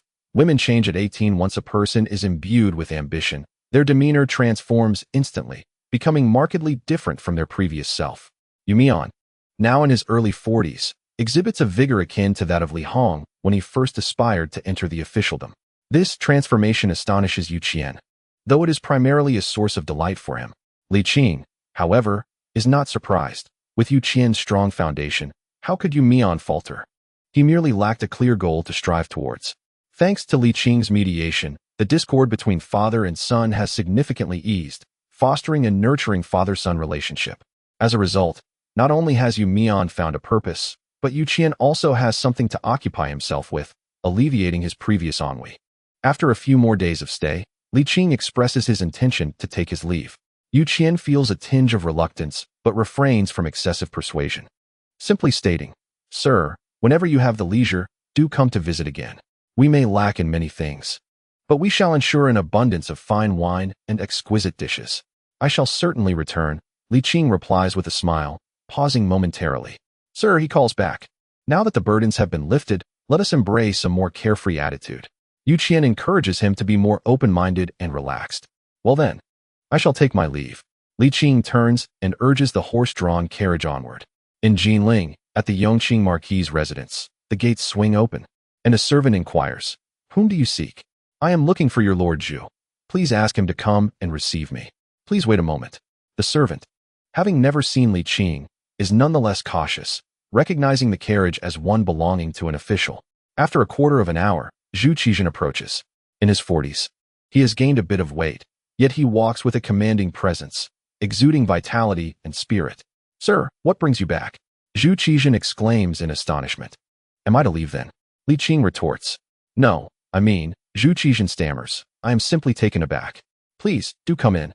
Zhu Qizhen takes over the servant's duties, bowing and gesturing for Li Qing to enter, offering a vivid lesson in obsequiousness to the nearby servant. Alas, the servant stands in disbelief, failing to grasp the essence of the lesson. In the reception hall, the two take their respective seats with Li Qing at the head. Zhu Qizhen leans slightly, rubbing his hands inquiringly. "Sir, are you back regarding the maritime trade in Jiangnan?" He feels a natural trepidation in Li Qing's presence, an instinctive reaction. Li Qing shakes his head and asks, "By the way, have you engaged in maritime trade?" "I have just started. After all, the court has relaxed its restrictions." Zhu Qizhen responds with an awkward smile. "Do you think that is wise? Participation is commendable. With Shun Xian's absence and the financial strength of our family, we need not fear anyone." Li Qing gently nodded. After nearly a century of accumulation and decades of management, the wealth of the Li family is formidable. While it may not rival that of super-rich individuals like Shun Xian, it is certainly sufficient to engage in maritime commerce. Profit is secondary. The well-being of the populace is paramount, Li Qing established. "Rest assured, sir," Zhu Qizhen affirmed. "My involvement in maritime trade is driven by a desire to contribute to the welfare of our citizens." Li Qing nodded, gesturing towards the carriage outside, which contained over 3,000 taels of gold and more than 20,000 in silver notes. "Use this for your business endeavors." Zhu Qizhen winced slightly. "Over the years, how much have you profited?" This Zhu Jianxian is indeed a prodigal son. "What? Are you lamenting?" "Not at all." Zhu Qizhen hastily clarified his stance. "I am but Zhu Leoi now, a humble commoner who would dare meddle in state affairs." Li Qing smirked. "Well, not all of this wealth comes from him. He hasn't even contributed a third." "Ah, that is a relief," Zhu Qizhen smiled. "In truth, our family is not short of funds, if converted into silver. Our current assets amount to around 600,000 taels. The liquid silver alone exceeds 350,000. Zhu Qizhen detailed the asset allocation, explaining, "When I took over, due to a sluggish market, we were left with only 2 taverns. However, the economy has since improved, and I observed the rapid development of the Ming dynasty, particularly in Jinling. Thus, I invested over 100,000 taels in acquiring properties, which have nearly doubled in value over the years." Li Qing nodded with a smile. "You have quite the foresight." "It is all thanks to your guidance, sir," Zhu Qizhen modestly replied. After a pause, he tentatively inquired, "Sir, have you taken a leave of absence?" "Yes, I have taken a long leave to rest properly," Li Qing sighed. "Your son is certainly much less of a concern than you." Zhu Qizhen's expression turned awkward. "That is for the best. You two should take a break. How about a drink at noon?" Just as Li Qing was about to respond, a graceful figure approached, catching his eye. In just 2 short years, the girl had transformed significantly, blossoming into a charming young lady, seemingly having evolved from a mere beauty into a true enchantress. "Uncle Li," Zhu Wanqing greeted sweetly. "Oh," Li Qing chuckled, "it seems you have grown into quite the young lady. In a blink, I could become an old maid." Zhu Wanqing laughed mischievously. "Child." Zhu Qizhen frowned, revealing his displeasure. However, his authority over his daughter seemed almost non-existent, as Zhu Wanqing paid him no mind and cheekily made a face at him. Although she had matured, Her playful nature remained unchanged. Zhu Wanqing took a seat next to her father and cheerfully proposed, "Uncle Li, shall I keep you company for a drink at noon? Away with you. What kind of lady drinks alcohol?" Zhu Qizhen scolded, "You don't even act like a proper young lady. Do you not fear being left unmarried?" Zhu Wanqing retorted, "The 2-year deadline is upon us." Zhu Qizhen paused, then, in a fit of anger, stormed out. "Father, where are you going? Your uncle Li has returned. I shall send someone to prepare food and drink." Zhu Qizhen left without looking back, clearly venting his frustrations about his son-in-law. Upon hearing Zhu Wanqing's words, Li Qing suddenly recalled that this year had been agreed upon as a propitious one for the 2 younger generations. "Time flies, Uncle Li. Did you send a letter to my elder brother before you returned?" Zhu Wanqing inquired with hopeful anticipation. No." Li Qing steadied himself and chuckled. "Why the rush to get married?" "Not at all," Zhu Wanqing replied, her cheeks flushed with embarrassment. "I was just asking." Li Qing smirked, "Rest assured. We agreed that this year would be the year of the wedding. He would never go back on his word. Hunger has grown up under my watch. His character is beyond reproach." The young girl nodded, a mixture of shyness and joy illuminating her expression. "Uncle Li, why didn't you inform us of your return beforehand? It would have allowed us to make preparations." Li Qing laughed lightly. "What preparations are necessary? I am not a person of great importance." "If you are not a person of great importance, then there are no great personages left in the entire Ming dynasty," Zhu Wanqing teased, her words sweet as honey. The young lady had matured, her speech refined and pleasing. She was no longer the spoiled little princess she once was. This transformation was largely due to Li Qing, who had cured her of her princess syndrome. At noon, Li Qing and Zhu Qizhen shared drinks under the pavilion, engaging in casual conversation. Qianshi also approached Li Qing, exchanged a few words, and offered a toast before whisking away her chattering daughter to grant the 2 men some privacy. "Sir, since you are on an indefinite leave, it indicates that the court is now stable, correct?" Zhu Qizhen, despite no longer being emperor, still displayed concern for state affairs. "It has been said that your son surpasses you," Li Qing remarked, casting a sidelong glance at him. "He is steadier than you, and his political acumen is equally formidable. I have hardly exerted myself." Indeed, while Li Qing had contributed significantly, he found Zhu Jianshan much easier to manage compared to personally mentoring Zhu Qizhen. Zhu Qizhen displayed a look of shame, murmuring, "I have let down the Ming dynasty, betrayed the late emperor, and failed you, sir." Li Qing paused, then sighed. "Let us not dwell on such matters. Focus on living your life well. Those burdens should not weigh upon you." "I understand, and I am quite content," Zhu Qizhen nodded, a bitter smile crossing his face. "Yet, at times I reflect on the many I have wronged, my childhood aspirations, alas." "Enough with the sentimentality," Li Qing said, raising his cup and draining its contents. "If you truly wish to atone, then engage earnestly in business. Accumulate wealth and create more job opportunities for the common folk." "Rest assured, sir, I will strive to do so," Zhu Qizhen pledged. After a pause, he asked, "Should we inform the girl about your affairs?" "No need for that," Li Qing replied.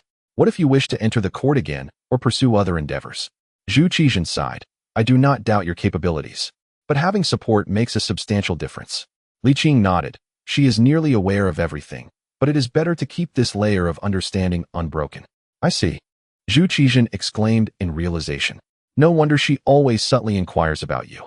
"When did this begin?" 2 years ago, when I was writing my journal," Li Qing explained. "A journal? You mean a daily record?" "More accurately, it is a chronicle of the political history of the Ming dynasty." Zhu Qizhen comprehended at last. "Did you write this for personal reflection, or for the Ming emperor? You haven't even finished the Hongwu era yet." Li Qing stretched lazily. "I will resume writing once I have had my fill of leisure." Zhu Qizhen was taken aback, exclaiming, "Sir, are you planning to leave again?" "Ah, my dear sir. You have a home, and this is indeed your abode. You also possess a family, and we are your kin," Zhu Qizhen expressed. "Stay with us, at least for the next 2 decades, during which you need not worry about anything." Li Qing let out a sigh of relief and replied with a smile. "I appreciate your kind intentions, yet there are matters I must attend to, so I must decline. My dear sir, I am not departing just yet, regardless of circumstances. I must wait until the 2 younger generations are wed." Li Qing's tones softened considerably. "There is no need for further persuasion. Each individual has their own way of living." "Do they not?" Zhu Qizhen sighed helplessly and inquired, "When you eventually leave, when shall we gather again?" "I cannot say," Li Qing shrugged. "It may not be long." Or perhaps this separation is a farewell for eternity. Who can tell? Zhu Qizhen remained silent. I still believe it would be better for you to stay. At the very least, you would not feel alone. Li Qing merely chuckled lightly. It matters not. I have grown accustomed to it. Chapter 86. Departure. Li Qing ventured into the streets to purchase incense and paper money, making his way to Qixia Mountain. Over the years, the 3 small graves had become overgrown with flowers and grasses, nearly obscuring the gravestones. Li Qing felt a pang of guilt. However, he did not remove the foliage, as it was rather beautiful, and the 3 young ladies would surely have appreciated it. As he lit the incense and burned the paper money, he murmured softly. After all these years, Li Qing was no longer as sorrowful as he once had been. He simply felt a sense of emptiness, unable to articulate the feeling. The autumn winds whispered, and as he reminisced about the past, his thoughts drifted away to an unknown destination. Time, indifferent to the plight of the unfortunate, had passed swiftly. Decades had gone by, and the 3 small graves bore the weight of time's passage. One day, they too might vanish from existence. Fortunately, that day was not to arrive anytime soon. Perhaps time would show mercy and not erase all traces of them during Li Qing's lifetime. Having not visited in a long while, each return required several days, if not longer. This occasion was no exception, as he spent the mid-autumn festival in their company, which was delightful. Before departing, the young ladies had urged Li Qing to forget them, but he had tried, to no avail. Certain things are impervious to the ravages of time. The cherished memories of the past have not faded with the passing years, but have instead matured like fine wine, becoming ever richer and more precious. Of course, Li Qing did not become ensnared in sorrow. He had spoken, laughed, and wept, and then moved on. The Yongqing Marquisate. As late autumn gradually faded, early winter approached, and the eager young lady grew anxious. She was now a grown woman, 18 in real years, 19 by the lunar calendar, nearing 20, yet her elder brother had yet to return to marry her. She could not find rest, feeling disoriented and muddled throughout the day.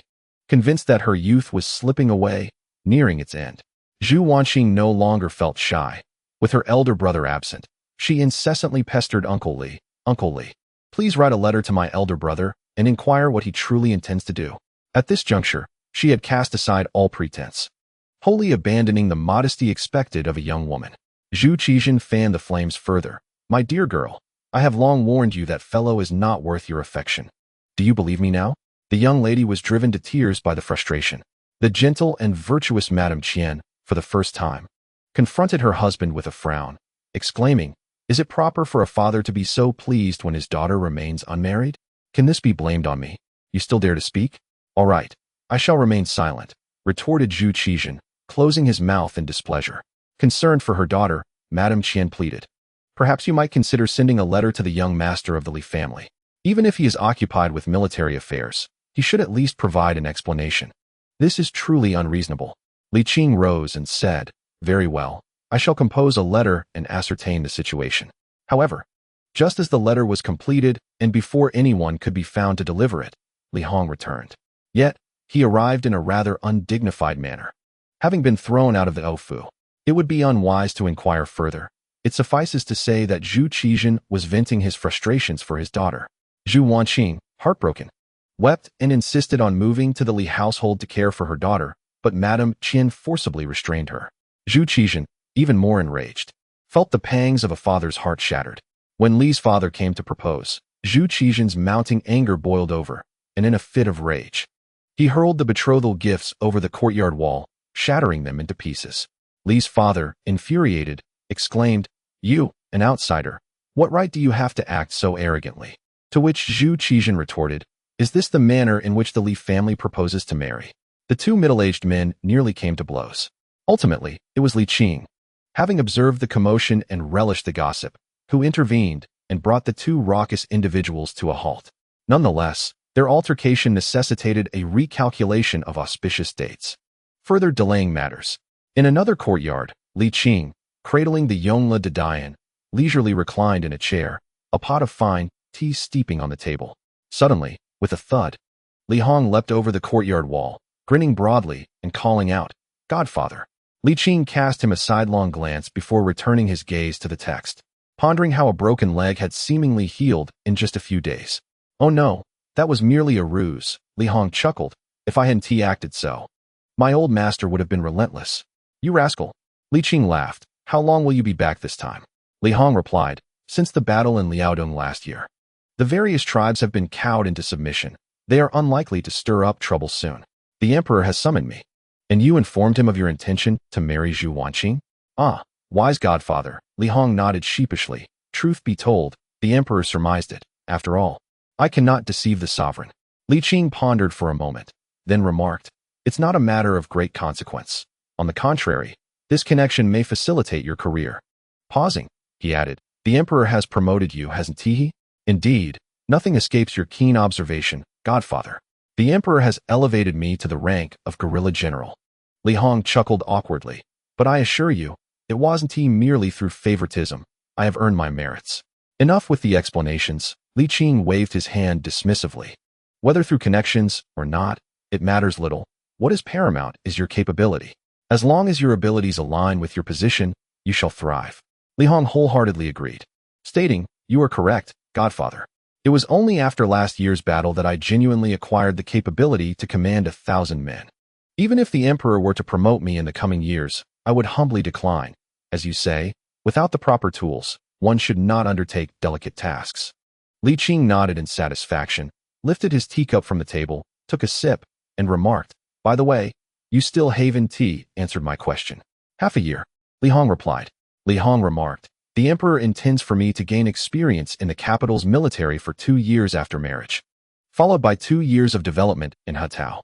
Li Qing nodded slowly, a smile gracing his lips. You are not truly unfortunate. Your father-in-law may be a scoundrel, but your brother-in-law is rather amiable. Li Hong's expression turned awkward. Godfather, with your words, it seems I am indeed living off the kindness of others. Oh, that is not entirely accurate, Li Qing responded earnestly. In public affairs, one does not shun rivals. In private matters, one does not shun kin. In former times, your ancestor, Duke Chao, was renowned, yet no one claimed he relied solely on his connection to the emperor's nephew. Though generations have passed in your lineage, there is still potential for greatness. Li Hong nodded gently. You are right, godfather. I shall not bring shame to you or our ancestors. Indeed, ambition is commendable, Li Qing said, sipping his tea with a smile. However, ambition alone is insufficient. One must also take tangible actions. Absolutely. Li Hong chuckled, though his smile soon faltered. Godfather, after I marry, I wish to bring Sister Wanqing to the capital. Could you perhaps persuade my father-in-law? No need for persuasion, replied Li Qing. She is his only daughter, and he treasures her even more than you do. As long as the girl is willing to accompany you, he will not oppose it. Indeed, Li Hong sighed. In truth, I can somewhat empathize with Uncle Zhu. He has only this one daughter, and he cannot return to the capital. If I were to take her away, it would leave just the two of them. The heart of a parent is indeed filled with compassion, Li Qing stated. As for his shortcomings in public, he is not a bad person privately. I understand, godfather, Li Hong nodded. After a pause, he asked, Godfather, the emperor mentioned your affairs. Do you truly intend to withdraw from political matters? This emperor is a capable ruler, and he has already established his authority. My presence or absence bears little significance. Li Qing chuckled. Besides, I am not the emperor's personal caretaker. Li Hong's face darkened, though he was accustomed to his godfather's unabashed manner. After all, he was someone who even dared to confront the former emperor. My father has consulted an astrologer, and the 6th day of the 12th month is an auspicious date. Godfather, please help me mediate with them. I cannot disclose Uncle Zhu's true status, as my father perceives him merely as a man living off his daughter's fortune. And he speaks rather bluntly. Leave it to me, Li Qing assured with a gleam in his eyes. Once you are married, you shall be considered an adult. In my absence, you must take care of yourself. Of course, godfather. I will visit you often when I have the chance, Li Hong replied with a smile. Li Qing shook his head slightly. Once you are married, my duties as a father will be fulfilled, and you may find it difficult to locate me. What? Li Hong exclaimed, momentarily stunned. Godfather, are you leaving? Yes. Where will you go? I do not know. Li Qing gazed skyward. The Ming Empire is vast, with countless places to explore. Li Hong's spirits dampened. Could you not stay, godfather? Li Qing sighed. Do you know? I am a Taoist priest. Had it not been for a twist of fate, I might still be one. Alas, after so many years, I have nearly forgotten that identity. Li Hong forced a smile. You are of considerable age now. What would become of me if anything were to happen to you? I am quite resilient. Nothing will befall me, Li Qing replied jovially. After a moment's contemplation, he added, do not worry. You are still young. We shall meet again, father and son. However, at that moment, you may no longer recognize your godfather, Li Qing silently added in his heart.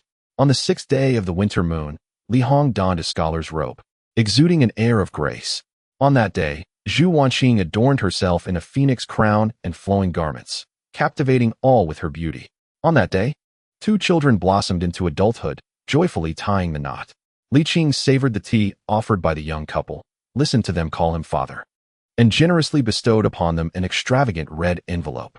He marveled at the allure of time, which not only robs but also gives. The evening banquet was an intimate affair, devoid of outsiders. Aside from the 2 families, only Duke Chao was invited.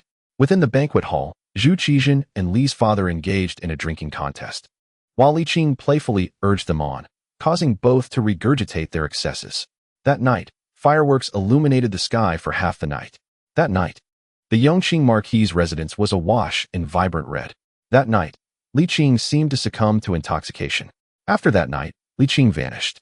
The guests were perplexed by his absence, only to awaken the next day to find everything intact, save for his presence.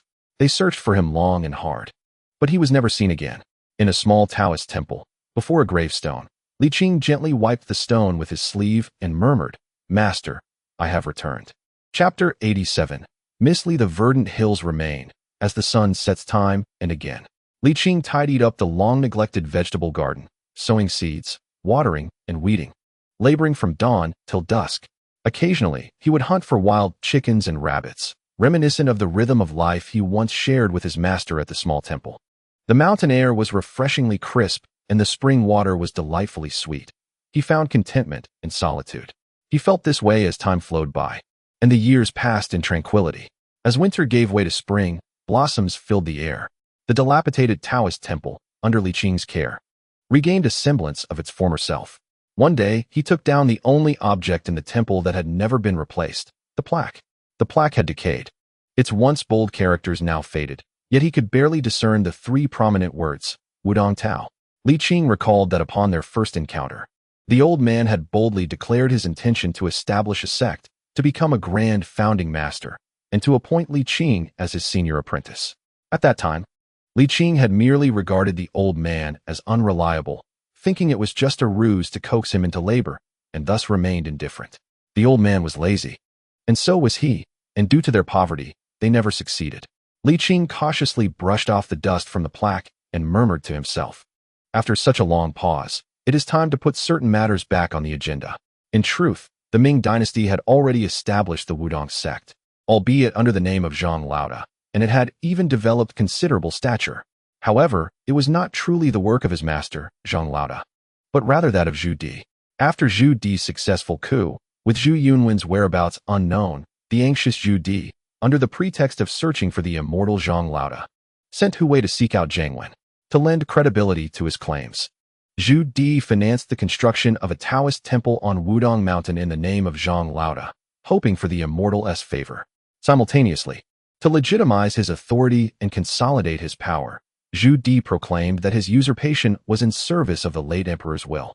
The successful outcome of his coup was attributed to the blessings of the true martial emperor, whom they worshipped at Wudong Mountain. However, these were merely political motives, far removed from the original intentions of Li Qing's master. The roots of Taoism in China run deep, with Wudong emerging as a relatively new contender, not yet widely recognized. Neither the Jingyi sect nor the Xuande sect can be compared to the Wudong school of Taoism. Li Qing felt it imperative to promote the teachings of Wudong Taoism. However, it must be acknowledged that collectively, all of Taoism pales in comparison to Buddhism. In terms of popularity, Taoism stands as a mere younger sibling before Buddhism.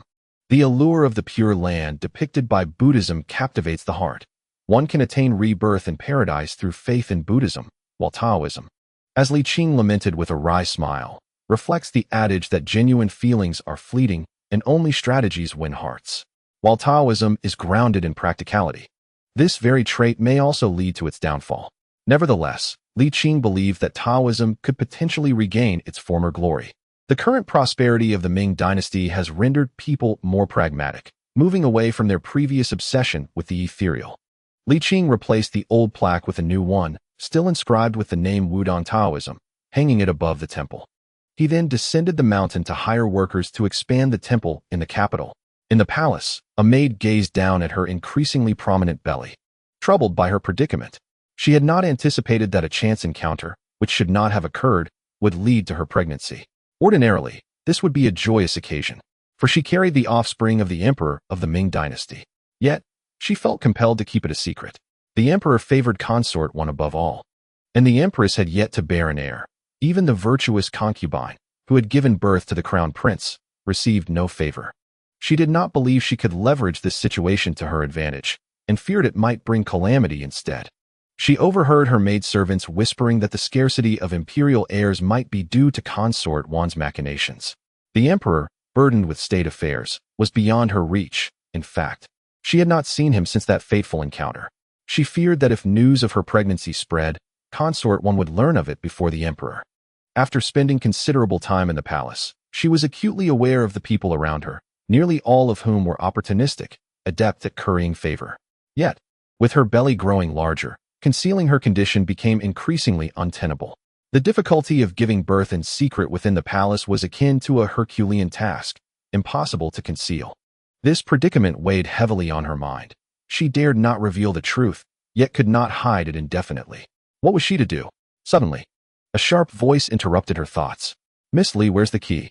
Startled, she quickly rose, and upon recognizing the visitor, her eyes sparkled with surprise. "I have seen you, master." "Spare me the formalities. Huan, just give me the key," he waved dismissively. "Yes," she replied, handing over the key with both hands. She wished to say something further, but caught sight of the numerous attendants following Huan and swallowed her words. Huan, eager to collect money, did not notice her unusual demeanor. After taking the key, he produced another from his possession and successfully unlocked the treasury's grand door. Turning back, he said, "Miss Li, you should come in and supervise. As the female officer in charge of the treasury, we must reconcile the accounts by year-end." "Of course," she nodded, following him into the storeroom. Over the past 2 years, the national fiscal revenue had soared, and the treasury was now filled to the brim, a most encouraging sight. Upon entering, the young eunuchs began to transport silver, 1 box, 2 boxes, 3 boxes. Miss Li diligently and meticulously verified the amount of silver, recording it in the ledger, engrossed in her work, momentarily forgetting her worries. Observing the eunuchs laboring without respite, curiosity got the better of her. "Good sir, why such a large sum of money at once?" "Oh, it appears the officials from Sichuan have once again become unruly. The emperor is preparing to dispatch troops," Huan casually remarked. "Why mention this to you? Just ensure the accounts are accurate." "Yes, I misspoke," Miss Li acknowledged, returning to her duties. For nearly 2 hours, until the end of the hour of Shun, the eunuchs finally ceased their labor. Huan returned the keys to Miss Li and prepared to depart. She hastily inquired, "Sir, will you come again tomorrow to collect more money?" "Not at all. We cannot allow the inner treasury to bear the entire burden." Huan chuckled, "With so many mouths to feed in the palace, we cannot let anyone go hungry, can we?" He cast a surprised glance at Miss Li. "It is already the beginning of summer. Why are you still not warm enough?"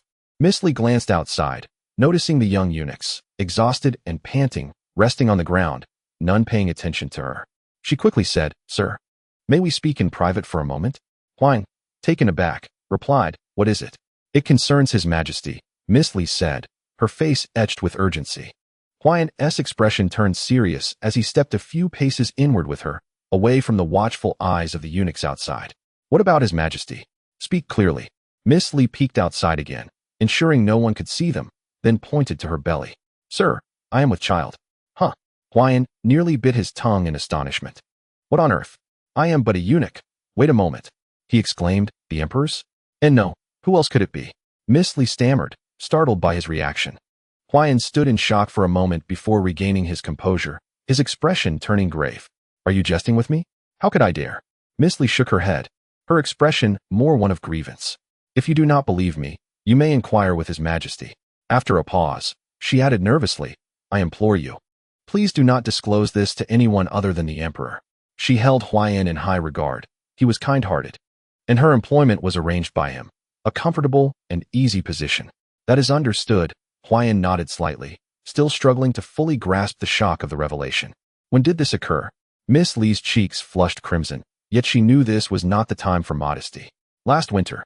Very well, Huayan replied, his tone softening with a hint of respect. You must take good care of yourself, for boundless riches await you. However, Miss Li paid little mind to such thoughts. She simply urged, Sir, remember, only the emperor must know. This is splendid news. There is no need for secrecy, Huayan replied, not wishing to offend the future consort. He nodded solemnly. I shall report solely to His Majesty, and not utter a word to anyone else. Thank you, sir, Miss Li sighed in relief. Huayan exchanged a few pleasantries and auspicious words before finally taking his leave. The Hall of Supreme Harmony. After a day filled with toil, Zhu Jianshan sought a moment of respite to reward himself. However, as he stepped out of the palace doors, he unexpectedly encountered the hurried Huayan. Zhu halted and inquired, Have the funds been retrieved? Yes, Your Majesty, Huayan replied with a respectful bow, then hesitated, struggling to find the right words, apprehensive that the young lady might deceive him. Your Majesty, may I have a word? Zhu furrowed his brow. What has transpired? Please, Your Majesty, grant me this favor, Huayan insisted, mustering his courage. Very well. Let us speak inside, Zhu decided, turning back toward the main hall, with Huayan promptly following. Upon entering the inner chamber, Zhu again frowned and urged, Speak. What has occurred? Huayan carefully considered his phrasing and cautiously asked, If I may be so bold, Your Majesty, did you visit the treasury last winter? Zhu's expression darkened. How dare you? Am I not permitted to visit my own treasury? Your Majesty, forgive me, Huayan stammered, dropping to his knees in explanation. Your Majesty has misunderstood. I would never harbor such thoughts. I meant to inquire whether you had met Miss G in the treasury last winter. Pausing, he added, I encountered Miss G today. Miss G from last winter, Zhu repeated, suddenly recalling something, and sheepishly remarked, I remember, her surname is G. Indeed, the name G sounds likely in the Mon language. Huayan began to explain, but abruptly fell silent, realizing that the young lady was now with child by the emperor and could not utter the word for man. Huayan quickly adapted. Your Majesty, Miss G is with child and has begun to show. Zhu's jaw dropped in astonishment, nearly dislocating. It was no wonder he was so taken aback. After striving with genre for so long, to achieve nothing, and yet this was a swift success? Even the virtuous consort had not achieved such results in a single day. After a moment's contemplation, Zhu Jianshan asked, Is this truly the case? How could I dare deceive Your Majesty? Huayan affirmed with a nod. Let us go, Zhu commanded. Yes. Your Majesty, this is Miss G's residence, Huayan announced as they approached, keenly noting, I shall wait outside. You may proceed. Zhu exhaled deeply and stepped forward, pushing open the door. Who is it? A voice, tinged with panic, called out. The night had fallen, and the dimness of the room made it difficult to see. Zhu could only hear the sound of something being knocked over. It is I, Zhu Jianshan, he declared. Do not move. I shall light a candle. Having once indulged in the pleasures of this place, he relied on his memory and the faint light to navigate to the windowsill, where he ignited a candle. A flickering flame illuminated the room, dispelling the darkness. Simultaneously, the face that had begun to fade from his memory became vividly clear once more. Miss G's small countenance was filled with alarm, yet predominantly with surprise. Her emotions were so intense that she forgot to pay her respects. Zhu took no offense. Approaching her with reassurance, There is no need to fear. I am already aware. Your Majesty, Miss G stammered, clutching the hem of her garment. Please, sit, Zhu instructed. Only then did he realize there was seemingly no place to sit, as the table and chairs were cluttered with ledgers, leaving only a small bed available. He moved to the bedside and sat down, beckoning her closer. Yes, Miss G responded, stepping forward hesitantly. Sit, Zhu repeated. Yes, Miss G complied, her demeanor formal. Yet her heart raced with trepidation. Zhu Jianshan scrutinized her. With the approach of early summer, she still donned garments from the previous winter, faded to a pale hue, nearly devoid of its original color. Observing her in such a state, he could not help but feel a pang of compassion. Why did you not speak earlier? He inquired. The servant dared not. She replied. What is there to fear? Zhu Jianshan questioned, perplexed. After a moment's hesitation, Miss Li responded, I cannot be certain. You are foolish. Zhu Jianshan chuckled. only to notice her awkwardly lower her head. His tone softened further. There is no need for such restraint. You carry my child, which is indeed a significant accomplishment. As he spoke, his large hand gently caressed her noticeably rounded belly. Miss Li blushed uncontrollably, yet dared not shy away. Her ears flushed crimson. It has been half a year, Zhu Jinshan mused, filled with emotion. Though it was an unintentional consequence, it was ultimately a joyous occasion. And he felt a surge of happiness. What do you desire? He asked. In the future, I shall no longer refer to myself as a servant, she said. Indeed, Zhu Jinshan replied. Miss Li pondered before continuing. I wish to move out. Would that be permissible? Huh. Zhu Jinshan laughed, nodding. Of course, it is essential. I would not wish for my child to suffer, would I? Miss Li hurriedly clarified. What I mean is, I wish to move out to reside externally. Is that acceptable? Certainly. Zhu Jinshan frowned slightly, astonished. You wish to live outside the palace? Why do you feel this way? I am not accustomed to living here, Miss Li replied, hesitating to speak ill of noble consort Wan, fabricating a clumsy excuse. Your Majesty's word is unassailable. You would not go back on it, would you? Zhu Jinshan countered. That is what outsiders say. The emperor can indeed retract a decree. After a pause, he added, I shall grant you a title and bestow upon you a grand residence. Furthermore, you may propose one condition, provided it is not excessive. I shall not refuse. With a warm smile, Zhu Jinshan encouraged. Seize this opportunity while I am in good spirits. Speak freely. Miss Li had few aspirations. She merely wished to live a tranquil life, away from the intrigues of the inner palace. Summoning her courage, she said, Your Majesty, I am a person of little fortune, of humble origins. Suddenly recalling the events of the day, she quickly added, I overheard the eunuch mention that Your Majesty intends to quell the rebellious chieftains. I, too, hail from a chieftain's lineage. With her words, Zhu Jinshan realized that announcing this now might provide the scholars with an excuse to hinder his military endeavors. You are quite astute, Zhu Jinshan acknowledged. Indeed, proclaiming this at such a juncture would invite claims of familial ties. He continued, Let us proceed as follows. I shall arrange for your accommodation, and once this battle concludes, we shall make it public. Miss Li was overjoyed, nearly moved to tears at having her wish fulfilled. Who could fathom the trials she had endured in recent days? Just as she was lost in thought, a hand rested upon her shoulder, pulling her closer. Miss Li froze momentarily, then leaned into him, resting her head on his shoulder, her heart racing. Was this affection? It was not.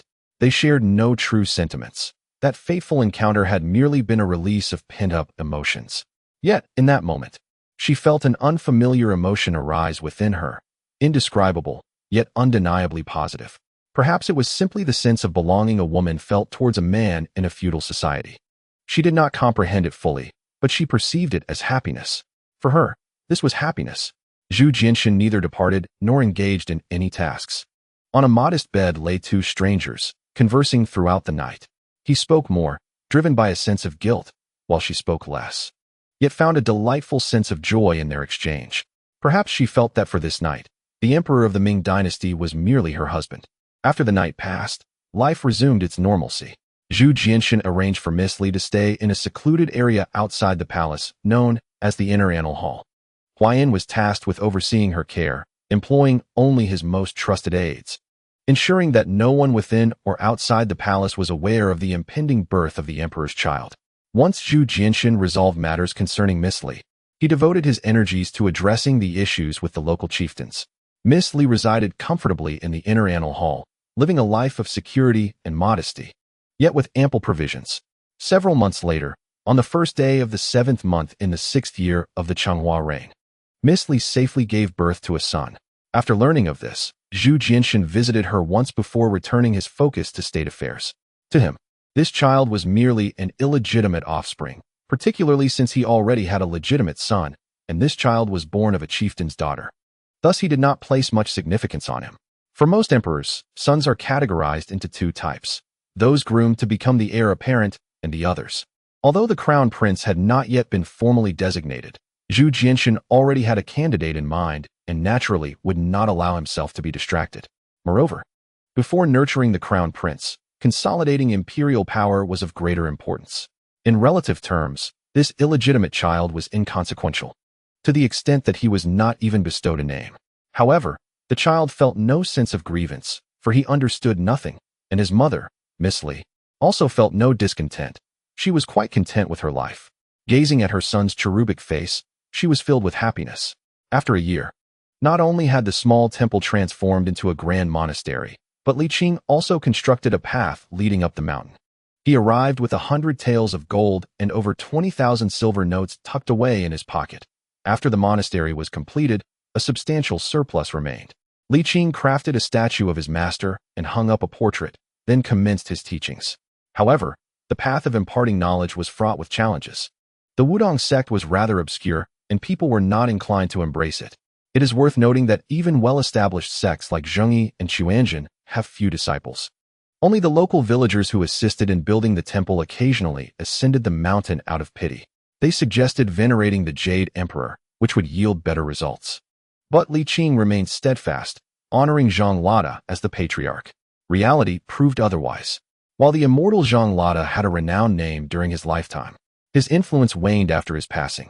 Li Qing reluctantly discovered that this was a prevailing trend, and thus adapted accordingly, transforming Wudong Dao into the Wudong sect, while also venerating the Zhenwu Emperor within the temple. Of course, the main temple continued to feature the statue of Yongle. After making some changes, Li Qing, leveraging the esteemed reputation of the great Emperor Zhenwu during the Jingnan Rebellion, spent money to hire people for advertising. This strategy proved to be significantly effective. After all, the Wudong sect on Wudong Mountain had already gained considerable stature, and with Li Qing's extensive promotions, it attracted a number of followers. Li Qing proclaimed himself the elder disciple of Wudong, imparting the teachings of his master. A year passed, and his disciples had grown to over 100, with even second-generation disciples emerging, allowing them to establish a name in the vicinity. Li Qing selected a few trustworthy individuals, left them a sum of money to manage the temple, and bowed before his master's grave before descending the mountain. Now, with both wealth and leisure at his disposal, he aimed to fulfill his master's long-cherished wish of making Wudong renowned throughout the world. At Wudong Mountain, Li Qing gazed at the magnificent architectural complex and couldn't help but exclaim, "It is indeed the authority that holds sway. The court's influence is remarkably effective." The Wudong sect here was vastly superior to his own temple. However, he was adamant not to misrepresent the founder. Li Qing murmured to himself that he owed a debt of gratitude to Zhu Di, yet he did not wish for the Wudong sect to lose its true heritage. The founder must be his master, Yongle. The great Emperor Zhenwu would not suffice. As he ascended the mountain, the temple's grandeur had already formed a complex, with elder brothers, second-generation elder brothers, and third-generation elder brothers present, boasting hundreds of followers. A man in his 40s, full of vigor, approached him and inquired, "Are you here to join our Wudong?" Li Qing gently shook his head and smiled, saying, "It is we who are Wudong." "Oh, ha ha ha." The man laughed heartily. "No problem. Little junior brother, follow me. I am the elder brother." Li Qing retorted, "I am the true heir, if you will." The man's laughter abruptly ceased, his gaze darkening with anger. "What, do you intend to cause a scene?" Li Qing shook his head, asserting, "I am the sole true disciple of the immortal Yongle. Hence I declare myself the elder brother." "You?" The man scoffed, "A mere child. How dare you claim to be the elder brother? The founder is a mythical dragon, seen but never found. You claim such status?" Upon hearing the term founder, Li Qing's expression softened considerably, and he inquired, "Where is your sect leader? I wish to meet him." However, the man, convinced that Li Qing intended to disrupt or deceive, waved his hand dismissively, stating, "The sect leader is not someone you can just meet. Begone. Wudong does not welcome individuals like you." "Really?" Li Qing responded, "You truly wish to confront me?" The man's face darkened entirely, rolling up his sleeves. "Come, let us see." Li Qing did not desire to engage in combat. His purpose for being there was not to dispute the title of elder brother, but merely to impart teachings. Although this Wudong sect was indeed more impressive and even backed by the court, it was, to be frank, not the genuine article. For the essence of morality did not originate from Yongle. He feared that his master's principles might be misrepresented or merely superficial, entirely lacking the authenticity of his master's teachings. With a deep breath, Li Qing declared, "Regardless of whether you believe it or not, I am the direct disciple of the immortal Yongle, the one and only legitimate disciple." As he spoke, he retrieved the scriptures his master had composed before his passing. Yet, he did not hand them over to the man before him, fearing that in a fit of emotion, he might tear them apart. Instead, he allowed him to observe from a distance. Unexpectedly, this individual, having only glanced at him twice, quickly lost his patience and coldly scoffed, "What a bold lad. You've traveled quite a distance to seek enlightenment from Wudong, haven to you? Truly, you are as fearless as a calf that knows not the tiger." Li Qing, feeling helpless, was momentarily struck by the sensation akin to a scholar encountering a soldier, and he replied with a bitter smile, "What must I do for you to believe me? If I were to easily trust a deceiver like you, then all these years of cultivation would have been in vain." The man, having exhausted his patience, retorted angrily, "Are you leaving or not? If you choose to stay, I assure you I shall not be courteous any longer." Li Qing sighed, "Allow me to meet your sect leader. You really think highly of yourself, don't you?" The man, now furious, extended 3 fingers, declaring, "You have one last chance." But before he could finish his sentence, his vision blurred, and he lost the ability to speak. Alarmed, he became enraged and swung his fist, as large as a sandbag, directly at Li Qing's face. Li Qing effortlessly dodged and, in a swift motion, pointed at him. The man suddenly felt a tingling sensation throughout his body, rendering him immobile. "Do not be afraid. You will regain your normal state in just a quarter of an hour," Li Qing assured him, helping him to sit down with a smile. "We are all on the same side. I shall not resort to excessive force, nor will there be any adverse effects." "Who said we are on the same side?" The man was infuriated, but more so astonished. Such martial prowess was unheard of in Wudong. Could it be that the sect leader had concealed this skill, leaving him a hidden hand? Unable to comprehend, he could only watch as Li Qing moved further away. The mountain was dotted with many structures, and amidst this scenery, Li Qing found it difficult to discern which was the main hall. However, it was not long before someone took notice of him and approached to inquire about his presence. This time, Li Qing chose to be more reserved. He no longer mentioned his senior brother or Zhang the Slovenly, but simply stated, "I have come to seek knowledge and experience the wonders of the mountain." He also expressed his willingness to make a donation. This tactic proved effective. Within a mere quarter of an hour, Li Qing found himself in the presence of the Wudong sect leader. The leader, appearing to be in his 50s, was dressed in a slightly loose yet fitting Taoist robe, with a beard that reached 3 feet in length, a ruddy complexion, and an upright posture. He exuded the dignified aura befitting a sect leader. Li Qing silently nodded in approval. He held his own and did not embarrass the elder. It was evident to him that the leader of Wudong was not merely a facade but a genuine practitioner, clearly possessing true internal energy. Upon hearing the introduction from his disciple, the leader smiled warmly, as courtesy towards a benefactor was indeed appropriate. After all, no one would complain about having too much wealth. "I am the 3rd-generation leader of Wudong, known by the Tao name Yuzhan," he introduced himself. "Greetings, I am Li Qing," Li Qing replied respectfully. "Less formality, Yuzhan was taken aback. "You are also a practitioner of the Tao?" "Indeed," Li Qing nodded. Yuzhan raised an eyebrow, becoming cautious. "I am curious about your lineage and what insights you wish to impart at Wudong." "You are here to stir trouble," a voice suddenly rang out. Li Qing turned around. "Damn it. I should have been harsher earlier. I truly ought to give you a sound thrashing."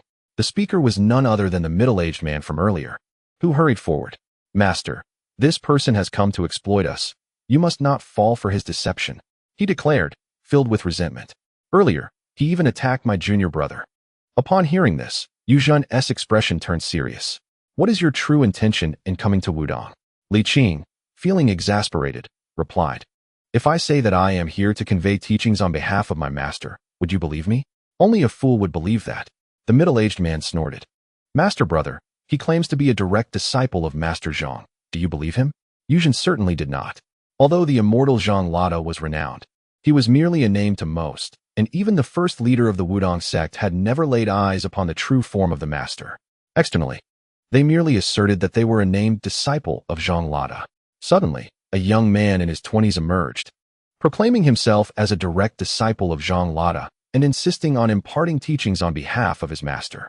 It seemed as though he was merely here to take advantage of the situation, or perhaps to disrupt the gathering.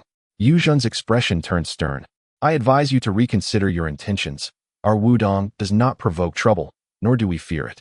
Li Qing awkwardly rubbed his nose. "Why am I being cast as the villain here? I feel quite aggrieved. After all, this is my home. Can I return to my own house? I am indeed a direct disciple of Zhang Lada," Li Qing asserted earnestly, I possess scriptures authored by my master. How can you prove that they were penned by Master Zhang? Li Qing was at a loss. He genuinely had no way to validate his claim, as none of these individuals had ever encountered the real thing. Frustrated, he scratched his head and asked, "What is the core philosophy of the Wudong sect?" "Master brother." "He is merely stalling," the middle-aged man remarked, glaring at Li Qing. "If you do not leave, we will truly show no mercy." "I should not have been polite with you at all," Li Qing thought, feeling increasingly vexed. He took a deep breath to suppress his rising anger and stated, "It is widely recognized that the immortal Zhang Lada practiced both martial and spiritual arts. Can you concede this point? Such well-known matters should not be used as evidence." Yu Zhan furrowed his brow, and had it not been for the need to maintain the dignity of the leader, he might have resorted to forceful measures. As the debate continued, a gathering of disciples had amassed around them, totaling over 50, and the number was still growing. Li Qing surveyed the crowd and proposed, "Since you acknowledge this, how about we compare our abilities?" He had not intended to showcase his prowess in public, but given the circumstances, it was necessary to gain their trust.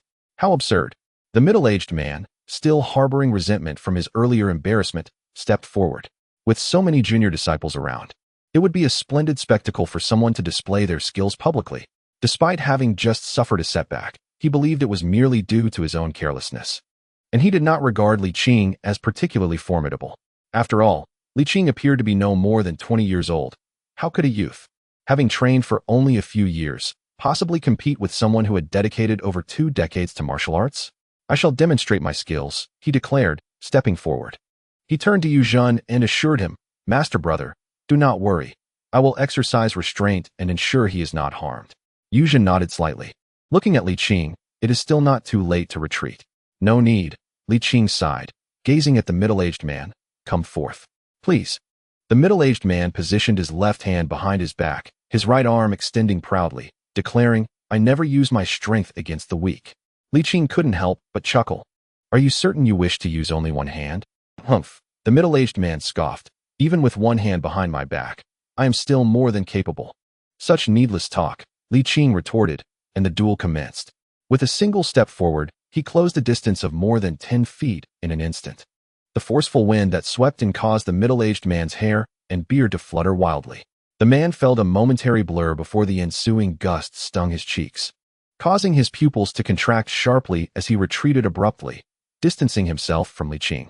Li Qing, however, remained still, serene amidst the turbulent air. The middle-aged man struggled to conceal his astonishment, his chest heaving with intensity. In just one glance, without any combat even commencing, the disparity was unmistakable. Li Qing regarded the man with a playful expression, silently inquiring if he wished to continue. "Certainly." The middle-aged man clenched his teeth, enduring the pressure. With so many witnesses present, he could not concede defeat before the fight even began. Where would he place his pride then? After all, this young man could not possibly be that formidable. His prowess was likely merely in his agile footwork, and he was not intimidated by the thought, as he secretly analyzed. After a brief moment, he steadied his breath and regained his composure, his left hand still resting behind him. "Come." Li Qing, no longer polite, stepped forward, once again closing the distance before throwing a punch. This time, the middle-aged man was prepared, yet he lamentably discovered that he could not defend against it. It was simply too swift. Fortunately, the opponent's punch was not fast in terms of sheer speed. In fact, it appeared rather slow and airy, seemingly devoid of power. Regaining his confidence, the middle-aged man stepped forward, channeling strength from his calf through his waist, delivering a fierce punch. Bang! Fist met fist. The middle-aged man's face retained a confident smile, yet his body was sent sprawling sideways. What? Why are they retreating in parallel, growing ever more distant? The next moment, he crashed to the ground, disoriented, stars dancing before his eyes, struggling to regain his senses. After a while, he managed to utter, "What kind of fist is that?" Li Qing maintained his punching stance, replying coolly, "Tai Chi, Tai Chi." The middle-aged man appeared dazed, more puzzled than ever. He was aware of Tai Chi, yet this was the first time he had heard of Tai Chi fist. Not only he, but all present had never encountered this martial art. Yet it did not diminish their astonishment. It was truly shocking. The master had been sent flying. Li Qing withdrew his fist and stated, "This is the martial art of my school, created by my master." After a brief pause, he continued, Since you are all disciples of Wudong and respect my master as the founder, you are naturally welcome to learn it. I ascended the mountain to impart this knowledge. The middle-aged man was taken aback, as were the other Wudong disciples, who then turned their gazes in unison towards Master Yuzhen, filled with a mixture of suspicion and hope. Master Yuzhen's expression darkened. He could not ascertain whether this Tai Chi fist originated from Zhonglada, but he was certain that this young man had come to disrupt their gathering. Perhaps the intention was not to cause such a disturbance. Yet this had become an established fact. The Wudong sect had been established for over 50 years, and he was already in the third generation of leadership. Everything had been going smoothly until a young challenger arrived, declaring, "I am the authentic one." Regardless of the truth, one could only ask, was it not disheartening? Chapter 90. The Elder Disciple of Wudong. Master Yuzhen felt deeply troubled, especially as he observed the expressions of hope and admiration among his disciples, which only exacerbated his frustration. As the situation has evolved to its current state, it is no longer feasible to dismiss anyone. Doing so would not only convey a sense of narrow-mindedness, but also reflect the leader's insecurity. Just as he found himself in a dilemma, the middle-aged man spoke up. He scoffed, stating, "Setting aside the origin of Tai Chi, whether it truly stems from Master Zhang, your despicable tactics employed against me render it impossible for you to be his disciple." The leader of Yuzhen's spirit was invigorated, and he immediately pressed on. What tactics did he employ? The middle-aged man's face flushed as he awkwardly replied, "With just a couple of jabs, I was rendered speechless. What else could it be but a vile trick?" Li Qing retorted with irritation. "It was merely the manipulation of acupuncture points. How could you, a disciple of Wudong, not know that our founder possessed divine medical skills?" The middle-aged man faltered, unable to refute this. Sighing inwardly, the leader of Yuzhen clasped his hands in a bow. "Master Zhang is elusive, a dragon whose head is seen but whose tail is not. Your abilities are truly remarkable. However, the authenticity of your identity as a direct disciple of the master is difficult to substantiate." Li Qing returned the gesture, smiling. "I have ways to prove it, but only the leader may witness." Yuzhen was momentarily taken aback, but his expression softened significantly. His intention was to resolve this privately, and the other's willingness to comply alleviated his concern. "Then, please." The onlookers gazed intently as the two departed, their curiosity piqued, yet hesitant to follow. They turned to the middle-aged man, inquiring eagerly, "Brother, how did you find that battle?" "Not much to say," he replied darkly. "No, that's not what we meant. Were you injured?" "Indeed, Uncle Master, you were sent flying so far. Are you all right?" The middle-aged man paused, moving his body slightly. Aside from a bit of soreness from the fall, he felt no other discomfort, not even in the arm he had fought with against Li Qing. Logically, given the force involved, his arm should have been incapacitated or at the very least fractured. Yet, the reality was devoid of any sensation. At this moment, he dared not assume Li Qing was lacking in skill. It was evident that the latter had shown him mercy. Letting out a breath, the middle-aged man remarked, "In pure skill, he is undoubtedly on par with the leader." "What? How can that be?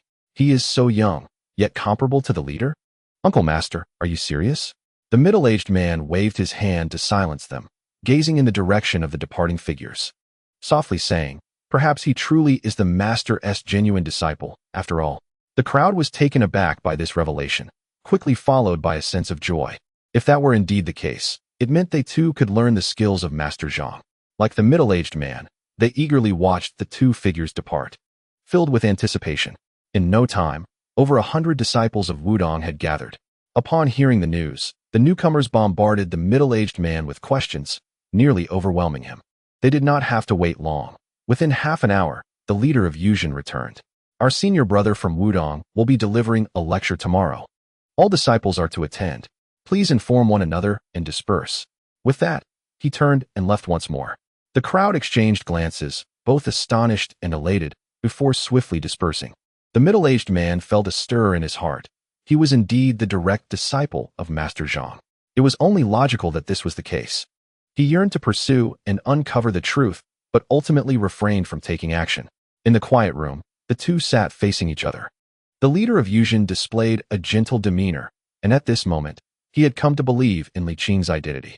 Li Qing's method of proving himself was both simple and effective, a century's worth of genuine energy. At that moment, Yuzhen was taken aback, unable to conceal his astonishment. And even now, he had yet to free himself from the shock. Such strength. It was almost beyond human capability. Yet, considering that this was the only direct disciple of the revered Yongle, who was celebrated as an immortal, it seemed entirely reasonable. To be chosen by the elusive Master Zhang, who was rarely seen, and to be accepted as a direct disciple could not be measured by ordinary standards. When a person reaches an extreme level of excellence, one that others could never hope to attain, there is naturally no sense of inferiority, only reverence. How is Master Zhang? Li Qing's expression darkened as he spoke the truth. My master has ascended. Yuzhen paused, his expression also turning somber. After a moment, he said, by lineage, you are a direct disciple of the master, equivalent to the first generation of leaders. I should address you as Shurya, meaning master elder. Tomorrow, I shall. No need to call me He. Li Qing pondered for a moment and responded, I am here as a representative of my master, not in my own name. If you must address me, then Dashrisheng, Dashyong, meaning senior brother, will suffice. Yuzhen was taken aback and stammered, then how should the other disciples address you? Simply call me Dashrisheng, Li Qing replied with a smile. I am still young and do not wish to be called old.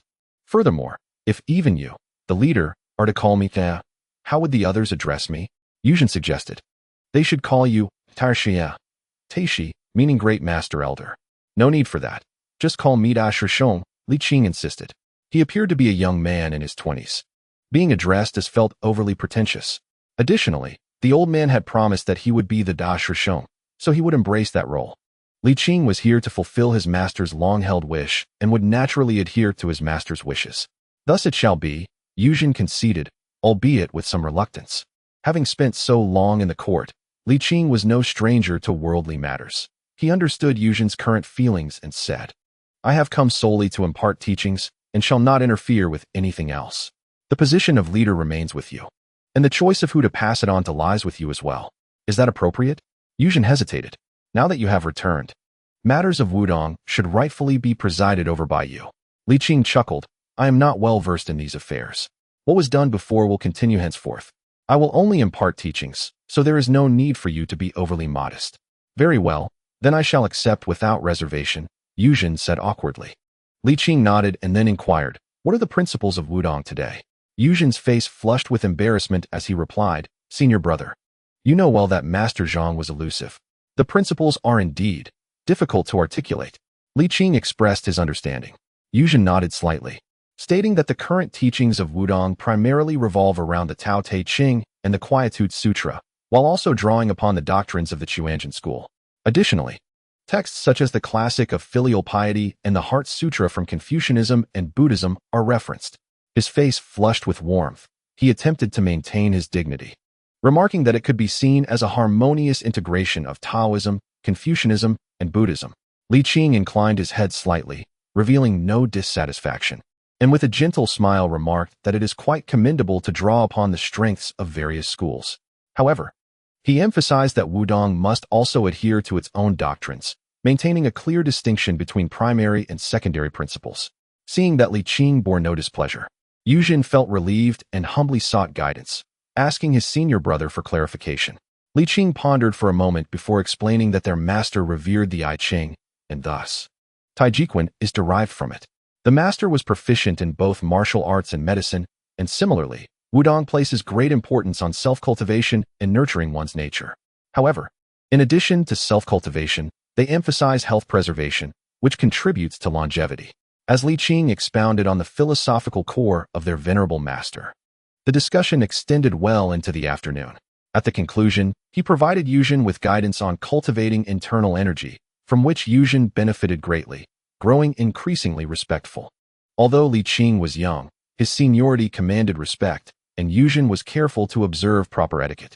In the evening, Yuzhen invited Li Qing to tour several significant structures. Li Qing was generally pleased, though he found the representation of their master's spiritual form lacking, as it did not resemble the old man.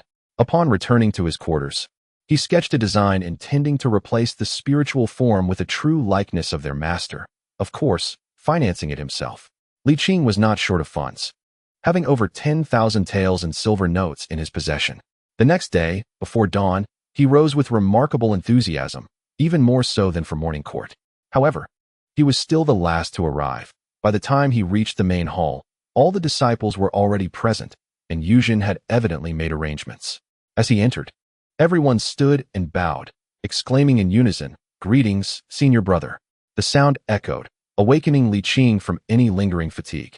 "Greetings, dear brothers and sisters." He responded with a light-hearted chuckle. Unexpectedly, he felt an overwhelming urge to weep. If their master were present, he would undoubtedly be overjoyed to witness this scene. Li Qing understood that the old man cared deeply for his teachings. Otherwise, he would not have fervently inscribed his thoughts at the end of his life. Gazing up at the sky, he observed the dawn breaking, with the eastern horizon aglow, reminiscent of the past. "Master, your aspirations shall be fulfilled by your disciple, and the Wudong way shall flourish." Taking a deep breath, Li Qing positioned himself at the front and center, sitting cross-legged to commence his teachings. He spoke of his master's path, the Tao that generates heaven and earth, embodying the interplay of yin and yang, motion and stillness. It encompasses the profound mysteries of creation, unifying the limitless to give rise to the ultimate, which is the foundation of all things. Though Li Qing's voice was not loud, it resonated clearly in the ears of each disciple, who listened attentively. Aware of the keen interest the disciples had in martial arts following the previous day's events, he not only expounded on the doctrines, but also elaborated on Taijiquan. This was a transmission of the teachings, and Li Qing held nothing back, sharing his knowledge with exquisite detail. The first transmission of teachings on this day was remarkably successful, yet the disciples lingered, reluctant to depart. However, Li Qing did not extend the session. Everything in life emphasizes a gradual progression. The cramming method of imparting knowledge ultimately results in superficial understanding devoid of deeper comprehension. His purpose is to accurately convey the principles of the elder, not merely to adhere to formality. Furthermore, he possesses ample time. Yuzhen stepped forward and remarked, "What the senior brother has shared today is something you should contemplate deeply upon returning, rather than merely accepting at face value." With the leader's words echoing, although the disciples felt unsatisfied, they had no choice but to rise. Yuzhen turned back, exclaiming, "What the senior brother conveyed today has greatly benefited not only the disciples, but also me, a junior." He radiated pride and confidence, realizing the formidable nature of their Wudong lineage. Chapter 91. The path to the flourishing of Wudong. Historically, the Wudong sect lacked substantial foundation. Its doctrines, euphemistically described as a harmonious blend of Taoism, Confucianism, and Buddhism, were, frankly speaking, devoid of original essence. This dilemma had troubled several leaders of Wudong. However, the creation of a doctrine is not a mere whim, as it demands profound insight, enlightenment, and experience. Insufficient understanding, when forced into creation, only leads to ridicule. Thus, borrowing from others was the only alternative. Yet, times have changed. Wudong has acquired its own foundation, rooted in the authentic teachings of its founding master, Yongle, representing absolute authenticity and orthodoxy.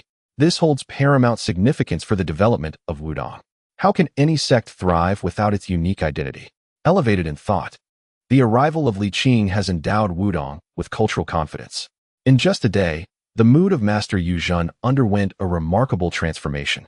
He no longer harbored the anxieties of the past, his entire demeanor radiant with vitality. He holds immense confidence in Wudong's future, believing that within his lifetime, he can elevate Wudong to the esteemed heights of the Xuande and Jingyi sections. His conviction is not unfounded, as Wudong Mountain bears the legacy of Emperor Taizong's extensive renovations, lending it official stature. With the endorsement of the court and the heritage of Master Zhang, there is no reason for Wudong not to flourish. Li Qing observed the stark contrast in Yuzhen's demeanor compared to the previous day, finding it somewhat amusing yet understandable. However, emotionally, he hoped to center the radiance around that small temple, as it is the place where he and his master lived. Yet, the difficulty of this aspiration is formidable. The initial focus here remains on the court's development, which possesses a high starting point, strong malleability, and sufficient scale. Objectively speaking, to promote the Tao of Wudong, this location must serve as the nucleus. Nevertheless, Li Qing felt no profound regret, for that small temple already embodies his master's lineage. Moreover, Wudong should not remain small. Li Qing produced the drawings he had made the previous night, stating, "The effigy of the founding master in the temple differs significantly from my master. We should reshape it based on this prototype to truly represent Zhang Zhenren." He then retrieved several thousand-tael banknotes, asserting that the effigy is a long-term endeavor and should not be frugal. If funds are insufficient, feel free to consult me. Xuande accepted the drawing but declined the money, replying, "Senior brother, the court allocates annual silver. Over the years, we have accumulated a fair surplus. Each matter is distinct. Those set aside for emergencies, please take them," Li Qing remarked with a smile. "It is my duty as the senior disciple." "Indeed," Xuande replied, accepting the items. "The senior brother is truly accomplished and affluent. I shall attend to this matter at once." Xuande, the master, stored away the portrait and the silver notes, adding with a smile, "Yesterday was a delay. I only briefly introduced a few prominent locations to you. If you have leisure, you may allow the disciples to guide you through them." Li Qing nodded. "You attend to your affairs. There is no need to concern yourself with me." "Oh, I shall take my leave," Xuande said with a bow and turned to his tasks. With nothing pressing to occupy his time, Li Qing strolled around the expansive Wudong Mountain. He could not help but marvel at its vastness, having previously viewed it from a distance. He was only now truly appreciating its scale. Numerous structures dotted the landscape, covering an area exceeding 20,000 square meters, a clear testament to Xuande's substantial investment. Li Qing recalled Xuande mentioning this grand endeavor, initially dismissing it as mere formality, never anticipating such magnitude. Of course, compared to the financial expenditures in other areas during the Yongle era, this paled in comparison, which was why Li Qing had overlooked it. The Ming dynasty during the Yongle period had numerous costly ventures. Any single expense today would amount to a staggering figure. Zheng He's voyages brought immense wealth to the Ming, with initial overseas trade yielding profits that were tenfold or even several dozen times the original investment. Moreover, at that time, the court held a complete monopoly on trade, resulting in swift and astonishing revenues. This was the direct reason for Xuande's lavish spending. He had the means. As Li Qing wandered, his gaze was frequently drawn to the statue of the great Emperor Yongle. This fourth brother certainly knows how to embellish his own image. Li Qing silently mused. Upon closer inspection, the likeness of the statue bore a striking resemblance to Xuande, clearly modeled after him. However, given the investment made, it was understandable for one to take pride in their achievements. It should be noted that Xuande's intentions were not merely to seek glory. He aimed to deify himself to solidify his authority. "Greetings, senior brother. Greetings, senior brother." Throughout his walk, several Wudong disciples greeted him, to which Li Qing responded with a gentle nod and a warm smile, though by midday, his face had grown weary from smiling. The mountain also featured vegetable gardens and fields of grains. However, these were insufficient to sustain the hundreds of inhabitants of Wudong, as well as the visitors ascending to pay their respects. Consequently, they needed to descend for provisions. Lunch consisted once again of vegetarian fare. Li Qing was not particularly finicky. Yet after several meals, he was convinced that Wudong adhered strictly to a vegetarian diet. This was not surprising, given the sect's adherence to the doctrines of the complete reality school, which naturally mandated such restrictions.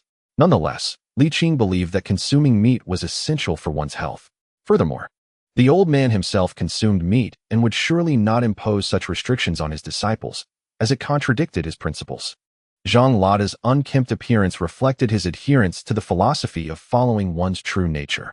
Moreover, an extremely important reason for eating meat was its contribution to health. After the meal, Li Qing sought out Master Xuande to express his views on this matter. Xuande found himself in a quandary. "Senior brother, we've adhered to our ways over the years. To change abruptly seems unwise." Pausing, he sighed. "After all, our Wudong is still a nascent force, yet to resonate deeply in the hearts of the people. Such a sudden shift might appear as a lack of sincerity in our Taoist principles." Li Qing pondered for a moment and replied, "In truth, it's not as dire as it seems. Even Jingyi allows for the consumption of meat, and some may marry and have children. Yet Long Hushan remains a stalwart in the Taoist hierarchy, does it not?" Xuande smiled wryly. "Senior brother, that comparison is unfair. Long Hushan is the cradle of Taoism, while our Wudong is still less than a century old." Li Qing scratched his head and asked, "Do Wudong disciples truly abstain from meat entirely?" Xuande's face flushed with embarrassment as he confessed, "Generally, we refrain, although there are exceptions, such as when disciples descend the mountain to procure supplies, they might indulge in a morsel." Xuande felt the heat rise in his cheeks. After years of abstaining, some disciples faltered, though this was infrequent and not the norm. Li Qing chuckled. Isn't that the crux of the matter? Our wudong does not adhere to the rigid doctrines of extinguishing desires, but follows the natural way of Tao. Is that truly wise? Yuzhen still hesitated. Though wudong has yet to achieve global renown, we have garnered a certain reputation. To suddenly partake of meat may risk our image. Yuzhen appeared bewildered. Image? What do you mean? Li Qing explained. A drastic shift could alienate our followers. Yuzhen nodded. Indeed, this could significantly impact wudong's growth. Yet Li Qing laughed. But even our founding masters consumed meat. I understand your apprehensions. I desire to see wudong flourish more than you do. However, we must not distort our teachings. Pausing, he added, as for the influence on wudong's development, I will devise a strategy. Yuzhen felt somewhat resigned. Is this truly necessary? Li Qing inquired. Do you wish to eat meat? Speak honestly. The following day, Li Qing abolished the strictures against meat consumption for wudong disciples. However, this did not imply that they could feast on lavish meals daily. They could only indulge on the 5th day of each month, and not within the temple. As Taoists, certain principles must still be upheld. While one may follow their heart, it should not be done recklessly. Li Qing reorganized the dining hall to enhance the disciples' quality of life. He also advocated that if a disciple wished to marry, wudong would permit them to return to secular life without interference, still recognizing their identity as wudong disciples. These new regulations significantly alleviated the burdens on the disciples, allowing them to enjoy their meals without guilt, and alleviating concerns about future familial aspirations being hindered or punished. Their smiles increased. Li Qing delivered sermons 3 times a month, dedicating the remaining time to strategizing wudong's development. He understood that to elevate wudong, certain marketing strategies were essential. Teachings served as the foundation, meant for internal growth rather than external promotion. Thus, Li Qing crafted a narrative around the revered Zhenwu, enhancing his existing legends with an additional attribute. Worshipping Zhenwu grants longevity. This aligned perfectly with the elders' principles of health and well-being. Li Qing's approach was not overly ostentatious. In comparison to Buddhism, his methods were quite conservative. Moreover, he did not merely engage in promotion. He integrated the health regimen of the little old man with the lives of individuals across various strata, formulating several sets of wellness methods to repay the practitioners who ascended the mountain to pay their respects. Having accomplished this, Li Qing still felt it insufficient. He believed it was imperative to showcase genuine expertise, tangible skills that could be palpably appreciated. In truth, although Taoism encompasses a myriad of sects, its core philosophies exhibit little divergence, and the revered principles remain largely consistent. The true distinctions lie in the areas of specialization among the sections. For instance, the Xuande school excels in alchemy, while the Zhengyi school is renowned for talismans, facts well known to the world. To put it plainly, it is a matter of labeling. With a label, one can penetrate deeper into the hearts of the people. Naturally, Li Qing is not the only one to have recognized this. In fact, many Taoist sects have adopted similar strategies. Unfortunately, lacking genuine prowess, they could only emulate either Xuande or Zhengyi. However, these imitators neither influenced the two teachings nor diminished their stature. Rather, they solidified the prominence of Xuande in alchemy and Zhengyi in talismans, rendering their positions in the martial world unassailable. If wudong wishes to flourish, it must establish its own distinct label, one that bears no resemblance to these two schools. This is simply because alchemy and talismans have already reached the pinnacle under the aegis of Xuande and Zhengyi. Yet, why should wudong resort to imitation? Wudong possesses its own unique identity. In the spirit of Wudong Dao. Chapter 92. Master Brother, something awful has happened in the 8th year of Changhua. On the 1st day of the Lunar New Year, Qianqing Palace, Zhu Jianxin returned from the inner palace, dragging his weary body, and opened the urgently dispatched military report. After a mere glance, he was infuriated and cast it aside. Useless. A mere duzhangman has been a thorn in our side for over a year, and still cannot be subdued. Your Majesty, please quell your anger. Huayan quickly prostrated himself, while the other young eunuchs trembled in fear. Zhu Jianxin took a deep breath and gestured with his hand. Huayan promptly retrieved the report, presenting it with both hands, and cautiously remarked, Your Majesty, the duzhangman's stronghold is strategically fortified, and they are nearly self-sufficient, making it exceedingly challenging. It is not a matter of incompetence on the part of our Ming army. Currently, as the year-end approaches, there has been no progress, and the soldiers are also disheartened. I beseech your Majesty to ponder this carefully. Zhu Jianxin exhaled. furrowing his brow as he read through the report. After a moment of closing his eyes to regain his composure, he spoke. Convey my decree to the cabinet. The army shall remain stationed in place, first severing the Duzhangman's route down the mountain. And we shall deliberate further after the new year. Yes, Huayan stepped forward to take the report, inquiring, Your Majesty, during this festive season, could we consider some rewards? Zhu Jinshan subtly nodded, expressing his resignation, a reward of 1 tael of silver for each soldier.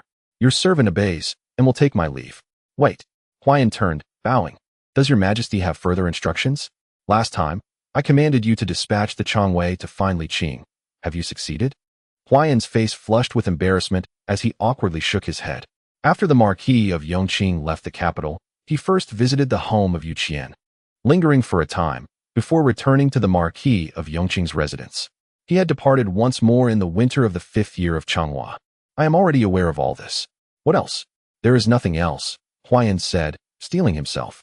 Your Majesty, you instructed us to treat the people of the Marquis of Yongqing's household with respect, and the Chongwei dared not detain or interrogate anyone. They merely inquired verbally. And they were unaware. Very well, you may take your leave. Zhu Jinshan was quite agitated.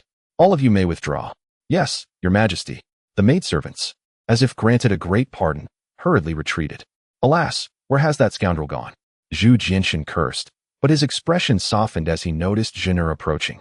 What is the matter? Didn't you join them in playing with the 1,000 pancake strips? Zhener shook her head. I do not fancy that. Is it dislike, or have they isolated you? Zhu Jinshan furrowed his brow. They would not dare. Has the Empress Dowager made things difficult for you again? Neither. I truly do not wish to play. Zhener stepped forward, her voice gentle. Your Majesty, it is New Year's Day today. Do not be unhappy. Alas. Zhu Jinshan sighed and rose. Come, walk with me. Very well, Zhener nodded. As they strolled for a while, Zhu Jinshan remained silent. Zhener encouraged him. In truth, Your Majesty has little to worry about. Times have changed, and the ministers can no longer threaten you. I have spoken too much. It is of no consequence. Zhu Jinshan waved his hand, inhaling the crisp air and lamenting. I underestimated the Deuce Hangman. I foresee they will start their complaints again after the festivities. What does it matter? Zhener smiled. Isn't there still my dear nephew? Hearing this, Zhu Jinshan, despite his vexation, could not help but chuckle. Indeed, Wanan is quite the talent. Pausing for a moment, he continued, truthfully. It is not their nagging that I fear. As you said, that group can no longer affect me. My concern lies with the Deuce Hangman. He sighed lightly. Once the bow is drawn, there is no turning back. Ceasing hostilities now would render all past efforts futile and embolden the Deuce Hangman further. However, continuing the fight is costly and may yield little effect. Alas, where has that scoundrel Li Qing gone? Zhener smiled. He is not a deity. How could he possibly erase the chasm? You have a point, Zhu Jinshan chuckled, self-mockingly admitting. I have indeed grown dependent on him. It is not that Your Majesty relies on him, but rather that there is no other trustworthy and capable minister to confide in, Zhener observed astutely. In the outer court, there are families and households. Finding another solitary minister like him is nearly impossible. Are you referring to the inner court? Zhu Jinshan laughed. In truth, it is not much different. The inner court is generally loyal, yet they have their own agendas. In terms of greed for wealth, they are no better than the outer court. Huanan possesses decent ability and is relatively honest, but he lacks vigor. Zhu Jinshan smiled wryly. To be honest, I would prefer him to be like Wang Zhun. Though wicked, he is remarkably effective. Zhener held a poor opinion of Wang Zhun and refrained from commenting. Yet she had a suitable candidate in mind. Your Majesty, I would like to recommend someone to you. Who? Wang Zhi. How old is he? Zhu Jinshan retorted. Just a little brat. What use could he be? Firstly, he is absolutely loyal. Zhener replied. Secondly, although he is young, I have nurtured him over the years, and he will undoubtedly become a swift blade like Wang Zhun, and certainly better than him. After a pause, she added, he is indeed quite young. But I do not wish for Your Majesty to employ him immediately. Then why suggest him? Zhu Jinshan rolled his eyes. I know you have a fondness for that little fellow, but public and private matters must be kept separate. Your Majesty, what I mean is, you can cultivate him first. Zhener smiled and said, if you believe he is capable of great things, then assign him a significant role. If not, Your Majesty may summon him back to serve me. Zhu Jinshan raised an eyebrow and inquired, do you have such confidence in him? He was nurtured under my guidance. I have faith in my own discernment, Zhener replied. Zhu Jianshan pondered for a moment before nodding. Then let us grant him an opportunity, but prior to that, I must assess him. Zhun Air chuckled softly in agreement and approached him, saying, he will certainly not disappoint your majesty. Zhu Jianshan affectionately tucked a stray lock of hair behind her ear, a faint smile gracing his lips, yet in his heart, he remained unconvinced. His thoughts were still consumed by Li Qing. What on earth was that rascal up to? Tai Chi, rooted in the principles of our sect, emphasizes the art of stillness, overcoming motion, nurturing both the inner and outer self through tranquility, non-action, and naturalness. It appears to value gentleness and intention, yet it possesses a hidden strength within its softness. As Li Qing demonstrated, he explained, Tai Chi has no fixed forms. Do not merely mimic its shape. Instead, embody the essence of Tai Chi, prioritizing personal cultivation and moral refinement. After a quarter of an hour, Li Qing concluded his practice, smiling, as today is the new year. We shall pause here. He gestured towards Yu Zhan, who understood the cue and opened a wooden box he had prepared in advance. The senior brother had prepared red envelopes for everyone, ensuring all disciples received their share. They formed an orderly line to collect their gifts. The disciples cheerfully complied, exclaiming, "Senior brother is so generous." "Thank you, senior brother." Li Qing smiled and turned back to his quarters. In less than a year since ascending the mountain, the number of Wudong disciples had swelled to over 1,000, all meticulously selected. Such achievements naturally pleased Li Qing. However, beyond the visible successes lay an abundance of intangible accomplishments. The number of lay practitioners visiting Wudong Mountain to pay their respects had increased several-fold compared to when Li Qing first arrived, with over 100 visitors daily. And during festivals, that number swelled to hundreds. Many traveled great distances to offer their incense. And even passing travelers and security caravans made their way up to pay homage to the great Emperor Zhenwu. Among the visitors were wealthy patrons, some extravagant in their donations.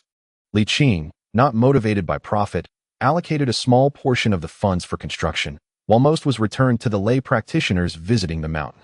Regardless of wealth, all were treated with respect, provided with meals, and accommodations were offered to those traveling from afar. In just over half a year, numerous lay practitioners from outside the province had come in admiration. If this trend continues, within 5 years, Wudong's renown will surely stand alongside that of Xuande and Jingyi, or perhaps even surpass it.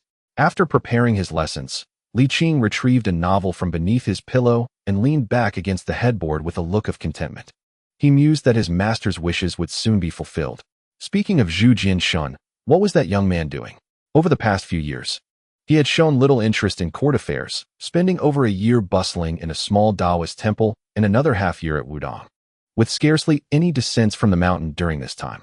However, Li Qing was not concerned. He trusted his own judgment, confident that Zhu Jianshan would not let him down. Zhu Jianshan possessed the wisdom of Zhu Zhanji, the decisiveness of Zhu Qizhan, and the gentleness of Zhu Qiyu. He understood the art of progression and retreat, had a clear vision of the broader picture, and recognized the currents of the times. Among the recent emperors, he is the one who aligns most closely with Li Qing's aspirations. Nevertheless, it would be prudent to descend the mountain after the new year to gather intelligence. Although this young man appears composed, it is always wise to err on the side of caution. Li Qing turned the page of his book, leisurely engrossed in his reading, when, suddenly, an urgent voice interrupted. "Senior brother, something is amiss." Li Qing sat up to see a middle-aged man rushing in, his face etched with anxiety. "What troubles you, Yuxian?" Yuxian, the very man who had once sparred with Li Qing, had cultivated true qi under Li Qing's guidance, and was now the third strongest at Wudong. "Senior brother, someone is causing a disturbance," Li Qing replied, somewhat exasperated. "After all these years of cultivation, why do you still panic at the first sign of trouble?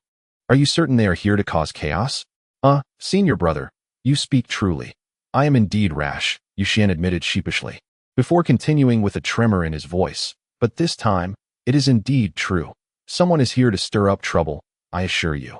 Typically, those who disrupt are rivals in the same field." Li Qing inquired, "Who are these intruders?" "They are disciples of the Quanjin sect, the successors of the Heavenly Master," Yuxian declared. "My goodness, they truly are here to cause trouble," Li Qing exclaimed, quickly rising. "Where are they?" "Master Yuzhen has taken them to the first quiet room," Yuxian informed him. "Senior brother, I sense their intentions are far from benign." "You view every newcomer as a threat," Li Qing teased. Very well, I shall make my way there. Li Qing was not particularly surprised by the situation. Given Wudong's burgeoning strength, it was inevitable that the two major Taoist sects would take notice. He simply did not expect them to ascend the mountain on the very first day of the new year. Chapter 93. Discussing Tao through martial arts. Li Qing remained unperturbed. Regardless of whether the visitors were the disciples of the sect leader or the successors of the heavenly master, he felt no fear. All are practitioners of the Tao. Who among them is to be feared? After weathering the storms of a century, such trifles held little significance for him. However, Xuande was not as nonchalant as Li Qing. The reputation of the Quanzhen and Jingyi sects was formidable, deeply ingrained in the hearts of many. How could he not feel anxious? Senior brother, do you feel confident? Xuande's voice trembled with apprehension. The stature of their visitors was indeed daunting, and he felt a sense of inadequacy. Although his senior brother was formidable, he was still relatively young, while the two visitors were considerably older and likely possessed superior skills. Li Qing chuckled and scolded. Look at you, lacking in resolve. What situations have I not encountered? This is merely a matter of course. Xuande replied, the quiet room. Xuande found himself inexplicably intimidated in the presence of these two eminent figures.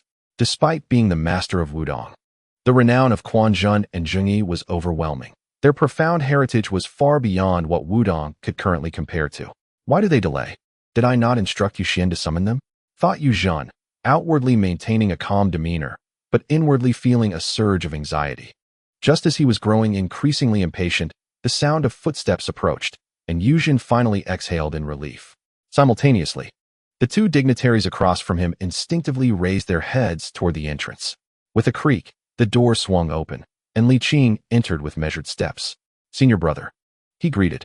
Xuande hastily rose and introduced the two individuals, saying, esteemed fellow cultivators, this is our sect's eldest senior brother, the sole direct disciple of Master Zhang. At this point, he suddenly paused, wondering, wait, what is the title of the eldest senior brother again? Li Qing smiled gently and stepped forward, introducing himself. This humble one is Li Qing, at your service. The two promptly stood to return the gesture and introduced themselves in turn. I am Tong Lingzi, declared one. I am Zhang Yuanqing, the younger cousin of the 46th generation heavenly master, Miao Ing de Zhenren. It is an honor.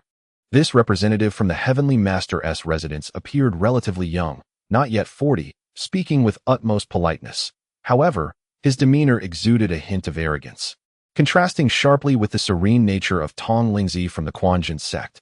The prefix of heavenly master was evidently intended to overshadow the Wudong, which also hinted at a desire to boast. Li Qing nodded lightly, suddenly recalling something, and inquired, how many generations of heavenly masters has Zhang Zhengchang been from Longhu Mountain? He remembered that the old man had once reprimanded Zhang Zhengchang, who later obtained the heavenly master Dan from him. Zhang Yuanqing's expression soured slightly as he replied coolly, are you referring to the great master, Hu Guochanzu? He is the 42nd generation heavenly master. Li Qing mused quietly. Has it already surpassed the 42nd generation? Zhang Yuanqing thought he was being subtly criticized and huffed. The 43rd, 44th, and 45th generations of heavenly masters have been inherited from the eldest, second, and third sons of the 42nd generation heavenly master, Hu Guochanzu. Ah, I see. Li Qing smiled. My master has mentioned him, praising his excellent constitution as a promising candidate for cultivation. Zhang Yuanqing, incensed, retorted, what do you mean by that? Are you trying to take advantage of me? Tong Lingzi could not help but wear an odd expression. Despite the 45th heavenly master being a son of the 42nd, the 46th was a generational successor. In other words, Zhang Zhengchang was this individual's great-grandfather. Was it appropriate for such a young man to speak in this manner? Li Qing saw no issue with it. He had spoken the truth and even embellished it. Xuande, sensing the atmosphere had grown tense, quickly intervened. Please, both of you, take a seat. No need, Zhang Yuanqing replied. This humble one and Tong Lingzi have traveled a long way merely to discuss Tao. I have heard that Wudong adheres to the way of Wudong. Are you willing to impart your wisdom? Xuande felt a wave of anxiety wash over him, while he had confidence in Li Qing due to witnessing his formidable prowess. Longhu Mountain was undeniably the leading authority.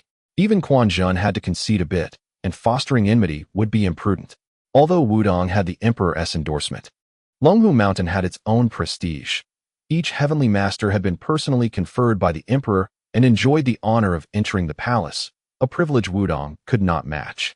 Before he could devise a way to defuse the situation, Li Qing readily agreed. No problem. His acquiescence was swift. He was irked that, during the festive season, he was being drawn into a debate instead of indulging in leisurely reading. If we must debate, so be it, but why the condescending attitude? Who do you think you are? Even the emperor of the Ming dynasty does not tolerate such airs. Tong Lingzi smiled slightly. This place is a quiet room, meant for meditation. It is not suitable for sparring. Would it not be better to go to a spacious area? Humans have an innate tendency to indulge in gossip. And even Taoists enjoy a spectacle. Indeed, that sounds good. Zhang Yuanqing, fearing Li Qing might retract his agreement, promptly urged, Li Taoist, please lead the way. Yuzhen watched helplessly as the situation spiraled out of control, her heart racing. Master brother, our esteemed friends have traveled far and wide, and they have yet to rest adequately. Engaging in a spar at this moment may not be appropriate, Zhang Yuanqing remarked. Yuzhen interjected. Li Qing cast a sidelong glance at Yuzhen, feeling increasingly irked. Can you not be a bit more confident? While Longhu Mountain indeed holds a prestigious place in Taoism, our Wudong is not to be underestimated. Why the self-deprecation? Li Qing felt compelled to initiate a match to bolster the confidence of the Wudong disciples. Please, before the main dojo. The two stood with their hands clasped behind their backs, the northern winds lifting their robes, their composure unwavering, exuding an aura of seasoned masters. They bore a striking resemblance to the legendary duel between Shimin Shui Shui and Yi Gucheng atop the Forbidden City. As the two posed, the Wudong disciples quickly gathered. A lively crowd forming. I am several years your senior, so please, my friend, go ahead, Zhang Yuanqing stated with nonchalance. Li Qing shook his head slightly, as the guest. It is only proper for you to take the first move. I do not wish to take advantage of your hospitality.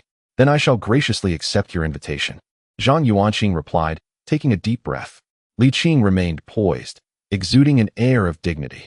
Come at me without holding back, he asserted. Yushuan, witnessing this, grew anxious and began to pound his thigh. He had once adopted a similar stance, only to be sent flying. Master brother. The opponent is a descendant of the heavenly master and is several years your junior. Isn't this courting humiliation?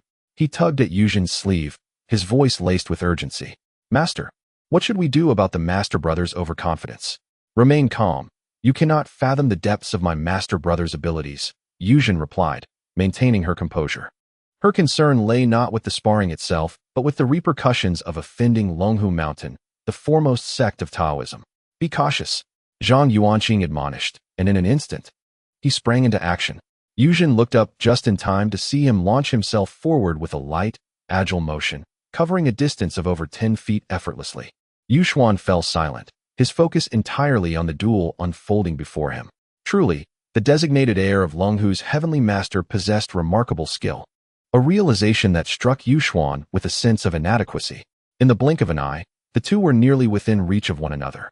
Zhang Yuanqing bent his legs, channeling energy from his core, and with a gentle yet forceful palm strike, he sent forth a powerful gust that caused his robe to billow.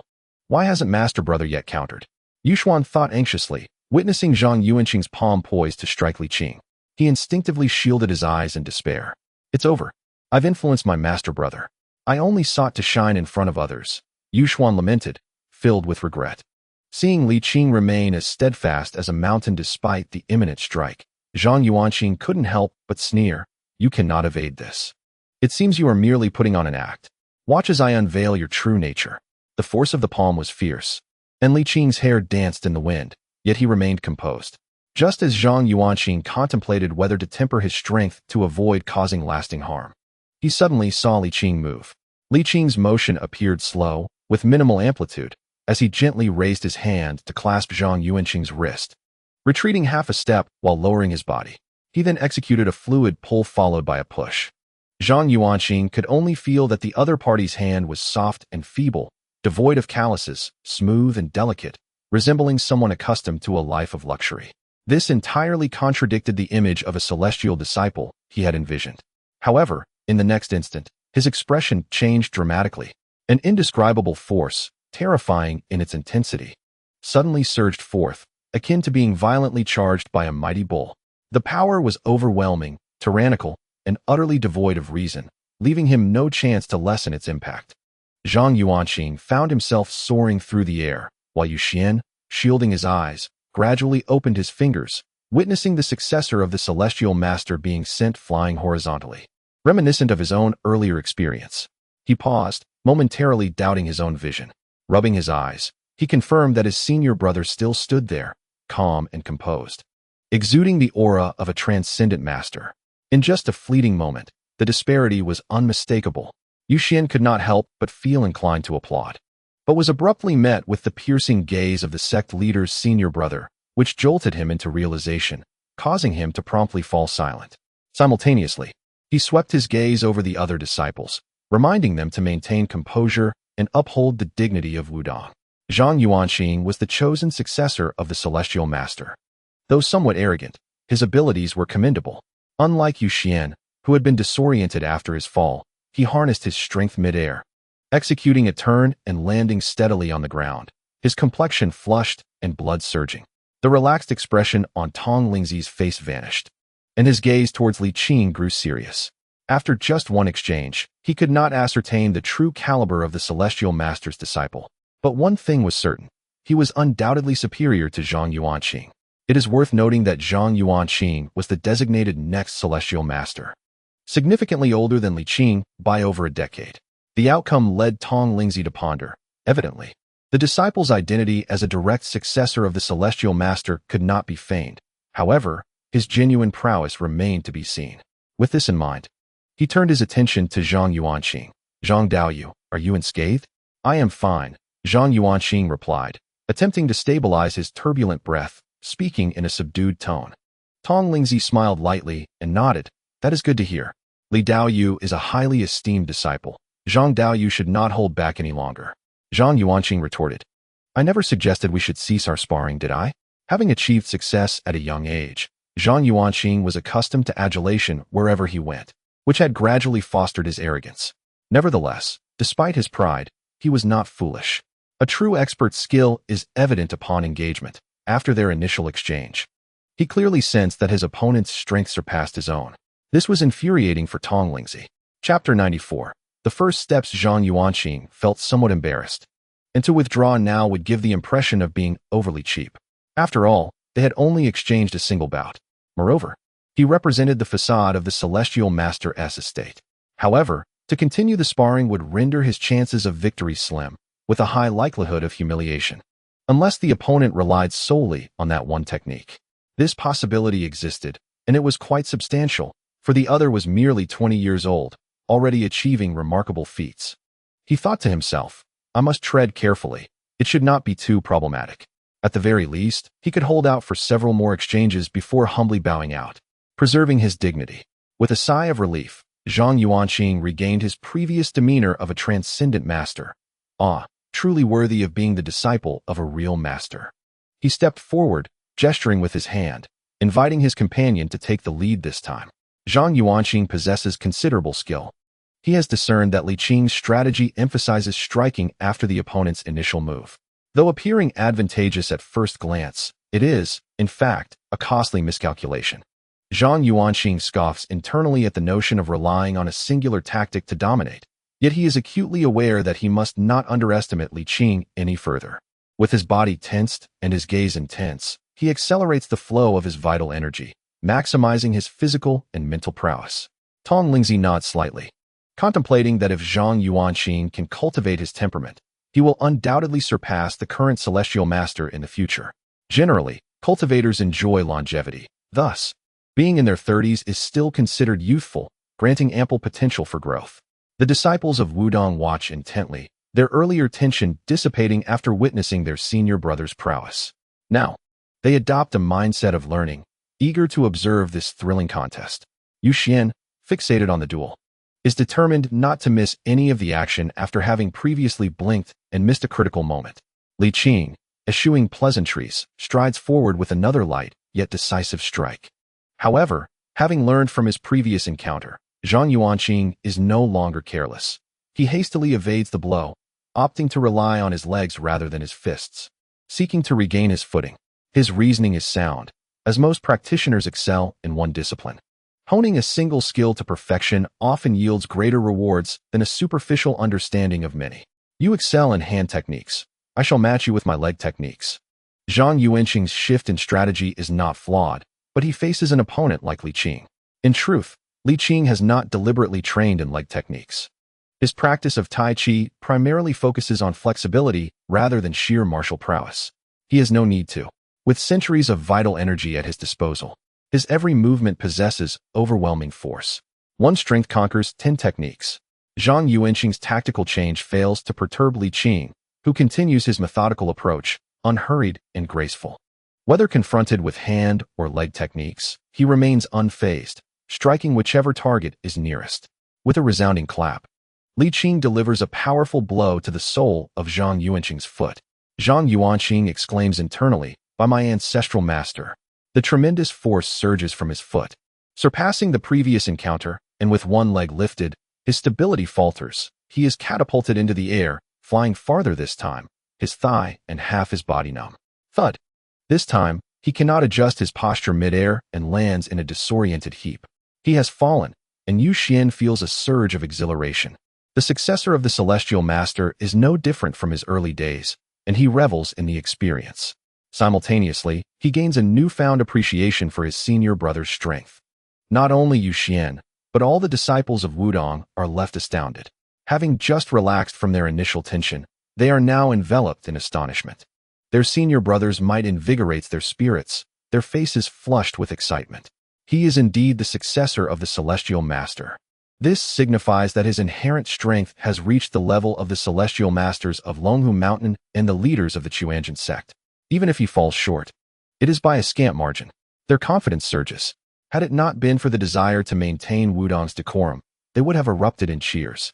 Exerting considerable effort to contain their enthusiasm, Tonglingzi was taken aback. He understood that Li Qing's prowess surpassed that of Zhang Yuanqing. Yet he never anticipated the disparity to be so profound. There was no back and forth, merely a sheer domination, executed with an air of nonchalance that belied the exertion of full effort. Yuzhen, well aware of Li Qing's formidable nature, was the first to react, promptly stepping forward to assist Zhang Yuanqing, attempting to defuse the situation. "My friend has traveled from afar and is somewhat fatigued. Why not stay for a few days to recuperate before engaging in further sparring?" "Aha, that sounds reasonable," Zhang Yuanqing readily acquiesced. His calves trembled, and had it not been for Yuzhen's support, he would have struggled to remain upright. In such a state, how could he possibly compete? Fortunately, the Wudong leader was adept at managing affairs. Otherwise, the Tianshi house's reputation would have suffered greatly. Zhang Yuanqing harbored resentment, yet he could not best Li Qing. So he turned to Tonglingzi, saying, "The complete reality sect excels in both life and cultivation. Your skills are remarkable. Would it not be beneficial for me and my Wudong disciples to witness them? I did not intend to cause any embarrassment during my earlier exchange with fellow Taoist Li. You need not worry about his stamina, correct, fellow Taoist Li?" Li Qing clapped his hands and glanced at Tonglingzi. Tonglingzi smiled serenely. "There is no need for competition during such festive times." "What a splendid excuse," Zhang Yuanqing remarked. Observing this, Yuzhen hurriedly stepped forward to exchange pleasantries, subsequently dispersing the disciples. The group returned to the quiet chamber, this time with a much more harmonious atmosphere. One individual ceased to look down upon others, the conversation became more pleasant, and the ambience was relaxed and peaceful. After all, it was a time of celebration. Li Qing chose not to dwell on past grievances, exchanged some cordial words, and allowed Yuzhen to take over the hospitality, while he retreated to his quarters to read a novel. The two settled on the mountain, ostensibly out of hospitality, but in truth, they sought to gain a deeper understanding of Wudong. Over the past year, Wudong's momentum had been so formidable that it caught the attention of various sects, seemingly ranking just below the complete reality and Jingyi sections. Given this situation, both sects took it seriously, and the two were sent by their respective leaders on a journey to Wudong, traveling day and night. Otherwise, why would they be so restless during the festive season? Li Qing remained unfazed, showing no inclination to conceal his knowledge, approaching the situation with openness and candor. However, Yuzhen exhibited great enthusiasm. His aspiration was to elevate Wudong to an equal standing with the complete reality and Jingyi sects, naturally wishing to engage in discourse to learn from each other, thereby hastening the realization of his ideal. In the Annal Hall, the sun shone brightly on this fine day, the ice and snow melting away. though it remained slightly colder than the previous day's snowfall. A child, bundled warmly like a little panda, had a cherubic face, delightfully plump and endearing. He swayed unsteadily in the sunlight, yet he never fell. "Come here, my child, to your mother." Li Guo was 2 meters ahead, shaking a rattle in her hand. Her face adorned with a nurturing smile, guiding her son as he attempted to walk. The little one babbled indistinctly, yet he struggled to take a step, growing increasingly anxious. Li Guo did not lose hope. Her son was already a year and a half old, and it was high time he learned to walk. She produced some candy, enticing him. "Come to your mother, there are sweets to enjoy." Upon seeing the candy, the child visibly gained motivation, swaying slightly before finally taking a few tentative steps. Leaning forward in a manner that resembled more of a lunge than a walk, she plunged into her mother's embrace. "My son is truly remarkable," Miss Li chuckled, her eyes curving into crescents. The toddler babbled eagerly, his tiny fingers pointing at the candy, drooling in anticipation.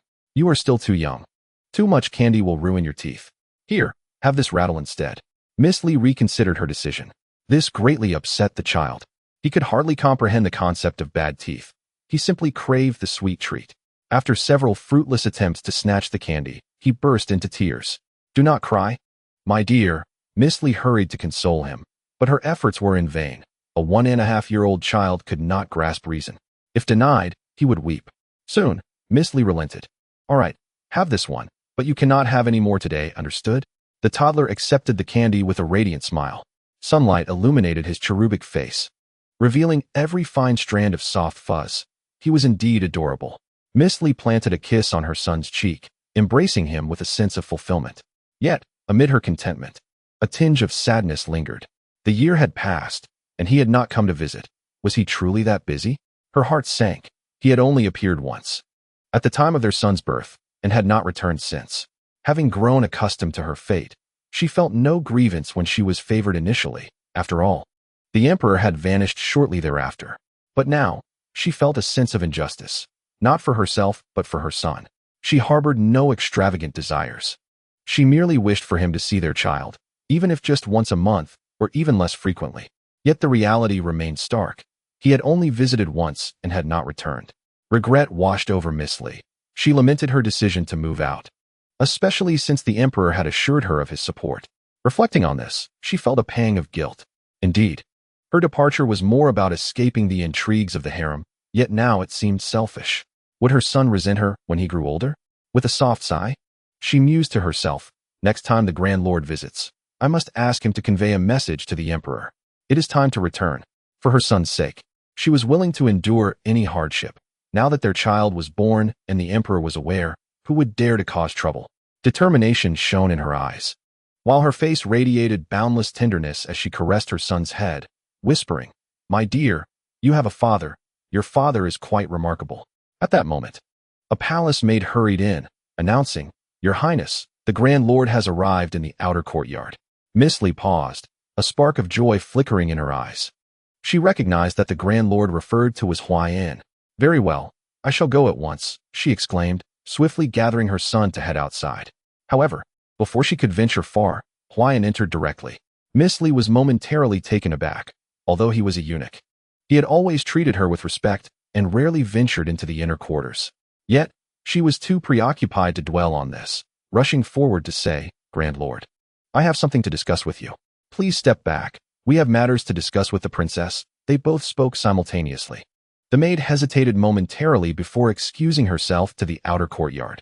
With the absence of outsiders, Miss Li was eager to express her thoughts, but Wherein unexpectedly interrupted her. "Your Highness, my words are of greater importance." Miss Li was taken aback. "Please, speak, Grand Lord." Wherein glanced around, seemingly still uneasy, and said, "Your Highness, let us speak in the guest hall." "Very well." Miss Li subtly sensed that something significant had transpired. It was the first time she had witnessed such a grave expression on the face of this high-ranking official. Upon entering the guest hall, Wherein turned back to close the door before stating, "Your Highness, there has been an incident in the palace." After a brief pause, he spoke with difficulty. "The crown prince has passed away." "What?" Miss Li's face was filled with astonishment. After a moment, she suddenly came to a realization and asked, "But has the emperor summoned us back to the palace?" Her thoughts were reasonable. With the crown prince's demise, her son would become the heir apparent. And it was only natural for them to be called back, no matter how much the emperor favored consort Yuan when it came to matters of succession. At that moment, Miss Li, who usually avoided contention and accepted her circumstances, could not help but feel her heart race. Would her son become the crown prince? Huan hesitated and said awkwardly, "The emperor has not summoned you, Your Highness, but it may soon be on the agenda." Pausing again, his expression turned serious. "Your Highness, the crown prince's death may have some suspicious circumstances. I came here to remind you to remain vigilant." Miss Li's complexion changed dramatically, and she gasped. "Are you suggesting that the crown prince was—" "Your Highness, be cautious with your words." Huan hurriedly interjected, "I did not imply that. I merely wished to alert you. After all, caution is never a fault." I understand." Miss Li's voice trembled. She pleaded, "Could you speak to the emperor on our behalf? We do not wish to return to the palace. Let us stay here, please." She was genuinely frightened. If even the crown prince lacked sufficient security, what about her son? She held her child tightly, shaking her head repeatedly. "We are not going back. We are not going back." Seeing her distress, Huan quickly reassured her, "Your Highness, do not be overly anxious. The matter of the crown prince is not yet conclusive. There are merely some suspicions." He paused. "As for whether you and the young prince will return to the palace, that depends on the emperor's wishes. As a mere eunuch of the inner court, I possess little influence. But you are the head of the inner court." Huan forced a smile. "Your Highness, all the servants in the palace are at the service of others. Even the head is still a servant. Especially in matters like this, I dare not, nor can I." "Speak out." Miss Li turned pale. "Do you think the emperor will summon us back? As for the affairs concerning the crown prince, it remains uncertain for now. I do not believe it will happen soon." Huan shook his head slightly. "As for what may follow, I cannot speculate." "Very well." Miss Li sighed in disappointment. Lowering her gaze to her child, her mood further dampened. "Could you convey a message to the emperor?" "Your Highness, please proceed. If he has the time. I hope he might come to see the young prince," Miss Li said. Huan was momentarily taken aback, then bowed slightly. "I will relay your message." After a brief pause, he added, "The servants attending to you and the young prince have been carefully selected, so there should be no issues. However, a little caution is always wise." "I understand. Thank you for making the trip, eunuch." Miss Li took out a silver ingot. Huan did not accept it, merely smiling as he said, "I do not lack for money. There is no need for this." Seeing Miss Li's insistence, he remarked, "Let us consider this a benevolent connection. Perhaps it will not be long before the emperor recalls the empress and the crown prince returns to the palace." Miss Li forced a smile. "Oh, I sincerely hope that does not come to pass." The matter of the crown prince and the heir, though she claimed to be indifferent, was indeed a weighty concern. When weighed against the safety of her life, she was acutely aware of the priorities, and she fervently wished for her son's robust and healthy growth. In the palace, these past few days, Zhu Jianshun had been irritable and quick to anger, largely due to the defiance of the officials and the death of the crown prince, both of which stirred his wrath. The latter, in particular, not only pained him but also sparked seeds of doubt within him. This was the second son he had lost. The first was born frail, afflicted from birth, and thus his demise could be understood. Yet this second son had always been in good health, even thriving during the recent celebrations. In less than a month, the heir apparent had fallen ill and perished within mere days, leaving him in a tempest of thoughts. The chief of the Eastern Depot entered the hall, timidly calling out. Zhu Jianshan exhaled sharply, his tone icy. "Have you gathered any information?" The chief replied, "Your Majesty, I have discreetly summoned renowned physicians who examined the crown prince's remains and found no signs of poisoning." Noticing the emperor's frown, he quickly added, "However, there are some findings worth noting." He continued, "According to the physician, the crown prince likely succumbed to an acute gastrointestinal illness caused by wind and cold, a condition that indeed poses a fatal risk. Yet, if addressed promptly and properly, it could have been averted. I procured the prescription from the Imperial Medical Institute for his review." "Get to the point." Zhu Jianshan snapped, his impatience palpable. The chief, startled, hastily summarized. Though the Imperial Medical Institute's prescription could effectively treat gastrointestinal ailments, there was a slight misjudgment, having prescribed an incorrect medication. "An incorrect medication?" Zhu Jianshan paused, then erupted in fury. What an egregious error! The chief of the Eastern Depot immediately knelt, yet his admonishments faltered midway. The crown prince's passing was not a matter that could quell the emperor's anger. Furthermore, The Imperial Medical Institute was not under his direct control. So what relevance did it have to him? Zhu Jianshan's voice turned frigid, exuding an icy wrath. Let the physicians who treated the crown prince be executed. But before their demise, they must be thoroughly interrogated. It shall be done, Your Majesty, the chief of the Eastern Depot replied, and upon receiving no further commands, he bowed and cautiously retreated. Leaning back in his chair, Zhu Jianshan furrowed his brow, unable to discern whether the misjudgment was accidental or deliberate. Nonetheless, he was resolved to exact his vengeance. He had already shown considerable leniency by not involving their families. In recent years, particularly during the past 2.5 years, he had been particularly harsh towards the civil officials. However, it had not reached a point where they could no longer function. Logically, it should not have escalated to such a level.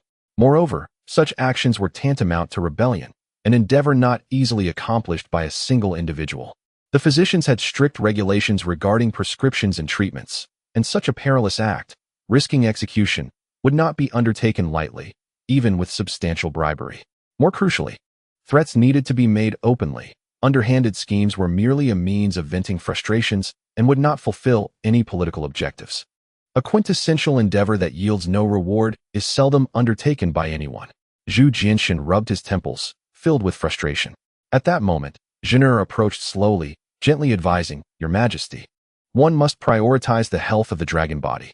Zhu Jianshan sighed, forcing a faint smile, I am fine. It is merely that the cause of the crown prince's demise has been discerned. The Imperial Medical Bureau made a misdiagnosis and prescribed the wrong medicine. Zhen'er frowned slightly, hesitating to speak. What is it you wish to convey, Zhen'er? She pondered. Perhaps it was not merely a misdiagnosis, but rather a deliberate error in the medication? Zhen'er suggested tentatively. I too harbor such suspicions, yet the likelihood is nearly non-existent, Zhu Jianshan replied, shaking his head. You do not comprehend the intricacies of politics. The physicians would not dare to act in such a manner unless promised substantial rewards. Indeed, while tensions between myself and the civil officials have escalated, they would not venture to harm the crown prince, nor would they gain anything from such an act. Zhen'er scoffed, a glimmer of bitterness in her eyes. Why does Your Majesty only focus on the outer court? What do you imply? Zhu Jianshan frowned. Surely you do not suggest that there are conspiracies afoot within the harem? Your Majesty, why has our son passed away? Zhen'er, your theories regarding our son's fate are unfounded, Zhu Jianshan said, somewhat helplessly. Zhen'er shook her head, Your Majesty. Since consort Xian became pregnant, you have permitted her to reside next to me, ostensibly to allow me to foster a closer relationship with the crown prince. However, it seems that not everyone is pleased with this arrangement. Zhen'er continued, while you are at odds with the outer court, your relationship with the Empress Dowager remains unscathed? Zhu Jianshan bitterly laughed. Is this not absurd? Merely because you are close to the crown prince, she would conspire against him? Not entirely, Zhen'er replied, shaking her head. The deeper issue lies in the fact that, emboldened by her pregnancy, consort Xian has distanced herself from the Empress Dowager and the Empress. Have you not noticed? Since the crown prince was bestowed the title, consort Xian is no longer that timid concubine before the two palaces. Zhu Jianshan's expression darkened, yet he quickly shook his head. What advantage would this bring her? Zhen'er countered. Failing to act could bring her harm, should the emperor's son grow cold towards her. If the crown prince and his descendants are beyond her control, she would indeed become a mere figurehead. Her resentment towards her mother-in-law ran deep, compounded by the emperor's exceptional favor, allowing her to speak without restraint. You are becoming quite obsessed, Zhu Jianshan remarked. During the Zhengtong years, she was scarcely favored by the late emperor. Even after your birth, she remained out of favor, which has led to her current disposition. Enough, Zhu Jianshan interjected, halting the conversation. After all, she was his biological mother, and he could not entirely dismiss his feelings. Zhen'er, do not let your favor cloud your judgment. Cease your baseless speculations and refrain from discussing the Empress Dowager in such a manner in the future. Very well, I shall hold my tongue, Zhen'er replied coldly. Turning to leave, Zhu Jianshan raised his hand, attempting to call her back, but after opening his mouth, he ultimately relented. Damn it, Zhu Jianshan exclaimed. Kicking over the imperial desk, his teeth clenched in frustration, there is truly an abundance of vexations. On the 10th day of the second month, the departed crown prince was posthumously bestowed the title of Diaogong. On the 6th day of the third month, he was interred in the western foothills of the Golden Mountain. Thus, the crown prince Zhu Yuji, who had reigned for a mere 3 months, concluded his exceedingly brief life. Jean Eyre's words undeniably stirred Zhu Jianshan. Although he did not fully believe them, a sense of vigilance began to take root within him, prompting him to impose even stricter controls over the inner palace. He was determined to prevent a recurrence of similar incidents. After the morning court session, he stealthily exited the palace, accompanied solely by Huaiyan. In the balmy month of March, the weather was splendid. Zhu Jianshan strolled leisurely, observing the bustling streets and the throngs of people, which significantly lightened his long-depressed spirits. Before the Annal Hall, they paused momentarily. "Your Majesty, please wait. I shall knock." Huaiyan offered. Zhu Jianshan nodded, tilting his face towards the verdant willow branches at the entrance, feeling a wave of tranquility wash over him. After spending so long within the confines of the palace, stepping outside transformed his mood entirely. The vague irritations and stuffiness dissipated. Even the willow trees appeared more delightful. Before long, the grand door swung open. The servant who answered the door, upon seeing Huaiyan, hurriedly prepared to bow. Huaiyan raised a hand to interrupt. "This is not your concern. You may leave." Once the servant departed, he turned back to Zhu Jianshan. "Your Majesty, shall we enter?" Zhu Jianshan nodded and stepped forward. Today, he was not adorned in his dragon robe, and the servants attending to the mother and child in Annal Hall did not recognize him. The palace was vast, and generally, people dared not meet the emperor's gaze. Having been in Annal Hall for so long, they remained oblivious to the emperor's presence. However, Zhu Jianshan's prominent beard caught the attention of several, who sensed something unusual yet dared not speak out. Those who had spent time in the palace followed a cardinal rule: do not meddle. To be well-behaved was to ensure longevity. At the entrance to the backyard, Huaiyan whispered, "Should I inform the empress first?" "No need," Zhu Jianshan replied with a light chuckle. "Let us surprise her." "Yes," Huaiyan responded softly, extending her hand to push the door, but it would not budge. It was locked from the inside. "Open the door. It is Huaiyan," Zhu Jianshan called out, a hint of concern furrowing his brow. "Why is the door locked in broad daylight?" "I do not know," Huaiyan replied, equally puzzled. At that moment, a childish voice piped up, "Mother, mother." Zhu Jianshan's heart fluttered, and he quickly stepped ahead, pushing past Huaiyan to peer through the crack of the door. A small child, clad in bulky clothing and unsteady on their feet, moved with surprising agility, their petite form endearingly round. "Come here," Zhu Jianshan called through the door. The effect was, of course, negligible. The child glanced back at him before darting away, only to stumble and begin wailing. Zhu Jianshan felt a twinge of anxiety. But it did not last long. Soon, a woman appeared in his line of sight. She hurried to lift her son, brushing off the dirt from his clothes, soothing him gently as she approached. "Who is it?" she inquired. "It is I," Zhu Jianshan replied. Miss Li paused for a moment, having not heard that voice in ages. Yet it was still etched in her memory. That night, he had spoken so many words, each vividly recalled. She quickened her pace, swiftly reaching the door, setting her son down to open it. "Your Majesty, please enter." Zhu Jianshan stepped into the courtyard. However, Huaiyan did not follow. Instead, he kindly closed the door and took on the role of the door god. "Mother, candy." The young child tugged at his mother's skirt, looking up with tear-streaked cheeks. Yet he had ceased to cry, pointing at his mouth with an expression of hopeful anticipation. Zhu Jianshan chuckled softly, squatting down, and called out, "Father Emperor will give you candy." Unexpectedly, the child completely ignored him, even appearing frightened, quickly retreating behind his mother, unwilling to show his face. Zhu Jianshan awkwardly touched his nose, bemusedly asking, "Am I truly that frightening?" The child is still so young. Miss Li also felt somewhat embarrassed. Bending down to pick up her son, "Your Majesty, please." Their time spent together was far too brief, leaving her unsure of how to interact with Zhu Jianshan. Feeling quite constrained, Zhu Jianshan understood and nodded, proceeding into the inner hall. As they settled into their seats, the child continued to clamor for candy, with an expression that suggested he would cry if his demands were not met. Zhu Jianshan laughed. "As the emperor of the great Ming, am I not able to afford my son some candy? Give him a generous piece." "Your Majesty, too much candy is not good," Miss Li whispered. "Then let it be a small piece," he replied. After a moment's hesitation, she retrieved a candy from a pouch at her waist, saying, "Here, have this one. But you cannot have any more today." The child, undeterred, tiptoed to snatch it. All right, this is for you." Miss Li bent down, her eyes filled with affection. The child, delighted to receive the candy, beamed with joy. Observing this scene, Zhu Jianshun felt a pang of guilt, awkwardly inquiring, "Are there any unsatisfactory aspects of your life?" "Everything is fine," she replied. "Is your expenditure sufficient?"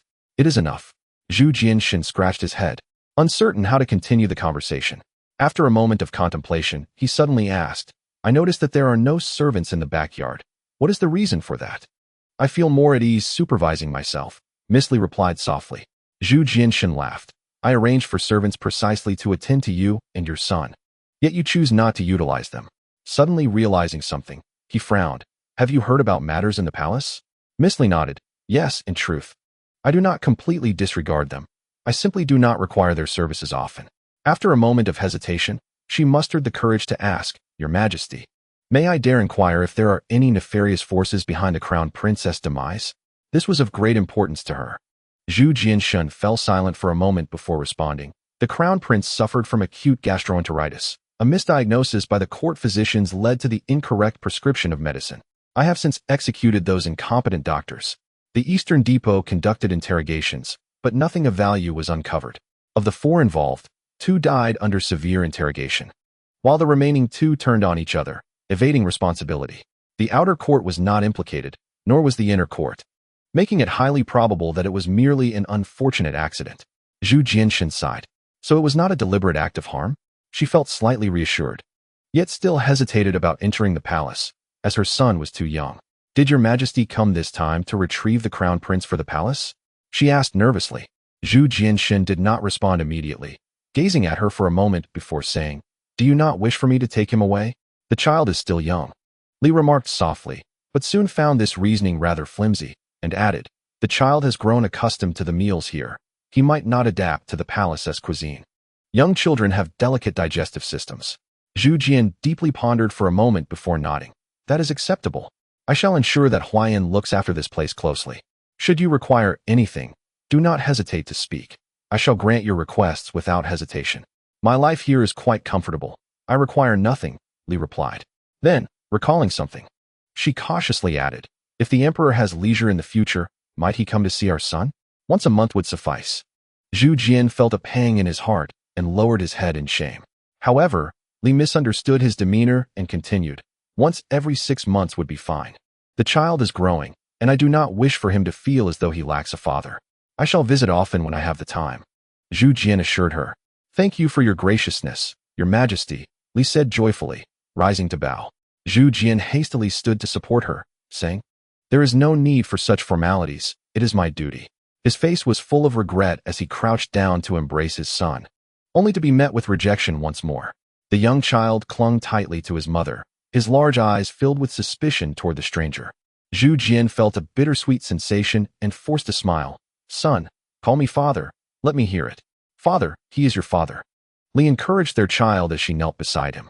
Yet the little one remained silent, only calling out, "Mother, mother," his voice tinged with innocent timidity toward strangers. "He is still too young and does not know how to call you father yet," Li expressed apologetically. "This is also my shortcoming. I shall teach him once we return." "No need to worry. There is ample time," Zhu Jian reassured her. "I seldom visit, so he is a bit shy. With more frequent encounters, he will not fear me." He refrained from forcing an embrace and instead engaged in casual conversation, inquiring about the daily lives of the mother and child. As on that previous evening, he spoke much while she said little. Nevertheless, she was content, relishing his words. This woman, so unrefined and excessively simple, could not grasp the complexities of a man's heart, yet she evoked a sense of compassion within him. Zhu Jian spent the entire morning at the Annal Hall and returned to the palace only after lunch. Upon reaching the palace gates, he was met with a throng of kneeling subjects. Huayan sheepishly remarked, "Perhaps they are here due to the affairs concerning the does hangman. What else could it be?" Zhu Jian huffed, "They have completely disrupted my good mood. Should I urge them to disperse? Do you think you can persuade them?" Zhu Jian sighed heavily, irritated. "Never mind. Let them kneel if they wish. We shall return through another entrance." The expenses for the military campaign against the does hangman were substantial, yet without any visible results. Zhu Jian, amidst his anger, felt a twinge of guilt. This was also why he refrained from punishing those subjects kneeling at the palace gates. Zhu Jian was always clear-headed regarding significant matters, capable of distinguishing right from wrong, and would not be swayed by emotions. At most, he would merely curse a bit. By the way, where is General Li's army now, and when will they return? Huayan pondered for a moment before responding. We received reports 2 days ago that General Li has led his troops into the pass. I estimate they will return to the capital in 3 to 5 days. Pausing, he hesitated. Your Majesty, did you not mention wanting him to develop towards the naval forces? There is no rush. Let us resolve the immediate issues first. Zhu Jianxin sighed deeply. He possessed experience in battling the tribal chieftains and had quelled rebellions in Liaodong. He hoped that he could vindicate his honor, thus silencing the scribes. General Li was indeed a skilled warrior. Last autumn, he arrived in Hatao, and by early winter had slain over 1,000 invading Tartars, demonstrating remarkable valor. Huayan praised him, remarking that a tiger begets no dog, and predicted that he would undoubtedly rise to prominence like Marquis Qing, becoming a pillar of support for the emperor. Zhu Jianxin chuckled, lamenting, though Li Qing is somewhat detestable, few can reach his level of excellence. Alas, that rascal is admirable in many ways, yet excessively indolent. As they walked, Zhu Jianxin suddenly inquired, Huayan, what are your thoughts on Wang Ji? Chapter 97. I've heard that you are quite audacious. Huayan's mind instantly conjured the image of a youthful, yet strikingly individualistic young man and nodded. He is quite commendable. Is that so? Zhu Jianxin expressed dissatisfaction with this vague appraisal. Huayan hastily elaborated, I have only just begun to interact with him, so my understanding is limited. He is literate and, despite his youth, has not faltered in his responsibilities, though he can be somewhat impulsive. How so? At times, he is a bit resistant to authority, Huayan considered carefully. Zhu Jianxin chuckled. This spirited nature was not entirely a flaw. It was normal for youth to possess a bit of vigor, which was indeed commendable. Huayan felt a twinge of jealousy, thinking to himself, indeed, once one is associated with Consort Wan, everything seems to shine brightly. Upon returning to Qinxing Palace, Zhu Jianxin declared, from now on, do not allow him to serve at the court of imperial sacrifices. Yes, Your Majesty, Huayan rejoiced inwardly, relieved to have this little troublemaker removed. However, would the emperor send him back to the palace to serve the consort? No, let him become a standing eunuch. Zhu Jianxin instructed, you should privately teach him some essential considerations. I grant you 3 days. Huayan replied, I shall obey. With no alternatives, Huayan complied with the imperial command. 3 days later, as Zhu Jianxin returned from the morning court session and settled into his study, Huayan arrived with Wang Ji to report. Your Majesty, Wang Ji is astute. I find I have nothing further to teach him. Zhu Jianxin set aside the memorials and beckoned Wang Ji to approach. Yes, I pay my respects to Your Majesty. The youth appeared to be around 11 or 12 years of age, still a child in many respects, yet he had surpassed 160 centimeters in height, nearly matching Huayan. His brow bore hints of maturity and a touch of arrogance. Wang Ji performed a respectful bow and then stepped forward, awaiting the emperor's instruction. Zhu Jianxin could not suppress a smile, gesturing for Huayan to attend to other matters. Yes, I take my leave. Ah, how delightful youth can be, Zhu Jianxin mused. I've heard that you are quite audacious. Wang Ji's expression shifted, and he hastily bowed low. I dare not. I know my faults. Why the fear? I have not spoken of punishment. Zhu Jianxin chuckled. Rise. Yes. Wang Ji stood, his head bowed in humility. Are you accustomed to the court of imperial sacrifices? Replying to Your Majesty, not quite. Why is that? Zhu Jianxin inquired with a smile, urging him to speak candidly. Wang Ji hesitated a moment before saying, I wish to engage in meaningful endeavors. Tasks such as categorizing documents can be performed by anyone. You desire to be distinctive, do you? Your wisdom is unparalleled. Wang Ji nodded. Zhu Jianxin could not help but smile. Though young, his demeanor was quite bold. Wang Ji observed that the emperor displayed no signs of displeasure. His demeanor less restrained. With clasped hands, he expressed, I aspire to be a figure like the esteemed eunuch Sanbao. The eunuch Sanbao, Zhu Jianxin, was taken aback but soon erupted into hearty laughter. Ah, what grand ambition. I quite like your spirit. After a pause, he inquired, are you aware of the accomplishments of Sanbao? Indeed, I have conducted thorough research, Wang Ji affirmed with a nod. Do you believe you can attain such heights? If Your Majesty grants me the opportunity, I certainly can. The youth, unaware of the complexities of ambition, was fueled solely by fervor. However, Zhu Jianxin was in search of someone just like him. He desired to achieve great things, which would inevitably lead to conflicts with the outer court. A reality he could not evade. The lackluster Huayan could not serve as his staunch ally. Yet, It must be noted that Huayan had his own merits. Zhu Jinshan pondered for a moment and remarked, "The Grand Council is indeed not suitable for you. Perhaps you should take a position at the horse administration. Among the 12 inner court departments, only the horse administration could stand in equal measure alongside the Grand Council. If the Grand Council corresponded to the civil officials of the outer court, then the horse administration paralleled the military leaders.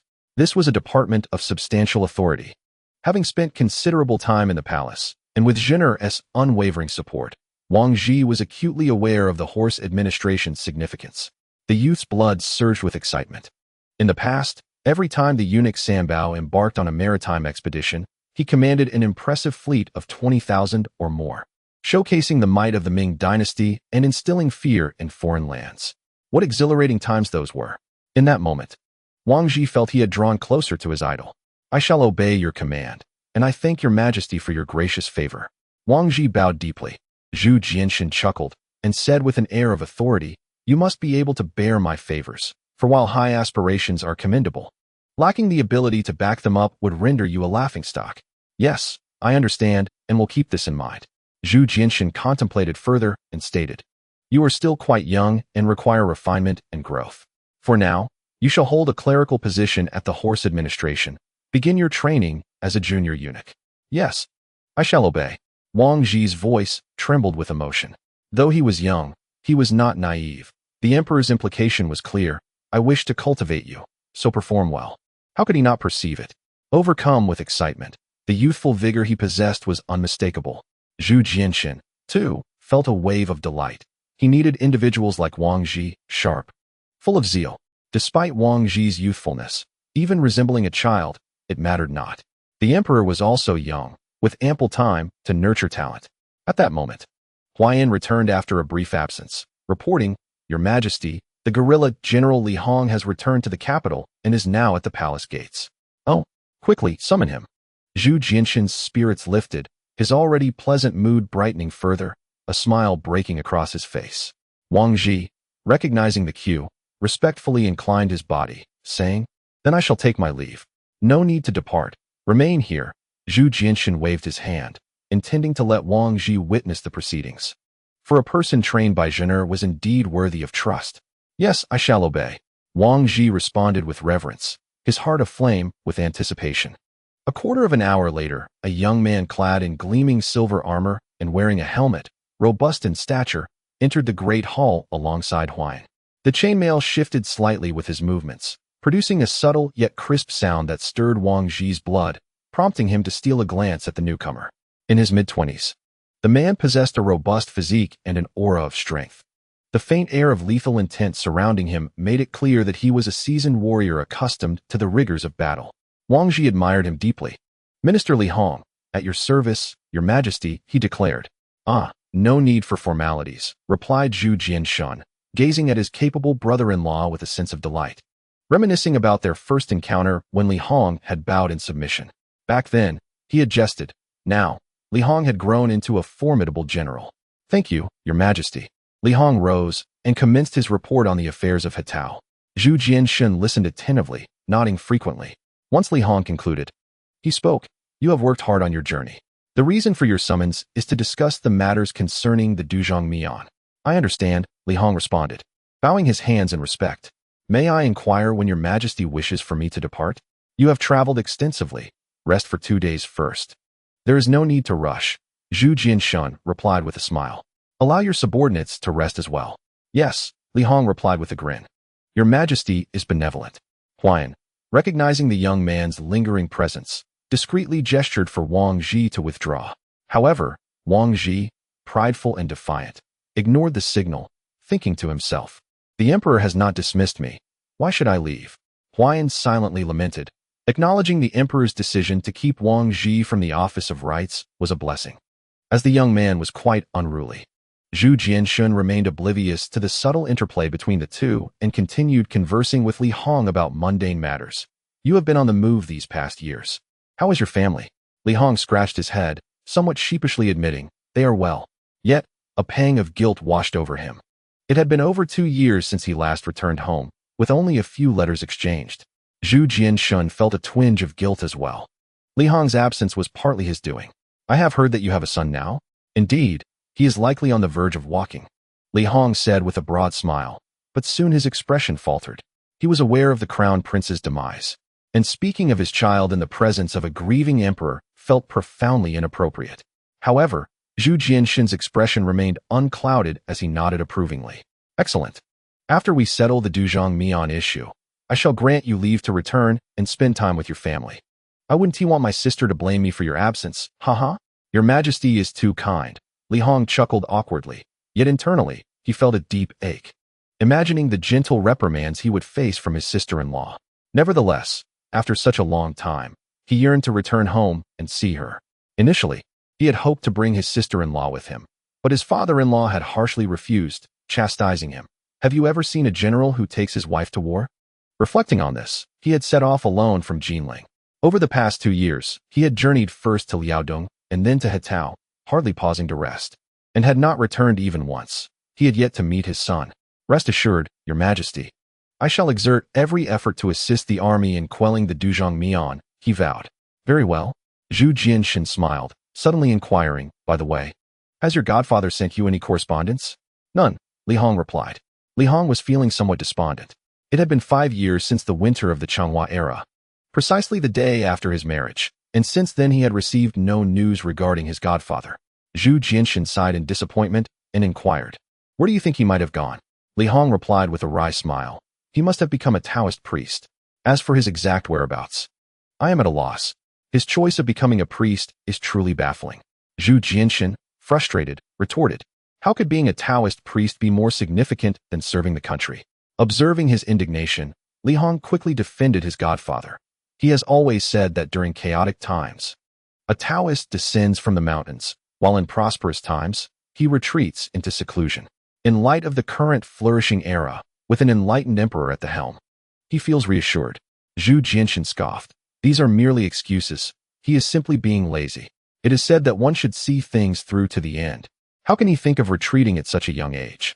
It has only been a little over 30 years since the 5th year of the Zhengtong era, and he is merely in his 60s. Look at Hu Wei and Minister Hu, who served from the Yongle era all the way to the Jingtai era, retiring at over 80. What about him? With his constitution, he could easily live another 30 years. Zhu Jianshan cursed under his breath, while Li Hong could only chuckle apologetically. For after all, that was his godfather. Yet, he too missed his godfather dearly, his longing not less than Zhu Jianshan's. Where are you, godfather? Meanwhile, at Longhu Mountain, Li Qing and Zhang Tianshi engaged in a game of chess. Chapter 98. The teachings at Longhu Mountain. Zhang Tianshi gazed at the chessboard for a long while, then sighed with a wry smile. I have lost, indeed. Your humility is appreciated, Li Qing responded cheerfully, taking a sip of tea. The gracious hospitality of Longhu Mountain will remain etched in my memory, but having descended for several months, it is time for me to return. Why the haste? Zhang Tianshi chuckled lightly. You have stayed at Xuande for over 10 days, and your visit to Longhu Mountain has yet to reach 10 days. Why rush to leave? Is it that I have not entertained you properly? Li Qing, feeling helpless, noted that nearly 3 months had passed since he descended the mountain during the Lantern Festival. With mid-March approaching and accounting for time spent on the return journey, he estimated that he would reach Wudong Mountain by April. At present, Wudong was in a critical phase of development, and his attention was naturally focused there. His intention in accepting the invitation from Xuande and Jingyi was to elevate Wudong's prominence and status. Now that his goal had been achieved, Li Qing felt no desire to linger. Your kindness is appreciated, but Wudong, isn't there a Yuzhen Taoist on the mountain? Zhang Tianshi interjected with a smile. Stay for just 2 more days. Very well, Li Qing replied, amused. Shall we play another game? Zhang Tianshi gently shook his head. Having played dozens of matches over the past few days without winning a single one, even failing to achieve a stalemate, he had been thoroughly outmatched. I have heard that you have been highly praised for your teachings at Xuande. Why not share your insights here at Longhu Mountain as well? Zhang Tianshi suggested with a smile. The fame of Zhang Zhenren is renowned far and wide, and you, too, are an esteemed master. I hope you will not withhold your wisdom. Ah, so this is what you have been waiting for, Li Qing murmured, looking somewhat troubled. The head of Xuande has offered 3 golden elixirs as remuneration. I am willing to teach, but I do not intend to do so for free. Zhang Tianshi naturally understood the implication and, with a hearty demeanor, proclaimed, The Tianshi Dan from our Longhushan is not inferior to their Jin Dan. After a brief pause, he added, the crafting of Tianshi Dan is no simple feat. Sourcing the raw materials is quite challenging. I can only produce 3, but I regret to say I cannot part with them easily. Li Qing chuckled lightly and replied, oh, am I one to be swayed by trifling matters? 2 will suffice. Zhang Tianxi's lips twitched slightly, and he awkwardly admitted, at this stage, I can only offer 1. I hope my friend will not take offense. That is acceptable. Li Qing readily acquiesced, considering he had previously received several from Longhushan, thus repaying a personal favor. Eager to depart, he suggested, why wait for a more opportune day? Let us proceed today. Zhang Tianshi, noticing his urgency, nodded and said, very well, I shall make the necessary arrangements. In the Taoist temple, Li Qing and Zhang Tianshi sat side by side, legs crossed in meditation. Zhang Yuanqing positioned himself slightly behind. While over 1,000 disciples of Longhushan filled the expansive hall to capacity, Li Qing did not shy away from expressing his admiration for the teachings of the Xuande school. Acknowledging that he had drawn significant nourishment from them, he candidly stated that the path of the elder was indeed derived from this foundation. In the realm of Tao, there is no division, he asserted. It is now imperative that our 3 schools unite to elevate the prestige of Taoism. He commenced by discussing the origins of the Wudong Tao and articulated his vision for the future of Taoism. His sincerity and openness endeared him to the audience. For the core of Taoism remained largely consistent, differing only in sects and emphases. In these peaceful times, Buddhism flourished, presenting a formidable challenge to Taoism. Yet, if Jingyi Wudong and Xuande were to join forces, they could indeed contend with Buddhism. Though Taoists advocate for tranquility of heart and non-contention, witnessing Buddhism's unchecked expansion stirred discomfort.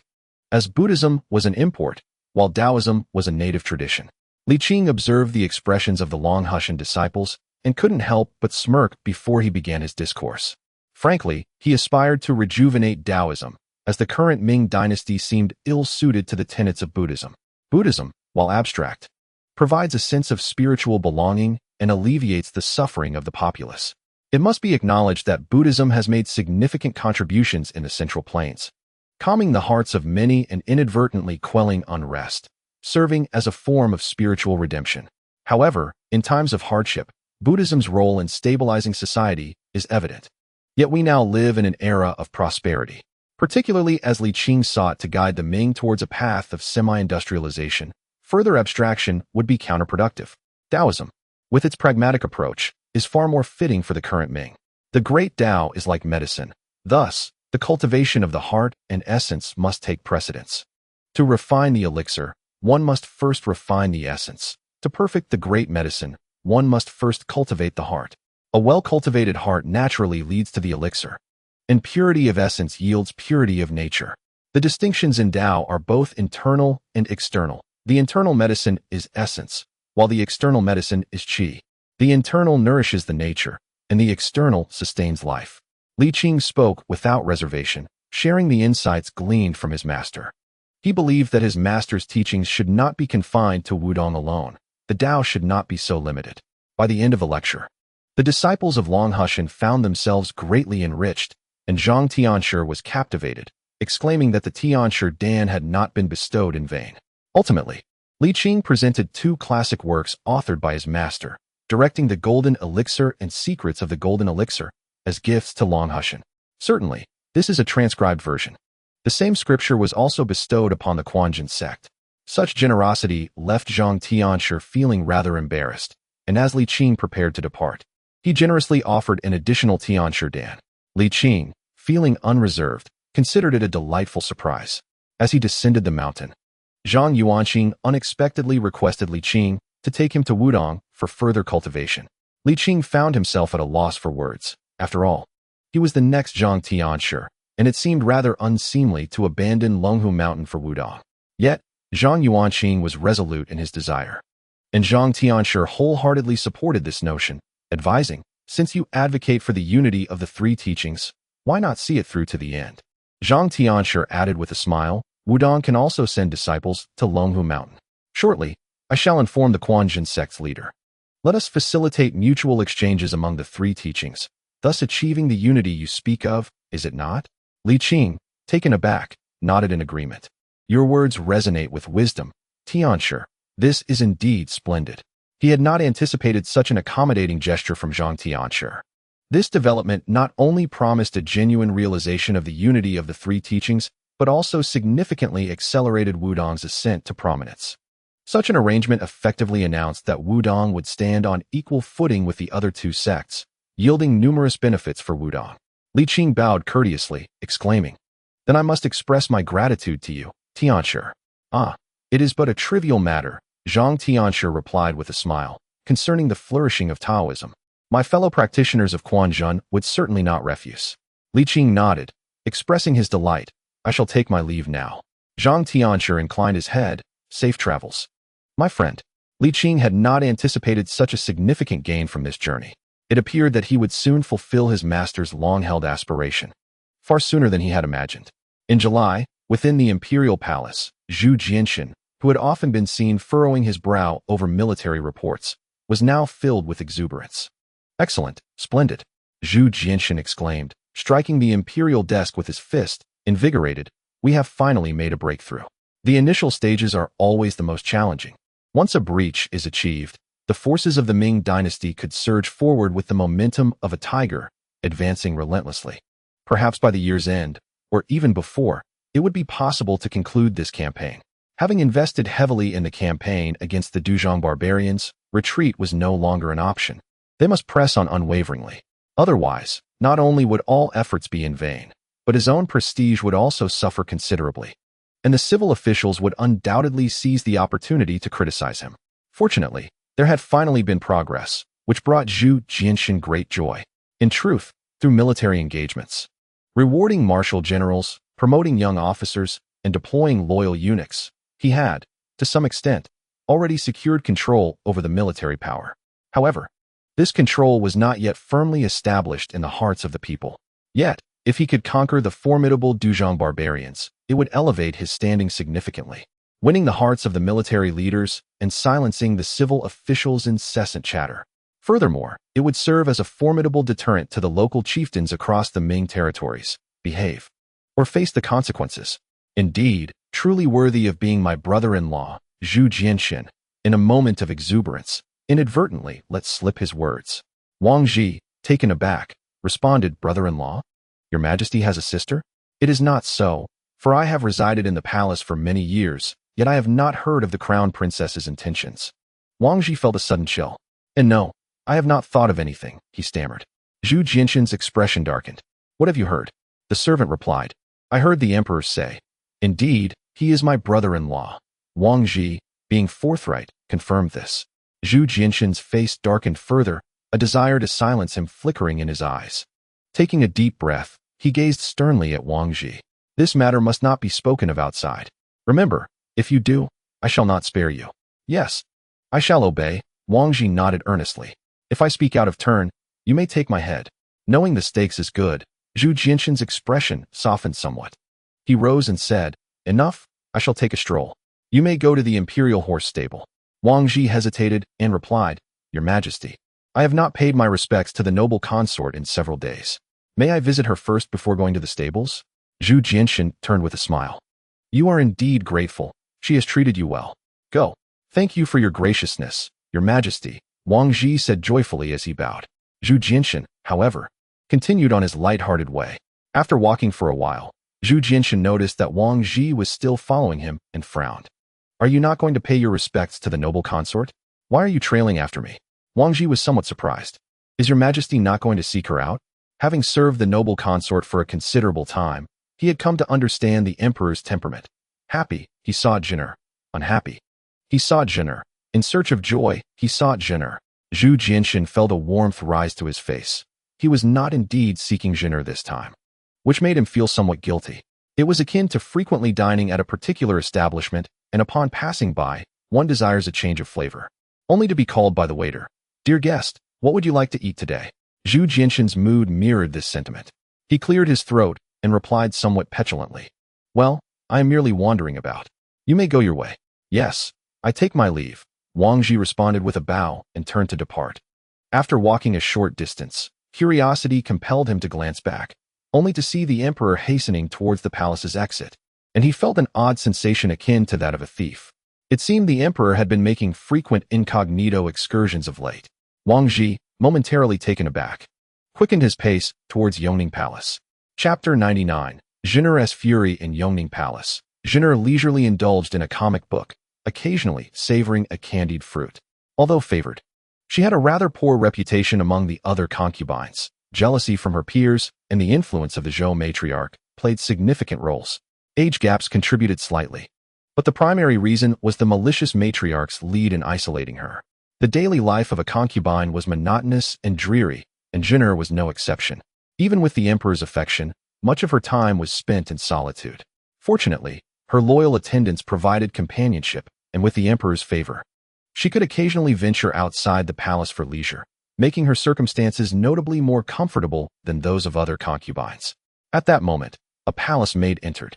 "Your Highness, Master Wang seeks an audience. The little rascal has arrived?" Zhen'er set aside her comic book, a glimmer of surprise flashing in her eyes. "Quickly let him in." "Indeed."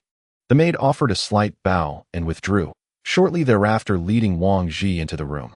"Your servant pays her respects to the esteemed empress," he said. "Rise, rise. Have we become so distant after only a few days apart?" Zhen'er laughed and added, "Please, take a seat, just as before." As she spoke, she nudged the pastries on the table, encouraging him to partake. "Ah, thank you, Your Highness." Wang Zhi sat down, deeply moved. Over the years, the empress had treated him with remarkable kindness, akin to that of a mother raising her son. This was a significant factor in shaping Wang Zhi's character. One could argue that it was Zhen'er who had nurtured his proud disposition. She had spoiled him. Zhen'er handed him a piece of osmanthus cake and inquired, "Are you adjusting well at the Royal Horse Bureau?" It's quite satisfactory," Wang Zhi replied, taking a bite of the cake and nodding. "It's much more comfortable than at the Bureau of Rights." "Ah, Zhen'er, you are too hard on him. While the Royal Horse Bureau is decent, it pales in comparison to the Bureau of Rights. You truly lack foresight." "Hee, Your Highness speaks wisely." Wang Zhi chuckled nervously. "I apologize for my shortcomings. I have failed to meet Your Highness's expectations." Enough. As long as you are content, that is what matters," Zhen'er said with a playful shake of her head. Then began to instruct him, "You must temper your temperament. While I can protect you within these walls, outside you must rely on yourself." Wang Zhi listened attentively, nodding at intervals. To navigate human relationships, one must grasp the subtleties of social conduct. Zhen'er opened a drawer and retrieved a pouch filled with silver coins. "Take this for your needs, and let me know when you require more." "No, Your Highness, I have yet to use the last amount you provided." Zhen'er, displeased, insisted, "If I tell you to take it, then take it. Why do you treat me as a stranger?" "Indeed, thank you, Your Highness." Wang Zhi set down the osmanthus cake, accepting the pouch with both hands, feeling an inexplicable warmth in his heart. After a moment of hesitation, he said, "Your Highness, there are matters I wish to discuss, though I am uncertain if I should." He glanced at a nearby maid, who, sensing the tension, discreetly excused herself. Zhen'er, intrigued, asked, "What is it?" Wang Zhi licked his lips and whispered, "The emperor has been frequently leaving the palace incognito, sometimes not returning until midday. When he does return, he is in high spirits, much like when he departs from Your Highness." As he spoke, Zhen'er's demeanor shifted from gentle to icy, her gaze growing increasingly sharp. Observing her transformation, Wang Zhi's voice dwindled, eventually fading into silence. After a lengthy pause, Zhen'er coldly addressed him, "Wang Zhi, you possess great audacity." I know my transgressions," Wang Zhi stammered, hastily rising to bow. "I spoke inappropriately. I beseech Your Highness to punish me." "Inappropriately?" Zhen'er sneered. "Is that all it is? Have you forgotten how I taught you?" "Your Highness," Wang Zhi trembled. "You instructed me to be loyal to the emperor. I have not been disloyal, merely fearful of Your Highness. Do you dare to retort?" "I was wrong," Wang Zhi exclaimed, bowing deeply, filled with dread, at that moment resembling a mere child of 11 or 12, scolded by an elder. "Enough. Rise," Zhen'er relented. Her heart softened despite her cold tone. "Let this be the last time. Otherwise, do not come to see me again." "Yes, I shall remember," Wang Zhi responded, bowing twice more before shakily standing, his small face awash with panic. Zhen'er scoffed. "Remember, your loyalty must lie solely with His Majesty. I can only stand behind him. Do you understand?" "I understand. I will remember," Wang Zhi replied, tears streaming down his face as he nodded incessantly. Zhen'er sighed, her irritation palpable. "Sit down and cease your weeping." "Yes." Wang Ji complied, managing to stifle his sobs. Zhener recognized his fear of losing favor, realizing that his display was more a cautionary gesture than anything else. "I have recommended you to the emperor with the hope that one day you might alleviate his burdens, not to place you as a mere pawn at his side." Zhener stated coolly, "I have never regarded you as a mere piece in this game. Even if you were, you could only be His Majesty's piece. Do you comprehend?" "I understand, I do." "Now, wipe your tears. You are far too grown to be crying." Wang Ji raised his arm to dab at his face, his gaze cast downward, afraid to meet Zhener's eyes. Following this commotion, further conversation became impossible. Zhener waved her hand dismissively. "You may return to your duties. We shall converse another day." "Yes, I take my leave." Wang Ji bowed, maintaining his head lowered as he exited. "Wait." He turned back. "Your Highness, should I take the silver?" "Oh." Wang Ji did not dare refuse, approaching to take the cloth bag and tuck it into his bosom. After taking just a few steps, he was called back again. "And the osmanthus cake. Do take that as well." "Yes." Tears streamed anew from Wang Ji's eyes, and he lowered his head even further, afraid of Zhener's reprimand.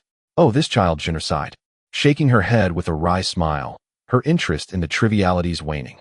To be frank, she felt no jealousy. She was acutely aware of her own circumstances, having crossed into her 40s, no longer comparable to the youthful maidens. Any man would grow weary, yet he had not. The emperor of the mighty Ming still held deep affection for her, a woman past her prime. Was it merely her age that captivated him? Certainly not. He simply cherished her. She understood this, which is why she refrained from interference. She had already received more than enough and was content. Nevertheless, she felt a curious intrigue, wondering what manner of woman could enchant her imperial husband. She harbored no anxiety or sense of urgency. She knew him well enough to recognize that if he were to change his affections, he would have done so long ago. Besides, there was no need. After all, he was the emperor, not beholden to her whims. What kind of woman could it be? She pondered, resting her chin on her hand, lost in thought. After lunch, feeling rather bored, Zhener intended to take a nap to pass the time.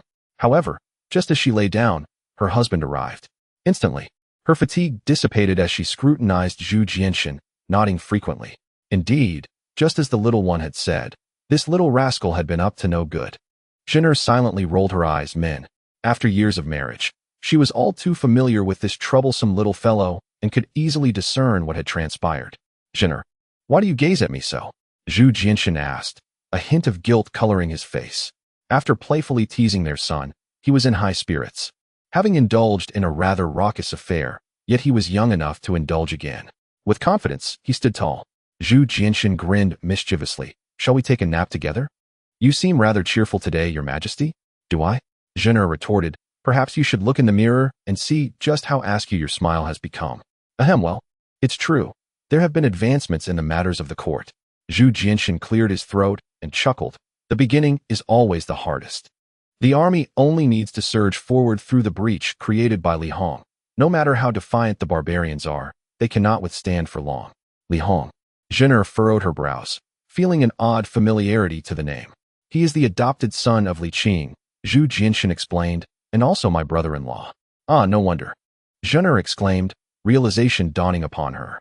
"They say a tiger begets no dog. Congratulations, Your Majesty, on acquiring such a formidable ally." After a brief pause, she shifted the conversation. "Is Your Majesty burdened with heavy affairs today?" "Not at all," he replied. "Then why have you come to visit me?" "I merely took a stroll," Zhu Jianshan said. "Where did you stroll to?" Zhener relished his unease, finding a perverse delight in toying with him. "Nowhere in particular." Zhu Jianshan averted his gaze, feigning nonchalance. "Just out for a casual walk to clear my mind." Zhener pursed her lips and remarked, "The world beyond the palace has its own beauty, yet Your Majesty could also bring the allure of the outside world within these walls." "Ah, how so?" he queried, a hint of confusion mingling with a sense of guilty apprehension. Chuckling awkwardly, "Zhener, your words elude me." "I am merely speaking nonsense," she replied, blinking playfully. Zhu Jianshan pondered anxiously. Does she know? She shouldn't. He felt a wave of apprehension. After a moment of unease, he decided to dismiss the thought. What could it matter? As the ruler of a nation, what was there to fear? Besides, Zhener was no jealous woman. However, he was reluctant to disclose the matter of his illegitimate child. The death of the crown prince remained a thorn in his heart, rendering him suspicious. At least for now, he wished to keep it concealed. His son was still too young, and after experiencing the pain of losing 2 children, he had grown increasingly cautious. While he trusted Jenner implicitly, it was prudent to limit the knowledge of such matters. It was better for her to learn of it when the time was right, when it could be made public rather than in hushed tones. Feigning displeasure to mask his inner turmoil, Zhu Jianxin huffed. Well then, daring to speak so freely with me, I shall have to punish you. Please, your majesty, are you not weary from your stroll? Not at all, he replied with a grin. Squeaking and creaking. The silk curtains flutter, laughter mingles with tears. The flowers crumble, and the bees and butterflies are entranced, your majesty. Indeed, he responded with a thoughtful hum. Am I growing old? Jenner questioned, a hint of insecurity creeping into her voice, always fearful of comparison. Not at all, Zhu Jianxin teased. You remain irresistibly enchanting. Do not jest. I speak earnestly, he insisted, his eyes filled with affection, his tone sincere. Jenner gazed at him dreamily, her face lighting up with a radiant smile. Chapter 100. The Courage of Youth. Shattering the heavens in September, the Ming army launched a full-scale assault, capturing 2 hilltops within mere days. The battle transitioned from skirmishes to a war of attrition. Although the barbarians still held a geographical advantage, their initial arrogance had waned, as they realized their position would only weaken with the passage of time. The local chieftains, recognizing the shift in fortune, promptly sought surrender, pledging to abide by the law if the Ming army would retreat. Naturally, Li Hong and the other generals refused to withdraw, jesting that they had risked their lives to achieve progress. How could they simply retreat? However, once a person has submitted, persisting in battle would be morally indefensible. Thus, the Ming army steadied its ranks while urgently communicating with the court. A military report was hastily delivered to the capital, stirring the already tumultuous court into further chaos. In the Hall of Heavenly Purity, after yet another round of heated debate, both monarch and ministers were flushed with anger. Morning court had long since concluded. Yet no resolution had been reached. In a fit of frustration, Zhu Jianxin decided to disregard the bickering ministers and went off to dine alone. Nevertheless, he did not formally dismiss the court. The matter of military affairs could not be delayed. A resolution was imperative today. Zhu Jianxin intended to starve them a bit, hoping to weaken these elderly officials physically before returning to the matter at hand. After all, sharpening the axe does not delay the woodcutter. This tactic was highly detested. Those who had managed to ascend to the heights of the Hall of Heavenly Purity were mostly over 40, with the senior officials well into their 60s. Unable to withstand such an ordeal, they could hardly endure standing for more than 2 hours, rising before dawn and rushing to the palace. They had only managed a meager bowl of thin porridge, typically saving breakfast for after morning court. Now lunchtime was approaching. Yet they were not allowed to leave. This was utterly excessive. For these individuals accustomed to a life of luxury, standing uninterrupted was intolerable. Many felt their legs trembling, their stomachs growling, literally hungry enough to feel their backs touching their fronts. Minister of Punishments Lu Yu could no longer bear it, and exclaimed, "How can His Majesty treat us thus? Young eunuch, go fetch the emperor to preside over the court." The young eunuch merely cast a sidelong glance at him. Offering no response, Lu Yu was momentarily taken aback, then erupted in anger. "Did you not hear me speaking? A mere boy in the guise of a eunuch dares to show such disrespect." This infuriated the old minister. "I am addressing you. Are you deaf?" The deputy minister of punishment stepped up, seething with indignation. "Quickly summon the emperor back. If military matters are delayed, your head will roll. Do you hear me? Hurry." The court erupted in a cacophony of voices, their pent-up frustration directed at the standing eunuch.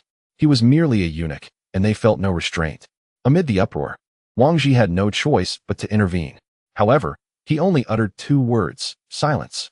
At his command, the noisy court fell abruptly silent. It was not obedience, but shock. A mere boy of 11 or 12 demanded their quiet. After a brief stillness, the court erupted once more.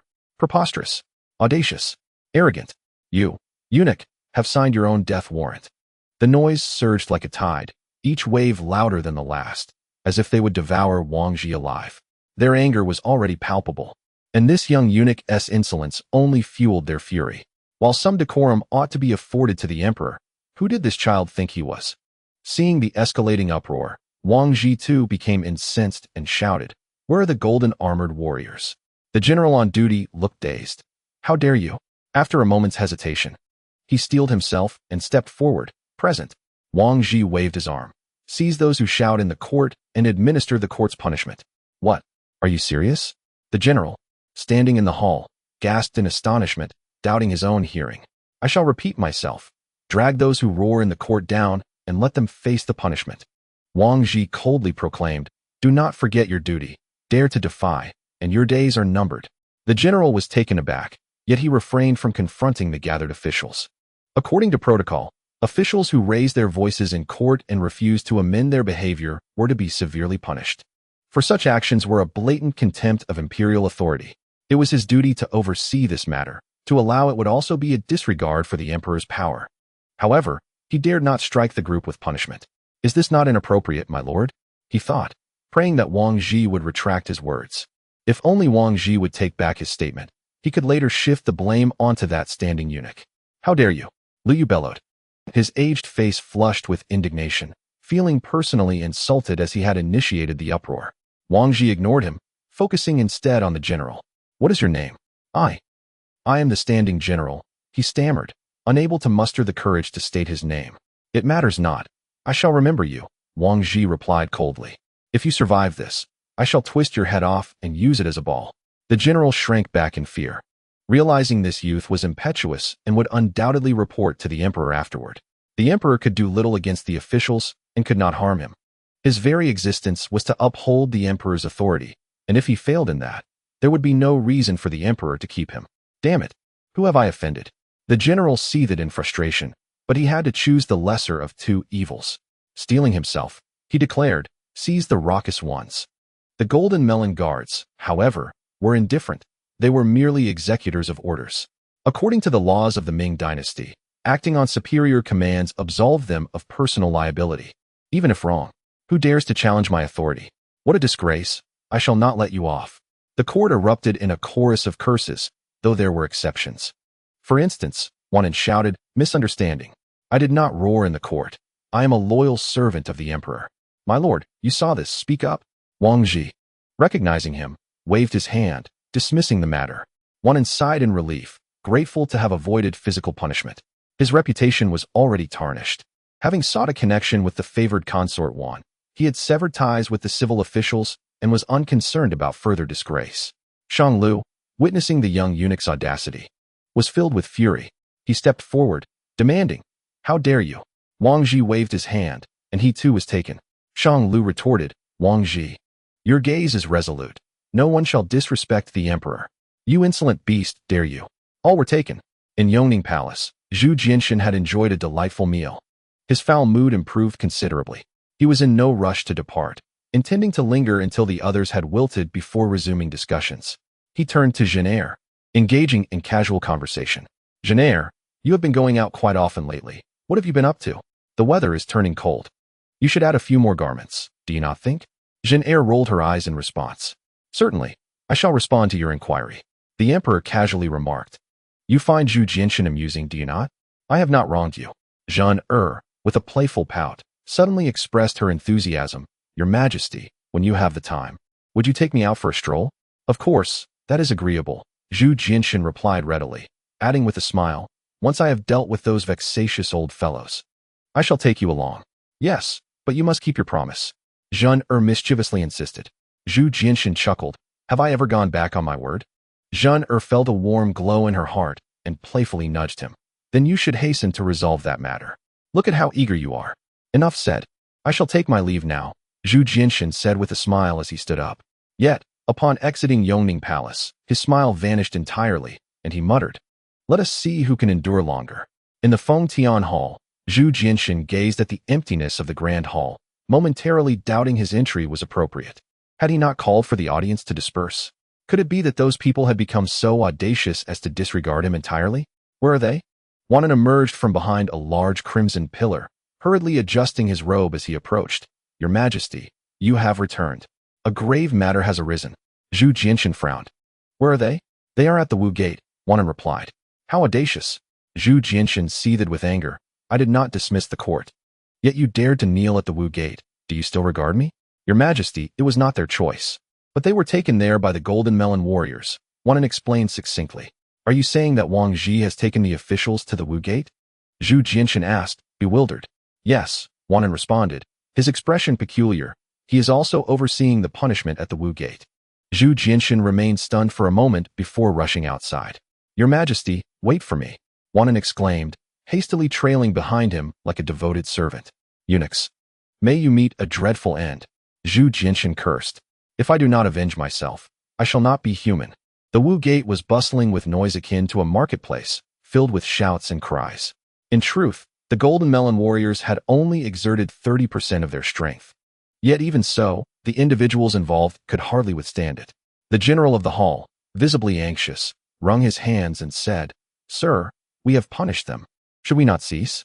Cease? Wang Ji scoffed. Do you see any signs of repentance? Continue the punishment. We shall stop only when they acknowledge their faults. Very well. The general conceded, signaling to his subordinates to ease their blows, hoping that nothing further would occur. Your Majesty, please hurry, he urged, glancing back anxiously. And then the emperor truly arrived. His heart leaped with joy as he hurried forward, proclaiming loudly, I pay my respects to your Majesty. Long live the emperor. This exclamation captured the attention of all present. In an instant, whether they were the assailants or the assaulted, they all bowed in unison. We pay our respects to your Majesty. Long live the emperor. However, the individuals receiving punishment were not kneeling in reverence, but rather sprawled on the ground. Zhu Jinshan stood in a daze, thoroughly entertained by the spectacle. Wang Ji knelt and paid his respects. I serve your Majesty. Long live the emperor. The officials roared in the court. Nonsense. Utter nonsense. Lu Yu, lying on the ground, glared with indignation. Wang Ji turned to the emperor, displaying such impudence, and commanded, continue the punishment. The general of the imperial guard, Zhu Jinshan, observed the scene with disdain, disregarding Wang Ji entirely. How could he, in the presence of the emperor, heed the words of a mere young eunuch? Had he truly deluded himself into believing he held any significance? The general clasped his fists in a respectful gesture. Inquiring with deference, Your Majesty, may I ask? Zhu Jinshan cast a sidelong glance at Wang Ji and then surveyed the prostrate ministers, his expression darkening swiftly as he spoke with palpable anger. Look at yourselves. How shameful you appear. The general felt a twinge of embarrassment, standing awkwardly to the side. The ministers shared in this discomfort, their faces burning with humiliation. It was indeed a disgrace to be so humiliated by a mere child, an absurdity of epic proportions. Nonetheless, they recognized that they had overstepped their bounds. Their grievances could not be directed at the emperor, and thus they redirected their ire towards Wang Ji. Dozens of eyes glared fiercely at him, filled with a rage that could almost consume him whole. In the past, they had endured far worse at the hands of Li Qing without such fury, for Li Qing was a legitimate official and a marquis. Despite their discontent, they could not deny his competence.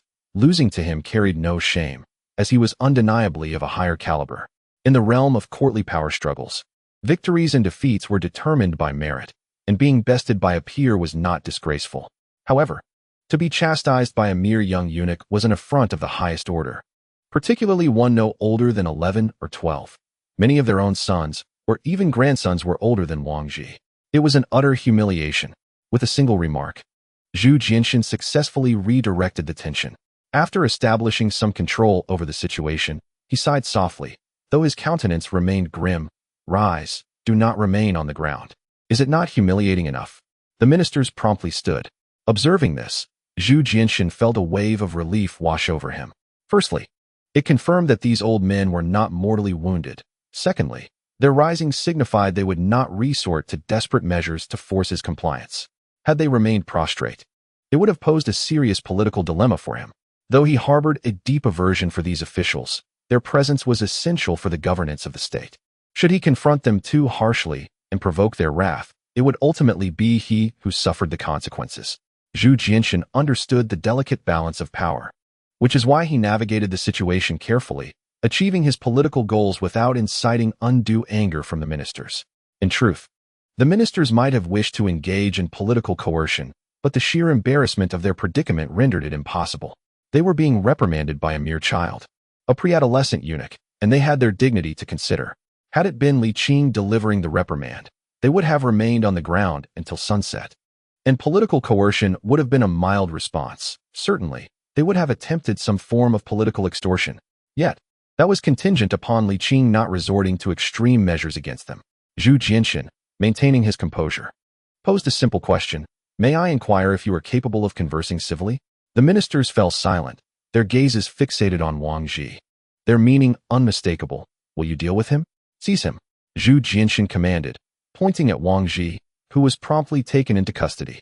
"Ensure he is strictly monitored." The general of the Imperial Guard responded affirmatively, signaling, "Arrest him."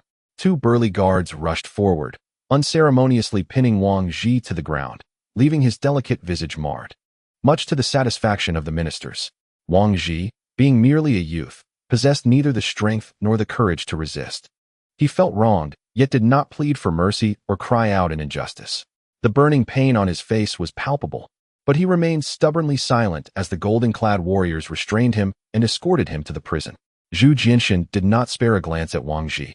Instead, his gaze swept over the ministers, ultimately resting upon Bai Gui, the Minister of War. Having dealt with Wang Ji, the ministers naturally owed him a proper discourse.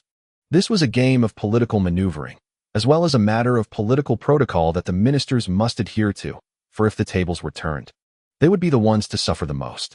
"Bai Aiqing," he called. "At your service," Bai Gui responded, stepping forward and bowing.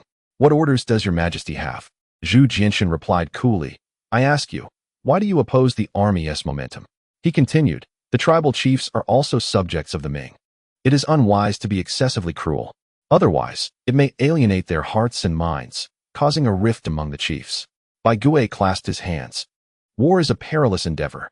Zhu Jianxin interrupted his lengthy discourse, stating, "I have never claimed that the tribal chiefs are not subjects of the Ming. I also cherish the common people." However, he took a deep breath and exclaimed, "What of those who descend the mountains to harm others? What of those who slay the soldiers of the Ming? You are the Minister of War. Have you considered the plight of the Ming soldiers?" After a brief pause, Zhu Jianxin softened his tone. "Aiqing Bai, you are well versed in military texts. The momentum of a single charge is as fierce as a tiger, but it wanes with each subsequent effort. Surely you comprehend such elementary wisdom?" Bai Gui fell silent for a moment before conceding, "I understand." "Very well, you may withdraw." Zhu Jianxin waved his hand and then turned his attention to Yang Ding, the Minister of Revenue. "Yang Aiqing, at your service." Yang Ding stepped forward, cupping his hands in respect. Zhu Jianxin inquired, "As the Minister of Revenue, you oversee the treasury of the Ming. With the combined forces of the Dozhong barbarians numbering 200,000, expending over 2 years, are you aware of the costs incurred?" Yang Ding's face flushed with embarrassment as he stammered, "The expenses are substantial. If we were to withdraw now and the Dozhong barbarians were to renege, what then?" Zhu Jianxin replied, "Would not our prior financial contributions be rendered futile?" Yang Ding faltered in response. "The costs you mentioned do not even account for the funds from the internal treasury," Zhu Jianxin added, gesturing for him to depart. "You may leave." "Yes." Zhu Jianxin sighed and addressed Shang Lu. "Shang Aiqing, at your service." Shang Lu stepped forward, bowing. "Please, your majesty, give your orders." "Since the departure of the Yongqing Marquis, you have managed military documents. You are well aware of the significance of this battle," Zhu Jianxin continued. "How many tribal chiefs are observing this conflict? If the imperial army returns empty-handed, what repercussions might ensue?" Seeing the situation was no longer one-sided, Shang Lu set aside his burdens and responded, "There may be many tribal chiefs inciting unrest." After a brief pause, he provided a more direct response. "I believe we cannot afford to retreat. Doing so would squander our previous efforts and lead to a series of issues with the tribal chiefs." "Well said," Zhu Jianxin praised, surveying the ministers. Wanan was the first to bow deeply, exclaiming, "I second that." Not content with merely supporting his own stance, Wanan turned to his colleagues, saying, "Gentlemen, if we were to retreat and such circumstances arose, who among you would take responsibility?" "You cur," he challenged. "Who dares claim responsibility?" Zhu Jianxin cast a sidelong glance at his aides, nodding slightly in affirmation before addressing the ministers. "What do you think of Wang Aiqing's words?" The Minister of Personnel, Yin Min, stepped forward and clasped his hands, addressing the emperor. "Your Majesty, I propose that we issue a decree to the leader of the Duzhangmen, compelling him to descend from the mountain and submit to the court's judgment. Should he comply, there would be no need for conflict. However, if he defies our commands, then we must strike decisively to set a precedent." This statement was remarkably astute, As the likelihood of compliance was exceedingly slim, the dozhangman would undoubtedly refuse. Thus, in essence, he tacitly endorsed the continuation of hostilities while articulating his stance. He demonstrated the audacity to present a divergent opinion to the emperor, establishing a pivotal reference point that would enhance his influence in future courtly deliberations and accumulate political capital. Simultaneously, it served as a test of the emperor's willingness to compromise. Second Minister Yin's counsel echoed the courtiers in unison. Though this appeared to be a superficial concession, it carried significant weight, as it represented the emperor's boundaries within the political arena. Let it be as Minister Yin has suggested. Zhu Jinshan compromised, clarifying his position without descending into excess. The courtiers refrained from invoking punitive measures, recognizing that suffering indignities at the hands of lesser individuals was inherently disgraceful. With the emperor having dealt with the eunuchs, this matter was effectively resolved. Zhu Jinshan achieved his political objectives and returned to the palace in high spirits, issuing orders for 3 envoys to urgently convey his edict to the dozhangman. In this contest of wills, Zhu Jinshan emerged victorious, despite his concessions. As for Wang Ji, Zhu Jinshan neither released nor executed him. This was a blade, exceedingly sharp yet fragile, requiring further tempering, until the relationship between the sovereign and his subjects deteriorated beyond repair. Zhu Jinshan would refrain from wielding this weapon.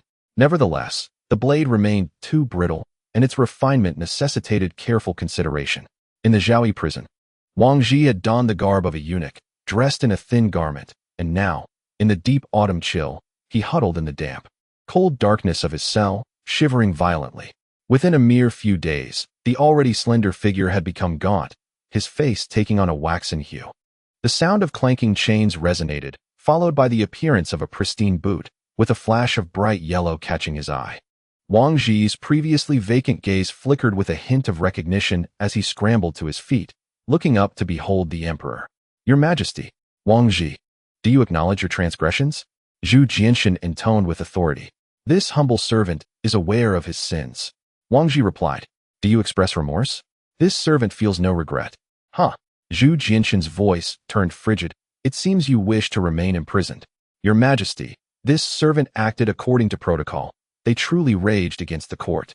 Wang Ji asserted earnestly, his pallid face reflecting sincerity. I have stated this repeatedly, yet they remain obstinate. And so, you resorted to violence against the officials? Zhu Jinshan scoffed. You possess an audacity beyond measure. Even the once arrogant Wang Zhan, chief eunuch of the Directorate of Ceremonial Affairs, did not dare to act as recklessly as you. Are you not afraid for your life? I am, for I do not wish to perish, Wang Ji replied, shaking his head. Then why do you engage in such perilous actions? The Empress has instructed me to remain loyal to your Majesty. Wang Ji trembled, his voice quavering from the cold yet retaining a defiant edge. If they plot against your Majesty, then I shall counter their schemes. Yet you have overstepped your bounds, and I cannot protect you, Zhu Jinshan warned. Wang Ji lowered his head, enveloped in silence. So, do you feel regret? Wang Ji did not respond, merely requesting, Your Majesty, could you please refrain from letting the noble consort know of my affairs? Are you concerned for her feelings? Zhu Jinshan replied, acknowledging her gratitude. I assure you, he said with a nod. Thank you, Your Majesty. Wang Ji bowed her head, falling silent. Zhu Jinshan, losing interest in continuing the conversation, remarked coolly, reflect deeply. Wang Ji was taken aback. Isn't it a death sentence? Upon raising her gaze again, she found the emperor had already exited the cell, the door locking behind him. After a while, the door swung open once more, and the jailer tossed in a blanket, grumbling, You cannot perish here until His Majesty has dealt with you. Wang Ji hastily wrapped herself in the blanket, feeling her icy body gradually warm. Chapter 102. Secrets revealed by the end of September. General Li Hong and other Ming commanders received an edict, prompting immediate preparations for a full-scale assault. However, prior to this, they informed the dozhangman, who unsurprisingly declined to descend and heed the court's orders. After all, this battle had persisted for over 2 years, with the Ming forces amassing over 200,000 troops and the court having invested immense resources. Could they simply let them off the hook? Regret and helplessness enveloped the dozhangman. The Ming emperor was rather unyielding, was he not? Their refusal was entirely anticipated. Once the Ming forces were ready, they launched an all-out offensive. The guerrilla General Li Hong led the charge, with with Commander Qing orchestrating the larger army's advance. The Ming troops commenced an unrestrained onslaught. As the prolonged conflict demanded resolution, should victory eventually come, these military leaders could not afford to face accountability.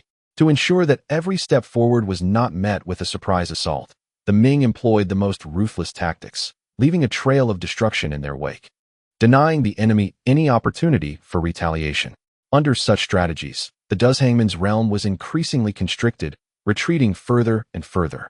In the winter months, the Ming forces successfully eliminated over 3,000 of the Duzhangmen's armed men and incinerated more than 200 villages, compressing their territory to less than half its original size.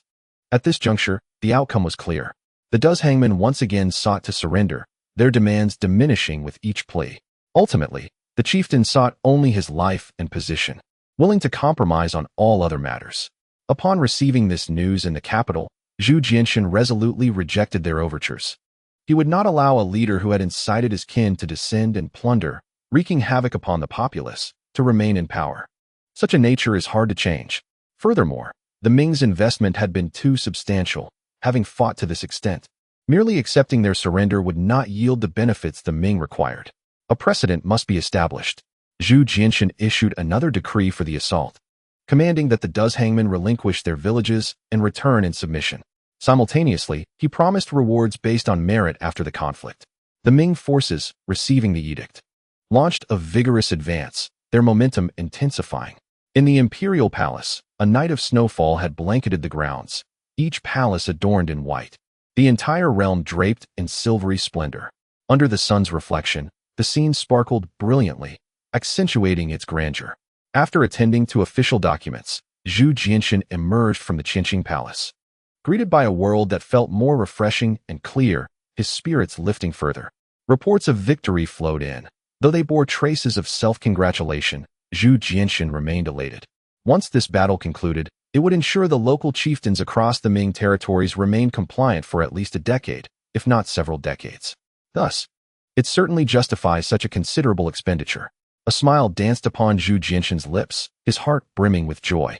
After walking for a while, he suddenly halted, murmuring softly to himself, "It has been some time since my last visit. Today, I find myself with leisure. Your Majesty, what brings you such delight?" Zhu Jianshan was momentarily taken aback.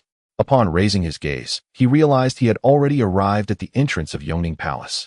The great battle was nearing its end, likely to conclude after the new year. Zhu Jianshan chuckled lightly, remarking, "Though today is a sunny day, it is even colder than yesterday. Be wary of catching a chill." "I am not so delicate," Zhen'er laughed, responding, "Your Majesty, the snow has been relentless for several days. It is rare to encounter such fine weather. Why don't we take a stroll?" Zhu Jianshan scratched his head, slightly reluctant, and replied, "Very well. It shall be a discreet excursion," Zhen'er added, "for it makes the outing all the more enjoyable." "Agreed," Zhu Jianshan conceded, ever indulgent. "Then I shall go change into some proper attire," Zhen'er declared, turning to dash into the palace, calling out, "Your Majesty, please wait a moment. I shall be quick." "Be careful. The ground is slippery," Zhu Jianshan began to caution. But Zhen'er had already hurried inside. He could not help but shake his head in amusement, muttering to himself, "Perhaps we shall visit Annal Hall another day. I have promised Zhen'er for quite some time, but have yet to take her."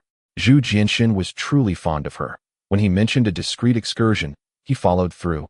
Even having his personal guards don the attire of common folk, moving through the streets of the capital without drawing attention.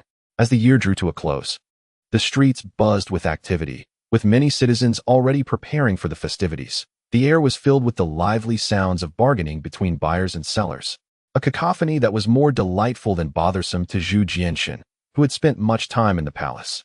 Hand in hand with Zhen'er, he wandered, his eyes sparkling with joy and a smile gracing his lips.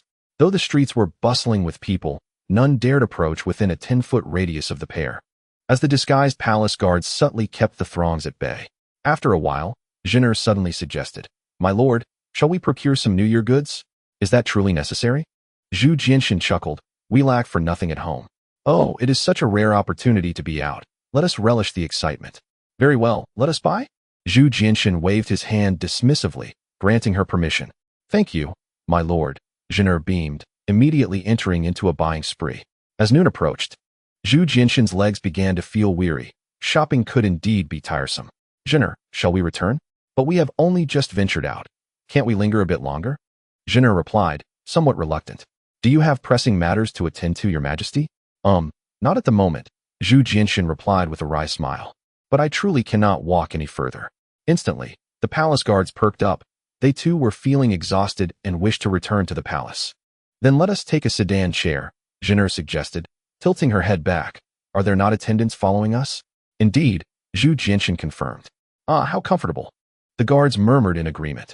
Leaning against the soft cushions, Zhu Jinshin eased the fatigue from his legs, chuckling. Jenner, you certainly possess remarkable stamina. That is because you lack interest in shopping, Jenner countered playfully. Who says that? As long as I am with you, I find interest in everything. Zhu Jinshin replied with his usual charm. Huffed, Jenner pouted, then suddenly called out. To the west of Diamond Street. Yes, the young eunuchs responded, turning the sedan chair around. Zhu Jinshin felt a sudden pang in his heart and feigned curiosity. Jenner, it is certainly not as lively there as it is here. A bit of tranquility can be quite pleasant. It is too noisy here. Jenner laughed and replied, well, your majesty, since you are not particularly busy, why not accompany me on this leisurely stroll? It has been quite some time since we enjoyed a good outing. Zhu Jinshin chuckled and nodded, indulgently saying, today, we shall wander until you no longer wish to. The area around the West Diamond Street was quite expansive, making it rare to encounter anyone, especially since that mother and daughter rarely ventured out. Zhu Jinshin quietly assessed the situation and relaxed once more. In recent days, there had been military actions in Hatao and Liaodong, albeit on a small scale, which had weighed heavily on his mind. Not to mention, he had recently faced a decisive battle against the Duzhong man, which had been quite taxing. Thus, he cherished this rare moment of leisure and longed to unwind. Particularly in the company of his beloved. Zhu Jinshin did not wish to squander this precious time. After a quarter of an hour, the palanquin arrived at West Diamond Street, coinciding with lunchtime. The two descended to dine at a restaurant, enjoying a bowl of noodles before continuing their leisurely stroll. After this brief respite, Zhu Jinshin felt rejuvenated and soon joined Jenner in her shopping spree, with over a dozen palace guards accompanying them, none of whom were empty-handed. As the afternoon waned, Zhu Jinshin grew weary and suggested, Jenner, should we not return? We ought to purchase some honey. It has beautifying properties. Jenner shot him a sidelong glance and replied, I am no longer young. I must take good care of myself. After all, I cannot compare with younger ladies. Oh, Jenner, you are being overly sensitive, Zhu Jinshin said with a sheepish smile. Unbeknownst to him, he often felt as if Jenner were uncovering some hidden truth about him, making him feel rather guilty. Jenner pouted slightly, her expression tinged with mischief, and exclaimed, let us head to the bee farm. Huh. Zhu Jinshin instantly tensed. Why are we going there? That is where they keep the bees. Jenner laughed and replied, you will understand when we arrive. It will be buzzing. Zhu Jinshin scratched his head, recalling that he had indeed heard Miss Ji mention it before. Your Majesty, why are you so anxious? Jenner inquired. Am I? Is there any reason for concern? Zhu Jinshin responded, his face betraying his unease. Your Majesty, keep your voice down. We wouldn't want anyone overhearing, Jenner chided. Rolling her eyes at him, she suddenly asked, are you hiding something from me? Of course not. You are overthinking it, Zhu Jinshin replied loudly. Lower your voice. She insisted. Am I being too loud? Zhu Jinshin asked, somewhat disgruntled. Jenner scoffed, choosing to remain silent, fully aware that she was intentionally provoking him, knowing there was a secretive undertone to this outing. Ever since she learned that her imperial husband had someone outside the palace, she had become vigilant, trailing him a few times until she finally succeeded in following him. However, her intent was not to create a scene as the rightful consort. She was, after all, not the primary wife. Her only concern was whether this exuberant little ancestor was not merely keeping a clandestine affair, but was rather indulging in the pleasures of the brothel. Thankfully, her fears proved to be unfounded. Let us go to the Annal Hall. Zhu Jinshin frowned. Have you been there? At this moment, he understood that Jenner had indeed discovered his secret, and, with a wry smile, he admitted, Jenner, you are aware, aren't you? Aware of what? She feigned ignorance. Zhu Jinshin shot her a glare and candidly confessed, I have a woman here. Would you care to meet her? Jenner lowered her gaze and softly said, if His Majesty sends me, I shall go. If not, I shall remain. Still performing, she thought? Zhu Jinshin replied with a hint of irritation. You are here for that very reason today, are you not? Truly, nothing escapes the Emperor's notice. He is indeed wise and formidable. Zhen'er forced a smile.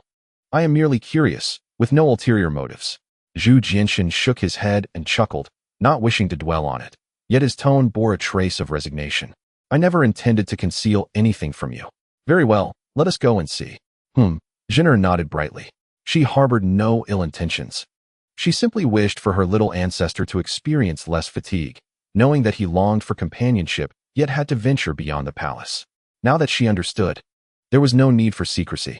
Zhen'er had come this time with the intent of persuading her imperial husband to bring someone into the palace. A gift for him in celebration of the new year. The sedan chair halted at the alley's entrance. Zhu Jianxin glanced back at the young eunuchs carrying the chair and said coolly, regarding today's affairs, any loquaciousness will be met with punishment. Yes, came the reply. With a sigh, Zhu Jianxin turned.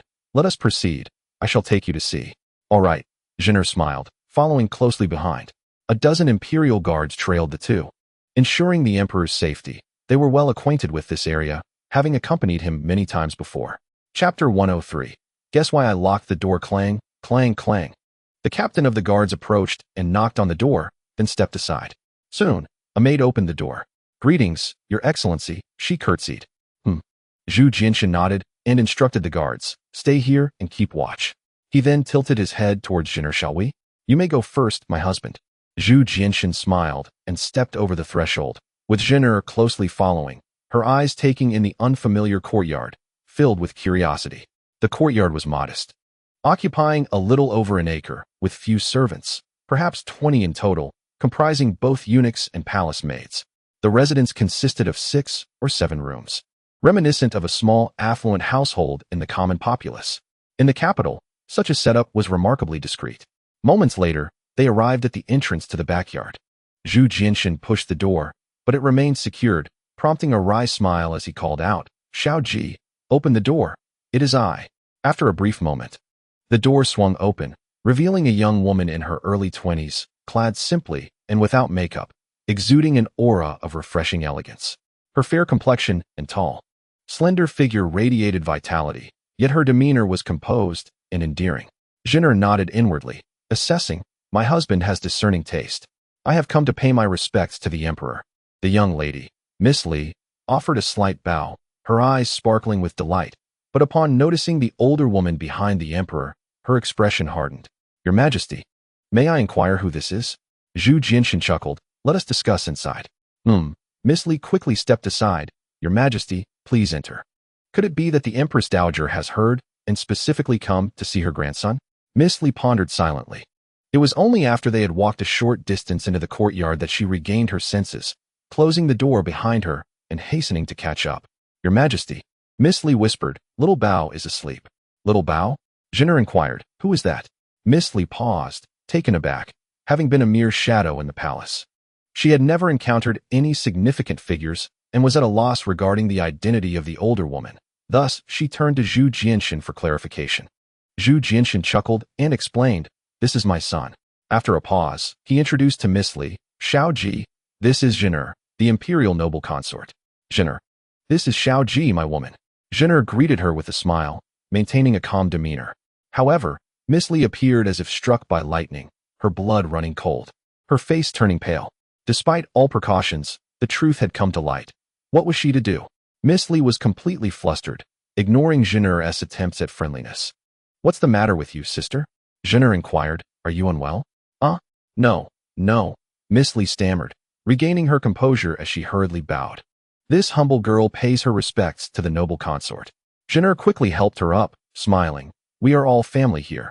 There is no need for such formality. Yes. Your Highness is correct, Miss Li replied, her smile tinged with bitterness, unsure of what she was saying. Zhu Jianxin chuckled. Why are you so nervous, Xiao Ji? I am not nervous, she retorted. Quiet down. Little Bao is still sleeping, Zhu Jianxin remarked with amusement. I am not loud, Miss Li replied indignantly. Am I? No. Sister is very composed, Zhen'er interjected, trying to ease the tension. We've been out for quite some time. Let us go inside and talk. Since you mention it. I am feeling quite fatigued as well, Zhu Jianxin nodded, stepping toward the parlor. Anxious, Miss Li had no choice but to force herself to invite the two inside. After seating them and pouring tea, She anxiously took her own seat, her small hands gripping her clothing, unable to quell her nerves. Jenner took a sip of tea and curiously asked, "Sister, why did you lock the door during the day?" "Guess why I locked the door?" Miss Lee replied, her frustration evident. "Even locked, you still managed to come in. I have grown accustomed to it." That habit is quite unwise. The servants are there to attend to you, and yet you don't let anyone in." Jenner laughed. "Why not enjoy the blessings?" "I do enjoy them," Miss Lee replied awkwardly, "but little Bao is sleeping, and I feared they might disturb him." Zhu Jianxin set his cup down, saying, "Continue your conversation. I will check on little Bao." Jenner quickly set her cup down. "Your Majesty, I wish to go as well." "You cannot." Both looked puzzled. Miss Lee's face flushed as she awkwardly said, "Well, little Bao is sleeping. They say children grow while they sleep." Her palms were sweaty with anxiety. Zhu Jianxin could not help but chuckle. "He sleeps very soundly. Last time I called, he wouldn't wake up." "Your Majesty, what is going on today?" Zhu Jianxin frowned slightly. "Is little Bao unwell?" "No, not at all." "That is good." Zhu Jianxin sighed with relief and proceeded to walk away. Jenner smiled at her, quickly rising to follow. Miss Lee sighed inwardly. Her shoulders slumped as she trailed out of the parlor. In the nursery, the child snored softly, his chubby little face rosy and his long, curled lashes resembling a porcelain doll. Indeed, he was utterly adorable. Zhu Jianxin, unable to resist, reached out to pinch his cheek. The little face squished with emotion, undeniably soft and delightful to the touch. Jenner wished to pinch him too, but she restrained herself, reminding herself that he was not her son.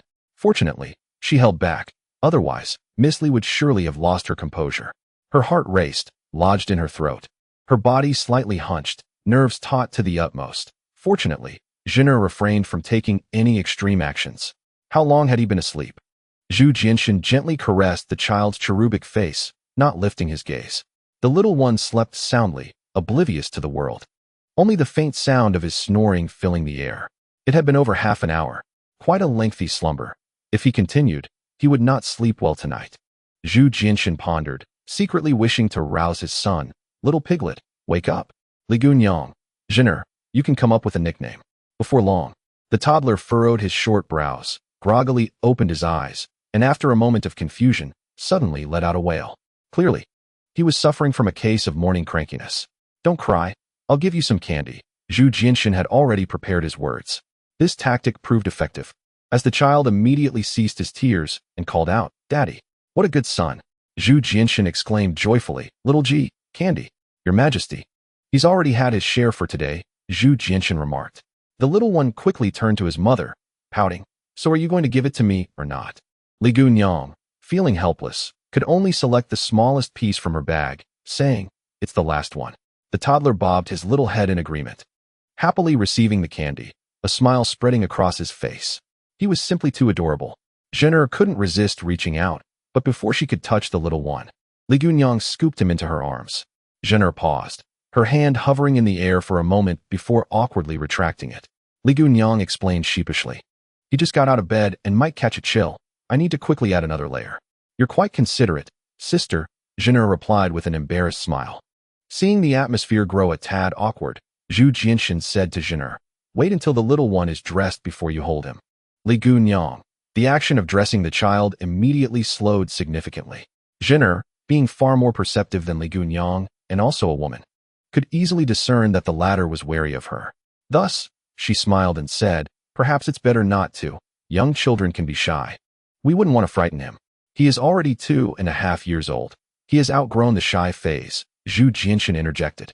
Li Gunyang, after a considerable amount of time, she finally dressed the little one, who now appeared considerably rounder, his fur hat adding to his charm. Zhu Jianxin lifted his son and handed him to Jenner, generously stating, "Feel free to hold him. He won't cry." As he spoke, he tempted the little one. "Let Annie hold you, and later, I'll give you some big candy." The toddler, unaware of the implications, immediately opened his little arms at the mention of candy. Jenner hesitated for a moment, but chose not to embrace him, merely saying, "I haven't held a child in ages. It's best if the emperor does it. I'll chat with my sister for a while." "That works. You two can converse," Zhu Jianxin said, pinching his son's cheek. "Come, Daddy will take you out to play." Jenner settled by the bedside, patting the quilt beside her. "Sister, come sit." "All right." Li Gunyang hesitated briefly before joining her, feeling somewhat anxious. Zhener chuckled softly. There's no need for formality. This is your home. You needn't fear. You have borne the emperor a dragon son, and your official recognition is merely a matter of time. I am a bit older than you, so you may call me sister. Li Gunyang hesitated for a moment, then replied, Sister. Zhener lightly tapped her chin and inquired, Sister, your accent does not resemble that of someone from the capital. Where do you hail from? I am from the Guangxi Yao ethnic group, replied Miss Li. Previously, I served as a lady-in-waiting in the inner court. I see, Zhener chuckled, no wonder. Allow me to guess. Did you perhaps hear some rumors in the palace? For instance, that the jealous consort one is responsible for the emperor's sparse offspring, or even the tragic fate of the crown prince. No, I truly have not heard anything of the sort, Miss Li firmly denied. I assure you, you need not fear. The emperor is outside. I would not dare harm you. Zhener said with amusement, then sighed. The emperor dotes on me, but he is not as reckless as you might think. Besides, the Empress Dowager is also in the palace. Even if I were as wicked as they say, I could not act on it. At this, her smile turned sardonic. How highly do they regard me? And how little do they think of the emperor? Miss Li was momentarily taken aback and replied dryly, I seek nothing more than a peaceful life. Zhener nodded, in truth. I have known of you for quite some time. I only brought the emperor along out of fear of alarming you. Pausing, she added, originally, I intended to bring you into the palace, but now I think it best to refrain. Upon hearing this, Miss Li was both astonished and relieved. Zhener continued, If you do not bear a son, I will certainly urge the emperor to take you back. However, the palace is not a tranquil place, and it may be better for a child to grow up away from such turmoil. When he is older and more sensible, it will not be too late for you both to return. Miss Li was filled with astonishment. She had never expected the infamous consort one to speak such words to her. Do you think I harbor jealousy and thus prevent you from entering the palace? No, I did not mean that, Miss Li stammered, struggling to articulate her thoughts. I am simply a bit surprised. Zhener sighed deeply and said softly, in truth, the palace is not safe. Chapter 104. Li Qing descends the mountain. Miss Li gasped. Is even the palace unsafe? Excluding Consort Wan, she could hardly conceive of anyone else daring to cause harm. Zhener sneered. Otherwise, why would my son have met such a fate? Miss Li was left speechless, unable to respond. Well, that is enough for now, Zhener declared as she rose. This is merely a suggestion. How you proceed is entirely your decision. Little Bao and I shall remain here. Miss Li did not hesitate in her reply. Zhener smiled. Discussing this with me is futile. I do not hold sway in the household. It is best to speak with the emperor.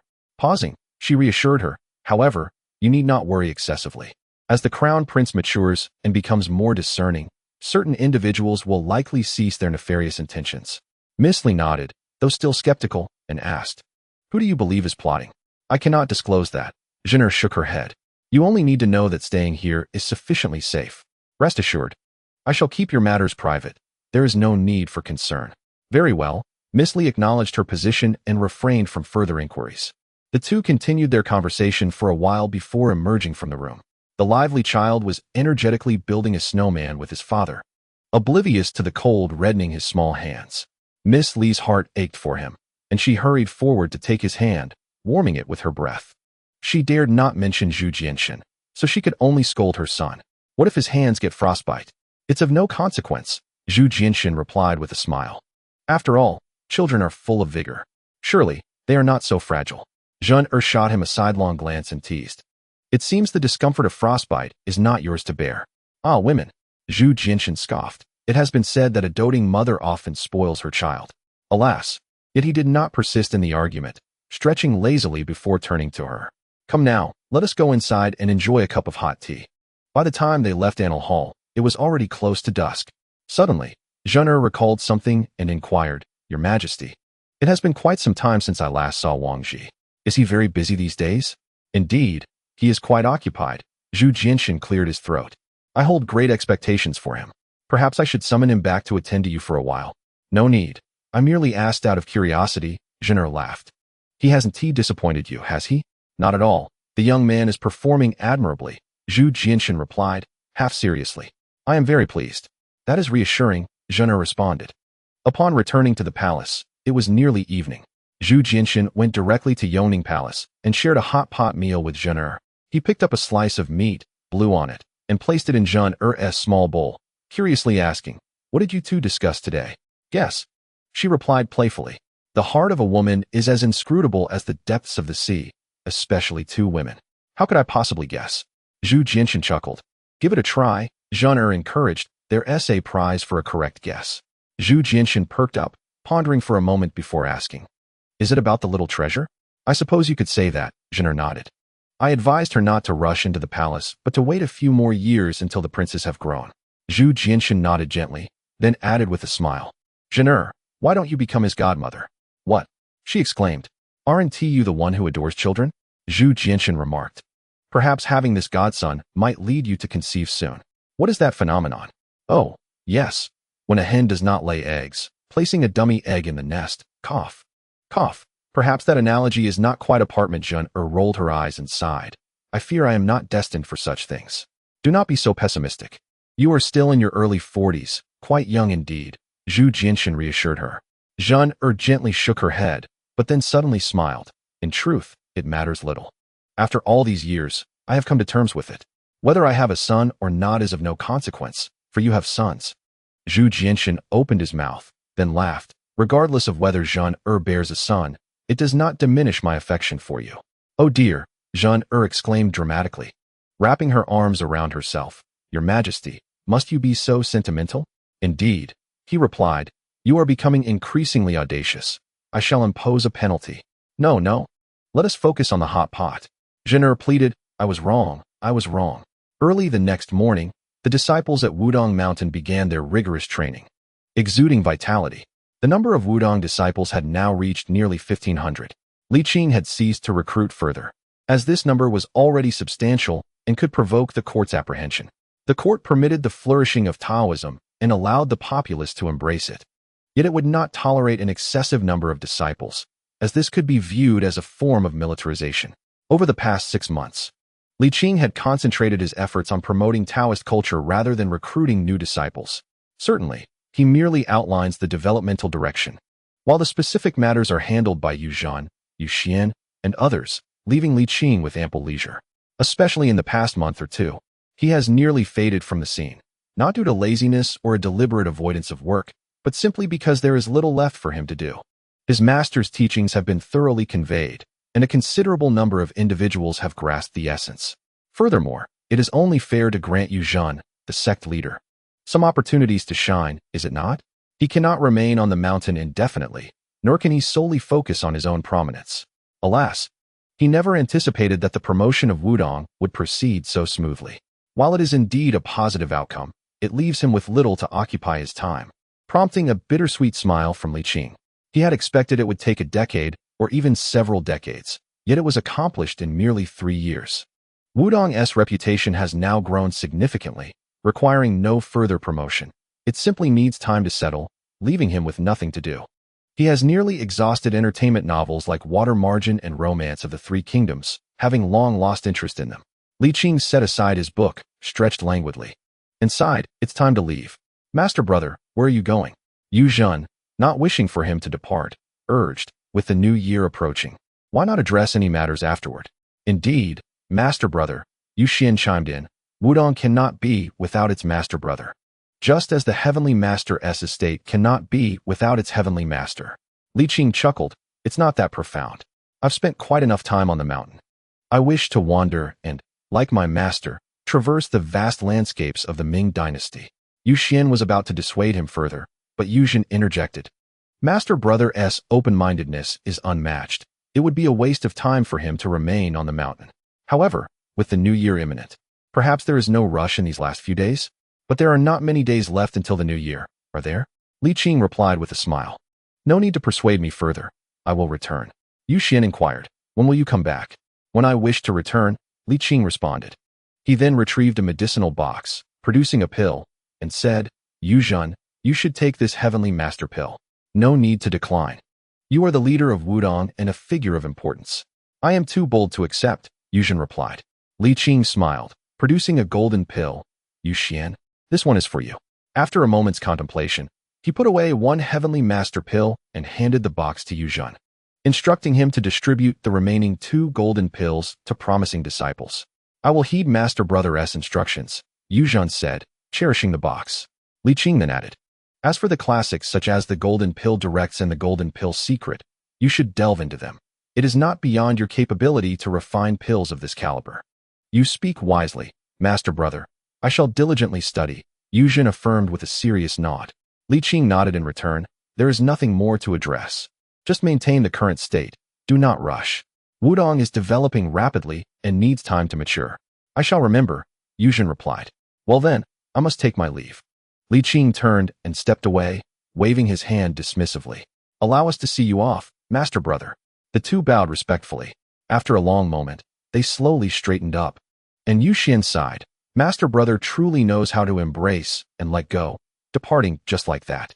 Indeed, Yuzhen echoed, filled with sentiment. Perhaps this is precisely why Master Zhang chose Master Brother as his direct disciple. After a moment's pause, the elder disciple reflected on the indelible contributions he had made to the development of Wudong.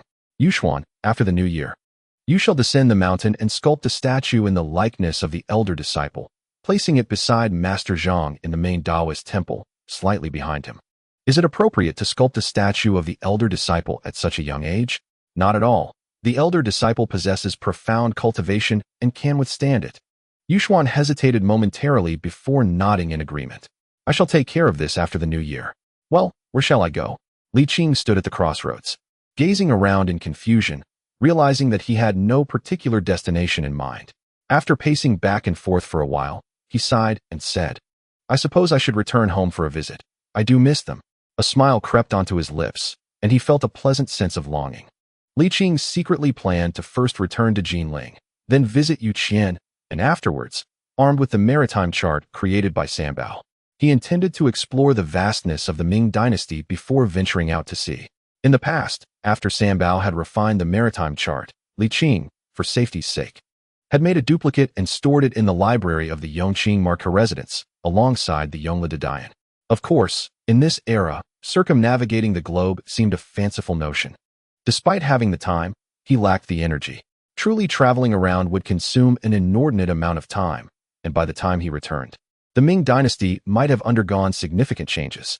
He merely wished to wander through the neighboring countries of the Ming, such as along the coastline, to visit Jiaoji, Siam, and others, to witness firsthand the impact of maritime trade on these nations over the years. Li Qing was in no rush to travel. He relied solely on his own legs, resting when weary, seeking lodgings where there were people, and sleeping beneath the sky where there were none, finding joy in his simple existence. Upon reaching Jinling, it was already the second month of the 9th year of the Changhua era. He had donned a disguise, gathering his thick, lustrous black hair into a bun and concealing it beneath a headscarf before proceeding to the Yongqing Marca residence. Unless absolutely necessary, he wished to avoid starting anew, as it would be too exhausting.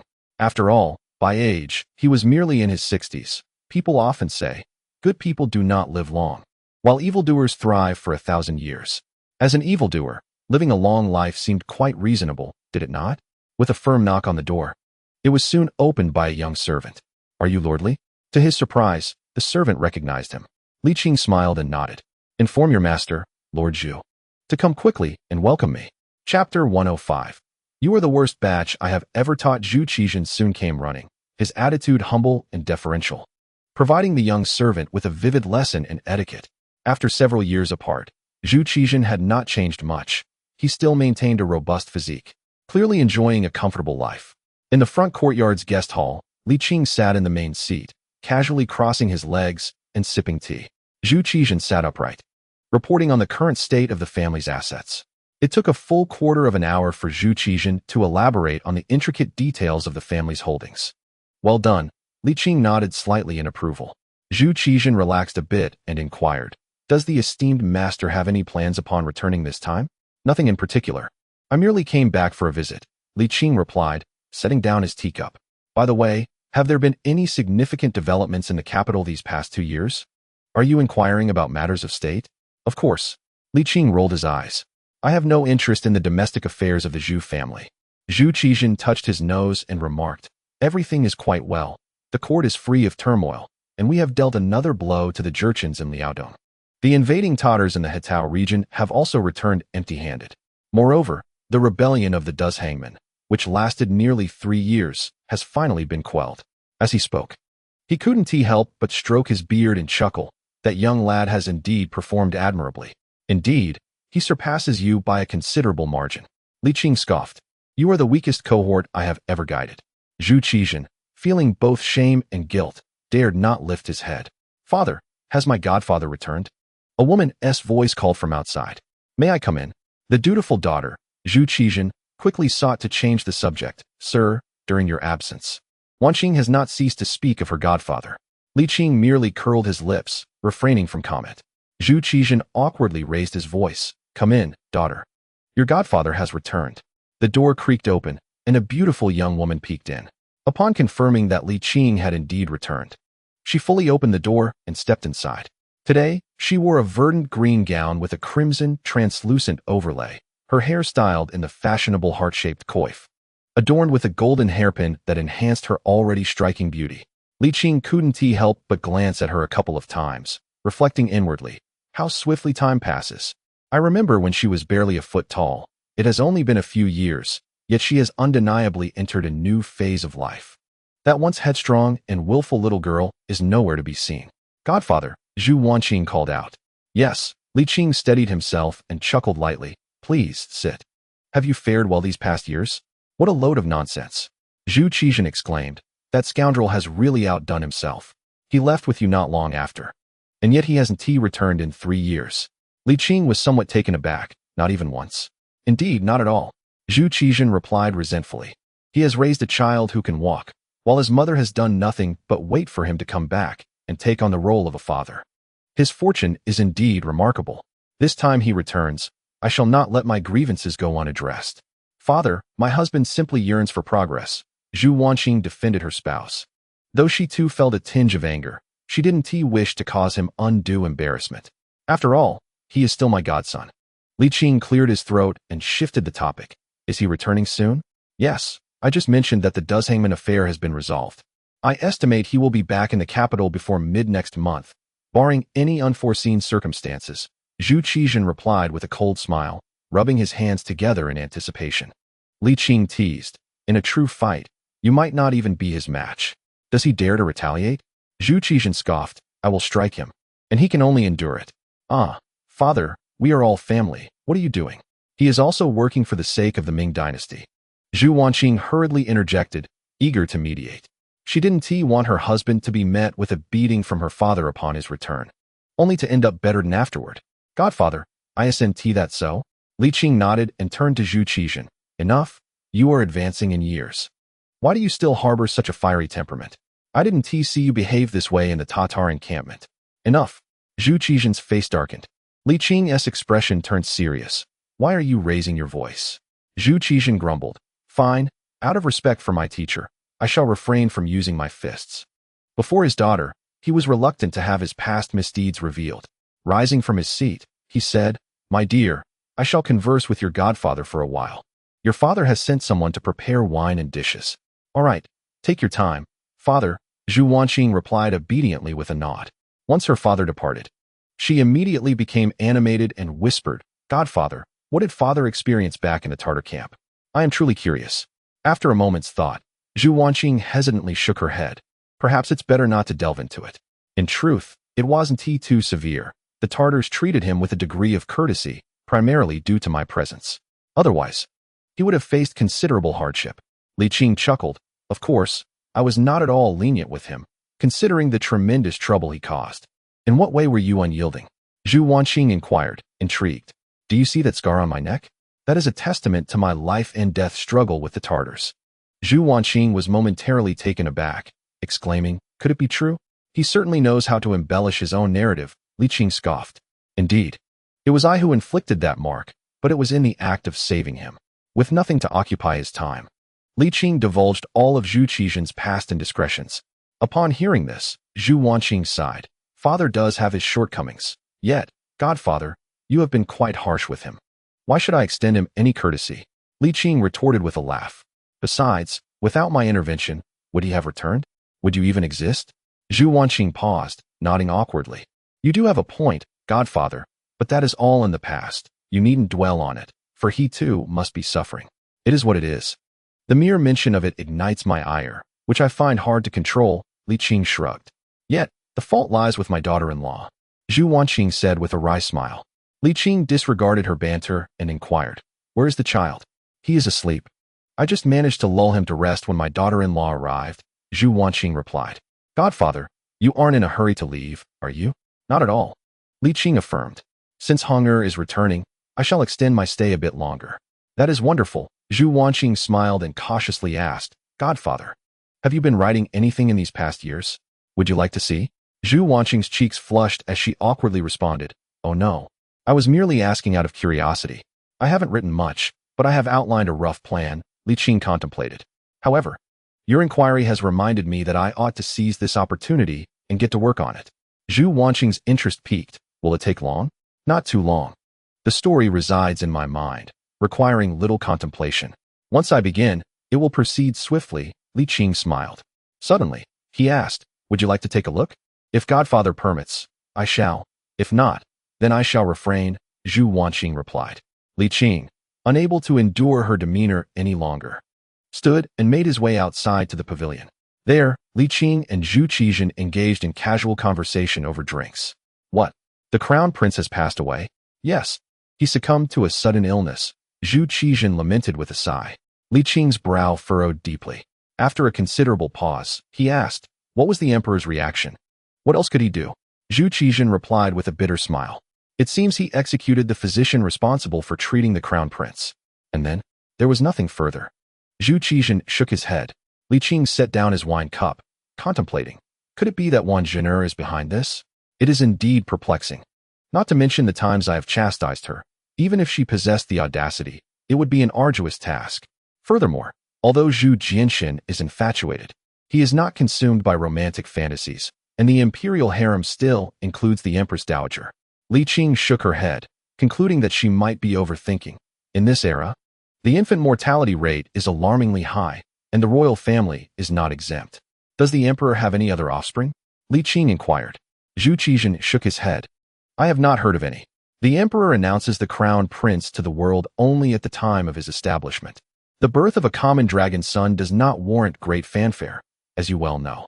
"That is true," Li Qing murmured softly. "It seems I must return home." Zhu Qizhen remarked, "That rascal will be back soon, though I wonder how long he will stay. Will you not wait for him?" "That would be acceptable," Li Qing nodded. However, a sense of unease lingered within her, a myriad of thoughts flooding her mind. When was Hongji born? Is the deceased indeed Hongji? If so, then from him onward, the emperors of the Ming dynasty would need to be replaced. Would that be for better or worse? In truth, she was uncertain. She merely knew of the historical notion of the Hongji revival, yet the current Ming dynasty is starkly different from history. Despite its ups and downs, it has generally been on an upward trajectory without experiencing a drastic decline. Thus, the concept of revival is rendered moot. "Sir, why do you seem so distracted?" Li Qing shook her head, choosing not to dwell on established facts or the unknown. She raised her glass and declared, "It is nothing. Let us drink. To you, sir." As spring blooms and life awakens, Li Qing felt a delightful sense of vitality, while simultaneously noticing the differences between this year and the last. Yet, there seemed to be little distinction. At least, he did not perceive any significant change. This realization brought Li Qing considerable comfort, suggesting that even if the Ming dynasty were to face a severe winter, it would not occur for some time, allowing ample opportunity for preparation. In truth, he was not overly anxious. After all, the historical Ming dynasty faced far more challenges than the present one and managed to endure for over 270 years. From the timeline's perspective, they had yet to reach even half of that duration. There was still plenty of time ahead. Li Qing busied himself with writing, taking moments to relax in between, such as attending performances at the Shiyuan or listening to tunes in the brothels. Unbeknownst to him, time had slipped into March. The weather grew increasingly mild, with summer approaching in April. Even noon began to feel slightly warm, and the common folk shed their winter garments, no longer encumbered. The willows turned green and the flowers bloomed vibrantly, evoking the unique charm of Jiangnan. Li Qing found himself somewhat enchanted, forgetting his lingering worries. On the 10th day of March, Li Hong hurried back to Jinling. Upon seeing the 4 characters on the plaque reading Yongqing Marquis Residence, he could hardly contain his excitement. It had been 3 long years since his last visit. In this moment, he felt an unexpected wave of homesickness. Would his sister Wanqing hold any resentment for his prolonged absence? Moreover, he pondered the challenging disposition of his father-in-law, causing him to hesitate. Suddenly, he felt a hand on his shoulder, accompanied by a voice both unfamiliar yet familiar. "You're home. Why are you standing there in a daze?" Chapter 106. Disrespect for the elderly Li Hong turned slowly, and upon realizing it was his godfather, he joyfully leaped in delight. "Godfather, when did you return? Where have you been? Look at you, already a general, yet still so impatient." Li Qing chuckled. "Come on, let us head home." "All right," Li Hong replied cheerfully. After taking a few steps, he paused and said awkwardly, "Godfather, when that old mountain of a man gets angry later, you must keep an eye on him for me." "Are you afraid of him?" Li Hong's face flushed, and he stubbornly retorted, "What is there to be afraid of? If it comes to blows, I could easily knock him down. It's just that I'm concerned about Sister Wanqing." Li Qing laughed and said, "I'll handle old Taishan for you. But that cup of Bai Luo Chun tea, you'll have to tackle on your own." Bai Luo Chun? Let us go?" All right." In the front courtyard, Zhu Qizhen was practicing his punches. He had learned some basics from the old man and often practiced when he had the time. After all, his son-in-law was returning soon. Regardless of whether there would be a confrontation, preparations needed to be thorough. Upon entering with his godson, Li Qing couldn't resist a mischievous comment. "Old Deng, your golden-haired son-in-law has come to see you." Zhu Qizhen was taken aback, and Li Hong was equally perplexed. Nevertheless, it was no longer significant. The father-in-law and son-in-law had exchanged knowing glances. Zhu Qizhen's blood pressure surged in an instant as he bellowed, "You brat, look me in the eye." Li Hong instinctively recoiled, a far cry from his earlier bravado. He quickly tugged at Li Qing's sleeve. "Godfather, say something. Look at you, scared out of your wits. How unmanly." Li Qing rolled his eyes, folding his arms and observing like a bystander. He had already made introductions, and besides, Zhu Qizhen wouldn't truly go too far. Having endured years of widowhood, it was only natural for a father to feel anger. A few blows to let off steam wouldn't be unreasonable. After all, from Zhu Qizhen's perspective as a father, Li Hong had indeed crossed the line. "Godfather, your words don't hold weight." Li Hong felt aggrieved internally, yet his face wore a forced smile. "Old Deng, no, I mean, father-in-law, please allow me to secure my steed first. There's no need to tie it up." Zhu Qizhen replied, his fists colliding, stepping closer, his massive fists itching for action. "Perhaps it's better to tie it. I fear for safety." Li Hong tactically retreated. Seeing this, Zhu Qizhen immediately quickened his pace, rapidly approaching Li Hong. Instinctively, Li Hong leaped onto his horse, raising his whip as if to gallop away. But he ultimately lowered it with a bitter smile and dismounted, bracing for the impact of the old mountain's colossal fists. 15 minutes later, Li Qing stepped forward and said, "That's enough. If you truly injure him, it's your daughter who will suffer." Zhu Qizhen grudgingly withdrew his fists. "How long are you back this time?" Having passed this hurdle, Li Hong felt considerably more at ease and replied, "The emperor granted me a 6-month leave, excluding travel delays. I can stay home for nearly 5 months. And then? Then I'm not sure. It depends on the emperor's specific arrangements." Li Hong replied awkwardly. "Does that mean you'll leave my daughter waiting for you?" Li Hong murmured, "One cannot defy imperial orders. Stop using that to pressure me. Tell me, what are your thoughts?" Zhu Qizhen glared at him. "Will it always be like this? What difference is it from being a widower?" After a moment of contemplation, Li Hong replied, "Rest assured, father-in-law, within 10 years I will make a name for myself and will no longer be wandering aimlessly. By then, 10 years is too long. I'll give you a maximum of 5, Zhu Qizhen interjected. Li Hong felt somewhat burdened. "I will do my utmost." "That is more like it." Zhu Qizhen's countenance remained sour, yet he refrained from further pressuring Li Hong or demanding any promises from him. He was well aware of the challenges involved. What he sought was merely an attitude. Upon noticing the tension dissipate, Li Qing smiled and suggested, "Let us retire indoors to converse." The three of them entered the parlor, and shortly after taking their seats, before much conversation could ensue, Zhu Wanqing rushed in with her son in tow. "Brother Hong, Sister Qing," Li Qing remarked, feeling somewhat irked. "We are still here. Do reign in your exuberance." "Indeed." Zhu Qizhen echoed his dissatisfaction. Zhu Wanqing, her cheeks flushed with embarrassment, exclaimed, "Godfather, you are truly insufferable." "Brother Hong, this is our son." She urged her child, "Darling, call him father." The young boy gazed at his father, confusion etched across his face. After all, he had only recently begun to learn such utterances. Unfazed, Li Hong approached to embrace him, causing the child to retreat in fright into his mother's arms.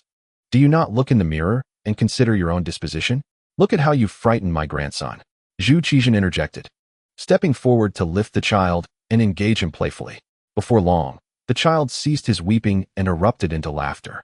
Observing this, Li Hong felt a blend of embarrassment and guilt, fidgeting his hands, unsure of how to proceed.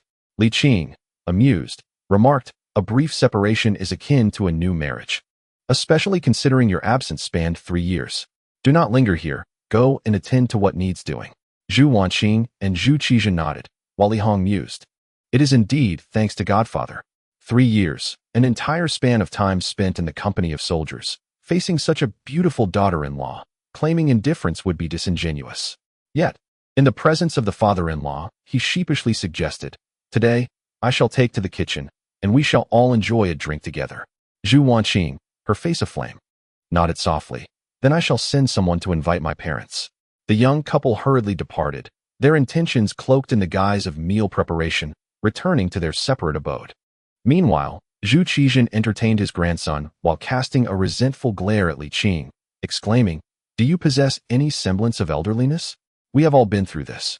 Must you be so dramatic?" Li Qing chuckled. "With Li Hong's return, your daughter has not been relegated to solitude. If he has returned, then she ought not to remain so." "You old rascal," Zhu Qizhen retorted. Very well, very well." Li Qing, uninterested in further debate, approached to pinch the child's cheek and said, "Come, let grandfather hold you." The little one, now familiar with him, opened his arms and leaned toward him. Li Qing scooped up the child, lifting him high as laughter filled the room. As the parlor grew quiet, Zhu Qizhen found himself alone, bewildered by the absence of both his grandson and daughter. Frustration welled within him, and with a forceful slap to the table, he vented, "Li Qing, you go too far. Blast it, none of you are worth a dime," including that Zhu Qizhen across the way. His tirade continued until he finally sought solace in his small fortune. By midday, Li's parents arrived, delighted by their son's long-awaited return, their joy palpable. The atmosphere during lunch was harmonious, filled with laughter and cheerful conversations. Li Qing sat at the head of the table, frequently raising his cup in a toast. After the meal, Li Hong went to the neighboring house to make amends for not being able to serve his parents, and Zhu Wanqing followed him, cradling their son. After a few days of staying together, the family of 3 finally returned to the Yongqing marquis residence. Li Hong gave off an impression akin to that of a son-in-law. Yet in reality, he was not. The Yongqing marquis residence belonged to Li Qing, and as Li Qing's heir, he was destined not only to inherit Li Qing's title, but also the estate itself. This was his home. However, from an outsider's perspective, it appeared to be the residence of the Zhu family, making Li Hong seem like a son-in-law living in his father-in-law's house, despite their close proximity. This situation prompted Li's father to seek Li Qing's intervention for fairness. However, Zhu Qizhen was indignant, questioning the shame in being a son-in-law. This disagreement nearly escalated into a confrontation between the two. Li Qing, weary of the entire affair, managed to calm them down after a lengthy discussion. After a period of relentless work, Li Hong finally found a moment of respite. Observing this, Li Qing took the opportunity to inquire about the military situation over the past few years. Under the pavilion, the father and son sipped tea and discussed state affairs. Zhu Qizhen attempted to interject his viewpoints, but each time he tried to speak, Li Qing countered him. "Is it true that there are no longer any Duzhangmen?" Li Hong nodded in affirmation, stating that the Duzhangmen clans had been completely ousted, their mountain strongholds reduced to ashes, and the court had arranged new locations for them. "Where have they been relocated?" Li Hong explained that they were quite dispersed, with some in Liaodong, some in Hetao, and others exiled to the borders. He mentioned that the political edicts had only recently been issued upon his return, and it would take at least 6 months for them to be implemented. Li Hong smiled, remarking that after this battle, the local chieftains had become noticeably more compliant, all expressing their allegiance to the court and pledging strict adherence to national policies and laws. In summary, he asserted that this victory would ensure at least 2 decades of peace for the Ming dynasty. Li Qing nodded, lifting his cup to sip his tea. "What about the situation in Liaodong? I heard they dealt another blow to the Jurchens." "Who did they target?" "The Jianzhou Jurchens," Li Hong replied, scratching his head. "In truth, ever since we first dealt with them decisively, the remnants of the Jianzhou Jurchens have remained quite subdued. It was the Haishi Jurchens who caused the disturbances. Yet the emperor's decree was aimed at the Jinzhou Jurchens. He chuckled, adding, "At that time, I even doubted whether there had been a mistake in the imperial edict." Was there a mistake? No, the emperor truly intended to strike at the Jinzhou Jurchens, Li Hong admitted sheepishly. "Foster father, why do you think that is?" "It could be due to my earlier remarks." Li Qing cleared his throat and replied with a smile, "It is better to injure 10 fingers than to sever one." The emperor's actions, of course, are not without reason. Is that so? Li Hong pondered, still somewhat skeptical. "By the way, how is the situation in Hetao?" Li Qing focused intently, stating, "Hetao is developing splendidly. It is not only self-sufficient but also has a surplus, all while paying taxes, and the population is on the rise." He paused, adding, "However, my time in Hetao was brief, as I was summoned back by the emperor to address the Duzhangman rebellion. Nevertheless, according to the Marquis of Funing, Zhu, the situation on the grasslands appears to be clarifying." Li Qing's spirits lifted, and he eagerly asked, "Is there a sign of unification on the grasslands?" Li Hong was momentarily taken aback, yet he felt an overwhelming respect for his godfather's astute judgment in significant matters. "Enough flattery, get to the point," Li Qing said with a solemn expression. Chapter 107. Continuation of the diary. Li Hong rarely witnessed his godfather in such a state, and immediately adopted a serious demeanor. "Please, don't rush, things are not as dire as you might think." "Well then, elaborate," Li Qing replied, realizing that he had perhaps overreacted. It had only been a little over 3 years since he stepped down, and it was unlikely that the situation had drastically changed. Li Hong explained, "Walla has divided into 3 factions. The strongest of the direct lineage, having experienced a decline in imperial trade support over the years, is showing signs of fatigue, while the Tatars have re-emerged. Of course, at this stage, the Walla direct lineage still holds significant weight on the steppe, but overall, they are on the decline, whereas the Tatars are advancing rapidly." Upon hearing this, Li Qing furrowed his brow slightly. The rise of the Tatars was not unexpected, it was an inevitable outcome. Walla, being an outsider, had failed to unify the steppe even with the imperial support of earlier years, and with the reduction of that support, a decline was to be anticipated. However, he found it difficult to comprehend Zhu Jinshan's maneuvers. Initially, when Walla was divided into 3, the situation was unclear, and with the Tatars not making their presence known, it was prudent to reduce support for fear of backfiring. Yet now, it seemed that this young man was contemplating military action. Li Qing sighed and inquired, "Have you reported this to the emperor?" "Indeed," Li Hong replied. "What was his reaction?" Li Hong continued, "Before my return, the emperor had already revised the trade agreements with the Walla direct lineage, anticipating implementation before winter." "Thank goodness," Li Qing remarked, feeling somewhat reassured. He took a sip of tea and asked, "Having spent the past 2 years in the Hetao region, what are your thoughts or observations regarding the situation on the steppe?" Li Hong pondered for a moment before responding, "Godfather, I believe the steppe will inevitably unify. It is unstoppable." Li Qing did not refute him. "Please continue." "The trends of the world dictate that what has long been divided must eventually unite, and what has long been united must ultimately divide. History has consistently demonstrated this." Li Hong articulated. "The founding emperor expelled them, and the second emperor instilled fear in them. The Xianzong employed a strategy of pitting one faction against another, inciting infighting among them. Throughout the years of the Zhengtong, Jingtai, and Changhua eras, this strategy has sustained the Ming dynasty, benefiting it immensely." Li Hong sighed. "However, it is evidently impossible to maintain such a strategy indefinitely. Walla's rise and fall, as well as the Tatars' resurgence, are merely matters of time. It has been decades, and for the Ming to sustain itself for so long is commendable, yet I fear that it will not be sustainable in the future." Li Qing nodded slowly. "Your analysis is quite insightful." All thanks to your teachings, Godfather," Li Hong replied modestly with a smile. "Nevertheless, even if the steppe unites, it is of little consequence. They lack the capability to encroach upon the central plains again. The Ming's national strength is robust, fortified by strongholds and powerful artillery. Simply through defense, we could exhaust them." "While that may be a valid perspective, it is merely a short-term strategy," Li Qing countered, shaking his head. "Regardless, we cannot allow them to unify. Even if it cannot be prevented, we must ensure that the difficulty of their unification increases and the process slows." "By the way," Li Qing inquired, "have you discussed this with the emperor?" No, but the emperor is wise and does not require my counsel," Li Hong explained with a nervous chuckle. for he dared not voice such sharp words carelessly. Li Qing sighed. Very well, it seems I must return for a while. Godfather, forgive my bluntness. But in the face of such grand circumstances, individual efforts are truly negligible.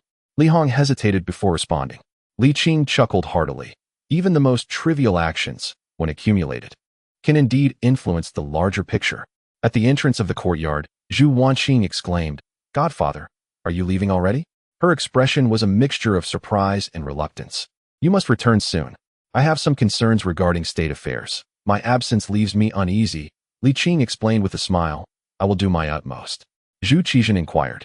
When can you return? How should I know? Li Qing shook his head with a smile. But it won't take long. Li Hong, well acquainted with both his godfather and the intricacies of court affairs, did not attempt to dissuade him. Instead, he brought forth his warhorse. Godfather, ride this one. It's quite swift. No need. My journey would exhaust the horse unnecessarily. Li Qing declined, waving his hand. To a warrior, a steed is as vital as a trusty weapon. Finding a fine horse and forging a bond with it is no simple task. And Li Qing did not wish to disrupt that connection. Enough. There's no need to see me off, Li Qing promised. Once I have finished my business, I shall return. Zhu Wanqing asked, and then you will set off on another journey? Li Qing merely smiled as he stepped out of the Marquis's residence. Honggu, what did you say to Godfather that has him busy again? Zhu Wanqing inquired curiously.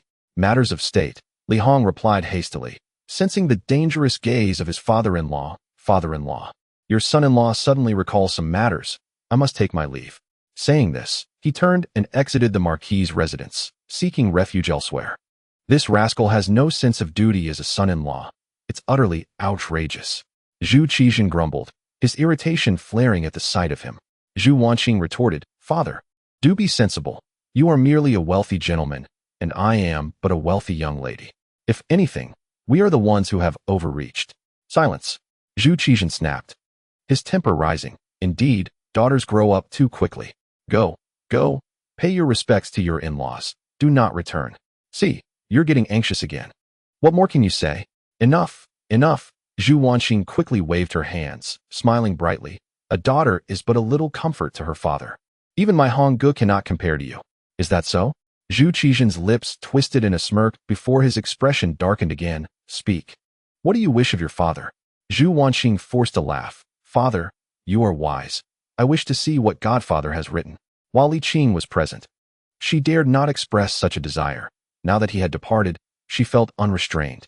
In this household, aside from Li Qing, she truly feared no one. Those writings are not meant for you. What business does a woman have with them? Zhu Qizhen frowned. Zhu Wanqing huffed. You were just angry at Honggu for saying something similar, and now you are the same. How unfair. It seems only the officials are permitted to create chaos, while the common folk are not allowed to light a lamp. Zhu Qizhen found himself at a loss for words. Angering, you insolent girl, do you believe I would strike you? Go ahead, strike away. Zhu Wanqing leaned closer. If you have the heart to do it, feel free. Zhu Qizhen raised his hand, shaking it in frustration, yet he could not bring himself to lower it, exclaiming, what a trial this is. Zhu Qizhen snorted. Those writings are not for a woman to read. What purpose do you have in looking at them? The daughter was eager to uncover certain truths. Zhu Wanqing remarked. Curiosity killed the cat. There are matters that you shall learn of in due time. Zhu Qizhen turned away, his voice low yet firm. Suppress your curiosity, or I may truly resort to violence. Zhu Wanqing hastily pursued him, but my godfather permitted me to see it. He had shown it to me before. That was you peeking? Zhu Qizhen replied with a stern expression. Oh, how did you know, father?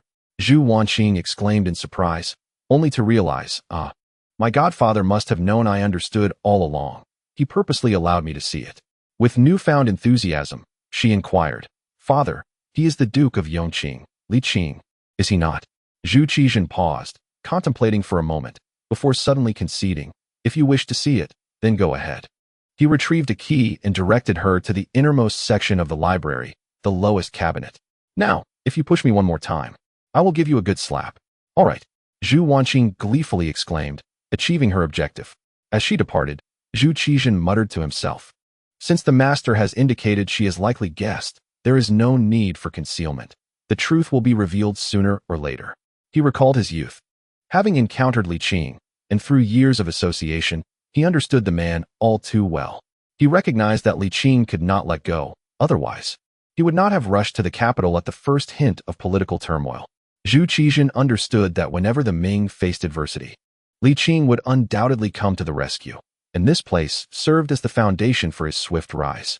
Even the most skilled craftsman cannot create without materials. Li Qing, regardless of his prowess, would require a springboard, otherwise he would squander too much energy.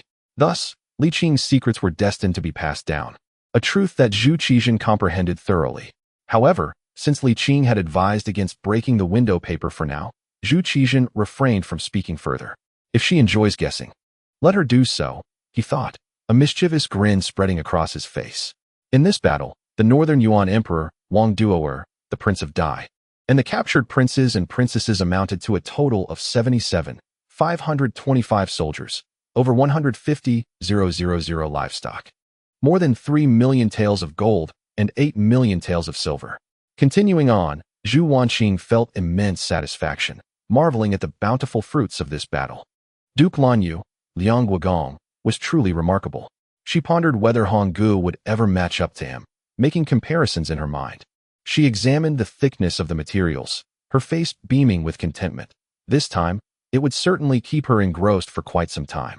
In early May, within the palace, Zhu Jianxin, having completed his duties, was contemplating a moment of leisure, wavering between visiting the Annal Hall and seeking out Sister Zhen. Suddenly, a young eunuch rushed in, whispering, "Your Majesty, the Duke of Yongqing requests an audience." The Duke of Yongqing? Zhu Jianxin did not catch it clearly. The Duke of Yongqing, he exclaimed. What do you mean the Duke of Yongqing? He sprang to his feet, urgently asking, "Is Li Qing back?" The young eunuch, taken aback, stammered. The Jinui reported that the Duke of Yongqing has returned and is waiting at the palace gates. Zhu Jianxin was overwhelmed with joy. Quickly, summon him. I shall go to greet him myself. Finally, his ally had returned, and Zhu Jianxin felt a sense of support wash over him, no longer feeling isolated. Moments later, at the palace gates, Zhu Jianxin was indeed heartened upon recognizing Li Qing. He abandoned his plans for Annal Hall and ceased searching for Sister Zhen, instead taking Li Qing directly to the palace. The news of Li Qing's return to the capital spread like wildfire, causing widespread dismay among many. Why are you here again? Is this never-ending? Chapter 108. Zhu Jianxin's thoughts in the imperial study. With fragrant tea prepared, Zhu Jianxin dismissed his attendants and engaged Li Qing in conversation, inquiring about his whereabouts and activities over the past few years. Li Qing, lacking patience, offered only cursory explanations before delving into the matter at hand. Your Majesty, there are signs of unification on the grasslands. Are you aware? Zhu Jianxin paused. Did Li Hong tell you this? Yes, you know, right? Indeed, Zhu Jianxin nodded. However, there is little I can do about it. The old methods of divide and conquer are no longer effective. My only recourse is to intensify trade to ensure the survival of Walla and to prolong the situation as much as possible. What about other plans? Li Qing inquired, his brow furrowing. Certainly, I have devised strategies, Zhu Jianxin replied. Though the Ming's previous policies towards the grasslands cannot be sustained, they can still be leveraged. Li Qing tilted his chin slightly, urging him to continue. Given your recent return, I shall refrain from debating with you, Zhu Jianxin conceded, continuing, after decades of trade. The benefits are not limited to Walla. The Tatars have also gained, albeit to a lesser degree. Notably, the upper echelons among them live quite comfortably. In truth, they have become reliant on our goods, such as tea, salt, and iron pots. Even if circumstances were to escalate, the impact would be minimal. If I were to completely sever trade, they would suffer immensely. Zhu Jianxin chuckled. With our fortified cities and powerful artillery, why fear them? They cannot wage war against us. And without our goods, their survival becomes arduous. They will have no choice but to submit. Li Qing shook his head. While this appears logical, its feasibility is questionable. As long as there are profits to be made, individuals will engage in trade. Should you halt commerce, others will inevitably resort to smuggling. Who would dare? When the potential for profit is substantial, many will take the risk, Li Qing retorted. Do you truly believe that only civil officials engage in corruption? Zhu Jianxin's expression stiffened, and he awkwardly replied, I have indeed considered the possibility of border general smuggling, but even so, the impact would be negligible. How much could they possibly smuggle? It pales in comparison to legitimate trade. Li Qing sighed. You are mistaken. It is not necessary for Ming products to satisfy all on the grasslands, merely the elite few. As they wield the power of discourse, they can incite animosity towards the Ming among the lower ranks. Li Qing continued, admittedly. Even this would not be enough to undermine the Ming fundamentally. However, every year, countless commoners suffer, and the exorbitant military expenditures accumulate over time. Have you calculated the toll of this? Zhu Jianxin appeared taken aback, his countenance darkening. After considerable contemplation, he could not devise a solution. Do you have any clever strategies? Not a clever one, but rather a desperate measure, Li Qing suggested. Go on. Dispatch an army to disrupt the situation, Li Qing proposed. Zhu Jianxin pondered for a moment before bitterly smiling and remarked, Sir, this time your plan is truly flawed. Even during the Yongle reign, the measures taken were so severe that they failed to eradicate the issue entirely. After a brief pause, he continued, Of course, I too have considered deploying troops. Yet the time is not ripe. Regarding the grasslands, one must either refrain from conflict or, if war is to be waged, it must be decisive. Zhu Jianxin then proposed. I have an idea, please hear me out. Li Qing suppressed his initial response and nodded, Pray, speak. The recent events concerning the barbarians have profoundly inspired me. I wish to conduct a large-scale military campaign domestically to resolve the long-standing issue of the local chieftains that has plagued the Ming dynasty for over a century. Zhu Jianxin declared solemnly. Are you suggesting a comprehensive reform of local governance? Li Qing inquired. Zhu Jianxin was momentarily taken aback, but soon acknowledged, Indeed, you are no ordinary person. This approach would not only address internal issues, but also serve to train our military through warfare, restoring the Ming forces to the pinnacle of power reminiscent of the Hongwu and Yongle eras. He spoke with fervor. When the time comes, we will march northward and deliver a decisive blow that will keep them subdued for at least a generation. Li Qing nodded enthusiastically. Your line of thought is commendable and highly feasible. Is there nothing more to add? You are truly sagacious, Your Majesty. Li Qing affectionately indulged him, finding delight in such an emperor. Feeling at ease, Zhu Jianxin smirked. Now, do elaborate on your flawed plan. The Ming cannot overtly engage in military action. My suggestion is to employ foreign forces against foreign forces. Li Qing clarified, specifically, the nomads from the Hetao region. Zhu Jianxin's eyes brightened at the idea. That is indeed a splendid notion. But who shall lead? I shall, Li Qing declared. Zhu Jianxin's mouth fell agape. You? Is that not permissible? Surely. Your age should allow you to lead. Zhu Jianxin frowned. Moreover, this is no trivial endeavor, and you may not be suited for it. I have a candidate in mind. Li Qing announced. Who? Hizheng's son, Hizhong. Li Qing explained. He possesses pure nomadic lineage. He can serve as the general on the surface while I coordinate the overarching strategy in secret. After considering Li Qing's proposal, Zhu Jianxin slowly nodded. It is indeed feasible. Yet I still believe your presence in the capital would be more beneficial. Li Qing chuckled. Your Majesty, it has already been 9 years since the Changhua reign. Have you not yet assumed control? Zhu Jianxin felt a flush of warmth on his face and awkwardly replied, I have assumed control. But would it not be better if you remained? You simply seek an easier path. Li Qing scoffed. You are no child, yet you behave like an overgrown infant. The term overgrown infant made Zhu Jianxin blush deeply, yet he refrained from retorting. For reasons unknown, he felt an undeniable sense of dependence on Li Qing. When do you plan to depart? Li Qing contemplated. I will visit the He family and aim to return quickly. Very well, Zhu Jianxin relented. Do try to return soon. And do not overexert yourself. If you find it overwhelming, do not hesitate to say so. Rest assured. Li Qing smiled.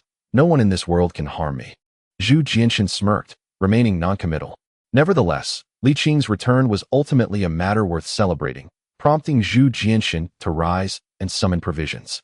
Shortly thereafter, the two were engaged in a convivial feast. After a round of toasts, Zhu Jianxin became more talkative, primarily inquiring about Li Qing's circumstances over the past few years. Li Qing offered perfunctory responses and then turned his concern towards Zhu Jianxin's recent status. Your Majesty, do you now have offspring? Zhu Jianxin raised his hand to dismiss the attending eunuchs and then remarked, It is indeed you. I would not confide in anyone else. So it is confirmed? Yes, although not within the palace. Zhu Jianxin nodded. Does the Empress Dowager know? How can you mention her? Zhu Jianxin shot a resentful glance at Li Qing and muttered. She has known since last year's end. She knows? And the prince is still coughing. Where's the prince? Li Qing inquired. What? Do you wish to meet him? Indeed. Li Qing pondered before adding, I also wish to see the empress. What are your intentions? Zhu Jianshan grew wary, asserting, I maintain a clear boundary between public and private matters. Her influence has not swayed my governance. I merely wish to speak with her. You may convey your message to me instead. If you disagree, that is that. Li Qing stood to leave. Hey, why must you be this way? Can't we converse amiably? Zhu Jianshan lamented. Very well. I shall arrange for you to meet her once. But let it be clear, should you intend to take her away, there will be consequences. Li Qing chuckled. Rest assured, the rice is already cooked. I am not so trivial. I shall forego the wine. I merely wish to see the prince. By the way, what is his name? He has not yet been named. What? This is rather perplexing, Li Qing exclaimed. Zhu Jianshan sighed. I do not wish to reveal the prince's existence at this time. Once the officials learn of it, they will clamor for the establishment of a crown prince. Just the thought of it gives me a headache. Li Qing frowned. What did I tell you previously? I have not forgotten. You mentioned the crown prince should be raised by me. Zhu Jianshan replied. But I do not intend to declare him as the crown prince. And why is that? You must understand, his mother is not Han. Zhu Jianshan explained. She is of the Yao ethnicity, who aided in quelling the rebellion at Dading Gorge. This would tarnish the reputation of the future heir of the Ming dynasty. Li Qing contemplated this and lost interest in the matter. Then I shall not go. Do not. I was just planning to visit the Annal Hall. Accompany me, Zhu Jianshan said with a smile. That little fellow is utterly adorable. Li Qing was speechless. He had no desire to witness anyone flaunting their children, but Zhu Jianshan's insistence was overwhelming. Zhu Jianshan exhibited remarkable caution, akin to a thief. Having changed his attire and opted for an inconspicuous sedan chair, taking the back routes utilized for palace excursions. Li Qing found it amusing. Is such caution truly necessary? Being prudent can avert many troubles, far better than having a throng kneeling at the palace gates, clamoring for the establishment of a national heir, Zhu Jianshan replied. Moreover, both of my sons have perished. I harbor some concerns. Li Qing's smile faded. Is someone plotting against you? That is unlikely. Zhu Jianshan shook his head slightly. Let us not dwell on such distressing matters. Yet, Li Qing was relentless, asking, do you have any suspects? Suspects? Who could I suspect? Zhu Jianshan replied with a bitter smile. The quack physician treating the crown prince has been dealt with, yet to no avail. Harming the crown prince serves no one's interests. No one would act in such a manner. Li Qing cast him a sidelong glance, retorting, if you truly harbored no doubts, why such concerns? Zhu Jianshan sighed, stating, I genuinely have no doubts, but... Jenner, well, it is best left unsaid. How can one speak only half of a thought? Li Qing complained. Speak quickly, or I shall raise my voice. Zhu Jianshan felt a surge of frustration, realizing, indeed, there was a reason for the animosity directed towards him. Come on, am I not hated because of the Ming dynasty? Li Qing rolled her eyes, pondering who could be the culprit. Zhu Jianshan sighed softly and whispered, the Empress Dowager. Li Qing's expression turned peculiar, wondering if Wan Zhen'er had lost her mind to believe such a thing. However, Zhu Jianshan's subsequent words ignited a flicker of doubt within her. Chapter 109. Dear brother, you truly are something. The relationship between mother-in-law and daughter-in-law was fraught with tension, while the bond between mother and son had reached an impasse. Although the Zhou matriarch bore the title of Empress Dowager, her authority was significantly constrained. In such circumstances, it was conceivable that the Empress Dowager sought to consolidate her power through the crown prince. Wan Zhen'er's suspicions were not without merit. Yet this did not absolve her of suspicion. Indeed, one could not dismiss the possibility of a thief shouting to catch a thief. Yet, from Zhu Jianshan's words, it appeared that this was merely an unexpected turn of events. Weighing the risks of plotting against the crown prince against potential rewards, Li Qing found herself uncertain. Shaking her head silently, the palace was rife with absurdities. In the Annal Hall, the captain of the Imperial Guards knocked on the door, which was swiftly opened. The servant bowed, saying, Greetings, Your Majesty.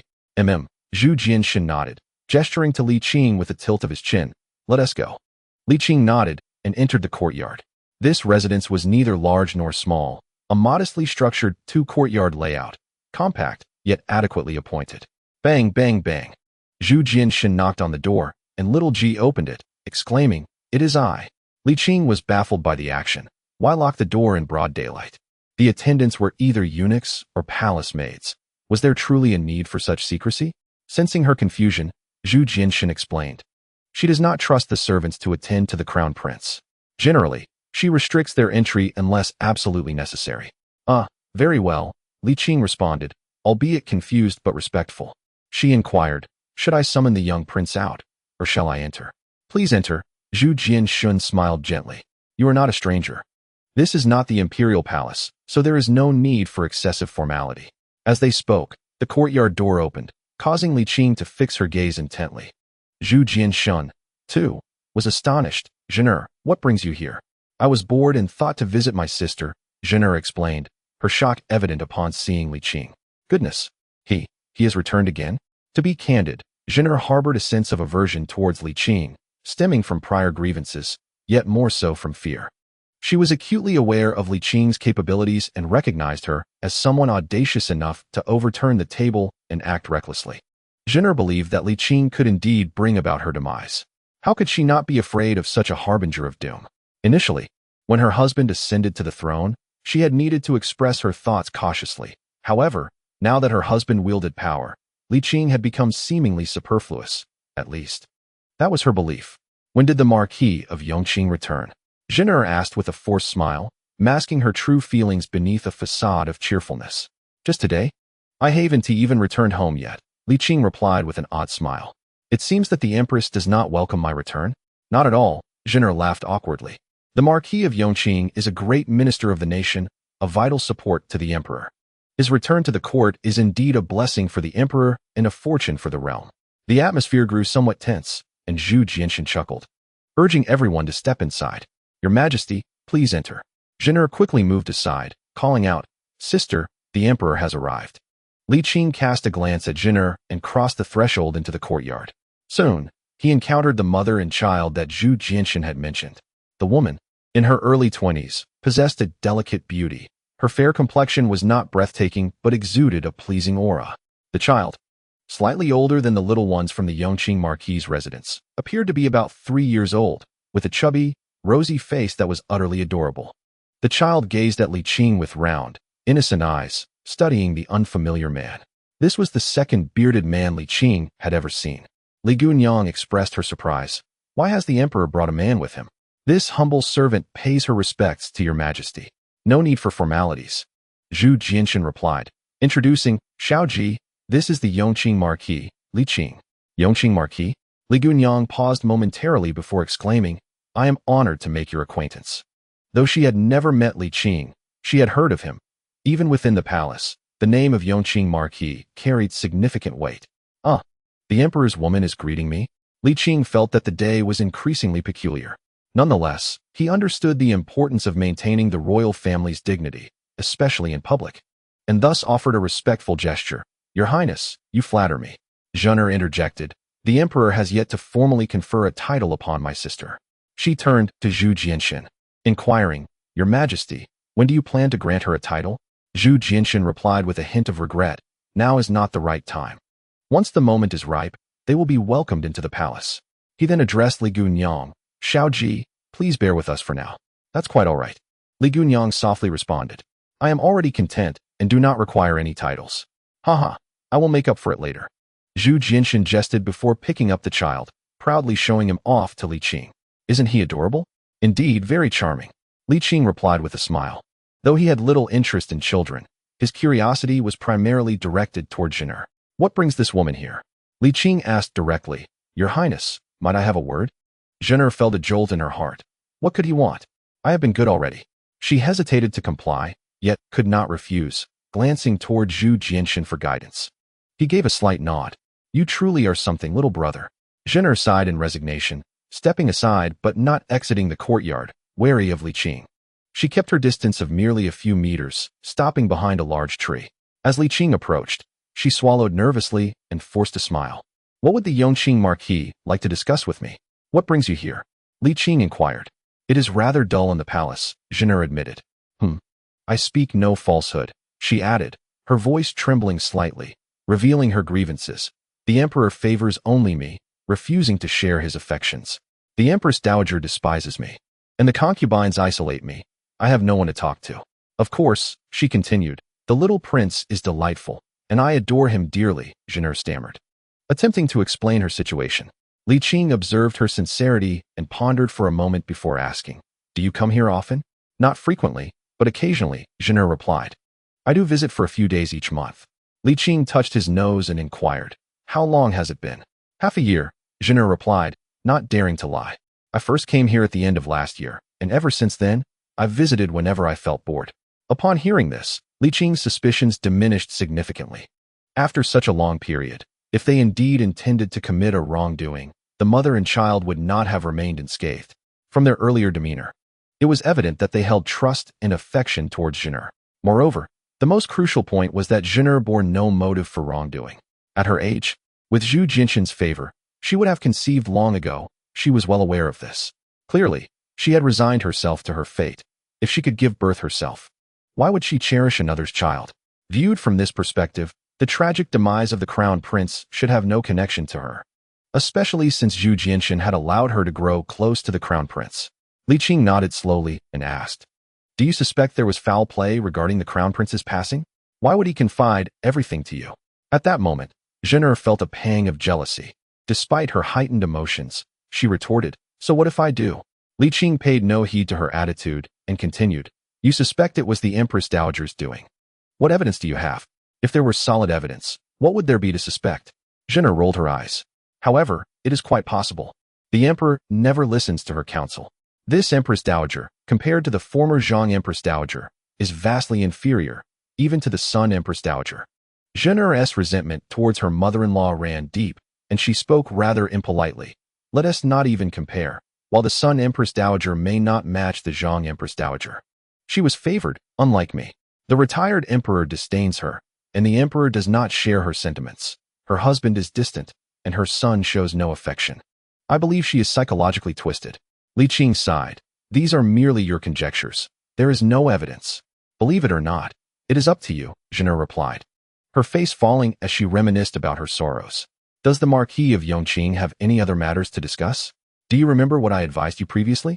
Li Qing asked. "I do," Xuande replied quietly. "I had no choice before, but in the future, please let me be a good person." Suddenly, she realized something and exclaimed in astonishment, "No way. You can't possibly think I harmed the crown prince?" Li Qing shrugged, offering no denial. "Why would I do that? What could I gain? Isn't that akin to courting death? Enough. Just remember what I have advised you. It is already remarkable that you have reached this day. Do not bring misfortune upon yourself." Li Qing spoke with gravity. "Do not underestimate my age. It is not difficult for me to end someone else's life."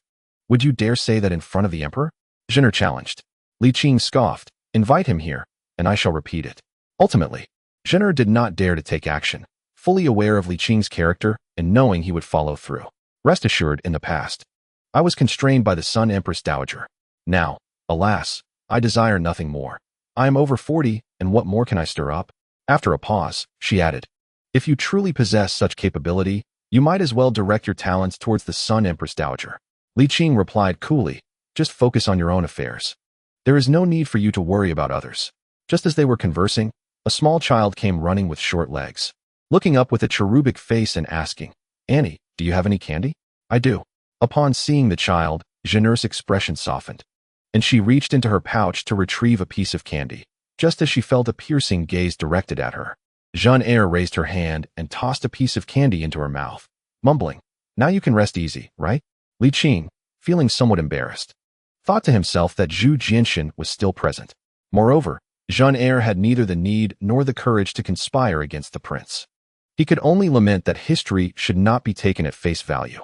"Have you finished your inquiries?" Do you still suspect Xuande?" Zhu Jinshan asked. Li Qing chuckled and shook his head. "Did you figure it out?" "Humph," Zhu Jinshan huffed. "How much do you look down on me?" Li Qing frowned. "Should I take my leave then?" Chapter 110. The edge remained sharp at that moment. Xuande approached, leading a young child, thereby rescuing Zhu Jinshan from his awkward predicament. He swiftly scooped up his son, regardless of the child's willingness, and generously declared, "Li Qing, hold him." "Very well."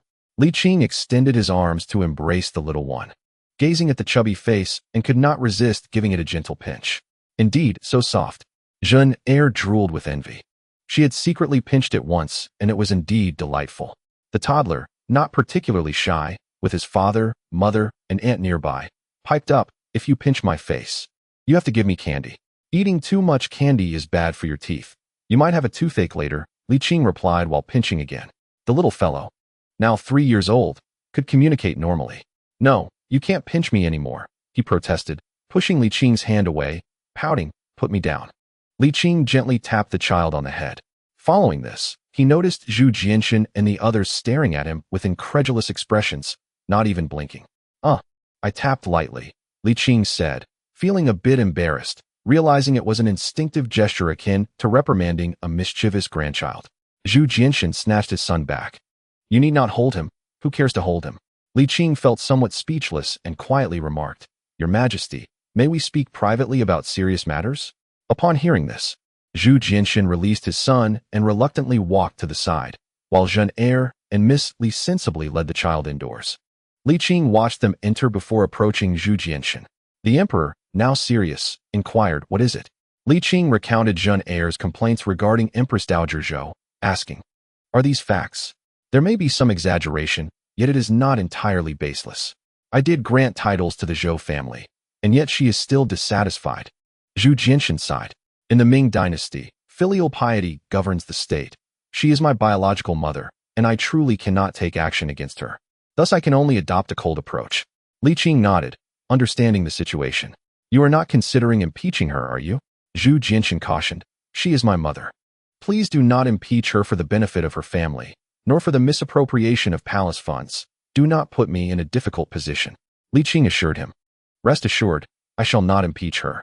That is good, Zhu Jianshan said, somewhat disappointed. But where is that formidable spirit of yours? He had hoped to leverage Li Qing to exert some pressure on his mother, encouraging her to be more restrained, yet he was taken aback by Li Qing's compliance. In the Ming dynasty, filial piety was paramount, and as emperor, he could not proactively confront his mother without incurring disgrace. At best, he could only resort to cold indifference. Do you have any other matters? None. Then return. I shall take my leave. Li Qing turned and walked away. Now, has even the departure of the chancellor become a matter of indifference? Outrageous. The foolish Zhu Jianshan seethed, muttering, Li Qing has gone too far. After exiting the annal hall, Li Qing sought out a nearby restaurant, ordering a sumptuous array of dishes and a fine pot of wine, indulging heartily. Once satiated, he made his way to the Wenhua Palace. Shortly after Li Qing's departure, Lu Dingzhi passed away due to illness. Considering the considerable upheaval within the cabinet, Zhu Jianshan appointed an additional member to prevent any delay in governance. The current cabinet ministers included Shang Lu, Wherein, Lu Yu, and Lu Ji.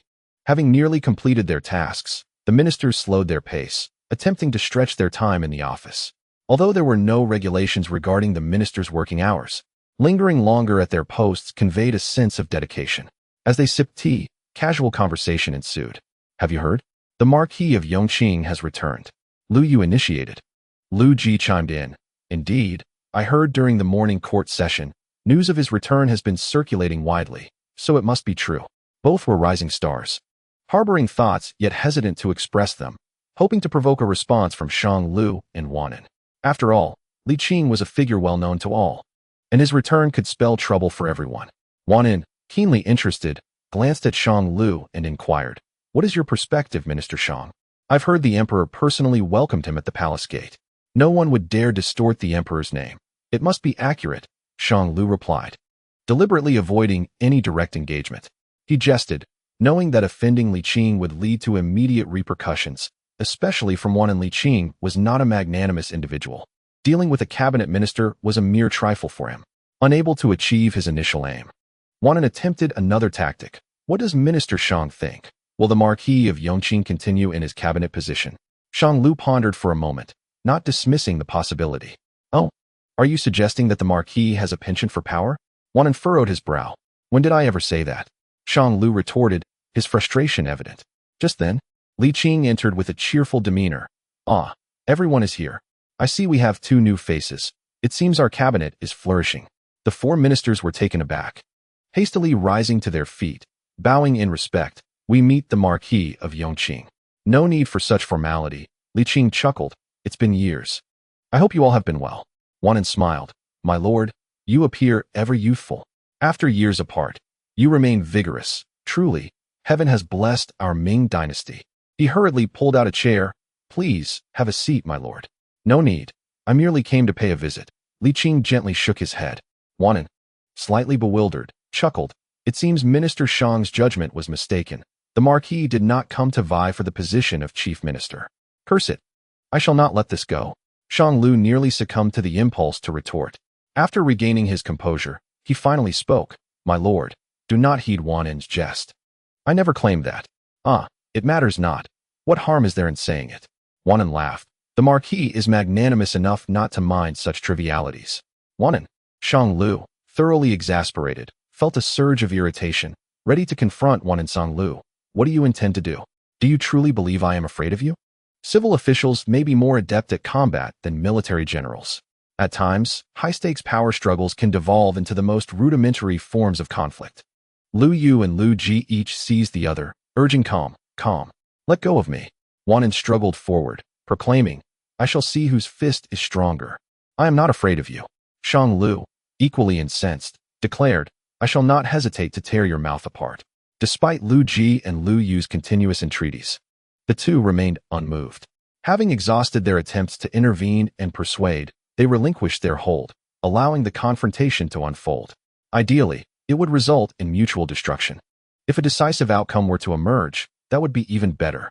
Wanan, Shang Lu, Li Qing, observing the escalating tension, abandoned his desire to spectate and stepped forward, inquiring, have the memorials been processed?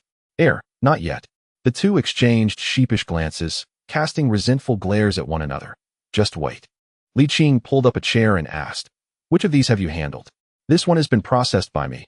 Please have a look, Your Grace. Wanan hastily presented the documents for Li Qing's review. Shang Lu furrowed his brow, knowing that Li Qing technically lacked the authority, but since no one else spoke up, he chose not to provoke Li Qing. Having just been subtly undermined by Wanan, he felt insecure and opted to avoid further complications. Li Qing discerned his unease and remarked with a smile, I'm merely on leave, not resigning. Your Grace, you are overly concerned. I have no ulterior motives. Shang Lu awkwardly offered an explanation, his spirits sinking. It seemed that the position of Prime Minister would remain out of his grasp. Over the past few years, he and Wanan had often contended for the role, yet the Emperor remained indecisive. Nevertheless, Shang Lu believed he had a strong chance, as he had been entrusted with Li Qing's responsibilities. Wanan also felt disheartened, convinced of his own prospects, as the Emperor favored him more. However, Li Qing's return posed a significant challenge. This man truly knows how to play the game. He initially feigned resignation, only to return to duty. Does he have no sense of shame? Is he unable to walk away? Both men silently lamented that if Li Qing were to return in 5 years, they might have confidence to compete, but for now, his influence remained potent, with the Emperor's affection unwavering, as evidenced by his personal reception. There was simply no opportunity. Frustration brewed within them. Li Qing, meanwhile, harbored a cold smirk. I have no desire for the position of Grand Secretary. I merely wish to keep you from becoming too complacent. Do you truly believe that my departure grants you the freedom to act recklessly? I am not yet finished. A quarter of an hour later, after reviewing the memorials, Li Qing offered his insights, gauging the attitudes of several individuals. Wanan was the first to recognize reality, asserting, Your Grace speaks wisely. Shang Lu, with a resigned sigh, concurred, Your Grace's suggestions are indeed more prudent. The two newcomers, Lu Ji and Lu Yu, naturally dared not dissent, and promptly echoed their agreement. In truth, Li Qing did not seek to impose his will. He simply wished for these individuals to harbor a sense of reverence and not to become overly arrogant. Within the confines of the rules, he remains undefeated. Beyond them, he is invincible. This is the result of decades of accumulated triumphs, and the reason his subordinates find him so formidable. They truly cannot match him. Consequently, under normal circumstances, unless utterly intolerable, no one wishes to oppose Li Qing. To oppose such individuals is to recognize one's own inadequacy. Li Qing was quite pleased with the outcome of his probing. He did not linger, rising to say, I have just returned and have yet to rest, so I must take my leave. Please, do stay. With that, he departed. After watching him disappear from sight, the others returned to their seats, but found no further inclination for idle chatter. Wanan and Shang Lu exchanged not a glance, engrossed in their own affairs, leaving with somber expressions. That night, in the depths of the third watch, Li Qing donned his night attire, masking his face, and stealthily exited the small courtyard. heading directly for the imperial palace, specifically the Xuande Palace. In the court, Li Qing rarely resorted to methods outside the established rules. Yet when it came to the inner palace, particularly concerning the Empress Dowager, he found the regulations woefully inadequate. Thus, he had no choice but to employ unorthodox tactics. Little Shinshen, do not say that Qingzu does not assist you. Chapter 111. Punishment of Empress Dowager Zhou in Yongle Palace. The couple slept soundly until they were jolted awake by a cacophony outside, accompanied by cries of an assassin. Protect the emperor. Zhu Jianshun sprang upright, momentarily stunned, and with rising anger demanded, where did the assassin come from? He hastily slipped on his shoes, not even pausing to don his robes, and prepared to rush out. Your Majesty, do not go, Jean-Eyre exclaimed, seizing his hand. We must ascertain the situation first. Swiftly dressing, she called out, come in and report. I dare not, replied the servant. Come in at once. Zhu Jianshun bellowed. The door swung open, and a flustered eunuch hurried in, bowing deeply. This servant pays respects to the emperor. Enough of the pleasantries. Where is the assassin, and how many are there? Zhu Jianshun shouted, furious that such scoundrels could infiltrate the imperial palace. Jean-Eyre, more composed, inquired, have the guards been notified, and have the assassins been captured? The eunuch replied hastily, Your Majesty, I do not know where the assassin is or how many there are. I merely heard cries and have sent word to the chief of guards and the palace sentinels. At that moment, another uproar ensued. It was a misunderstanding. There is no assassin. Zhu Jianshun's fury intensified as he gritted his teeth and marched outside, with Jean-Eyre hastily following. What is going on? Zhu Jianshun demanded, pointing at the loudest of the young eunuchs. You, step forward and explain. Yes, this servant obeys. The eunuch said, shrinking back before approaching and respectfully bowing. Your Majesty, it was the Empress Dowager who had a nightmare, mistaking it for an assassination attempt. A careless servant, not understanding the situation, raised the alarm. The eunuch struggled to recount the events. Some time before, in Xuande Palace, Empress Dowager Zhou had been sleeping peacefully when she suddenly felt unable to breathe, her eyes fluttering open. In an instant, her eyes widened to their fullest extent, her pupils constricting sharply, nearly all of her eye sockets consumed by the whites of her eyes, her jaw almost dislocating from fear that surged like an ocean, engulfing her entirely. A young man clad in black, his long hair billowing without wind, appeared in the pure moonlight, casting his pallid face into stark relief, devoid of any human warmth. What terrified Zhou even more was that he seemed to be suspended in midair. The aura of menace surrounding him was as if he had emerged from a mountain of corpses, his inky black eyes devoid of emotion, resembling the king of hell himself. Indeed, he was the very embodiment of that dread. The 10 halls of Yama have come to claim her life. The figure in black hung suspended in midair, leaning forward, coldly observing her. This scene far exceeded the limits of what the pampered Empress Dowager Zhou could endure. Her hair stood on end, her heart convulsed, her face twitched, and her eyes rolled back, yet she could not faint. She longed to scream, but her voice failed her. She wished to cover herself, but found herself unable to move. Even her eyes refused to close, leaving her to passively meet the gaze of the figure in black. The figure spoke coldly, as Empress Dowager. You have only sought personal gain, entirely disregarding the grandeur of the Ming dynasty. I come at the behest of the rightful emperor to enact your punishment. With that, the figure descended and approached her slowly, slender fingers emerging from the sleeve to grasp her throat, gradually tightening their grip. A faint wheezing sound escaped Empress Dowager Zhou's lips as her breathing became increasingly labored, her once pale complexion flushed crimson. She could vividly sense death inching closer. Yet, rendered speechless and immobile, she could do nothing but passively accept her fate. She did not wish to die. She yearned for mercy. Her vision blurred. Her thoughts began to stiffen, and she gradually lost her strength, her trembling body slowly calming. Just before she lost consciousness, she vaguely heard, this time, I shall take one soul and one spirit. Should you remain obstinate, you shall receive no mercy. A piercing scream shattered the night, alarming the waiting palace maids and nearby duty eunuchs. Soon, a maid shrieked, "There's an assassin." Those 3 words were highly provocative, prompting a cascade of chaos. The leading eunuch, upon hearing, felt his scalp prickle and immediately dispatched someone to alert the emperor before rushing into Xuande Palace. Upon arriving at the sleeping quarters, he let out a long sigh of relief. The Empress Dowager was still alive, though she was entirely ensconced in blankets. making it impossible to ascertain her condition. Inside the chamber, her voice echoed in terror, pleading, "Do not take me away. I was wrong. I will never dare again. Spare my life." She repeated this incessantly, and despite the reassurances from the surrounding maids, it proved futile. The Empress Dowager had cocooned herself tightly, thrashing about. The duty eunuch glanced around, observing that everything in the chamber was normal, and the doors and windows showed no signs of disturbance. He quickly concluded that the Empress Dowager was merely having a nightmare. He sought confirmation, and indeed, the maids affirmed they had not seen any shadow of an assassin. They had only rushed in upon hearing her scream. If there was an assassin, it was merely a case of someone shouting in response to the commotion, but none would admit to being the first to cry out. Realizing the misunderstanding, he felt a wave of relief wash over him. The thought of having startled the emperor sent shivers down his spine.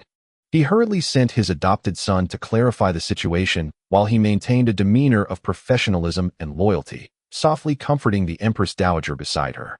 "What nonsense! You have no grasp of the situation and are shouting wildly."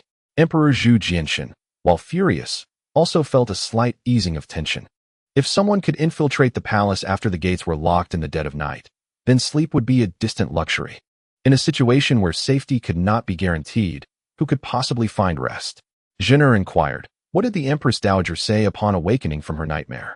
What is her condition?" The eunuch, summoned to clarify matters, found himself reprimanded by the emperor, his heart racing with trepidation. He hastily replied, "Your Majesty," the Empress Dowager said, "I dare not. I command you to speak." The emperor insisted. The Empress Dowager said, "Do not take me away. I shall never dare again." The young eunuch, summoning his courage, continued, "The Empress Dowager, in her excessive fright, has covered herself with a quilt and refuses to remove it. I am also uncertain about her condition." Delight surged within Zhen'er, who reveled in the old woman's misfortune. She was on the verge of an ecstatic mental climax. No longer drowsy, she could hardly contain her eagerness to witness her mother-in-law's disgrace. "Your Majesty, the Empress Dowager is in a state of great fright. Let us hurry to see her." Zhen'er suppressed the corners of her mouth that threatened to rise, feigning urgency. Given the gravity of the situation, Zhu Jianxin felt compelled to investigate, despite his indifference towards his biological mother. "Very well, let us proceed," he acquiesced. In the Xuande Palace, Zhu Jianxin and Zhen'er entered hand in hand. Finding the chamber crowded with numerous individuals, including Empress Wang, Consort Bai, and several other concubines, all gathered around the bed. "Your Imperial Majesty, long live the Emperor!" exclaimed one of the palace maids, drawing everyone's attention. Soon after, a scattering of courtiers knelt on the floor. Zhu Jianxin waved his hand dismissively, feeling vexed. "Leave. All of you. Out." "Yes, Your Majesty." In no time, the throng of maids exited, leaving the chamber serene, with only Empress Wang, Consort Bai, Consort Xiao, Consort Zhang, Zhu Jianxin, and Wan Zhen'er remaining. The emperor's circle of women was modest, numbering only 7, including Miss Li and the deposed Empress Wu. To him, this was a trifling count. The few women offered slight bows, their faces marred with concern. "Your Majesty, the Empress Dowager." "I am aware," Zhu Jianxin reassured them, approaching and squatting down. "Mother, what troubles you?" Perhaps startled by the masculine voice, the quilt, which had nearly settled, began to tremble once more, followed by a muffled wail. "A ghost. There is a ghost. Do not take me away. I acknowledge my wrongs." Zhen'er secretly reveled in this turn of events, although she struggled to suppress her laughter. "Mother, there are no ghosts. It is I." Zhu Jianxin patiently consoled her. "What did you dream?" "Wrong, wrong," the Empress Dowager muttered. With a sigh, he turned to Empress Wang and the others. "Empress, what did Mother say before I arrived?" Empress Wang gently shook her head. "Your Majesty, when we arrived, Mother was already in this state. I inquired with the maids, and they reported she was the same." At that moment, Consort Xiao cautiously interjected, "Your Majesty, could it be that a cat from the palace has caused this?" "How absurd." Empress Wang shot her a glare. "Forgive my indiscretion." Consort Xiao quickly lowered her head, silenced. Yet Zhen'er chimed in. "Consort Xiao may not be entirely mistaken. I often hear that black cats are ominous. And the one the Empress Dowager keeps is entirely black and quite unsettling to behold."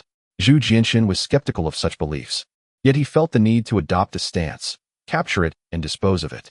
"Your Majesty, such an action may not bode well," Consort Xiao cautioned. "Cats have 9 lives. Should we kill one, there remain 8. If it bears a grudge, Perhaps it is better to send it away from the palace. After speaking, she again lowered her head in submission. Jenner cast her a sidelong glance, remarking on her loquacity, yet it mattered little. Her true aim was to wrest away the cherished treasure of the old woman, ensuring her discomfort. Cheng Fei's words held a certain validity. Zhu Jiaxin, visibly agitated, waved his hand dismissively, urging, "See her off, see her off." In the small courtyard, Li Qing shed his night attire, indulging in a bath, and before the mirror, gradually restored his original appearance. His decision not to eliminate the Zhou matriarch stemmed not from compassion or fear of repercussions, but from a calculated desire to avoid a power vacuum that would allow Wang Jinner to thrive unchecked. Presently, Wang Jinner remained compliant, constrained by higher authority. However, the outcome was uncertain should obstacles be removed. Li Qing saw no necessity nor desire to disrupt the existing equilibrium. A singular dominance in the harem was far from desirable. Of course, he could eliminate Wang Jinner as well, but her profound influence over Zhu Jiaxin made such an act more complex than it appeared. Li Qing found himself in a position of reluctance. After all, she was regarded as the most sentimental figure in the Ming dynasty. Zhu Jiaxin satisfied him in many respects, and he was unwilling to see the young emperor falter due to a woman, as that would yield a far greater loss than gain. Li Qing's motivations were not rooted in favoritism towards Zhu Jiaxin, but rather in the broader context of stability.